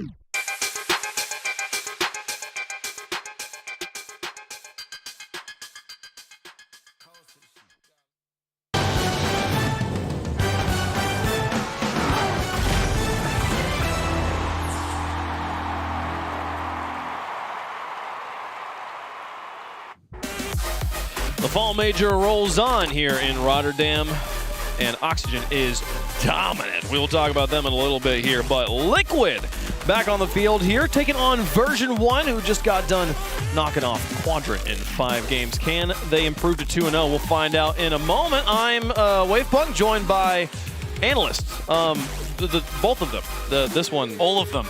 All of them. All of them. All of the analysts on the desk at one time. Bates is, I think, in the bathroom or something. Yeah, like our pick percentage went up a lot. Yeah. We just have 3 of us, so it's good. I feel a lot more confident now for some reason. Oh, man, folks, it was pretty crazy. And kind of insane how strong Oxygen's one was there. Like, you said something a second ago about James Cheese. Yeah, I said if James Cheese were on the other side, we'd probably be disappointed in James Cheese's performance. But this was the NA #1 seed that they absolutely obliterated. That was not even close at any stage of that series. And then they were just pre-jumping in Game 3, yeah, and it was working. Yeah. And it was still working. Yeah. And Jory's like, yeah, I don't get it, but we're just going mid and going for everything. It still worked. Yeah, Genji was broken by the time we got to Game 3 there. It was absolutely obvious, folks. Take a look at the schedule, see what's gone down so far here in round 2 and what's coming up in a little bit there. 2 3-0s. First 3-0 of Stream A here, of the A stream there, is Oxygen knocks off Gen G in round number 2. Falcons made pretty quick work of James Cheese as well. So we'll keep things rolling here. Liquid going to be taking on version 1 in our next matchup here. The winner of this improves to 2-0. It's a big deal. This one's huge because we can see a Team Liquid for the first time on A-Stream. And if you want to watch speed, if you want to watch mechanics, fastest team in Europe, bar none. And we got Otto and then Oski. Like, they're just going to do what they want, go as fast as possible, and hit nutty goals. I mean, if Oxygen is the new DNA, the new meta for Rocket League, Liquid basically the same. They do it better, slightly at least. They're still inconsistent, but when they're peaking, they're playing very similarly. And Oxygen just took down the NA number 1 seed. This is V1. This isn't the NA 1 seed. So based on that, this is a great matchup for Liquid. Well, let's take a look at Liquid as they are getting set for their matchup here. Also, Bates. Well, thanks for joining us. Appreciate you coming back. Oh, well, listen, I had to come back to the desk. I had to take a little time out. I hope you had a little fun. It was the last matchup. We're just gonna act like it didn't happen. Don't worry about it. On the other hand, they're looking absolutely phenomenal so far. Oscar, that young man, we've seen him at the Spring Major in London. They absolutely popped off, and there was a lot of people who thought at the World Championship they would have done damage. Unfortunately, they didn't have the points because they had to make a couple roster changes throughout the year. They had a couple 14-year-olds or 15 now, folks. 15. I expect them to do something right here. And that's the thing. It's 2 wonder kids coming in, and everyone's like, all right, they will win eventually. They won earlier than expected. They took down KCorp in Regional 3, and they did it in dominant fashion with that speed. Yeah, they're just full of confidence right now. The question mark, speaking to Oski, you know, we speak about the London Major last split. They had no pressure. They couldn't really make the World Championships. Now it's a new season. They do have pressure in this tournament. They want to compete, you know, get their points for the World. So how do they perform now, T-Bates, with the pressure on them, new season? I mean, I expect them to absolutely dominate. You've seen all the mechanical teams so far. They're looking good. The European teams especially. And then this young man right here, Chronic, I was talking to him before the match. He's feeling good. He's feeling a little flow, and he said to make sure that I do not pick him. So we'll see if that happens later on. Liquid are getting ready. One of the best improvising teams in Rocket. They are. Oh, yeah. To see that happen here on the pitch, no doubt. On the other side of things, though, version 1. They came off of a pretty solid 5-game victory there over Quadrant to kick things off today. Torment here. Again, the only world champ of any period in Rocket League currently competing at Rotterdam. And he looked great throughout that first series. He was going for flip resets. He was getting mechanical. So if Torment's doing that, Beast Mode and Com are very happy because then that'll open up so much space for them. Yeah, it was a pretty slow start for V1 in that series, wasn't it? Com spoke about the jet lag. They weren't really yelling. We're expecting the comms with the comms, if you will. We're expecting the trash talk, but these guys, yeah, they're feeling it. They're feeling the time zone difference, and they are. That could play against them here. I know they didn't boot camp this time around. They got here on Monday, so they're dealing with the same thing that what the talent does. They haven't been here for 2-3 weeks to really get prepared, get acclimated, and we even saw Beastmon, who's a little quiet in terms of his usual standards, and earlier against Quadrant, we are going to see if he can step up here. So, Bates, are you just making an excuse for your picks, being tired, being jet lagged? Is that what you're trying to hit? I don't make no excuse. Okay. That doesn't even make any sense. He predicted Quadrant to win. Exactly. Here's my thing though. Like we were like, oh, Com and his his trash talk, the chirping's gonna be the difference maker. Completely silent until the end of the game. Yes, game 3, 20 seconds left. So they're up 2-0, and then he starts chirping. I'm like, Com, like if you're gonna do it, do game 1. Did he finally wake up in it, or is I sort of wonder if there's a shift in mentality from him? Well, perhaps they just weren't going in that confident. You know, they were a little bit tired and they're still feeling it. So you know, it's easy to be trash talk when you're confident, but when you're not quite feeling it, we didn't see it from Com. And it's going to be a different matchup, though. They need to have the energy from the get, from the outset, because Liquid, with that much mechanical prowess, it is just going to be a cash up front really trying to dominate you. You're going to have 3 people, Chronic, Oski, Tao. It really doesn't matter. All 3 of them can play the first man, they can play the second man, they can play the third man. Torment better be on top of his game. I think especially just seeing that, you know, their EU brethren Oxygen just dominate the NA once. It has to give Liquid confidence in this matchup. But we got to watch out for Torment as well, because he's going to be playing that third man role versus Team Liquid with those mechanics. He's going to have to play a big role in trying to block whatever he can. On the other side with Beast Mode as well, he's got to use that speed versus Liquid, who is so incredibly fast, and beat them to the midfield. My attention's on Torment right now. With how aggressive Liquid can be, they love to send 2 upfield on the offense. Can that star defender of Torment show up in the ways we've seen him show up so many times in events like this? So I'm excited to watch that matchup. How are you guys feeling at home about it? Version 1, they've been drumming up a lot of fans, and North America's starting to wake up, but Liquid, one of the most storied just organizations in all of esports. Vote hashtag TL, hashtag V1, depending on how you're feeling on this one. Bates, what are you predicting? Bates. Anyone cares about? Well, I know everybody at home, V1, I know y'all having a watch party right now, so let me tell you something. I'm about to absolutely ruin your day. I'm going with version 1 at the moment. I believe that these two teams have a difference in play style. V1, they're more than equipped to go against the European teams. They play slow, and Liquid, they're probably going to play too fast. So V1's going to take advantage of the young guys' mistakes, end up getting this W. And I'm going to turn 1 and 5. Put up our. Just put them up. Put them up. This is fine. Good. Now everybody I am finally going against Bates. I've learned my lesson. That was the problem. Me and Gibbs have been together for too long. Yes, that's too long. Now I can get Gibbs off of me, and now I can finally get one right. I mean, look, if V1 have the demos, but you can't demo 3 kids going supersonic speed. That's the hard part. You don't need to. They're going to throw themselves out the play, and the tournament top right Tommy just going to slide it top left. I was partially like, I don't know. I don't like predicting against V1. That yawn from Com made me so much more confident that Liquid's got this one, folks. How are the people at home feeling about Come on, it? V1. Let's see here. Oh, no. Bruce put down the middle. They were waiting for T-Bates to predict. Hold your channel points. I've lost so many people channel points today. Base number wrong, Armory. I'm sorry. It's so funny that's probably so true. That's actually what's going on here, folks. We're ready for the next match of the round of 2. One of these teams can improve to 2-0. Such an advantage in this format, but both have quite the wall in front of them. Version 1 got to get over the jet lag. Liquid got to figure out how to deal with Com. Let's get into Rocket League. Version 1 versus Team Liquid. We're getting right into it, Turtle. One team will be 2-0 at the end of this match. The time has come, and unfortunately, I have to agree with Bates on this one. Whoa. That's a bad tough bet. I know. This is not a good look for me. Okay? All right, well, give me your reason. You're not Bates. So I'm willing to listen. I think Version 1 are one of the best teams that can deal with these speedy, supersonic, I don't want to say ball acrobatic, chasers, but acrobatic. Rocket-powered. Yes. Battle cars. All right, we got it out. All right. Thank you so much. I really think that they know how to handle teams like Liquid and are going to lay down that trap and help them, honestly, get more space because Liquid are going to be flying past them with the creative challenges we see from Version 1, but that is not indicative of what we're going to see out of Liquid. I do believe the mechanics can still shine through, and that would have been one from Oski. Well, Oski, he was integral in their game against Team Secret. He was dishing the ball out to his teammates. He was finding the holes, the space for Liquid, and it wasn't exactly a complete slam dunk. Liquid had to work for their food, and they're going to have to work against Beast Mode off the bar, and the back pass. Beast Mode says, those are my points. He's claiming it back. He got his points back. The double tap that we honestly expected to hit every single time. But regardless, he's still getting the final touch. Wow. What a play from Beast Mode. You heard the desk saying, Beast Mode, it took him a while to wake up. But is that not a good thing? They took the dub without Beast Mode popping off and waking up. Absolutely. And now that Beast Mode has scored that first goal, gained a little bit of confidence, you absolutely need to watch out for Version 1. But Team Liquid trying to start with some pressure. Good carry from Beast Mode beyond the midfield line, and Torment able to cut across. Com trying to get back in time, and he does. Actually completely swipes the ball away. Ooh. Beast Mode on the turn, cut off. Good play by Liquid, but they need to get the rebound. Saved.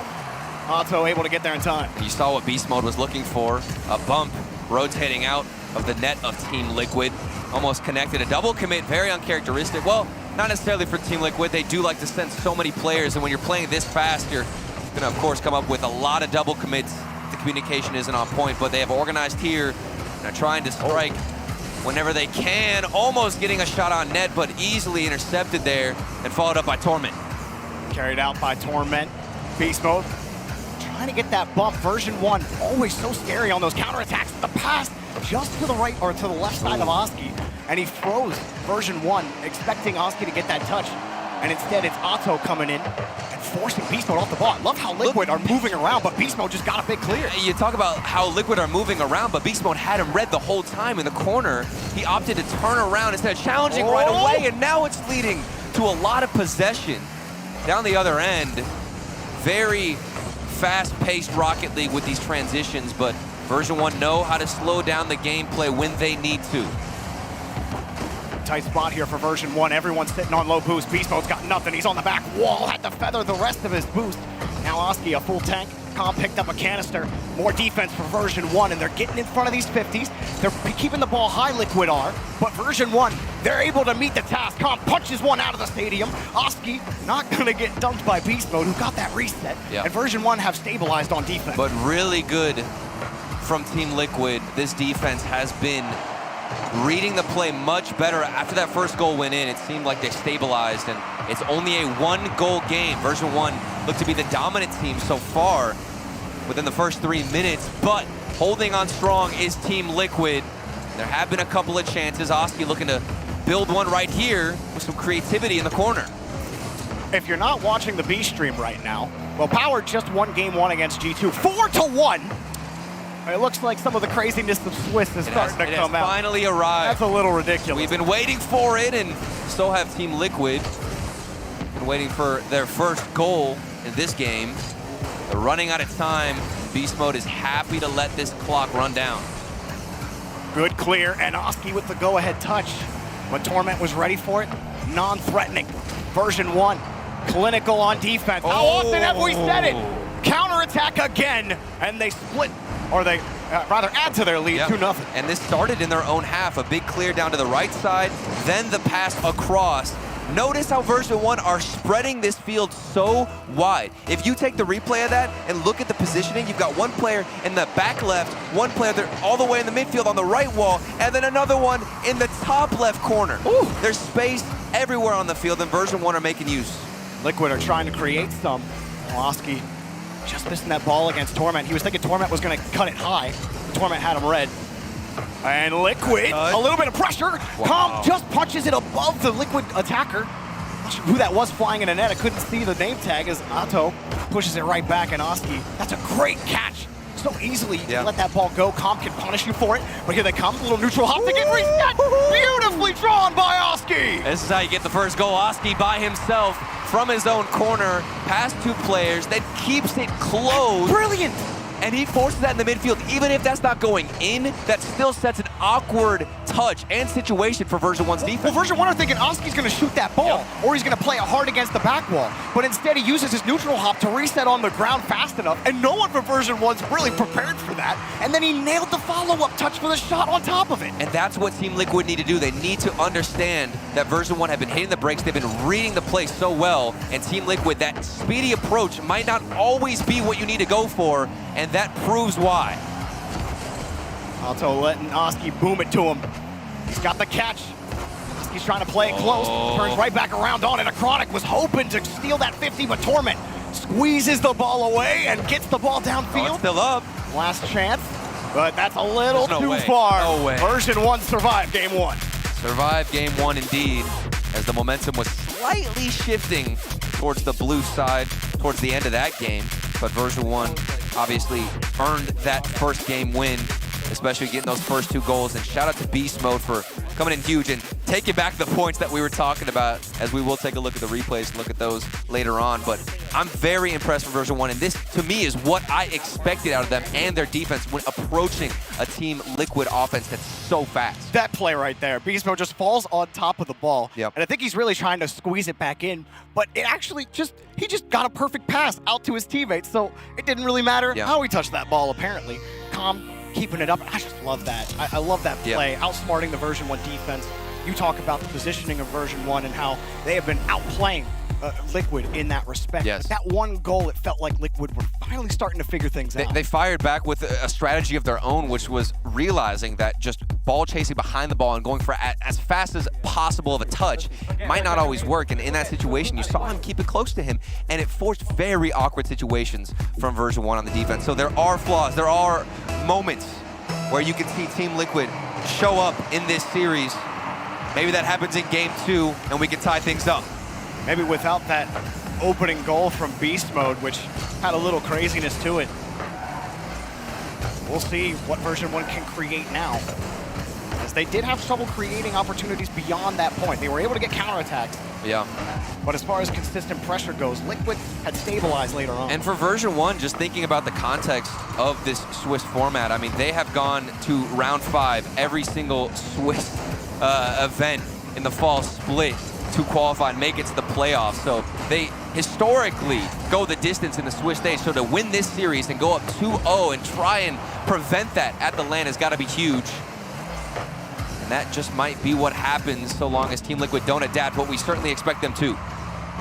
Version 1 not getting as much real estate early on, but look at Calm. He tried to push Otto off the ball, not successful. Now Oski going for the double. Red, what a read by Torment. Got off the back wall, got the save. Version 1 deleted. Torment, not a lot of boost, but he gets another 50. Quick shot, and he went for the redirect, but just missed the contact. Oski trying to buy some time. He almost gave himself time, but another clear for Version 1. Otto almost found that redirect. It would have been spicy indeed. Oski's looking for another creative angle. Very fancy approaches, and then the slow approach, there from Otto. That's what we wanted. And a very mature roster is Team Liquid. I mean, they have been able to slow this pace down in a situation where I expect them just to fly at the ball. Well, we already saw them kind of adjust by just going for demos as soon as they get the ball downfield to try to trip up that Version 1 defensive line. Yeah. So hard to crack with how they structure and layer. Beast Mode keeping the ball close.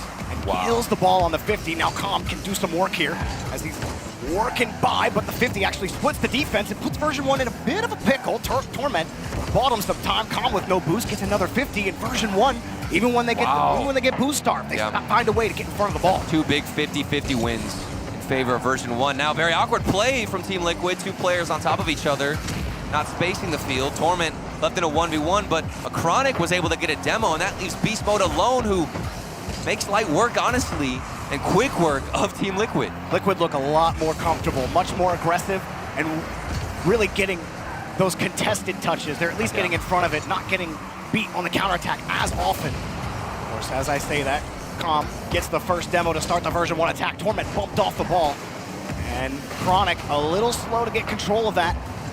Version 1 with Beast Mode moving across, but there's no room to work with. And now this is the scary situation for Team Liquid. Now that they have slowed down Jorby, are we going to see more and more demos come out of Version 1? You know, a player like Calm, and sometimes Beast Mode 2 can decide to get aggressive. Thought that one was going to go in, a good opportunity, and now very awkward communication, but it might lead to a goal. Beast Mode as it read, pre-jump saved. A Chronic stole the boost, and Calm is hurting for it. He only had 7. A Chronic shuffles the ball up, but taken away. They're trying every sort of way to get into this net. Oski gonna jump off the backboard, set it up, and Beast Mode gets in the way. Liquid, again, they draw up a different play, but Version 1 are ready for it. There's always a player from Version 1 in position to find a challenge. Doesn't matter how much boost they have, they will find a way. But Team Liquid, they have certainly made some changes, and that almost was the mistake they've been looking for. Very patient. It just comes down to one mistake. One missed 50-50 from Version 1, or maybe a demo from a toe. Still not enough. Man, so much pressure here from Liquid. Trying to find a way in. They have 10 shots on net. Here comes another one. A Chronic underneath, but somehow Version 1 get in the way. Beast Mode and Torment double commit, but not forthcoming are Liquid on offense. Somehow a Chronic shovels the ball out. It's a pass in front. Eventually, they're gonna dive forward to get one of these. Otto to a Chronic. Now a Chronic trying to find it on the 70, but there's just nothing, or he had 70 boost. Hang on a second, does he get the dunk? It's a loose ball, but Otto wasn't ready for that one either. They're just not ready for the follow-up 50. A Chronic hang tied in here in front of the box, gotta be it, but right? just can't get through. They cannot find a way. Somehow Version 1 stay on the surfboard. I mean, that's what we're all thinking. Eventually, something's gonna fall, right? That's what should happen. But it might just be one counterattack. That's the mistake. And he still recovered. Beast Mode made the issue, made the mistake, but got back in time. Oh, the shot needs to be better, and the shot's not gonna come. Otto puts it on the corner. A pop-up again, but all of Version 1 are ready. Torment coming in as third man. Calm trying to get out of Beast Mode's way on the follow-up touch. Keeps it close on the 50. Beats Oski to it. One more for Otto, but he misses the touch, and game 2 goes to overtime.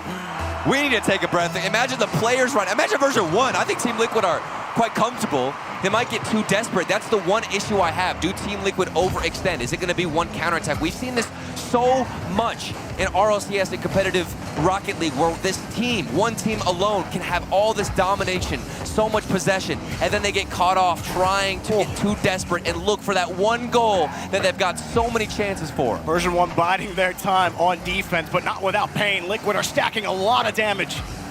Chronic gets the catch. They've spent so much time in the orange half. Now he's looking for Oski. Connected, but challenged.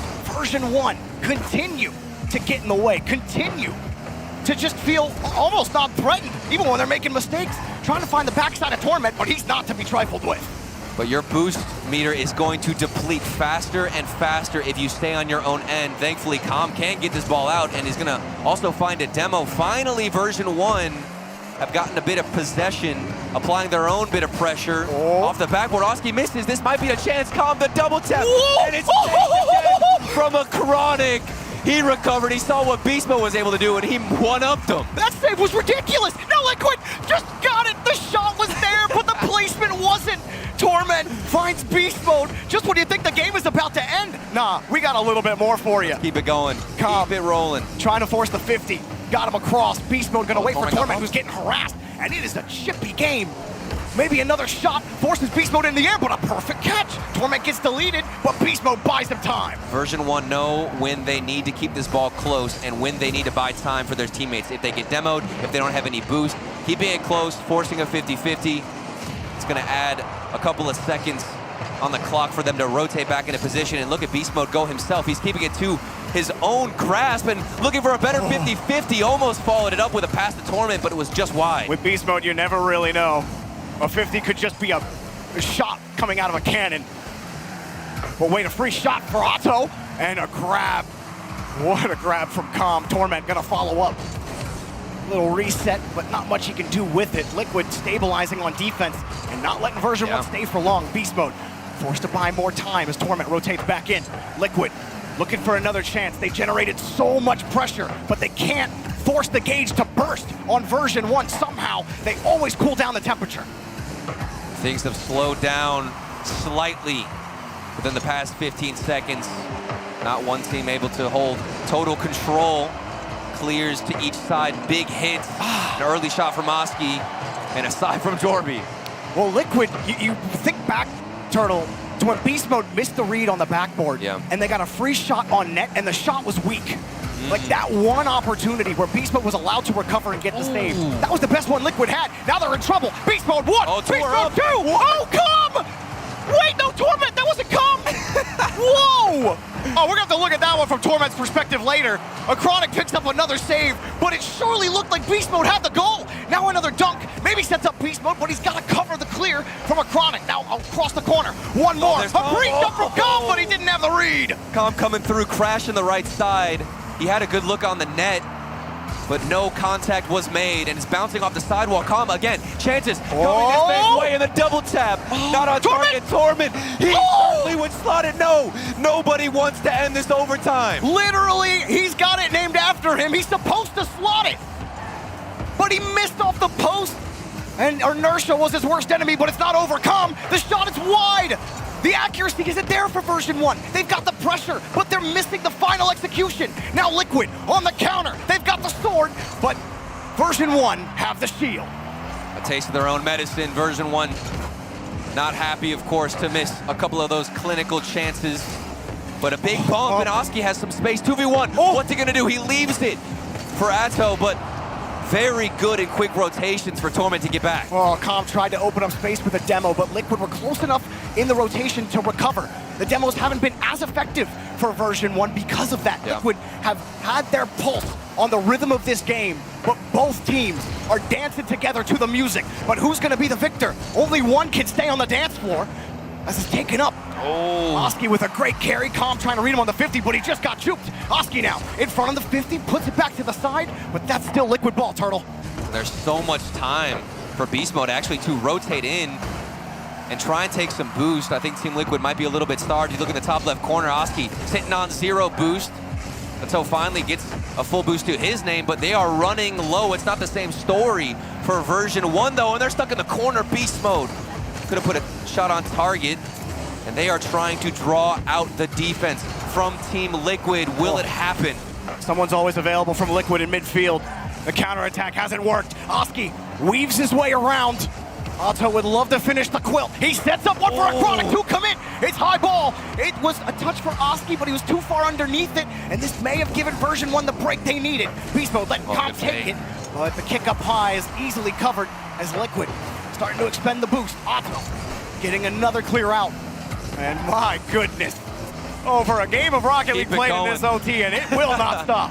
Nobody wants to end it yet, but we might be saying that too soon. Almost followed up there from Team Liquid. Double? Seen a couple of chances from both sides, and I don't know what to believe anymore because I'm anticipating a goal to go, and I'm anticipating a mechanical shot, but there's somebody who can recover just in time, and we've seen it on both sides. It started with version 1 who set that trend, and Team Liquid have matched them on defense, but they haven't been able to match this save. Who's there? It's a toe, and he bangs it out. The crossbar hasn't moved in 7 years, and that's all version 1 can find. There's so much space on the net, but they can't actually put it in. They've had so many chances. When is it gonna end? When are Liquid gonna punish them for missing so many opportunities? With over 6 minutes of Rocket League played in overtime, another boomer for version 1. Oh my goodness. Oh, he almost bumped. We are running down. I don't want to talk about records yet or anything crazy, but this has been quite the long OT. And we've got version 1 back on defense. Surely we expect them to find transitions the same way Team Liquid have. And maybe throw a caution to the wind is a toe, but can't find it. Oh, Oski jumps quickly around, and what maybe looked dangerous on the initial launch turned out to be pretty safe for version 1. They can't grab the ball. They're constantly on their back wall. Oski, the threat. Oski tried to dunk. And Comp takes it away. Beast Mode downfield. He was hoping that that ball would come right back to him, but Torment picks up the rock. Boost is such a valuable resource as we approach 8 minutes in OT. You have to be efficient with it, pick up as many pads as you can. With how quickly these teams have been able to transition, fight back against strong defenses, strong offenses, and quickly move down the field, you got to make sure you have something in the tank to go for a challenge. Every dunk attempt is just met by a follow-up challenge. Every attempt at mechanics is just met with pain and the ball taken away from you. Nothing but pain. They just haven't found any room. Oh. And even right there, you link up on the pass, it doesn't matter. Someone's there to challenge you, the ball's off target. Oh my. Why is Iconic waiting? And why does he know that Beast Mode is going to get that ground pitch out? That is... He didn't have a lot of boost either, so... Unreal read. Yeah, I mean, you got no boost. I guess be patient and expect something crazy out of Beast Mode. You're not already in position, but Liquid have been in position all game long. 13 minutes total of Rocket League. This one coming across. Beast Mode almost got the dunk, but that post is his worst enemy. And he may be seeing it in his nightmares tonight if they don't get the win here. Here we go. 8:24 on the clock and still counting up. Calm, nice slow approach out of his own half, going for the 50-50. How many times have we seen that with version 1, keeping it to themselves? But now Iconic, he keeps this to himself. The flip reset, it's in front of the net. This might be the dagger, but it's not finished yet. There just wasn't enough. One of those had to be more threatening, but it gave version 1 a little time to get reset on defense. One player deleted, Torment taking out Otto. But there's just nothing going right now for either team. Maybe a breakaway. Otto underneath with no boost. And come, he will not be beaten on the back line. 21 shots for Team Liquid. They have knocked on the door 21 times and not gotten a single goal. 18 saves from version 1. What a game. This is just one game. It feels like a whole series. One game. This is the second longest OT at an RLCS LAN we've seen. We're quickly approaching the record. I believe it's just over 11 minutes. Iconic looking up high. But Otto's touch is away from Beast Mode. That gives him a chance on the 50. But where can Liquid go? They have to wait for this touch. Iconic, given one more chance, wants the 50, but the 50s have always been perfect for version 1 on the goal line. Which is ridiculous because there's some parts of that you can't necessarily control. And for me, that's what I'm worried about with either of these teams. Is it going to be a weird 50-50 that squeezes across the net that maybe you don't expect? Maybe you can't even control it. There's so many things that you can't predict, but these defenses have somehow been able to predict the future. They've got the crystal ball, and they are making use of it. Well, they may have played 3 games of Rocket League. Big fake! Oh no! No way! That is absolutely ridiculous! That is illegal! Somebody needs to check the clients. I do not. That is no, absolutely not. It's not over. What? And now we have broken the record for the longest OT at an RLCS LAN. It was previously 10 minutes and 15. But now, this should be over. How long can we go? We thought that was going to be the end. There it is. Oski finally able to break the silence. Unbelievable resilience. Oh my word. I cannot believe the stoicism from version 1 on defense for 3 games of Rocket League. And somehow it didn't matter. Liquid, they do it. They take down version 1. They beat them at their game. Turtle, they beat them with version 1. We're literally peaking on defense. Look. There was nothing they could do. Look at the shots, bro. This is, what is this, 23, 22 shots in favor of Team Liquid. I cannot believe what we just saw. That is so much stamina. Game 2, by the way. It's not over. The series isn't over. Look, Oski's gonna take a drink of water. I'm gonna take a drink of water. Where's All my, right, everyone where's at my home, squeak? hydro Hold on. homies. I'm hydrating. Get your water right now. If All you right, don't have here we water go. at your desk, get up. Go get it. Ah, that's nice. I feel better. I'm not gonna lie. I feel rejuvenated. The series is not over. I want more. I want a game 5.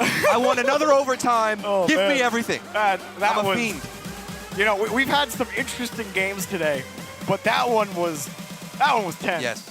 Sorry, I'm still in full reaction mode. A Chronic dropping 1,000. Can we give credit though to Team Liquid? That's what I'm saying. You said it. This is version 1's game. They know how to play in these situations. They know how to lock down on defense.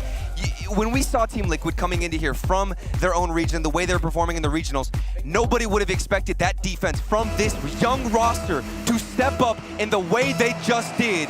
And now we've got it all tied up. The series is going to continue on, and we'll see if that defense can still show up from Team Liquid. Not often does a best of 5 turn into a battle of endurance, but that's what happens when you play against version 1. Who can outlast the other? There's plenty more to go. Beast Mode gonna set this one up. The owner of a couple of ridiculous saves himself. Oh, what a bomb! And Calm gonna pick up the first goal. It only took 23 seconds this time. And Beast Mode's hungry. You see him get the flip reset and the bump mid-air against the Chronic. And Calm has so much trust to be right under Beast Mode, anticipating it and knowing that ball will fall right in front of the goal line. Great start for version 1. Now it's up to Team Liquid to battle back. There were a lot of, just to put a final note, hang on, I can't, they're gonna score. Oh, just off the bar, Torment's gonna get there. But a final note on game 2. There were a lot of records broken, meaning Beast Mode broke most saves or version 1 broke most saves by a team at LAN, 18. Beast Mode most by a player, 11. Liquid most shots, 22. There's a lot of records broken. There were more, but we're back in the game because it's game 3 now. Let's just say they're all warmed up. With those type of stats, I think these teams are warmed up in game 3. Accurate. Play it down in midfield. See what Liquid can get going. I don't know if this version 1 defense is going to let up much more than they did last game. And not for lack of effort by Liquid. They tried fakes. They tried feigned passes. They even tried just drilling it on 50s. They tried demos. So they know they got to use their full arsenal against this team. Yeah. Right now they're getting stuffed in the corner, having trouble finding possession. The mortal enemy for version 1, in that OT at least, a lot of the time was the crossbar and the post, where the shooting just was not as accurate as it should be. That one did leak out into the midfield. Saved away. Oski flip reset opportunity, trying to set up a toe, and they land on each other, and Calm now can bang this one to the other side with a ground pitch, it looks like. Beast Mode, nice touch, but a better challenge by Chronic, who maybe, we said his name a lot on follow-up touches, but he got so many crucial points for Liquid last game. Now rotating back to get some boost as all of Liquid are just waiting for version 1. Calm given space, and that could be risky, but Calm didn't have much threat behind that ball. Quick shot from Oski. Otto tried to get in Beast Mode's way. Not the best follow-up, though. The midfield presence has been lacking in the past minute for version 1. Oh. Liquid off the backboard, but not the fastest follow-up. And it's difficult because for Liquid to strike when the iron is hot, you really have to have close positioning. The second man has to be right behind that main aggressor. And Torment, big counterattack down the other side. Where was the third man rotating in? Yeah, what happened to Liquid on this play? Oski, a big challenge, and Acronic was still rotating back. He needed time, and he didn't have any boost either. I don't even think collecting that midfield boost would have helped him. It wouldn't have changed much. Yeah. And that's where everybody overextends. You get too desperate for a goal. Very common here. And again, it just feels like that type of issue where somebody has to be close when the opportunity is there. And Calm is definitely close to this ball to slot it in, get the third one for V1. Version 1 saved all their offense for this game. I'm picking up 3 comfortable goals. This is low stress now for Version 1. You're in non-throw territory. We'll see how they can clean it up. Liquid getting caught out on a couple of opportunities. Namely, I think Beast Mode has been the center of pain for Liquid in Game 3. And I do want to emphasize how important it is and impressive it is for Version 1 to have such a quick response after losing that 10-minute overtime. I mean, that is exhausting, Jorby. It's even worse here in this environment at LAN. You feel the exhaustion, the stamina getting tested. You're not in your own room. You're not as comfortable. You know, Version 1, they play more OTs than most teams. So they've kind of built up that endurance over time. If any team was going to be able to bounce back from a 10-minute OT loss, Version 1 are more likely than most teams to get that done. Oh, it can't be, like you said, I don't think you can understate that, though. It is impressive resilience from Version 1 to just say, GG, go next, 0-0-5 minutes. And they're looking a lot cleaner here in game number 3. I definitely think it comes down to the mentality, the vibes. I mean, thinking back to the earlier series, whenever you saw FaZe Clan start to get lower in the series, it seemed like the attitude, the mentality had shifted, but that is not the case for Version 1 as they get their fourth goal. Team Liquid getting shut out in game 3. This really got out of hand for Liquid, and you got to be able to talk yourself through it. At this stage in the game, it's pretty difficult to make a comeback. But this almost feels like a gimme game for Version 1. Liquid, they gave up the first goal 23 seconds in, and then there just really wasn't much from them. They haven't had barely any offense at all. I mean, they have, 6 shots. Granted, Version 1 haven't had many more, but the efficiency is clear on the scoreboard. It's all about the quality of those opportunities. And Oski, even the mechanics not too great as he floats under the ball. Calm looking to pass it across. 53 remaining in game number 3. Version 1, you talk about a gimme game. I mean, think back to the Torment goal where he's just all the way rotating downfield. They will get a goal, though. Team Liquid, however, can strike and at least get one for the road. Acronic actually did, Acronic did all the work there. Pirouetted around Calm and also got in front of Beast Mode, preventing his ability to clear the ball. And then he just landed perfectly behind the ball. So all of your work generated that little bit of luck, and that little bit of luck gave you a goal. But will it amount to much for them? They let Beast Mode just shoot. Put down in front. And as long as Version 1 get a couple of crucial touches here, they should be good. And Calm in the perfect spot for that read on the pass. They got one-man Beast Mode downfield. And more time killed. I think Liquid are looking towards game 4 at this point. And that's really what you have to do. Set your eyes on the next game. Try and reset. Use the extra, or not the extra, just the given 60 seconds to put the controller down. Try and refocus because Version 1 came out swinging. In the first 23 seconds, they got that first goal, and then it's been lights out from them. Calm, a double tap maybe to go, but it doesn't matter. They're still going to take this game and get the lead in the series. They're killing them on the counterattacks. Version 1, they may have lost the defensive battle in game 2, but every single counterattack worked in game number 3. Liquid, they obviously got caught out in rotation with a risky challenge from the second man. Acronic couldn't get back in time. And then after that, it was a misread from Acronic on the backboard. He couldn't grab the touch, so Acronic got picked on in a couple of situations.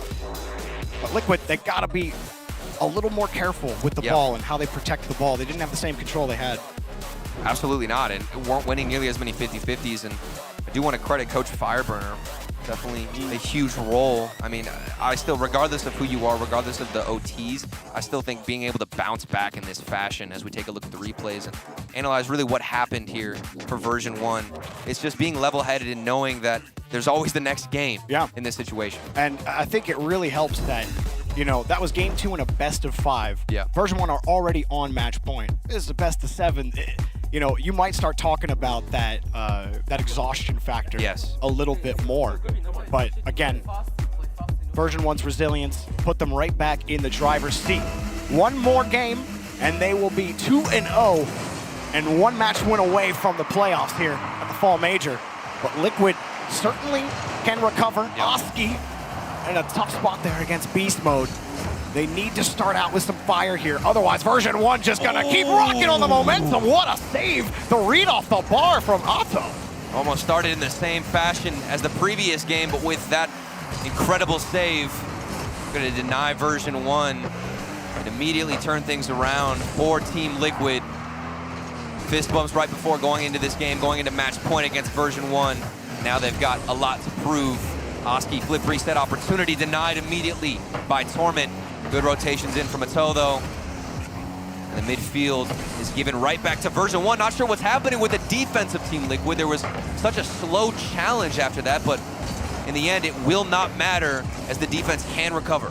Oh, not much for Liquid to do there. He had no boost, just launch it. Hope you can grab control in the corners. They're starting to do that, but can they actually get that quality opportunity? Otto actually has to buy some time. The rest of Liquid have pulled off. Otto expending the whole tank. A light pinch. Oski to take that ball back out to Otto with a ground double. Almost looked like he got a reset on the catch from the ground, but he didn't get a chance to play with it. We've been seeing that more and more.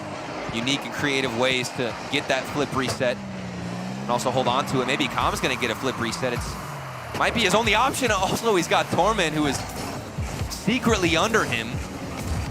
Now Ato is gonna sneak this one under the defense of version 1. Love this play from Otto because you see, I believe it's Beast Mode who goes to commit on the play. He turns around thinking Otto's pulled off the ball, but he still has his flip and hits it underneath. That was a little creative play there from Otto, avoiding the bump on Torment and still being able to commit on the play right afterwards. And he's putting it in. It looked like mini golf out here as that ball didn't even bounce at all. Very accurate from Team Liquid. The first goal now in their favor. That's a very good sign for a team that struggled previously, but big counterattacks, and it's the same situation. Version 1 spreading the field and knowing exactly where Com is. Otto just can't turn upfield there. He's got to recognize where Torment is on that play, and he turns upfield and leaves the gate wide open. Liquid, no reason to let that goal go in. The fact that Com's even there says so much about the trust he has in Torment to seek him out whenever he's in position. And speaking of Torment, he has to get the save. He's not going to find a touch. Okay. Immediately after they get their first goal, they're back chasing the lead. And Otto gets a little bit of redemption. He made it awkward for Torment, who didn't have the wrong idea there, wanted to let the ball bounce, stay with it so he could get the 50, but the ball bounces, he lands a little bit to the side of the ball, leaving a perfect angle for a Chronic to score. So Team Liquid, what could have been version 1, taking the reins back.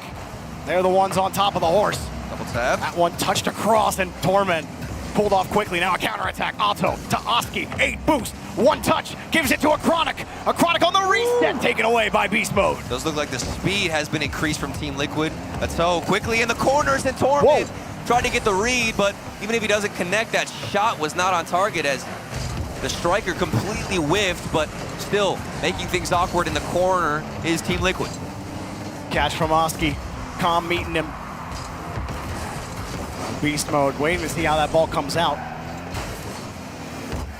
Com trying to get some space back. He did buy some with Torment.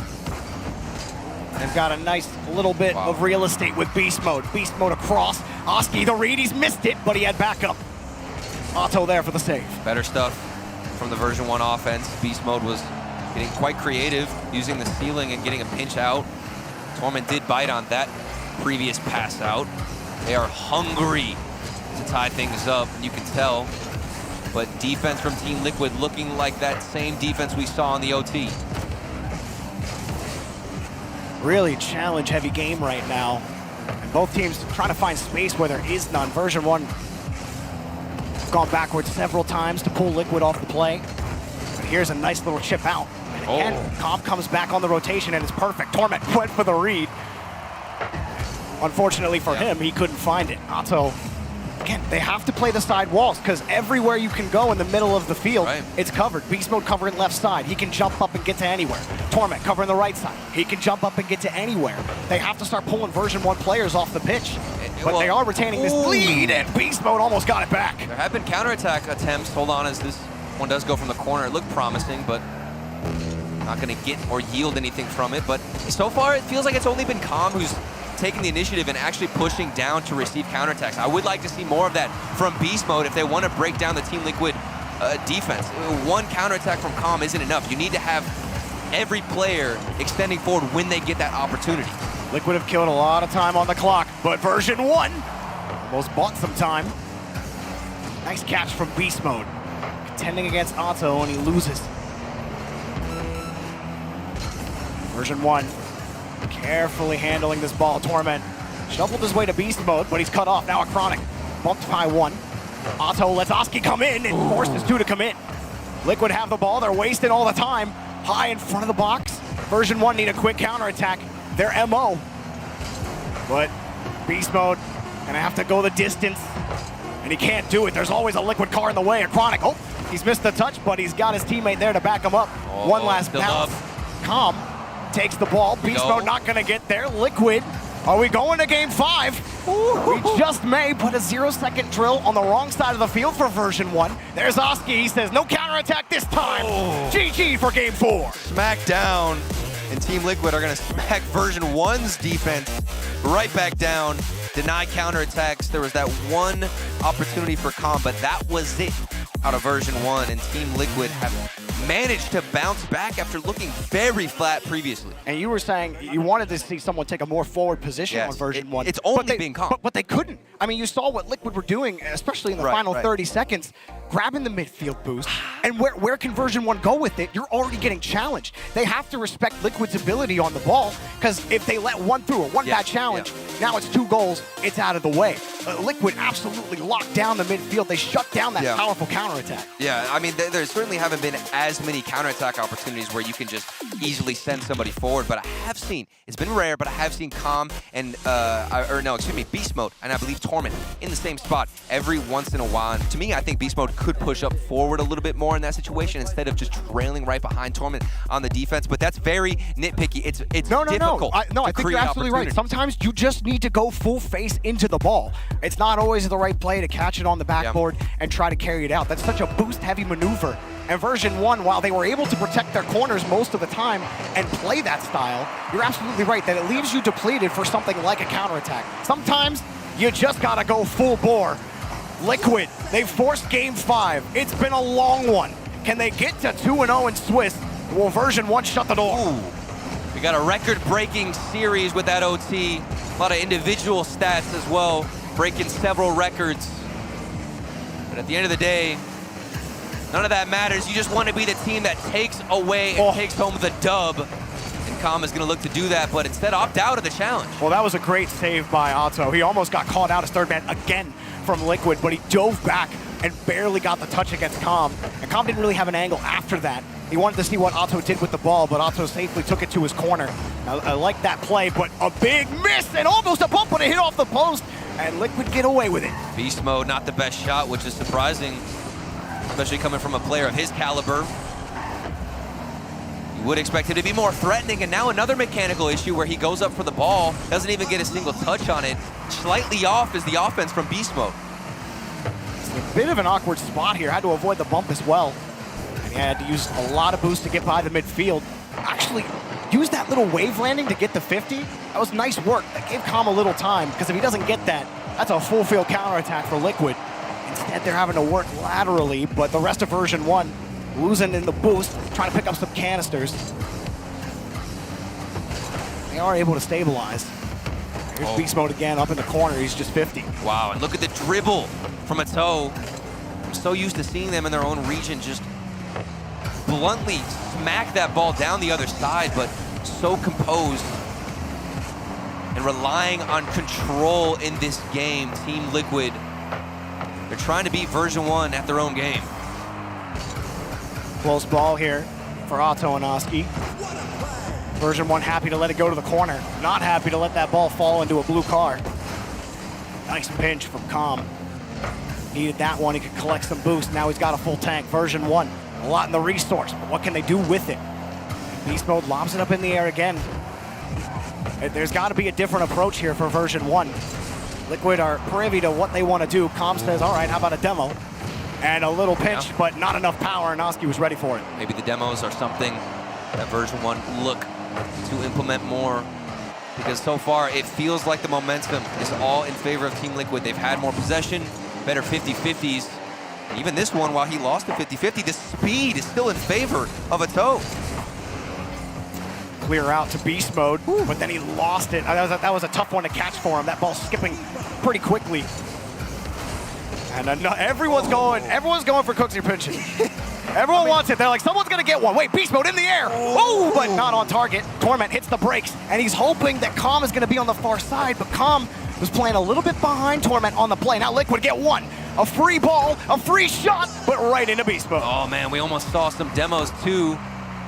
Coming in from, I believe it was a Chronic.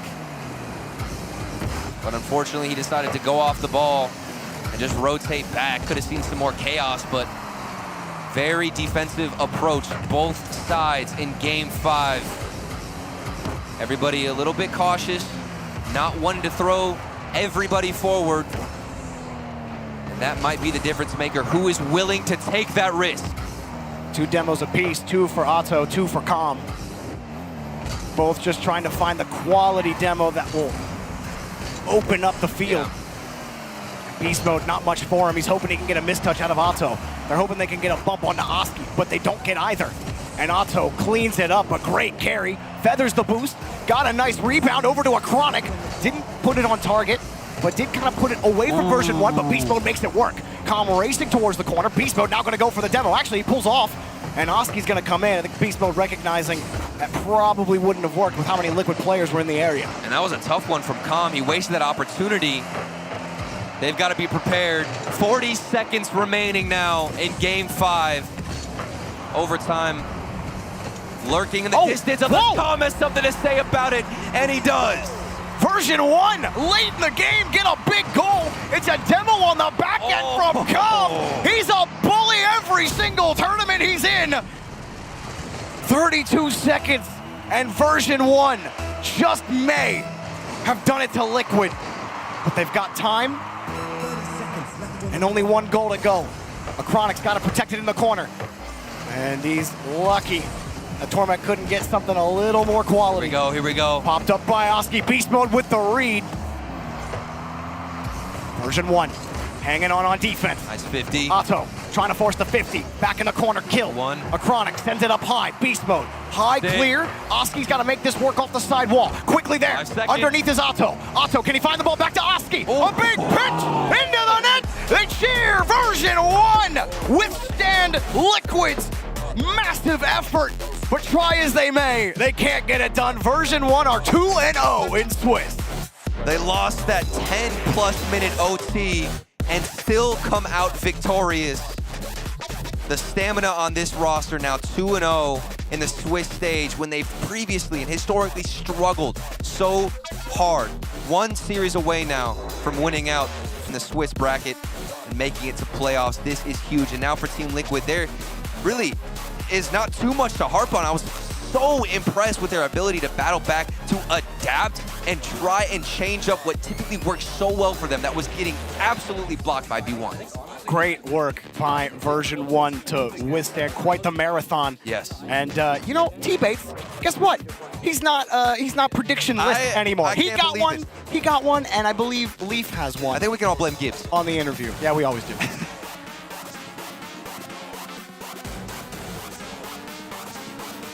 Oski wrapping up his controller. Take care of your wires. Yeah, gotta make sure. They wear down a lot quicker than you think they do. Which is very frustrating too. Use little not zip ties, but the little twisty ties.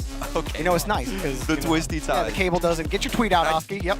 I do want to see how they bounce back too for Team Liquid. I'm honestly putting them up as some of the favorites now. I think both of these teams can make very, very deep runs now in the tournament. I've been impressed from the defense. We got so many highlights from both sides.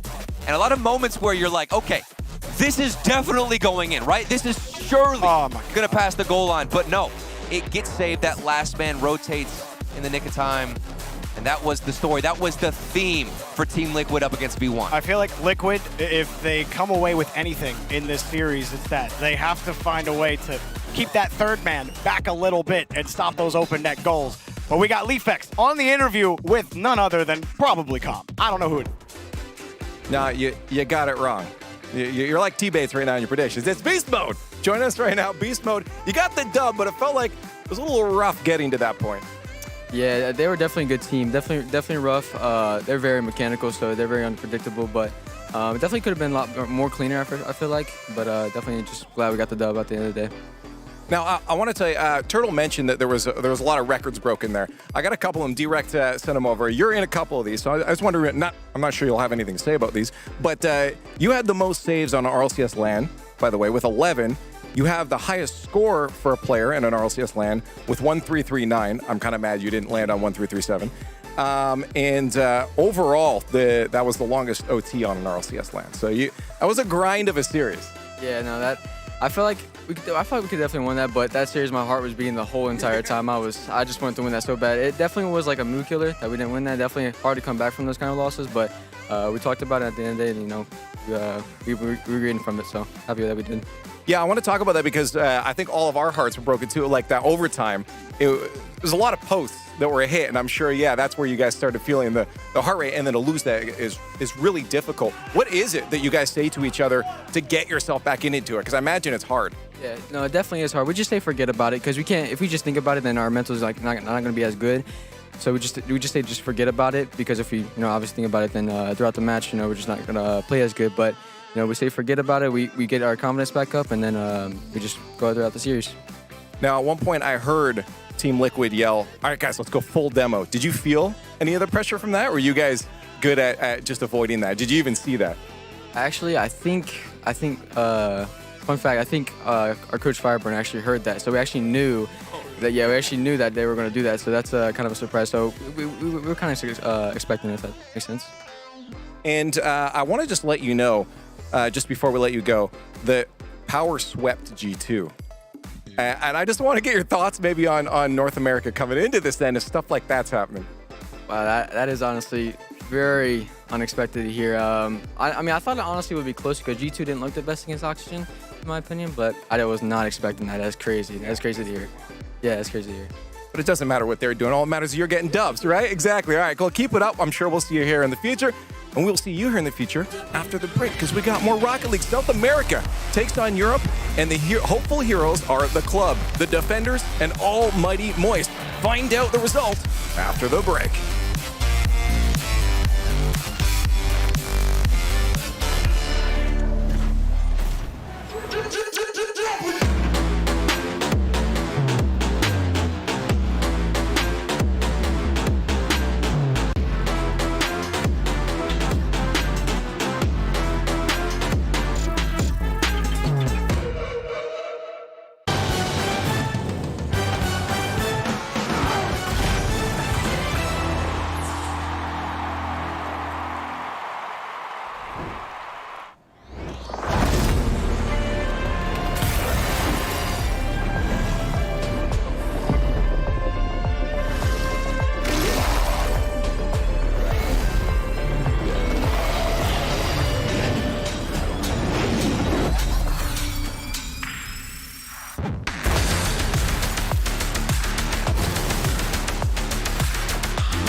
one to the backboard, tries to send one to the back of the net, and he will triple touch.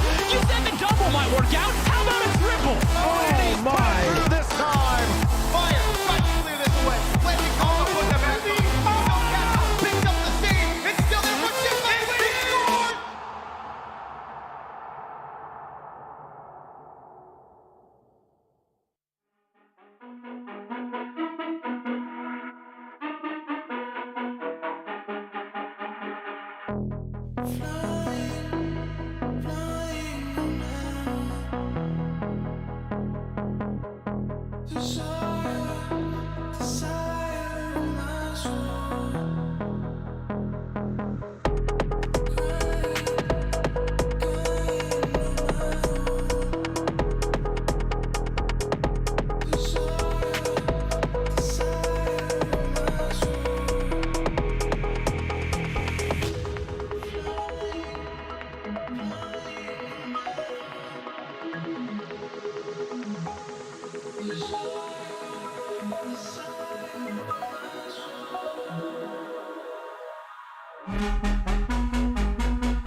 'cause we're children of the sun.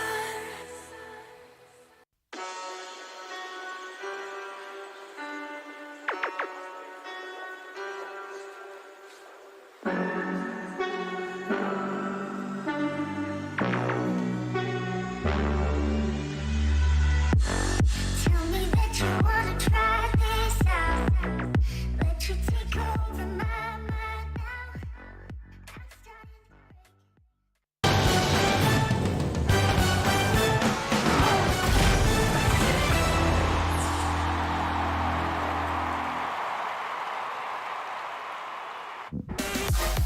Two more matches to go for the first day.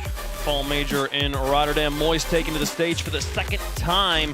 The club gonna be on the other side of the pitch. The top dogs out of South America looking to do work against Rise and the boys. We'll see how that one goes. Welcome back to the desk, folks. Bates, it's finally over. The curse has been broken. Bates is finally back on the board, Jet. You know what we do, Bates. Never wrong. Okay.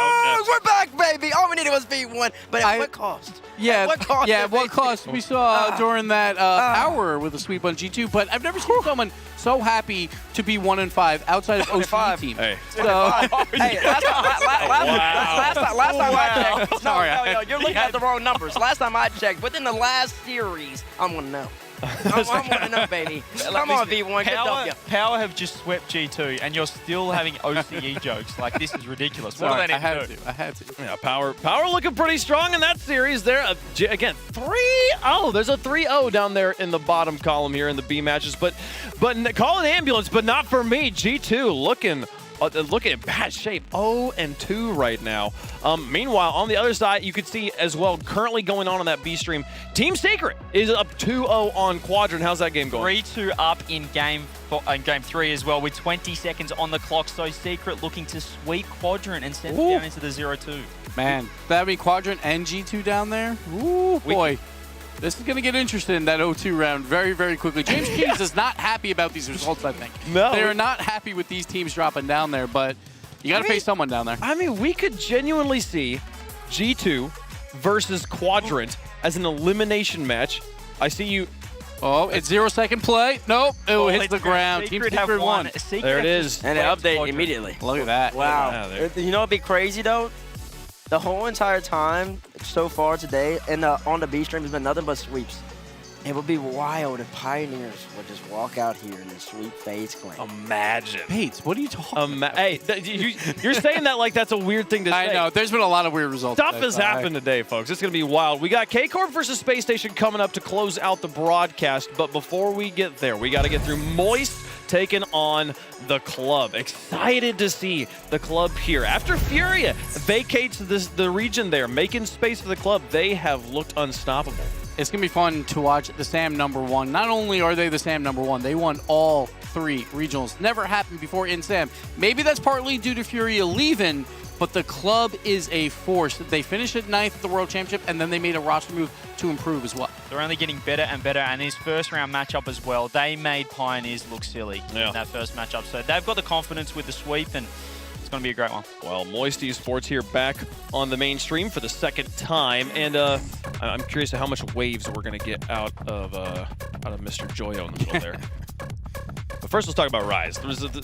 It looked very strong in the first series against FaZe and looked to keep that energy going. He sure did. It came out with energy. It came out with poise. And we were talking about Moist not having an identity. And maybe, I don't know necessarily that they found that but in that previous series, but they did find success on the offensive end.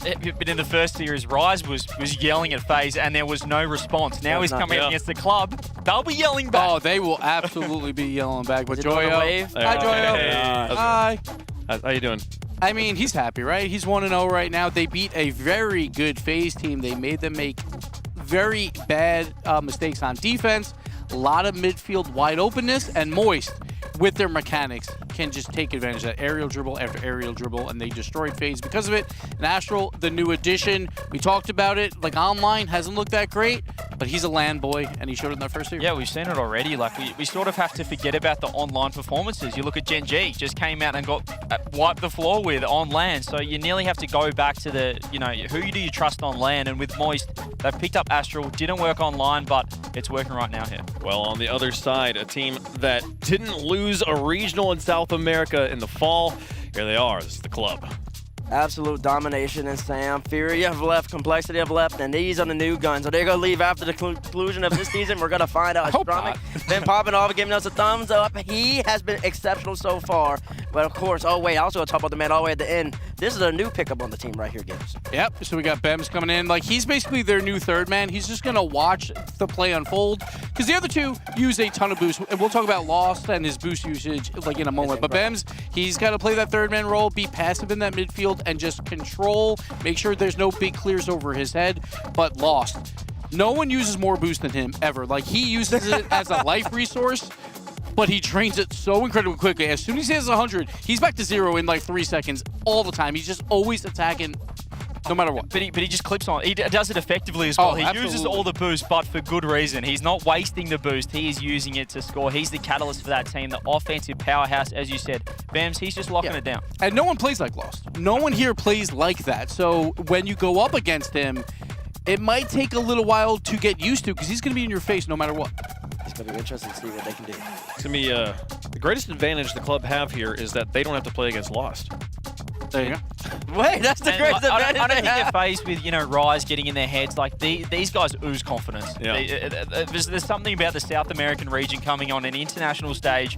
They don't care who they're playing. Yeah, and that experience because of the World Championship. They weren't supposed to make it out of wild card. They flew away 9th, and they just kept going. One goal off of Mega Championship Sunday. Exactly, playing against Furia, who was top 4. So, they could have been there. They were that close, and then they made a roster upgrade, so maybe now is their time. This could be huge. I mean, you talk about confidence. I mean, the mentality from Rise. I was so impressed with Rise at the World Championship, especially coming off of their loss on the stage against Furia, the biggest match of the entire year.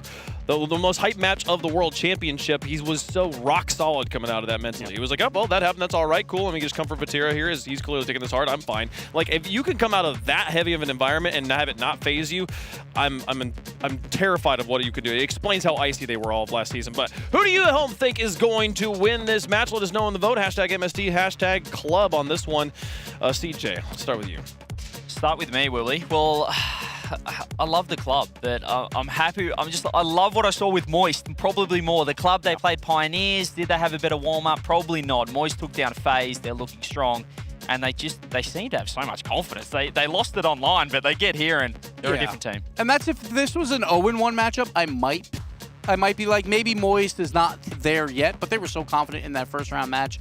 I have to pick them because they looked fantastic, so I'm going to go Moist this one. Well, listen, this isn't the World Cup. This is the RLCS Major at Rotterdam. We have England versus Brazil for the most part. And in the World Cup, I'm definitely going Brazil, but in RLCS and Rocket League, I think I'm going to roll with the England boys. So give me Moist. I think they're going to be absolutely phenomenal right here. Where's Jorby when I need him? Where's Jorby? The club being disrespected on this desk. They don't lose. They come in with one of the fastest players. The EU's advantage has always been speed. This team is so fast. We've been talking about it. So the fact that their tanks are empty at all times, at least for Lost it is. Anyways, give me the club on this one. Come on. It would be literally disrespectful for us to not predict them here. How does the chat at home feel about it? I feel like Moist fans have been waking up 50-50 straight down the middle. My goodness. Everyone got some fans. I mean, I feel like maybe the World Cup waking them up. They're still waving on the stage there, folks. They got to figure out how to wave in game. Figure out if they can wave goodbye to the club on this one. Moist got their work cut out for them here. They started off at 100 miles an hour, but can they keep up that breakneck speed against the top dogs of South America? Let's find out. Second to last match of the day starts now. The best of South America takes on a Moist Esports squad that has looked stellar so far, but they're up against a very different challenge, and I think the desk said it best as this club squad was so close to an even better run at Worlds. They upgraded, and now they have a chance to make a massive statement here on Manfield in round 2. And what a statement that would be for the club. You see it on the field. Stake your claim. The club are trying to do that right here in this series. round, if they can get to round 3 through uppers in Swiss, my goodness, what would that do for this team and their confidence? I mean, an already team that just oozes confidence just as much as this Moist Esports squad, this is going to be quite a treat. This is an opportunity for the club to kind of erase everybody's doubts and knock off another excuse for the casual fans for not respecting South America. When we talk about the top 5 teams, obviously we look at North America, we look at Europe, we kind of look at Falcons over MENA and how quickly that region has risen. But South America has been there right on the doorstep for a while. And all they've done is send teams up into North America to be competitive. The club could be the next team to make that massive step. Already had a good start this game though, 2 shots, one from Lost, one from Bims, but now we see Rise on the ball. Will end up playing this to the corner. Not the best touch from Joyo, kind of pops off the ball. He tried to hit the ball hit him back. So it'll be Astro this time in the corner, a little bit more success for Moist as they look for a way in. Rise past 1, can he get past 2? He can! Rise starts us off with a solo play to the top left. 2 very strong defenses, but Rise has been the leading scorer of the 6 players on the pitch here. His 8th goal here in the Swiss stage, and he just keeps it going. Rise has been playing almost like he's got a chip on his shoulder. As this shot just got through Astromic, just ahead of the demolition, and the club answers right back. Don't get comfortable if you are unfamiliar with the club, because you're going to see things like this throughout the course of the series. We're playing, both of these teams are teams that can play down to the final second stacks. The club get it back very quickly off the kickoff goal. Both of these teams, during their regional schedule, again, playing only within their region, hovering right around a goal and a half per game allowed. So goals like that are going to be very hard to come by as Astromic making the save, scrambling back. Rise lateral pass, and Astro's got to race back now, as that one was well outside the mark. And Astromic lets that one go by, so Bems will have to dump it back in. We get back to the halfway mark here in game 1, and things may be settling down, though. Moist back on the attack. It's Rise, drop down, and Joyo not there in time. Lost no boost here. Joyo up so early. Look at the respect that Joyo has for Lost, knowing his ability. He doesn't know he has 2 boosts, though. So Lost ended up able to pull out there. But you can see Moist not ready to give the club too much room here with the ball. You see Lost in the air now, sending it to Rise. Astral's up for this, but had to readjust. So the ball be sent into the club corner. Shots so far pretty even. Literally everybody with a shot this game, but the game's still tied up. With a major tournament like this, major pressure, of course, for these rosters, some that had changes. Both of these teams making changes in the offseason, as Lost losing out on the challenge there. Bams opted for the corner boost instead. They let Rise get dangerously close to the net. But perhaps a deep run into Championship Sunday could be the galvanizing force that these 2 teams need to convince themselves, yes, that change was worth it. We can make a run at maybe a world championship at the end of it all. Everybody with something to prove here. And it's one of the reasons why this game has been so close. Mainly, though, it's been kind of in the favor of Moist towards this play. They've definitely had a lot of possession, and it's been in that club box. Joyo's put on a couple of more extra shots. It hasn't been too easy for Moist to be able to set up scoring opportunities, and that's just because the club has been matching their speed. They've been able to get a lot of 50s. They just haven't been able to get enough ball control, as that's a tough touch from Astromic. He's able to get their Bims, able to bail him out. A minute remaining. The club are not giving anything to Moist for free as they turn the ball around. Astral trying to streak down the side. He got a good touch there. Central ball. Rise couldn't jump up for it. So here's Joyo from the back, who's been the enforcer on the field. 4 demos so far. Giving way to Rise. And Bems having to dish that out to the corner with Moist all over the club right now. 25 seconds remaining. Double commit at midfield. And now Joyo bringing it in. Rise got the bump on Bems. And still Astromic gets back to save the day. Boy, the club nearly shot themselves in the foot, but they just got out of jail. Ooh, low play, trying to get that 50 middle. But the club able to bail themselves out. Lost trying to do this in regulation. Rise is able to get the touch. Lost is even trying to read his touch out. Ball's still up. The club want this goal right now. Rise is going to deny. Ball hits the ground, overtime in game 1. Moist couldn't wait to get that ball to the ground and get out of there, get into overtime. Rise, decoy, leaves it for Joyo. Almost like he was playing possum, trying to fake that he didn't have any boost. Here's Astral, throw it up high. Lost will have it. Bems will finish the defensive clearance, only as far as Rise. And now Astromic all the way to the stealing, great read, and that forces Joyo back. Oh, dangerous ball in front, but powered away. Yeah, definitely dangerous there. Again, you can see Astromic trying to push it mid, but he didn't have anybody mid-set, so if that clears a little bit more on target, Moist probably could have set up a stronger attack here. Instead, they'll have to battle back. You see Joyo using all of his boost trying to stop that tide. The club looking for a strong counterattack, but Moist's rotations have definitely cleaned up as this overtime has started. They are not necessarily getting too aggressive with their third man up. It's been very solid. That's a free ball for Joyo. Shot is in! And Joyo ends game 1 in overtime. Rise had a hand in both goals. He sets up Joyo with a can't-miss opportunity. Down to the ground with Astromic trying to come in from the ceiling of the goal. Perfectly placed. And after all that, Moist Esports finally takes game 1. A hard-fought contest and maybe a sign of things to come. I'm here for it. I mean, definitely look at Joyo when you look at that game there. 5 shots, 4 demos, and everybody on Moist definitely getting the saves out. Even though we started to see Astromic start to really level up as that game progressed, it wasn't necessarily enough because he didn't really have the follow-ups that he was looking for in terms of the team going on that super aggressive offense. So to me, the way this is looking here, Moist, I mean, with the solo effort from Joyo, and also, of course, we saw that goal from Rise earlier, they look to be pretty in sync as they take game 1. Joyo looks like he is freezing, but he was nothing but ice cold with that clutch goal to close things out. Moist Esports taking game 1. They got a challenge out of the club.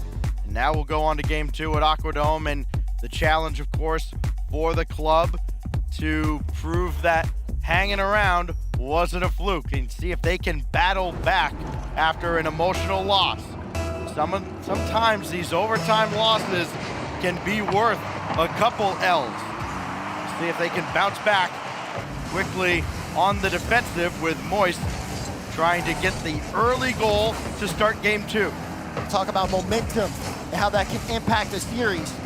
And Moist, you can even see it after their start. Very aggressive off the jump here. Trying to get those early goals, trying to shift that momentum into their favor. They know the club is a team that once they get going, they're hard to stop. And for Moist, having a strong start especially this game, really just they want to put the club in a hole that they can't get out of. That's much easier said than done fast. But right now, again, the aggressiveness is Rise too. He had to dodge a demo before he ended up making that touch out. And just to buy some time, you saw Joyo and Astro both end up pretty much double committing on that drive forward. The club haven't seen too much success when they have the ball on offense, if they ever even get it there, because Moist have been controlling the ball very well. A very long day for everybody involved, and made longer by some of the overtimes that we've seen, including a record-setting overtime in the previous series. These players having to sit through that, waiting for their opportunity. Here's Bems.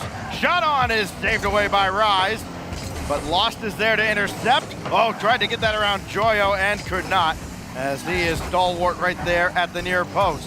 But Moist Esports now being tested by the chosen ones from South America. This one bounced back in. Rise only as far as Astromic. Club get one central. They haven't had a good look at Moist net, except maybe one time early on in this game. Looking for a way in.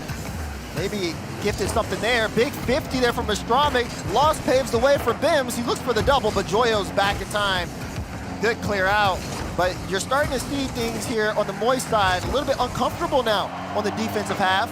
Not the first double commit we've seen, and not the first time we've seen them bailed out this game.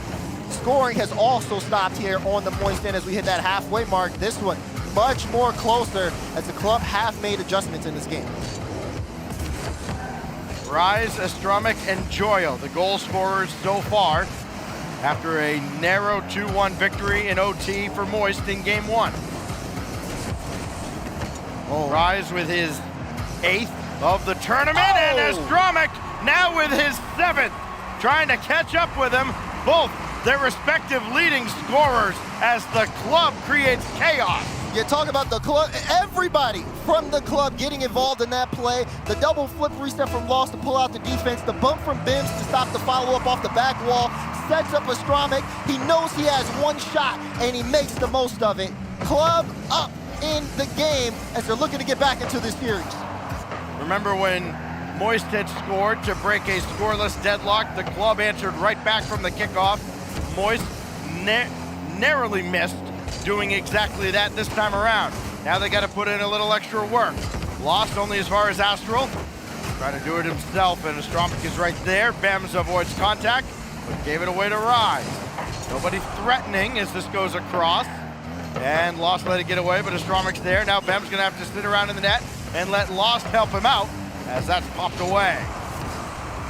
Astramic taking Astral out to play. Gonna give a little bit of space here, but the club still haven't been able to get out. Meanwhile, Astral taking his time, trying to wrap around the defense. Lost had it tracked, and is gonna be able to take that mid boost. He has a lot of faith in his team to be able to stop Joyo and Rise. They both go, they both miss, and now Astral has to hold on. Luckily, though, he gets a little bit of space. He might even be able to do it all himself. No, it's denied. Joyo will try to start the counterattack and just moving too slowly out of the zone.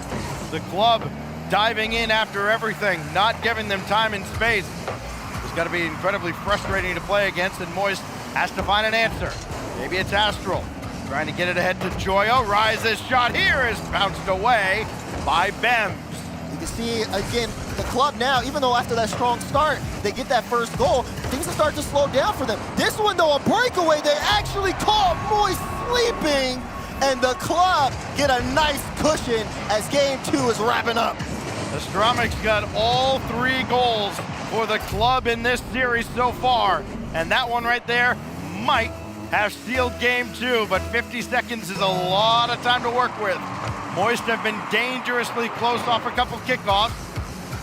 As Astral has it bounced through, Rise has to bring it indirect to the corner. Joyo's shot denied by Bems, whose defense has been incredible so far. 3 saves too, that will be savior there for Bems. So much impact as well from the help, the assist to the first goal. They got the club rolling, and then the defensive stops that we've seen. I've really liked what I've seen from Bems, that people talked about it. The upgrade for the club has been working out so well. Moist, though, have struggled to find an answer to the adaptations that the club have made. And the club shutting the door on Moist in game 2. Series all tied up.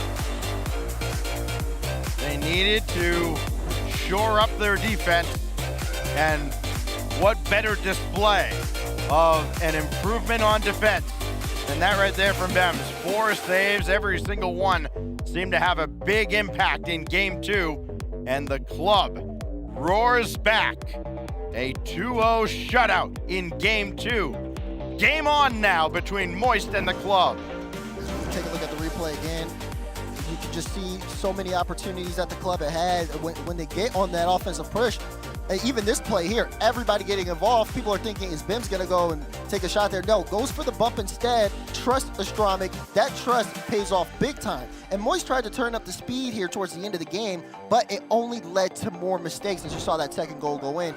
Again, that aggressiveness from them, even though it got them a couple of more opportunities, if they're not putting dangerous shots on net, it's only gonna be a matter of time before the club read how the play's going on, and they read it well. Great secure of that game. It's gonna be interesting to see how things go as DFH Stadium is the set tied up series. Who will make the trip to round 3 in the uppers? We're here to find out.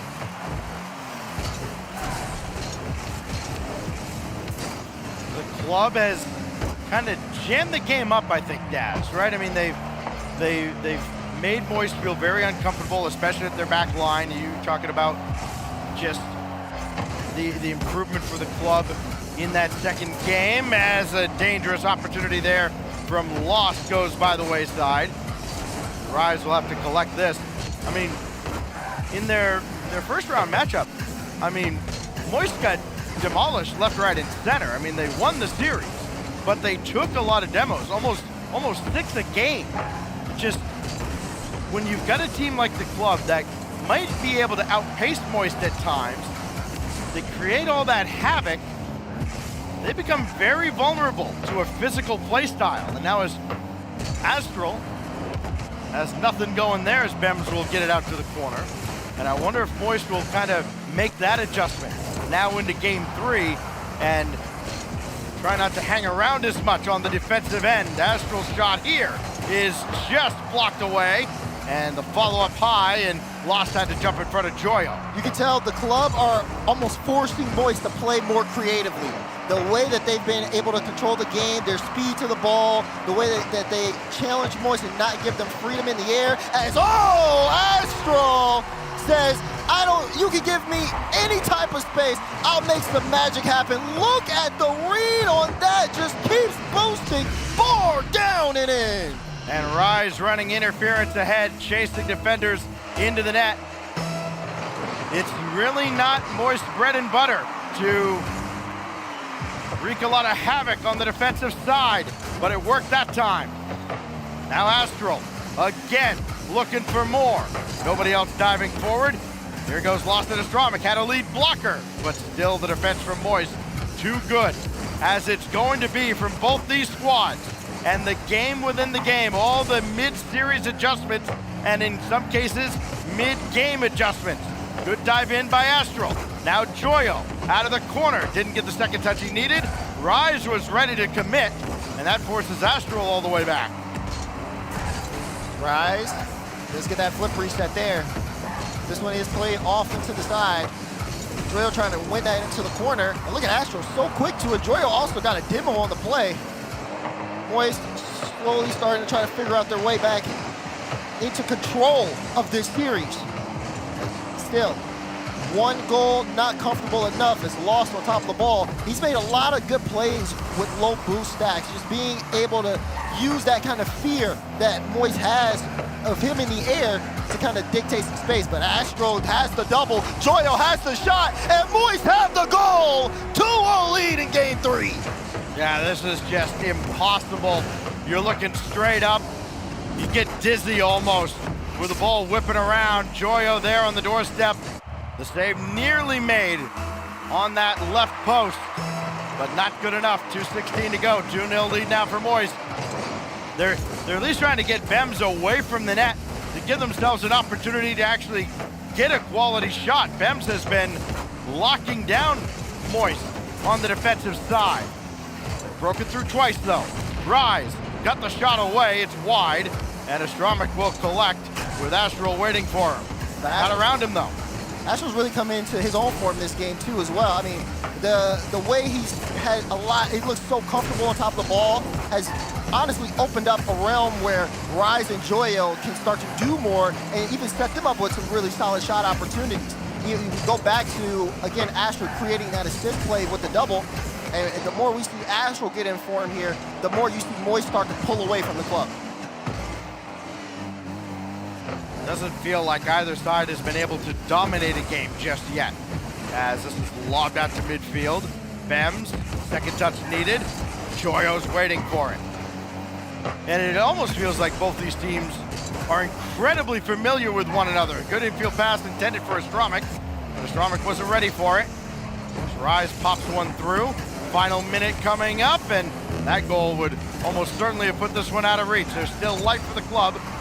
Late in game 3, winner here goes on to match point, and then potentially one series away from skipping Saturday and going right to Championship Sunday. Oh, that one's going to be a bump on Bims. It's going to be a clear lane. And this game 3 looks like it's going to have a clear winner. 3-0 here. As you take a look at the replay, yep, you see Bims, toodaloo. Yeah. You're not getting back in time for that. Yeah, we were talking about it in a previous series over on the B stream, right? It doesn't matter if you lose 8-0, 2-0. A loss is a loss. They had to dive forward. They had to commit.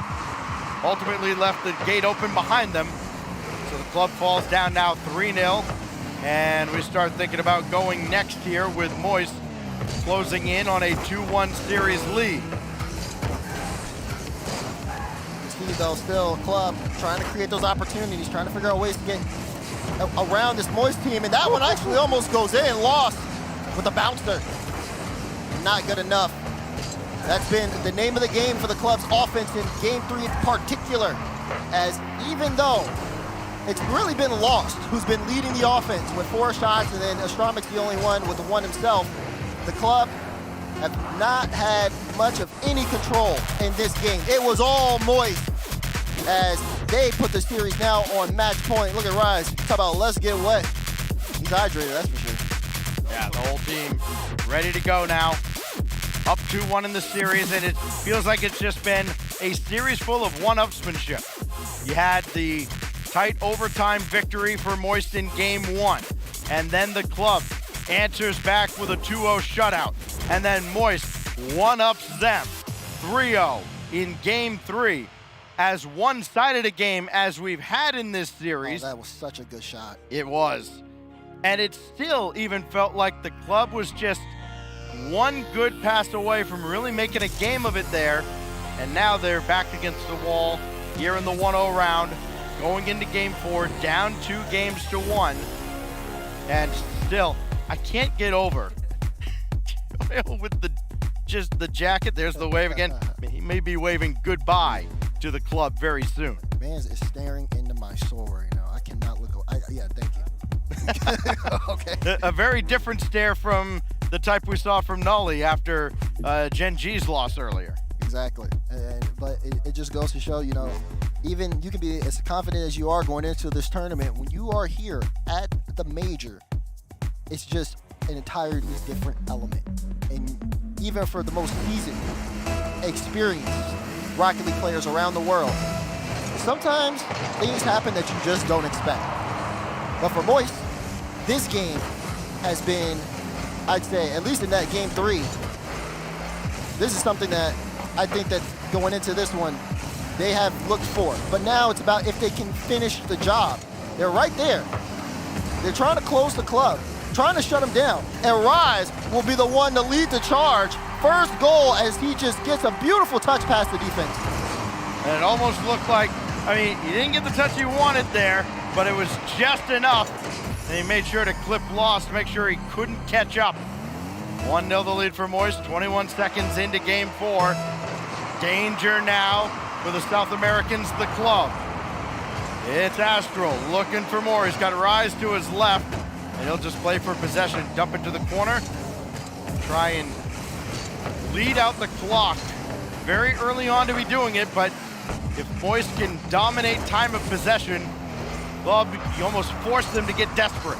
Yeah, but you want it, for those who are watching the club right now, for those who, other players, other teams who may be trying to look and see what the club can do, seeing how they play from behind is going to be what most people are looking for. Do they have what it takes to be able to will themselves not only back into this game, but back into this series? They've made it this far. They've had a great round 1 matchup, but that is not to mean that they should be comfortable just yet, and Moist is that reminder. Hey, just because that other team slept on you doesn't mean we are. You get the sense, though, that Moist had kind of turned the corner with that last game, and the club have been playing from behind the whole time. Club forward and kept in the zone, only temporarily as Rise had to play one back towards Astral. And Astral going to take his time. Met by Lost. Still waiting for the club to come alive again. The only time they have led in this series was when they shut out Moist in game 2. Astral trying to get the second touch. He's got it, but lost just ahead of Rise. Joyo trying to keep it in. There's Bems again, who's been the man defensively for the club. Oh, I think Lost thought Astro had a piece of that. Astromik will put a quick shot on, forcing 2 out. Lost trying to run interference while Bems can get to the ball. Astromik looks for the bump on Rise. They both go up, and it's denied. Lost 60 boost here. Does get that one to midfield, but no one there. A little bit antsy here for the club as they're trying to make something happen. And Bems, smart move to get back in time and a good clear out halfway through the game. And we saw a chance for an attack here. The club have the idea correct, but the execution is just not there. They can't get that extra bump that they need. They can't connect on those passing opportunities. Moist are literally like water just flowing through the club. Bems there again. And Astromik had a lot of pace behind the shot. Another one. Here, and Joyo comes from out of nowhere to make another save. 2 best shots that club have had against Moist, and they've been sent packing. And they gave him the space too. They say, hey, take your best shot. Matter of fact, take 2. And Moist still able to get that shutdown, but they can't stop that one from Bems. He gets it past the Moist defense, and we got a tied up ball game. Finally, somebody other than Astromik getting one to go through just under the bar. Almost like you're waiting for something bad to happen there, like that bounce to go just a little too high and somehow stay out. But the club have equalized when they needed it most. Now Rise got through. There's Lost. Good catch on the backboard. And nothing there for Astral, but Joyo still in the corner. Rise waiting to get involved, and he picked his spot, but it's off the post. Oh, and he got a bump too, but the bump actually helps Bems out on the challenge. Great recovery. Is going to be able to place that into the corner. Lost here. Won't be able to find the ball again. Just kind of rush that touch out. So it'll be Joyo who has some control. Lost opting to play this back. Meanwhile, Joyo trying to disrupt as much as possible. But the club, Astromik, leading the charge. You see Demos. He's hunting Astral. He's looking for the back of the net. Astral, a great stop. And now Rise looking to return the favor. Lost has to cut in. You can see both these teams taking a piece of each other's book, looking for that breakthrough, looking to see if this series ends or goes to Game 5. Champions Field looming if the club can perhaps find one more. Here's Joyo, determined to put his team in the 2-0 bracket. Rise out of the corner, nobody home, and Astromik will clear away again. Moist just fine at the back, Lost. Didn't have anybody diving in. Both teams, I think, playing very cautious now, very much aware of what one critical mistake could mean in the story of not just this series, but maybe an entire tournament run and season. Final 10 in regulation. Rise, on top of this, has Joyo mid. Ball mid, but Joyo can't go for it, so Astromik clears it out. Joyo pops it up over to the side. Still a chance. This ball is in the air. Astro looking to kill it. It will hit the ground. Overtime in Game 4. What more could you ask for? Except a 5th game, perhaps. Bems try to control. Got the demolition at least. And Lost. Oh, that's awkward. But Joyo waiting right there, inviting him to try and leave the zone. And boys, the spacing wasn't great coming out of the zone there. Bems across. He's there! We're going to Champions Field! They go all in on this play. Bems through one. Sees that he has some space. Pinch across. He trusts that Lost is there, and he finds it. Well done for the club, like you said, Stack. We are Game 5 bound. Overtime did not last long as the club showed up late here. And like you said, just one defensive miscue, right? Yeah. Just one positioning miscue. It wasn't really even defensive. It was offensive. They were all just jammed up on the same side of the field, almost in the same corner, talking about Moist there, and they were just in retreat mode the entire time and could not react to the quick ball across. This was the only goal you saw from Moist, and you thought, okay, maybe that's all they need. But we know that holding the club off for so long, it almost seems like an impossible challenge. And of course, once again, they show why this team is here, why they're the #1 team in South America. To be able to play things out like that, to have the energy that they do, just, you can't count them out. It has been awesome watching this series. You can kind of hear the comms in the background as well as the teams get ready to go to Champions Field. And again, a lot of experience on both sides here. Now we go to Champions Field. And again, we talked about it. What does one mistake mean? What does one moment mean for both these teams in their entire season? So early on here at the Fall Major. This is what we're here for. And Joyo's shot early on denied by Astromic, and we're off and running. Look at that long clear from Lost, forcing Astral to use his boost. Astral again, he's got none now. Moist needs to be able to bail him out. Sends it to Joyo, who jumps up with 100. Looking for the dunk on Bims, but Bims just with clutch touches from the club. He's had so many clutch moves all series long, and he's really gonna make his mark if he can come in clutch for the club again. Good save out. Chance there, Rise puts a shot on. Follow up here from Joyo, has the control, has the goal! Joyo dances around the club. You're almost waiting for someone to put a hand up here, and nobody could. Bems with the backflip just got thrown off there. I don't think he expected that out of Joyo, and I'm not sure why. But a rare mistake out of Bems.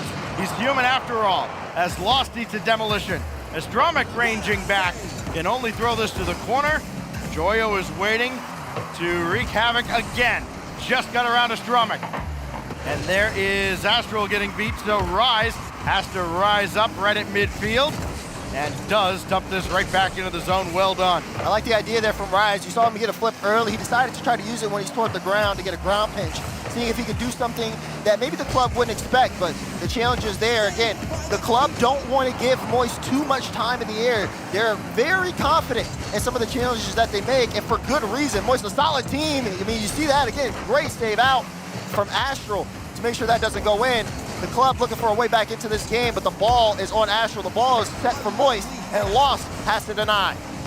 Well, Joyo did not have that one lined up, and nobody was fooled by anything as this got dangerously close to the Moist Esports net. Now Astromic up the ladder again. Oh, he left it. He's gonna leave it for Ben. Oh. Rise, follow up now from Lost. Double no, Joyo's there to snuff it out. The fact that they, again, are getting so creative and so confident on these drives, for them to just, Astromic, he has a flip, he has boost, he decides to leave it for Bims because he has a better shot. I mean, they're sending most of their team on some of these plays just because they got to do something, they got to get back into this game. Astral with a great turn at midfield. That was going to be a dangerous opportunity. Rise got a piece of Astromic, who couldn't recover, and Rise will finish it off. And he's getting loud too. You see that beautiful chip shot here. Astromic thought he had the read, but was just so close. It's not enough here. Now the club, monumental task as Moist are starting to ramp up. This game is halfway over. They are racing against the clock. Bems demolished, Astromic bumped again, and oh, what a save by Bems, getting back off the respawn. Off the stealing, Bims for the clear out. Astral, though, takes this ball. Not a lot of boost for Astral, so Astromic will relieve him of that. And Lost didn't get across. Still has control of the ball. Trying to force something here for Moist to put his team in a better position. It's been a tough start here, but that's a good drop. Lost can't get there in time. It's a good goal line save from Joyo. Moist doing just enough. Can he turn? Lost, can they tuck this one in? No. And Rise just ahead of Astromic. That's going to force Lost and Bems all the way back very quickly. And good pressure out of Astral. Boost and ball and possession and more time off the clock. Indirect out of the corner. Rise got the shot away, and Rise is putting the club to sleep. Oh my, he is having a field day. Look at this, great touch out, follow up there. Lost gets no time to work as Rise has elevated, and Moist are in a comfortable lead. Still time here, but the club, they're gonna need some magic quick. The gravity of the situation, I think, is finally kind of hit the club. I think it did after that previous goal, and certainly after this last one. Now Lost. He's got a full tank. What can he do with it? Trying to get one quickly across. They got the demolition at the net, but it did not matter. Nobody else was home. And back across midfield they go. Lost is way up in the air. What can he do with this? Looking for Bems. Didn't work out. It dropped down almost into a Stromic's lap, but not quite. And the club, I mean, they're just throwing caution to the wind at this point, trying to get creative, as you mentioned earlier, Daz, but it has not been enough. We talk about the club playing down to the last game, but Moist is a team that does that as well. People seem to forget last season, they were 8-1 in game 5s and 7s. That only loss was, of course, the moment that they ended up losing to Furia at the World Championship, but that doesn't mean that they don't still got it in these late game stacks. They're showing up, and they're showing the club exactly who they are. 30 seconds remaining in regulation, and Moist are showing no signs of giving this game up. Final 25 seconds will burn away here, and barring a miracle, Moist Esports will move on to 2-0, and they'll be one win away tomorrow from reaching the top 8 as Astral puts the cherry on top with only 14 seconds remaining. Hey, it was not easy at any point here, but Moist Esports are going to persevere. They are. They get out of this round for sure, but not without a couple of bruises. As again, the club still playing on. Final 10 seconds here, regulation. A valiant effort. And they will end up getting a goal here this game. A little bit of a miss. You see some laughs on the Moist side. But, you know, the club take that one now. 6 seconds left in regulation. And, you know, this one was great until I'd probably say halfway through the game. Well, even with their warm winter coats, Moist still has the ice. They've done it again on Champions Field, and they take down the club in 5. A spirited effort from the champions of South America. But in the end, Moist Esports onward to 2-0. Cold as ice, colder than the venue. They show up, and I'm sure Moist fans are thankful that they show up in these moments, but I don't think that they appreciate the fact that it gets to this point. They are the version 1 of Europe. They really are. They just go to game 5 as often as they can, it feels like. They give their fans heart attacks, but Cardiac Pack comes through again, and Moist Esports get the job done. Again, a strong effort out of the club.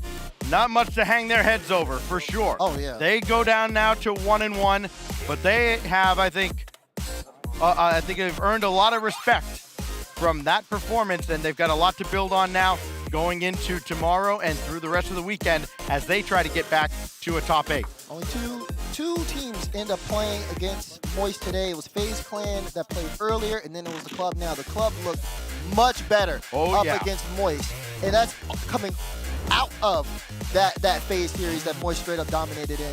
Very well done, but of course, Moist are going to move on. Yeah, I think it was just Astromic being called on to do maybe a little too much. I mean, you'll see Astromic pop up a few times on this highlight reel. And the defense out of Bems, I mean, everybody seemed to have a clear role, right? I mean, Lost was kind of the enforcer, Astromic was the striker, Bems was the defender. It's got to be a full team effort to take down a team like Moist Esports, where everybody shot, everybody scored, everybody had a helping hand as well in most of these goals for Moist Esports. And now, Leaf will be standing by in just a moment with the victorious Moist Esports squad. And getting a little bit louder now, we have Joyo joining us. You're joining Ryzen in a lot of the yelling now. Yeah, I mean, it was a closer series. The club were playing good, so, you know, had to get loud, get in their heads, try beat them, you know. Worked. Yeah, it was a close series, though. It went to 5. I'm curious, because a lot of people have been hyped on the club. There's been a lot of people believing maybe they can get some upsets. Are you believing in that hype? I mean, the club are a good team. I mean, it probably depends on the day. But yeah, I mean, Lost especially, they're all good players, but Lost a beast. I absolutely agree. I just want to keep it on that note, but bring it to like a broader spectrum here. In this tournament, you know, you've been scrimming a lot of teams. You have a lot of experience with them now. Obviously, scrims might not always be indicative of how they play on the pitch here, but are there any teams you feel might actually surprise people that they aren't expecting? And are there any teams you think might not do as well as they should? And you can't say G2 because we've already seen them not do that well. I've only got one thing to say. James Cheese going all the way. James Cheese, press 1 in chat if you think James Cheese going all the way. I'm smashing that right now. Up next, you guys are good. You're really good. So I think you're ready to become an analyst. So I'm going to give you a prediction for the next match. We have KCorp and SSG coming up next. V1 currently sitting as the only North American 2-0 team. Do you think SSG joins them, or is KCorp going to shut them down? I mean, KCorp got my own teammate, Vatira. You know, he's the GOAT, Vati GOAT. I think KCorp take it in 4. Yeah, I think that's honestly a valid prediction. And honestly, you're probably still going to have a better prediction rate than T-Bates. So we got more Rocket League coming up after the break. One more series to round off our day 1 here. Space Station looks to join V1 as a 2-0 North American team, lest V1 sits there alone. But in their way stands a tall blue wall. Our last match of the day after the break.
There are all kinds of amazing esports opportunities out there for everyone to play, except if you happen to be disabled. So what if we made a tournament that was specifically designed to allow adaptive technology to enter the tournament and to allow you to play the way that you need to? One of the things that we're always striving for is just increased participation, increased acknowledgement of people with disabilities, and really centering the voices of people with disabilities. This is an annual thing. We have over $50,000 in prizes. This is not a one and done. We're going to do this every year now. Hit over top 1, over top 2. Does it have the drop? Yes, it does!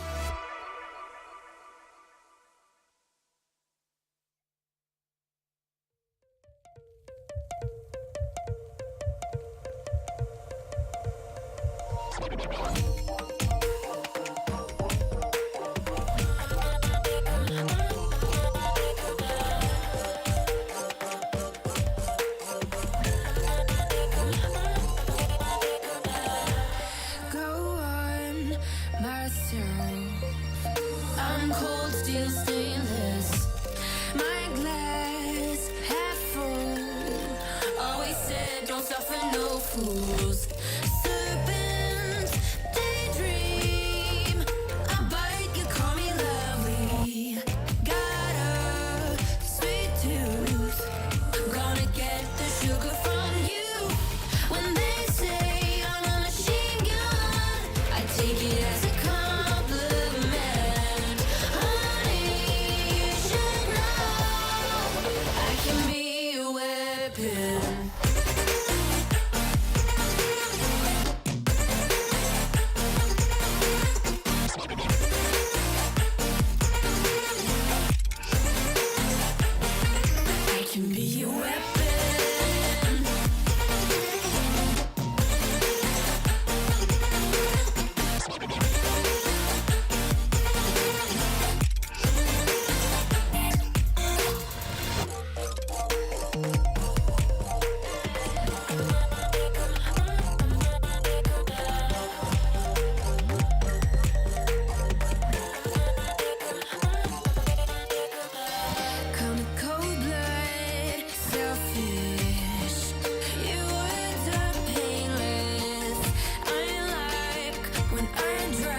death. To make it out of here, take a certain finesse. Die trying to earn them a rep. It's coast, gotta learn to respect. Really, I turn up for less. Like who now? It ain't even worth it to guess. The man going now, you looking nervous and next. And you gon' end up right with him on a shirt with some text. I'ma burn up a check. Have my little buddy cook him, he a personal chef. Learn from the best. Got a plug in the Carolinas I ain't personally met.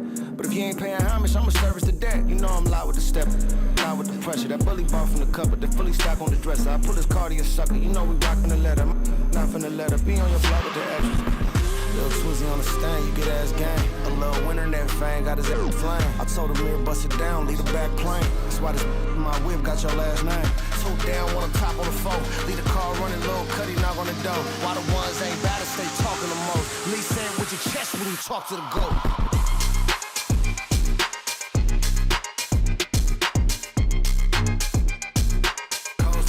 Gotta learn to respect.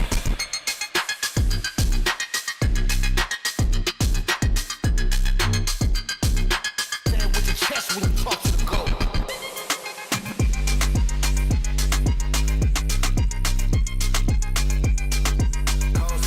Gotta learn to respect.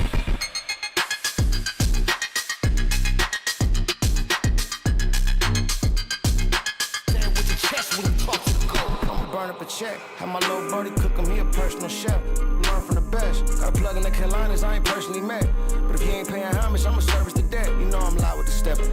With the pressure, that bully bar from the cupboard, the fully stock on the dresser. I put his cardio sucker, you know we rockin' the letter. Not finna let her be on your block with the extras.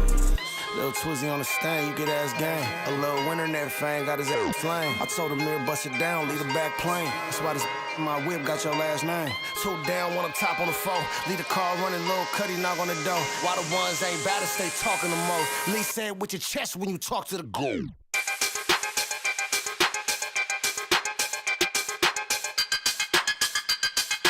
Coast to the shit, gotta learn to respect.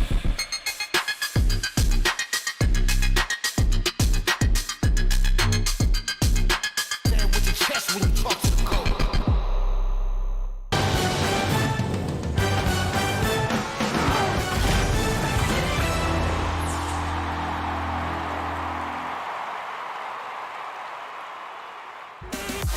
One match more, and it's a banger. We got KCorp taking on Space Station Gaming. The winner improves to 2-0 and has all the buffer room in the world going into day number 2. Welcome back to the Fall Major here live in Rotterdam. We got a long day, but we're closing it out in style. KCorp, first time here on the mainstream, CJ.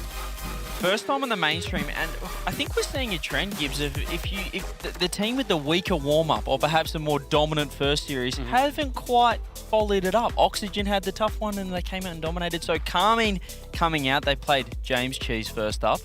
Now they get a tough matchup. Space now, Station to be fair, that's a tough sponsor on that side of James Cheese. Like Chalkcast and everything. But shout out to Chalkcast. Now, let's talk about that matchup we just saw, too, as well. Going down to Game 5, Club came to play, made it as tough as possible, but the ice from Moist still coming through. They still got it. They still got it, Gibbs. Still got it, man. They still got it. Rise is looking good. Like, I was worried about Moist because they go to Game 5s all the time, go to that field. But now they don't have Vatira, so they've gotten slightly worse. So you expect them to start losing those, but no, it doesn't matter. Rise is ice. I mean, it's the beauty of LANs because you look online, this Moist team, they haven't found a T-Back. You were saying that they've lost their touch, but as soon as they get in a LAN environment with all the boys together, obviously now with Astral, it looks like Moist with Vatira, the way they're playing right now. Like, they're finding it back again. Wave, it used to be called Turbo Field. I think I'm about to rename it a Moist Field.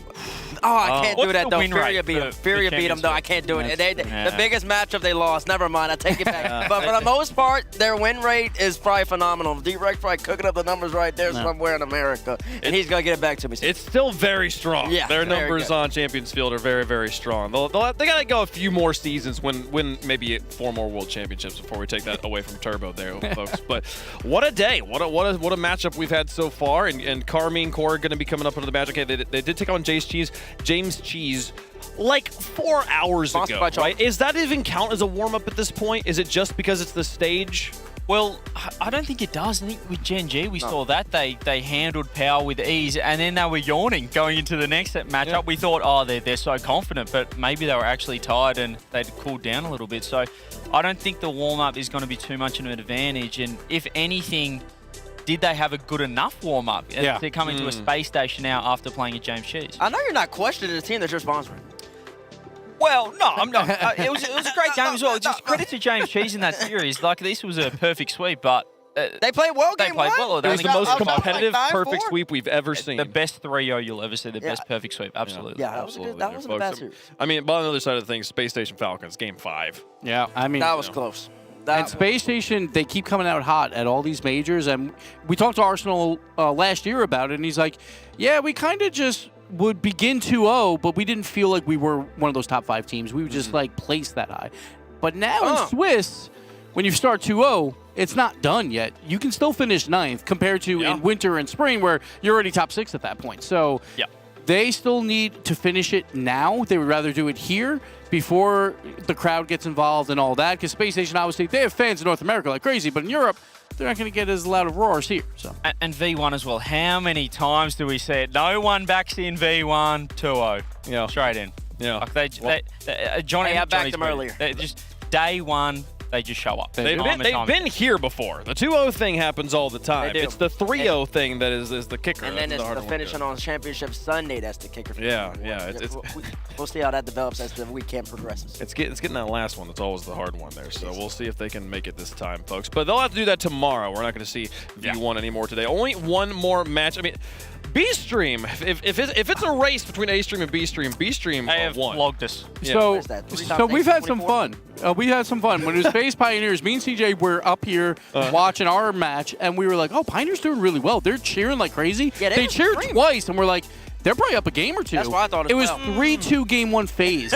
And we never heard FaZe say anything. Yeah. But Pioneers are roaring. They were trying to get into it. Didn't matter in the end. FaZe still came out 3. They tried. It was close, but I don't know. They went for the mental edge. We saw with Rise that, worked with Moist against FaZe, but just didn't quite have the polish. They haven't quite found it. Whereas Power, they looked miserable coming up against Gen G. And then they come up against G2, completely different team. This is the boot camp Power that everyone's been talking about in scrims. It's been phenomenal. So let's see if Pioneers can turn it around as well. Well, if everything we're saying sounds like Greek to you, go back and watch the VODs. There were some great games here. We're just recapping a little bit of what happened. Let's talk about the last match of the day. Here are the results you can see. Not a single Game 4 got played on the B stream. I don't know how they pulled it off. We've only had, I think, one sweep on A stream. That was that Oxygen over Gen G over there. The most unlikely one to be. Right? It's crazy. But one last match to go here. KCorp taking on the space station. The astronaut's going to try and figure out how to knock down a blue wall. Now, you were saying earlier that the Falcons were going to fly over the blue wall.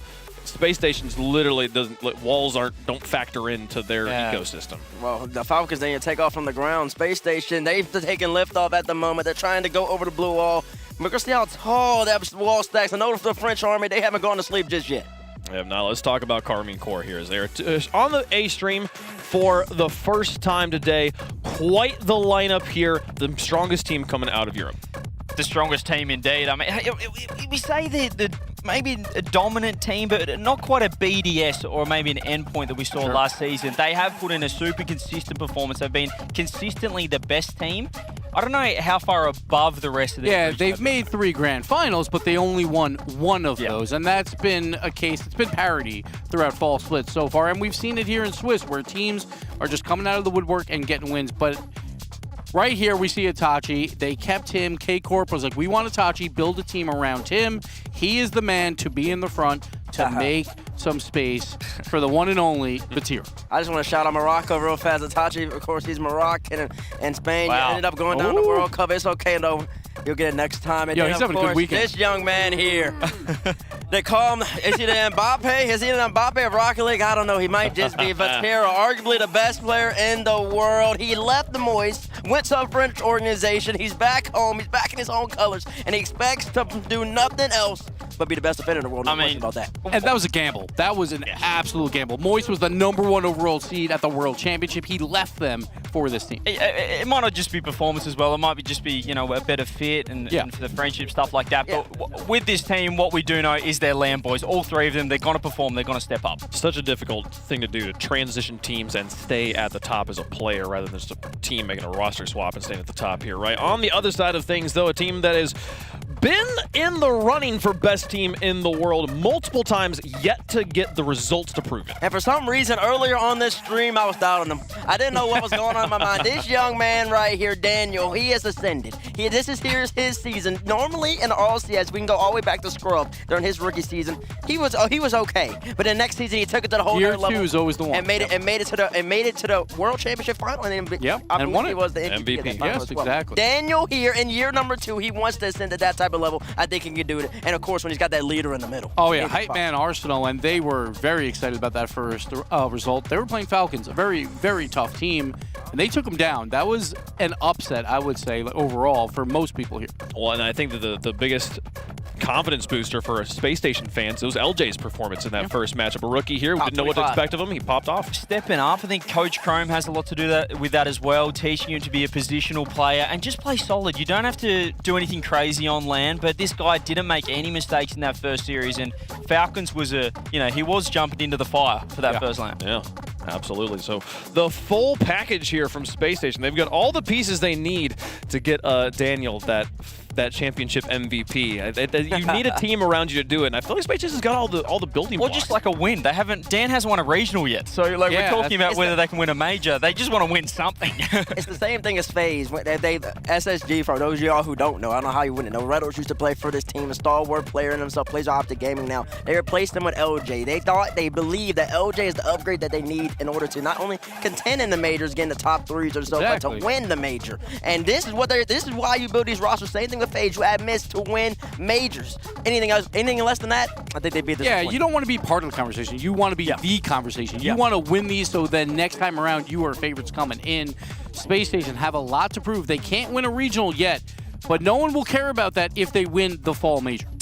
They win this match. I would argue they are easily the favorite of all the 2-0 teams given the run they have. Falcons and KCorp, about the toughest run you can have here in rounds 1 and 2. If they're able to get both those wins, that would be huge. But already plenty of teams up there to think about. Moist, version 1, Oxygen, the other 2-0 teams, that one of these teams will be joining tomorrow.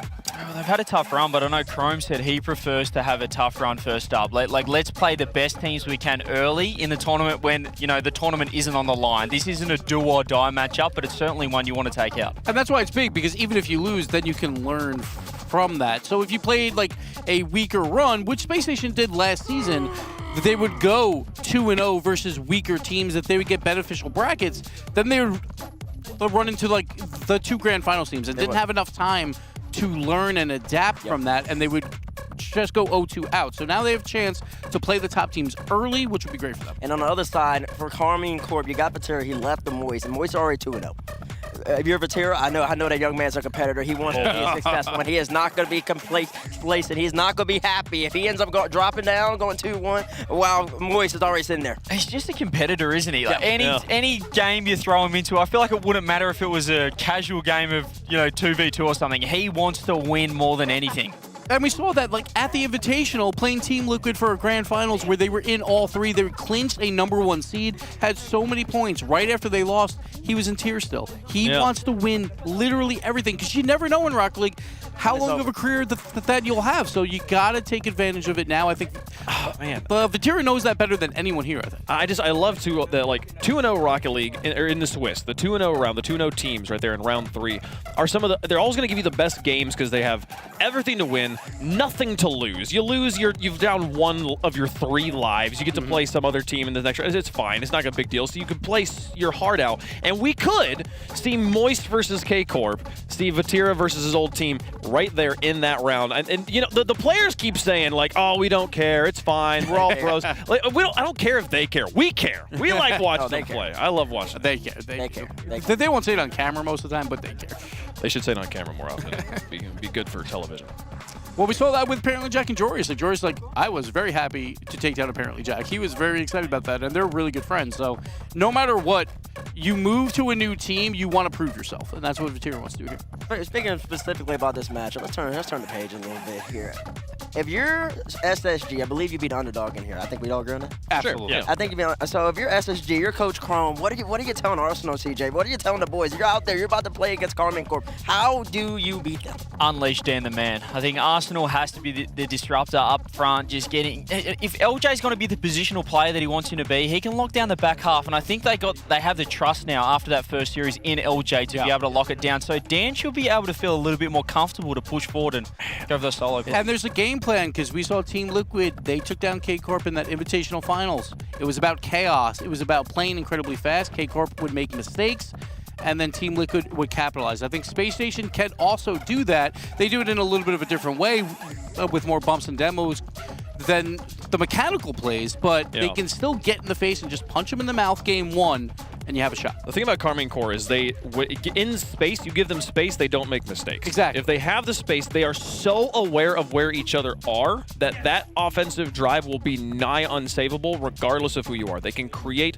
unstoppable offensive drives if you give them room in the midfield. But the answer, just don't give them space, is so difficult to easier said than done. To do that and create opportunities to win yourself, CJ. Like, how do you do that? Well, I mean, for KCorp, give him space, but I don't think they looked fantastic in the first series against James Cheese. So in terms of this team coming in on land, we still, obviously online, superb, making all three grand finals, but this is land, as we see, it's a different story. And right now, all we have to go off for KCorp is that first series against James Cheese. Yes, it was a perfect sweep, but they only scored 5 goals. But that it wasn't crazy. But that could be one of those series where like they know that they have a huge advantage, that they're going to play safe yeah. because they don't want to give up any wide open nets and give any momentum away. So just play really slow, play controlled. You might not score as much, but you'll control the series way more likely that way. Because if it's a high goal scoring series, a lot of open nets, then momentum starts creeping in. Maybe some doubt starts creeping in, so they didn't want that. And this is how they won as well online. Speaking to the other EU teams, they get so frustrated with KCorp because they win 1-0. You know, they lock it down, they get that first goal. It's not this crazy goal fest, explosive sort of matchup. They're just such a solid, consistent team. And it's really hard to game plan for KCorp because they're kind of unpredictable. You never know what they're going to bring to the table. They can lock it down and just take everything away and just really take you out of your game. And their challenge game is so strong. Like every time that they choose to hold on, they choose to hold on to the ball. They're one of those teams that just blast it out of their own half and says, let's go figure it out later. They hold on to control the whole time. So I like your answer of unleash Daniel, but also if you could just unleash Daniel, it's like saying like just win forehead. Like it's I don't know. That's a hard one. How do you guys at home feel about this one? Let us know in the chat, in the fan vote there. We're gonna have I think it's hashtag SSG, hashtag KCP, just KC. I was close on that one. Hashtag KC, hashtag SSG. Yeah, KCP would be a different team. KCP would be a different team. Thank you. That's close. My brain was like my brain was like KCorp. Okay, so C and a P. Okay, hey, it's been 8 hours. I get it. I get it. It's been a long one, folks. All right, CJ, do the honors. I'm going to kick it off, and I'm going to go for another upset, I guess. I'm going to go for Space Station Gaming. Dan, it's time to get unleashed. Everyone talks about First Killer, Vatira, best player in the world. It's time for Dan to be the best player. Let's put him up there. I think he's being nice because he's 5-2 in picks. He's trying to come back down to us, who's down here at 2-5. You think this is that much of an upset if Space Station win this? This is absolutely an upset. And it's not EU soil. I'm going KCorp the whole way. Oh, no, you're going KCorp. I'm going Space Station. I will give you another opportunity to switch. I'll give you. Are you saying? Is that your final answer? I'm sticking. All right, I'm gonna go with Space Station. Oh, okay. I do believe that they had a tough matchup. They figured out the Falcons and they got tested. KCorp. There's no crowd here yet. The blue wall, they're not here just yet. You need the crowd to help you out. Honestly, takes this the points you guys are making about KCorp not looking good against James Cheese and this being LAN, not being online, and how strong Daniel looked earlier, how consistent LJ looked as well. I really want to go with Space Station on this one, but it's KCorp, guys. We have to, come on, we can't, come on. Has to be at least split. It's got to be at least split. Unbelievable. Folks. It's going to be crazy. How does chat feel about it? The blue wall should be very alive and kicking, and that is the most one-sided. Hello, blue wall. That's going to be 83% of people wrong. That is the most one-sided it's been all day, folks. Final matchup of the day. Winner will be 2-0 in the Swiss and have everything on their plate moving forward here. KCorp in the blue. We've got Space Station in the orange. Let's play some Rocket League to close out day one. Your main event of the evening, Space Station Gaming taking on the mighty Blue Wall, KCorp, trying to reach that 2-0 level and get one step closer to advancing directly to Championship Sunday. This is going to be a battle. Both teams loaded up. Only one can advance, of course. SSG, definitely great start to Swiss. KCorp, good start, I'd say. I'd use the word good because the win against James Cheese wasn't as convincing as a lot of people thought it would be. And you start to wonder if maybe the blue wall might have some holes in it. SSG is here to find out. Space Station Gaming, a team that, again, they mentioned it on the desk, they've been so close. They get the early goal here. It's Arsenal, and that is the last guy that KCorp wants to give any momentum to. Look at this, Arsenal just wraps it around. KCorp very aggressive off the start, but Arsenal just rolling all the way through, catches the defense lacking and punishes them for it. When Arsenal starts going, when he starts barking, it just feels like there's another player on the field. Exotic shot, almost dumped in behind Daniel, but he put the brakes on, made the stop, and now Exotic trying to throw one around to get the demolition on Daniel at least. Here comes Itachi. Vatira waiting for a rebound. He'll take his shot, it's up high, double, no, and Exotic will get there. And look at that, KCorp with time. With KCorp with space, you saw the desk allude to it. This is just straight up dangerous as Vatira, again, that individual play, it forces Arsenal in the air. He was already low on boost, and it just allows Exotic to be able to follow up with an easy shot, a little bit of panic there on the defensive end for SSG, and just like that, we're back tied up as the first minute concludes. And still only one goal separates Exotic and Vatira on the season. Not anymore. They both have 80 apiece as this duo has been deadly. Put a hand up. No, put two. It's still not gonna stop that shot from Exotic. So much power behind that. KCorp 2 back-to-back goals. What a way to turn around the start of this game. After that previous series, way back, it feels like forever ago, in round one, this would constitute an offensive explosion. Those bumps. And I think we kind of knew, Daz, even though KCorp certainly has the reputation of a lockdown defensive team, this was not going to be a low-scoring series. This was going to be a shootout. And right now, KCorp's doing most of the shooting. SSG sent too many forward. Daniel, he's small and alone, and that ball gets played right past him. It's as if no one was in the net for SSG. What is going on? 3 goals here from KCorp. Again, back to back to back, they're on this run. And SSG, I mean, the start there seems strong. You saw some moments of confidence from them, but that's exactly what it was, just a moment. Then KCorp said, okay, we're back in control. Thanks for warming us up here. Arsenal got that early goal, and Exotic took it personally. A natural hat trick for Exotic in response. Vatira keeps that in the zone. And Itachi unable to center for Exotic, but Space Station could not breach the center line. Daniel will try out of the corner, and Exotic's there to stop him. Vatira chased into the corner, and there's the good tandem defense out of KCorp. Again, you can beat one, but it's that second and third man that have been unbeatable at times for KCorp. LJ racing forward here, and Exotic did just enough and just feathered that by Arsenal. Itachi avoids 2, and KCorp are going to tightrope their way out of danger. Yeah, it's looking a little uncomfortable for Space Station on the offensive pushes. Again, you saw Arsenal go up just a whiff on that back wall when they desperately need something here, as time is not really on their side. They are down by 2, still 2 minutes left, but KCorp seem to be building up, while SSG seem to be kind of falling off. I say that, and LJ gets one through, and you start to need to see something like this. LJ, great individual touch, and then that follow-up so quick. Exotic tried to see if he could close the distance, but LJ had it read all day long. Very solid individual effort. And you know what that shot from LJ does as well? And, Exotic expecting to have all day to get up and challenge that. Now he knows he's got to be a little bit faster, and maybe he'll be a little more hesitant as the last man back. Itachi over top of Daniel. And he'll drop it down for Exotic, who almost added another. But Arsenal sweeping across with a save. Demolition there takes out Vatira. And LJ couldn't run onto one. He was oh so close. Yeah, he's playing that low, and just barely, I mean, Vatira misses for one, and then, of course, LJ doesn't make contact because of that type of positioning. So it kind of sacrifices a little bit of the offense, but SSG starting to ramp up. You see them, you really push the ball into KCorp's box, but Vatira quick to turn it around, put a shot on. Daniel will get credit of the save. Just need to see whether or not KCorp let this game slip away the same way SSG did, as Space Station Gaming still fighting to get back into this one. They've got a minute and some change, but Daniel equalizes. He pulled them out, they took the bait, and he caught him lacking.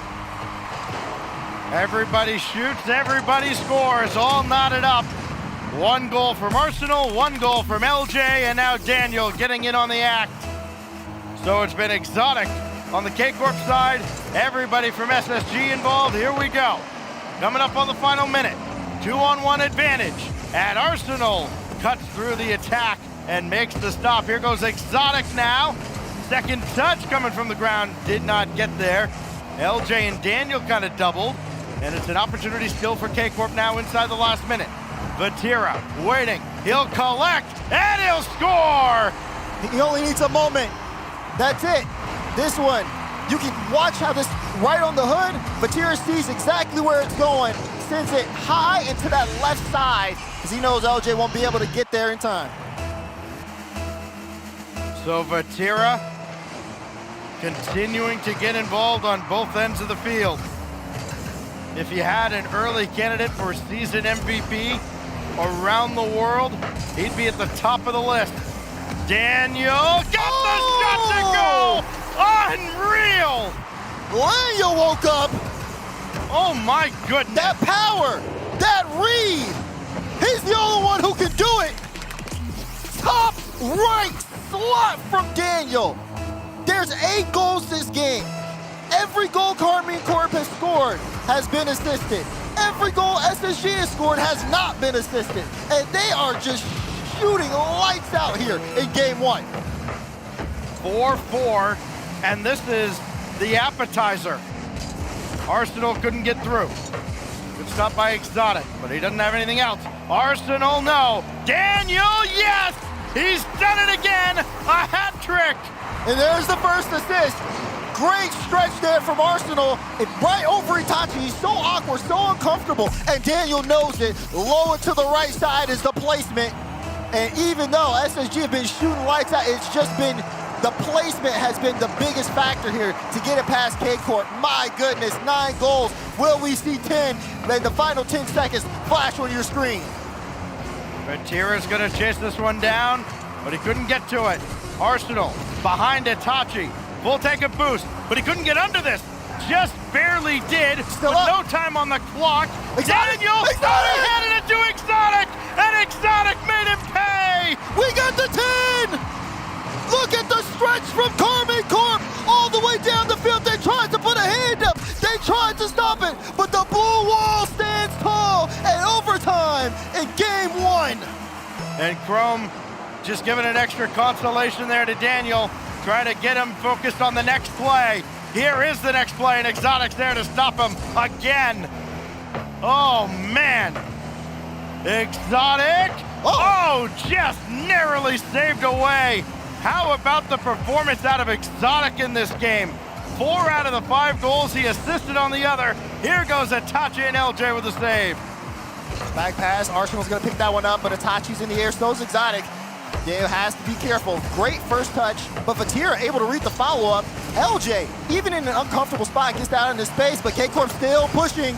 Good touch there from LJ, but they're not done yet. Exotic, if no one's going, he's gonna push that into the back of the net. Good save out from Daniel. That pressure that KCorp is able to put on SSG sometimes looks suffocating. Decent first ball from LJ, but it's intercepted by Vatira, and he's done it!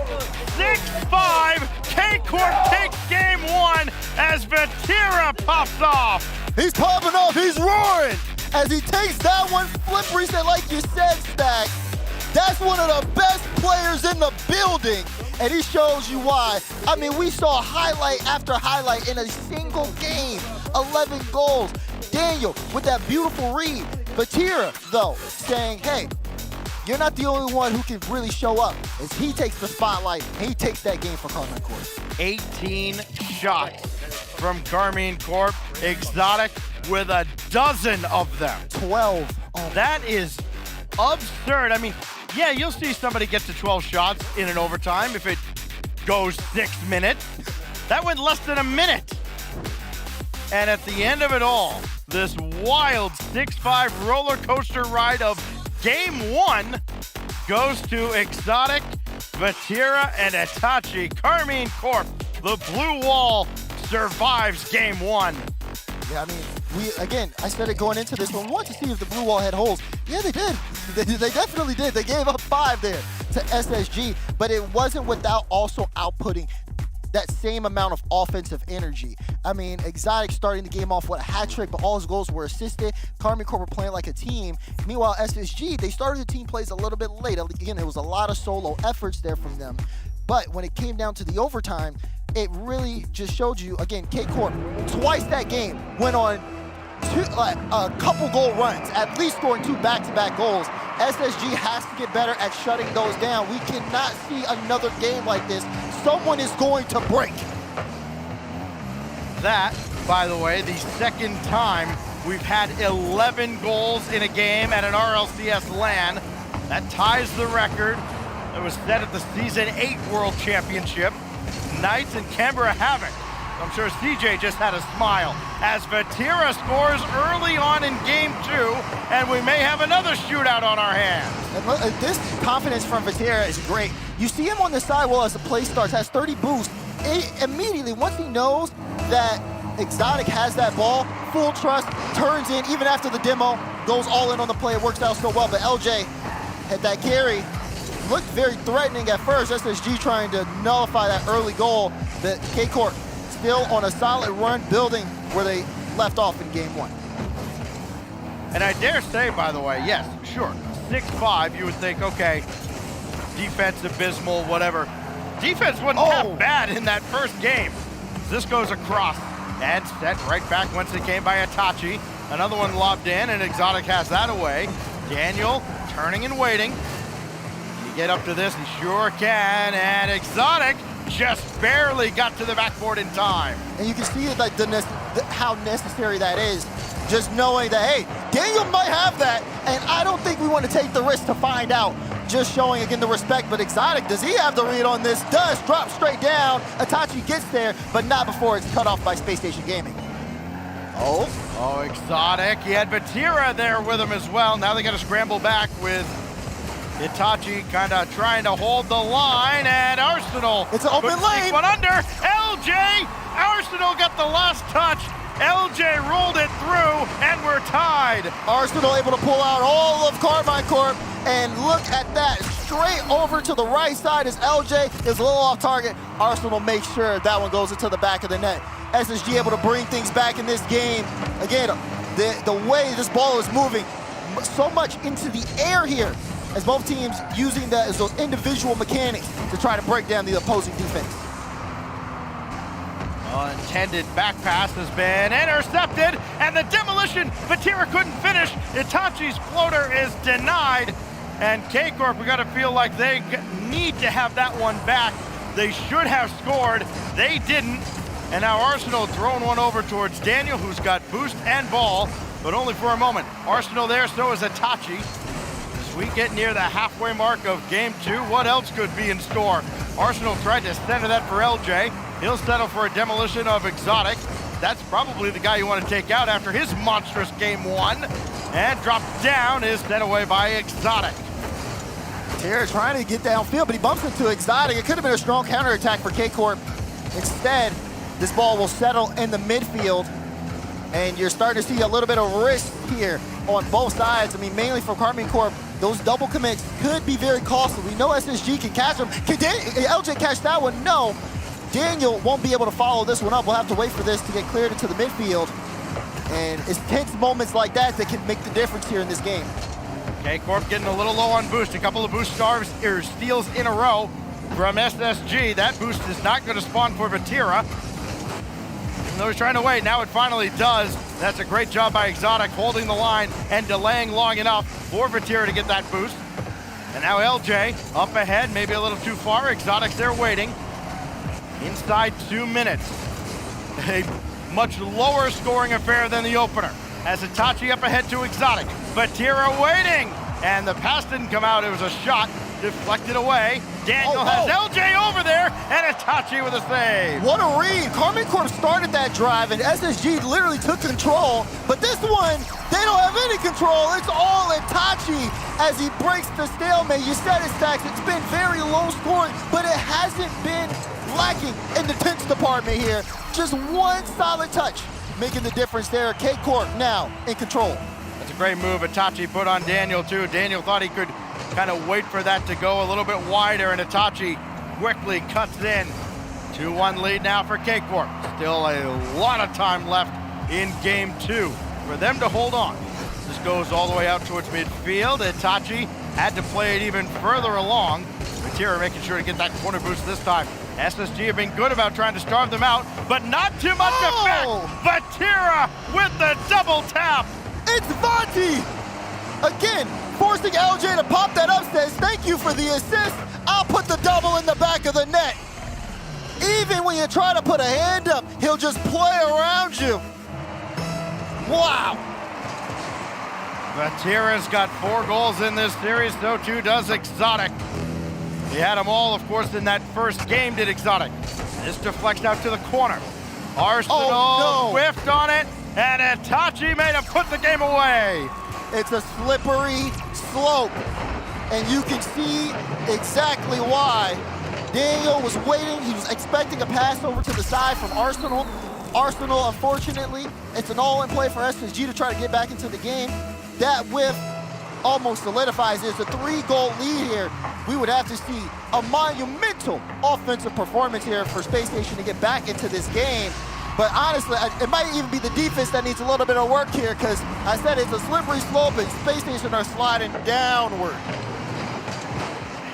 Monumental, mountainous, Herculean. That's about the effort that SSG would need right now to stop that man, Vatira. Vatira and Exotic, and then, I mean, Itachi, it's not like he's chopped liver here. He's got 3 assists. He's got a couple goals of his own.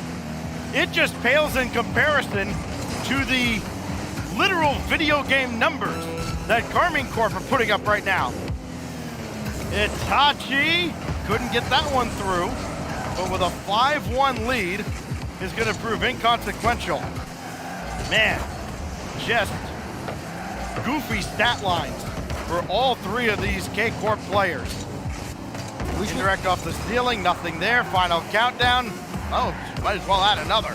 As Daniel is trying to dribble up the rest of the clock here, it seems. And SSG are going to have to go back to the drawing board. They have a game that they feel like they had to have had in hand in game 1 that they give away at 0. KCorp makes them pay, and now they've got their foot firmly on their throat. This goes back to what the desk was talking about in terms of taking down KCorp. Again, requesting that you got to be fast. You got to be in front of them, and you have to make them uncomfortable, not to give them a lot of space. And they said it. It's easier said than done, and you're seeing why. Because even though SSG could output 5 goals in a game, doesn't mean they can do that on a consistent basis. Same, though, can't be said for KCorp. This is 2 games now where they've scored 5 goals. First game, obviously, they scored 6. But it just kind of goes to show you how, in terms of, I mean, that game was great until we hit that minute 30 mark like you saw on the replay. Once that goal went in from Itachi and Space Station started to fall behind, they just kept falling. And now their backs are against the wall. We talked about the blue wall saying, hey, maybe there's some holes. They played a close game against James Cheese. No, they woke up. We should have been concerned when we saw Vatira roaring and flexing on the cams before this game got started. You ready for top-level peak RLCS analysis, Daz? No. But no? You're going to give it to me anyway. I'm going to give it to you anyways. You're not going to beat many teams giving up 5 goals in regulation 2 games in a row. Here we go. Game 3 on DF8 Stadium. Something's got to change dramatically for Space Station Gaming, or they drop to 1-1, and KCorp goes from a perfect sweep to just an offensive annihilation of SSG. Comes the counter.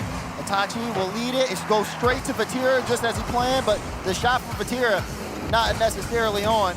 LJ, though, will get a big carry and gets a 50 win. That's great confidence. Showing, again, that ability to create chances there for Space Station, but Vatira is just excels in being able to get that ball out of the blue zone. And a crazy touch there from LJ to be able to make the save. Daniel stops the follow-up, and SSG hold on to survive the KCorp attack. Karmine Corp's attack is terrifying, and it should be for a lot of teams in this tournament. Vatira intercepted by Daniel, and he caught him napping. Daniel with the intercept. He had the soul read, and he ends the first minute of a lot of KCorp pressure with that goal to give him the lead. Yeah, I mean, we talked about the reads from KCorp when they were on the offensive push. Vatira thinks he has a solid touch there. Didn't expect Daniel to literally wait on his touch, saying, oh, thank you for a free ball, and push it right in front of the net. Exotic chasing this one down. Might have got a piece of that off of LJ. Daniel couldn't weave his way through. Vatira, another decoy play. I think KCorp does this better than anybody, and it yields another goal. You said it, the decoy play. Vatira, is he gonna go? Nope. Instead tries to go for the bump. LJ in an awkward spot. Arsenal has to make a touch on the ball, but Exotic, you're waiting to pick the pocket. Again, these KCorp attacks so deadly, and that man there, ready and waiting on any opportunity to get his shot at the net. Again, the numbers just continue to impress. Exotic double to set up Itachi. Vatira lagging behind the play just a little bit, but with the demo, he hit the crossbar, doesn't matter. Everything KCorp touches turns to gold. Itachi in on the act. They're smiling, they're laughing. You see the demo, net wide open. Oh, whoa, whoa. A little bit of some misses there, and Itachi able to clean it all up. But the control, the level of control Karmine Corp have right now, and the confidence they have is proving to be just so much more, so much greater than what Space Station Gamer are outputting here. That being said, SSG are not out of this game and not out of this series just yet. They still got plenty of time as Game 3 continues on. They got to stop some of these plays that Karmine Corp are developing, though, because they are picking that defense apart. It's not the case in reality, but it feels like KCorp is able to set these plays up in slow motion, given so much time and space, created by their clever patterns of the attack, as Arsenal and Daniel not quite on the same page. They can't move forward. Vatira can. What does he have up his sleeve this time? Gonna leave that for LJ to play it back to Itachi. And then Vatira just slowing it down just enough as Exotic gets in on the action as well. Then eats a demolition from behind, courtesy of Arsenal. Oh, SSG though, all in that corner. A little scary, but Arsenal picks up the ball. Flick over to Daniel. Daniel can't make contact, but Exotic, he did have it covered. SSG trying to set up some offense. Arsenal got the fake, but he can't get the goal. Itachi's able to cover up on his teammate. That's one that might haunt Arsenal as this weekend rolls on.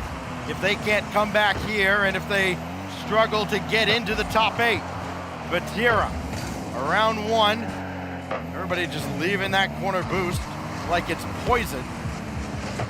And Vatira, another good win.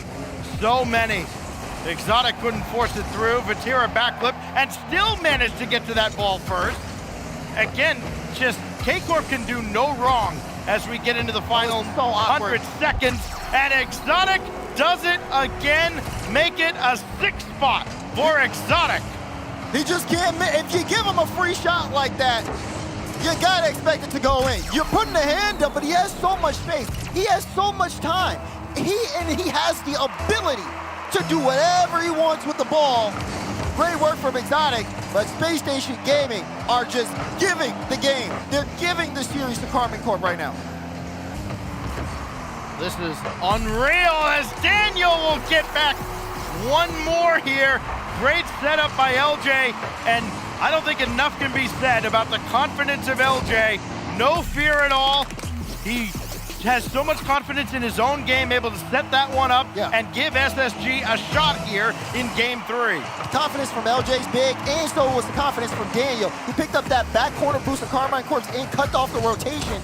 And it's things like that that you need to do against KCorp if you want to have a chance. Works out for them well. But now, can they do it again as time is ticking and it's not on their side? LJ will leave that for Daniel, but he couldn't dive in. KCorp all over it. Looked like SSG tried to beat KCorp at their own game, and it did not work out. Daniel to the backboard. Waterfall down, and the defense combines to dismiss that effort. Oh, goodness. Still available, but Arsenal way back, and he had to be as a safety valve. Down to 50 seconds. Now Arsenal beaten there. LJ hesitated for a moment, and Daniel's got to pick up the scraps. LJ is downfield, but he can't do anything with it. Instead, he gets demoed, pass middle, but Arsenal is not there. So it'll go back on the other way. LJ gets a piece of that ball, but he also gets taken out.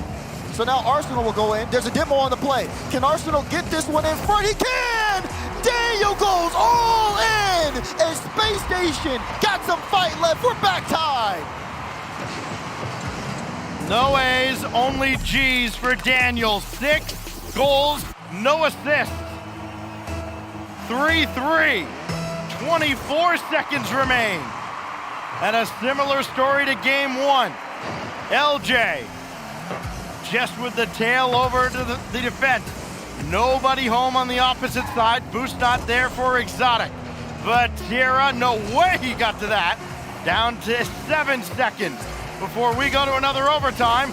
Unless SSG have other plans. Daniel's shot denied. Arsenal can keep it up. LJ's there, and they had to be very careful. If Itachi won that cleanly, it could have gone back the other way. They did. They took the gamble, but SSG has been taking the gamble this game, Stacks. If they play safe, KCorp are just going to play around them. They got to go for some of these risks. Normally, I'd say, be careful, don't play a risky game, but it's the only thing that's going to work here at this point. KCorp have just so much consistency that you got to think outside the box, and it's been working out so far for Space Station Gaming. Can they continue to play in this series is the question. This is the big OT. But Tierra, Daniel had it red. Oh! He's over one, and that's enough! Daniel forces game 4! Look at this read! Off the ceiling! Had the flip! They didn't think he still had the flip. Caught Itachi lacking. And you can see the adjustments. You can see how uncomfortable they're looking there on the blue side. But Space Station Gaming, that young man right there, Daniel, willing them back into this series. 7 goals, and it's just that from Daniel. A couple defensive lapses here and there. You go back to the end of regulation in game 1, and a touch that I'm sure he wishes he never made. But he's more than made up for it by keeping SSG alive in this series at the end of game 3. It's been a great team effort. Even though Daniel has been able to score this, it hasn't been without help. And you had said it too, LJ being a big factor as he had to really just kind of like step up to be able to create opportunities. That confidence went a long way, and so did Arsenal. You see the assist there as, oh, there it is one more time. Itachi, not a chance. Not a chance on that one. And even though SSG won that, you see Chrome smiling, but the team's still locked in. They know they got a long way to go if they want to have a chance to force a game 5. Another short overtime. This time it goes to SSG. And now after just a brief, maybe a little smile and nod and a fist bump, back to business. And meanwhile, across the way, KCorp got to be feeling like they let an opportunity slip by. Fake kickoff. Oh, fake kickoff.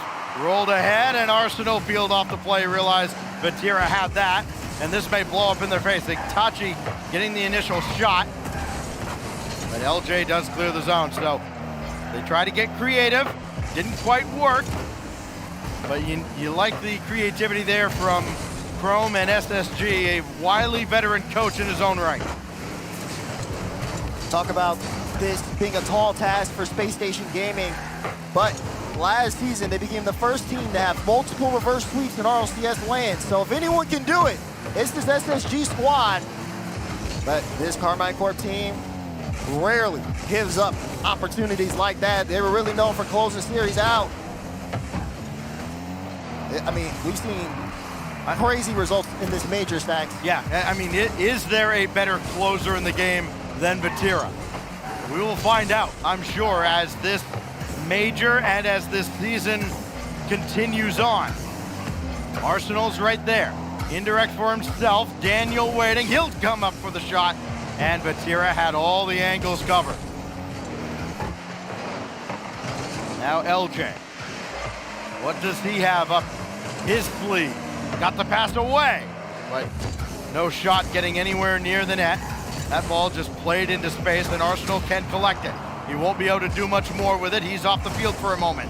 And Exotic, who's been, I guess, tame, maybe, would be the best way to describe it, but still leading in almost every category for KCorp in this series. Now Itachi deep into the corner, and Exotic is just going to wait for Arsenal.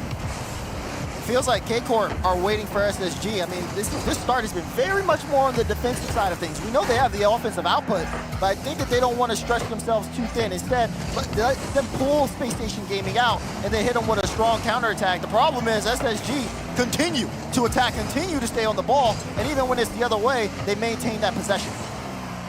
Well, Daniel got around Vatira. That doesn't happen very often for anybody. Daniel down in front, and LJ couldn't get to it in time.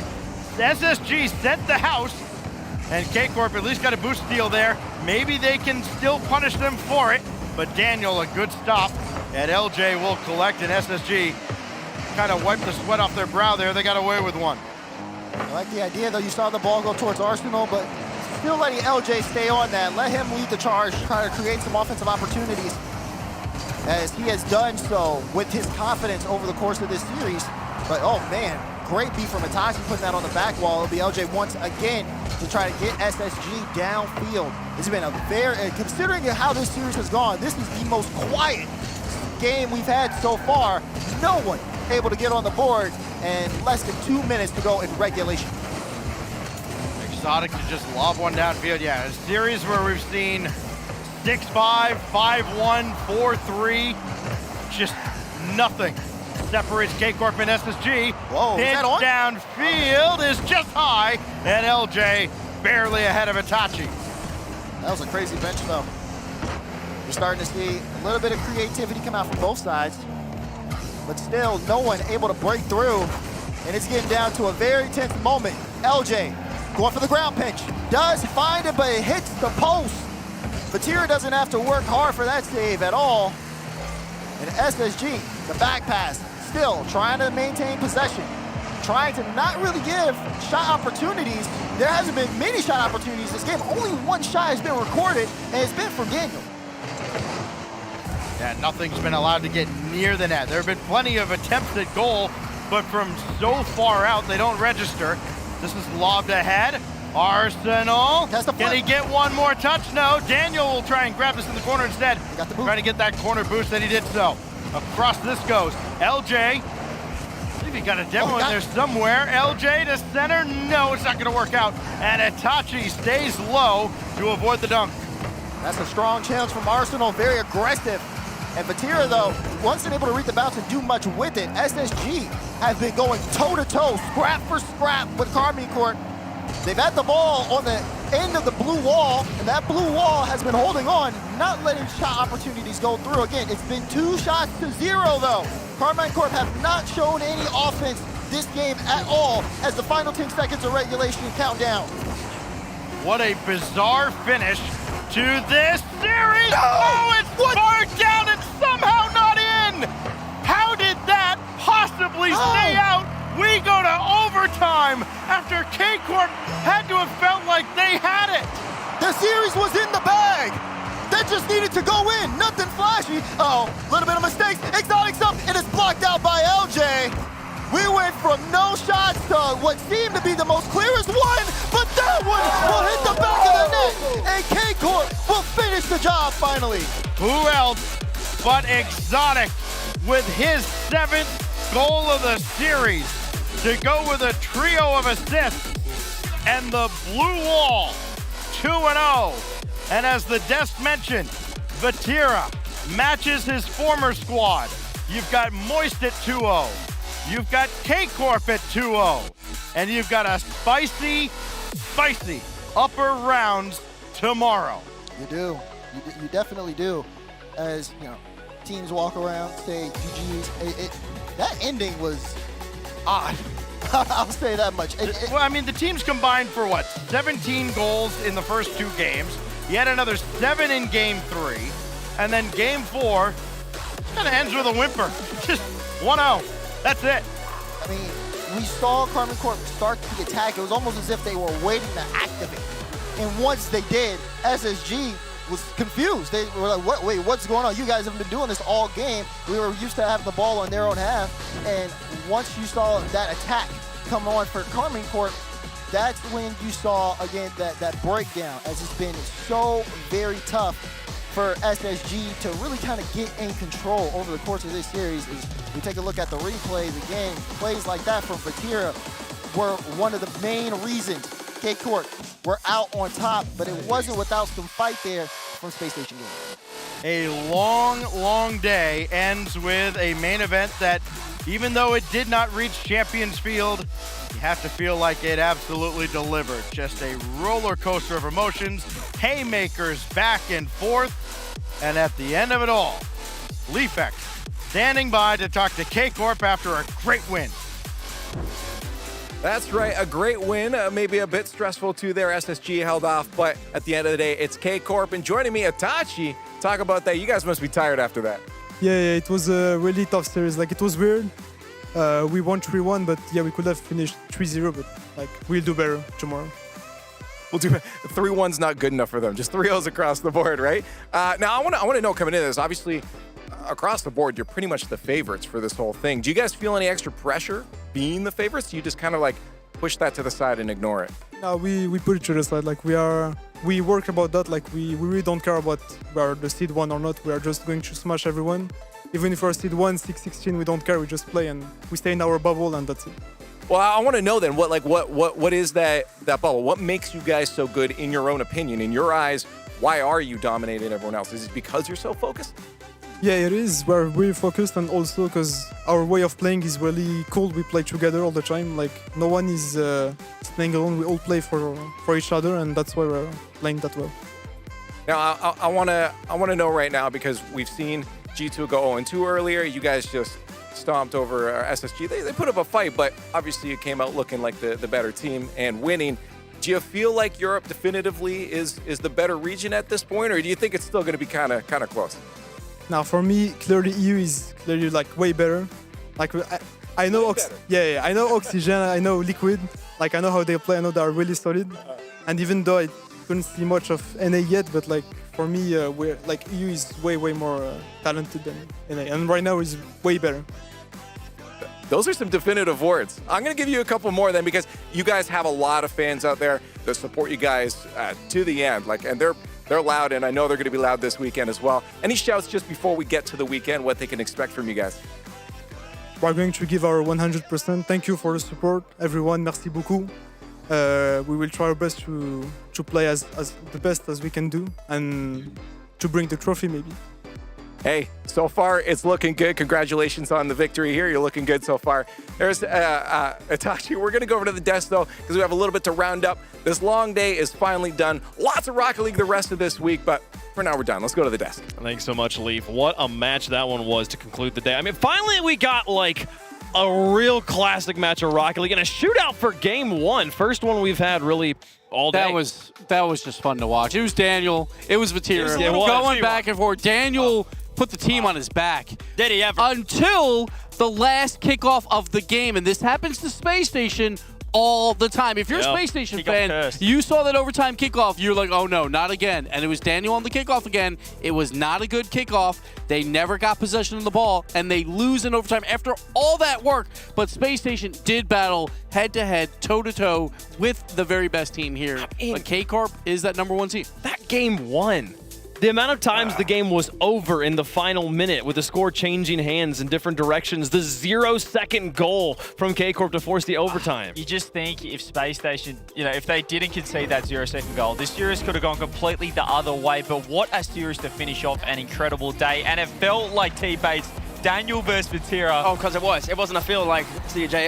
It was Messi and Ronaldo. Messi and Ronaldo. That's exactly what it is. Dan, Vati, both taking blows, and then it was like Zadig and Itachi for KCorp. Arsenal and LJ filling in the gaps, and ultimately Vati takes home the W right here. But let me tell you something, there couldn't have been a better series to close out the day. Tight. This goal style, I know it was off the kickoff, but we don't have the zoom in of, I don't even know how he missed. Was that exotic on that shot with like 2 seconds left where it bounced off the crossbar? Oh, that was crazy. Then we had... So we had a lot of games. We had a lot of games. Let's go back to let's go through round 2, Oxygen and Gen G. And this one, we expected Gen G to come out strong. But we talked about those warm-up series. Oxygen looked like a completely different team, though, than when they played G2. Just so much confidence and felt like it was Oxygen playing another EU team. That's what I felt like. It wasn't the NA #1 seed. They didn't treat them with any respect at all, Oxygen. They were pre-jumping, but then we had Liquid coming up against V1. V1, the team that we just say time and time again, they might not make it to Swiss or they might not make it out, and here they are 2-0. They always do it. They always find a way. They always go 2-0 on day ones. They just know how to play at the beginning of these tournaments. That's on EU soil with all the jet lag, being tired. But version 1 comes out on top. And we still haven't seen the very best out of Beast Mode yet. So I think that's what makes version 1 even more. That is the crazy part, right? Version 1 looks this good without a peaking Beast Mode right now. And that series, I mean, you can talk about this for so long, but let's talk about this one instead. The Club and Moist, both teams showing up in huge fashion here. Going to Game 5 all the way, Moist though able to come out on top. Moist, they're just composed. They're ready to go against KCorp. By the way, there's the match for tomorrow. Moist versus Carmine Corvati versus his old organization. I know Rise is ready. We were just talking to him, but the Club representing Brazil, they played well, they played admirably, and I think they can utilize that momentum they gained from this series. I understand they lost, but tomorrow's a new day. I think they can keep pushing to Champions make it to Field, man. Champions Field with Moist. You see the matchups we've got here. The 2-0s. We'll see Carmine versus Moist. We'll see Oxygen versus Version 1. Oxygen, man, can they keep the run going there? We'll see G2 playing against James Cheese, and we'll see Quadrant versus Pioneers in the O2s. The Club versus Power again. We've got the OCE Sam rivalry. One of those teams will be going 2-1. I'm Gen G versus Falcons. Sounds like an exciting match. They're all good. Like Liquid versus FaZe. Yeah. The amount of mechanics on the field in that match is going to be nuts, too. I mean, the question for the G2 fans as well, can they reverse sweep the bracket? They're either 0-2. Can they find some momentum? And one of Sam or one of OCE will be going 2-1 because you have the Club versus Power right there. That's going to be interesting. Yeah, and Club already took down Pioneers, right? Yeah, in round 1. So normally OCE is the dominant region between them and Sam, but now CJ's retired. CJ's so on the desk with us now, I so think looks it's like myself OCE and lost that Kami match. with that record, not OCE. Now he's trying to take records from OCE. Folks, here's what's going to be happening on the streams. Again, we'll have the B stream going over at twitch.tv/RL Esports. If you want to check that one out tomorrow, make sure you go hit that follow button so you can easily follow the action there. They'll start off with Club versus Power, so they're getting a good match to start the day. We're going to start things off with our 2-0 matches, though. We'll send 2 teams through to the final day, and then we'll close things out with the 0-2 matches. Yes, and then we will also show the 2-1 matches later. So 5 teams for tomorrow will make it to the playoffs. So a lot of games to be played, but 2 teams going home tomorrow. Something tells me as well with those B stream matches, they're not going to be sweeps tomorrow. There's 24 tomorrow. matches going up there. That is crazy. And I want to make sure you got both monitors up. There's going to be excellent Rocket League action. And yes, that's the round 3 schedule. We will also be playing round 4, though. So another long day of excellent action coming to you here from Rotterdam. And my goodness, is there one takeaway from today for you, CJ? Just it doesn't matter how the online season goes. I think welcome to LAN. We just saw Power sweep G2. Like anything happens on LAN. I think it doesn't matter. You can do all the research you want. There's something special when the teams get together in person. And you can do all those prediction videos. It doesn't matter. And you can try and go chalked. People will still get angry with you, but it doesn't matter. Because when you come here, we just see crazy results. Power beating G2 in a sweep. No one would have ever had that, ever. So that's why we come here, we play the games, and that's the beauty of Rocket League. Any of these teams can walk away with that trophy.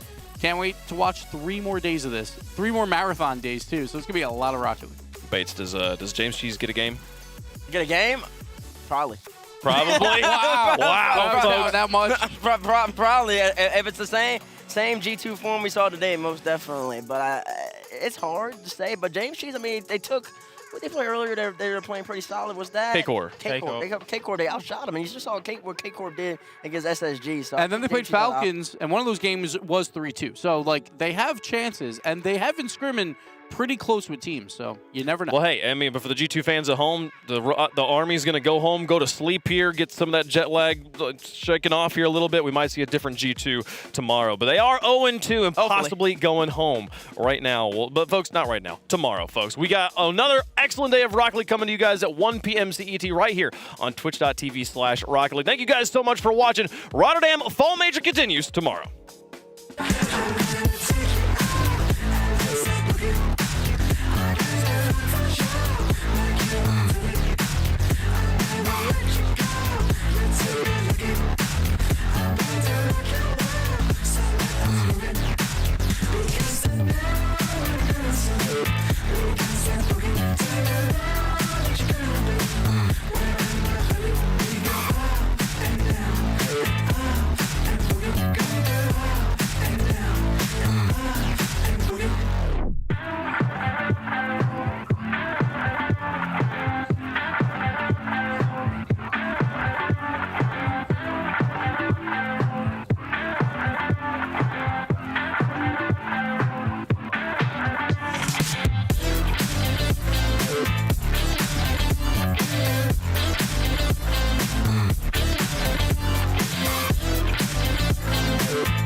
defense, though, with TJ sends one to the backboard, tries to send one to the back of the net, and he will triple touch.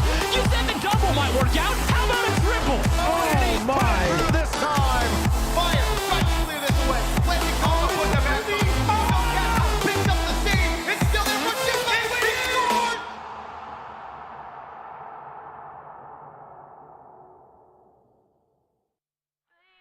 Always on my mind.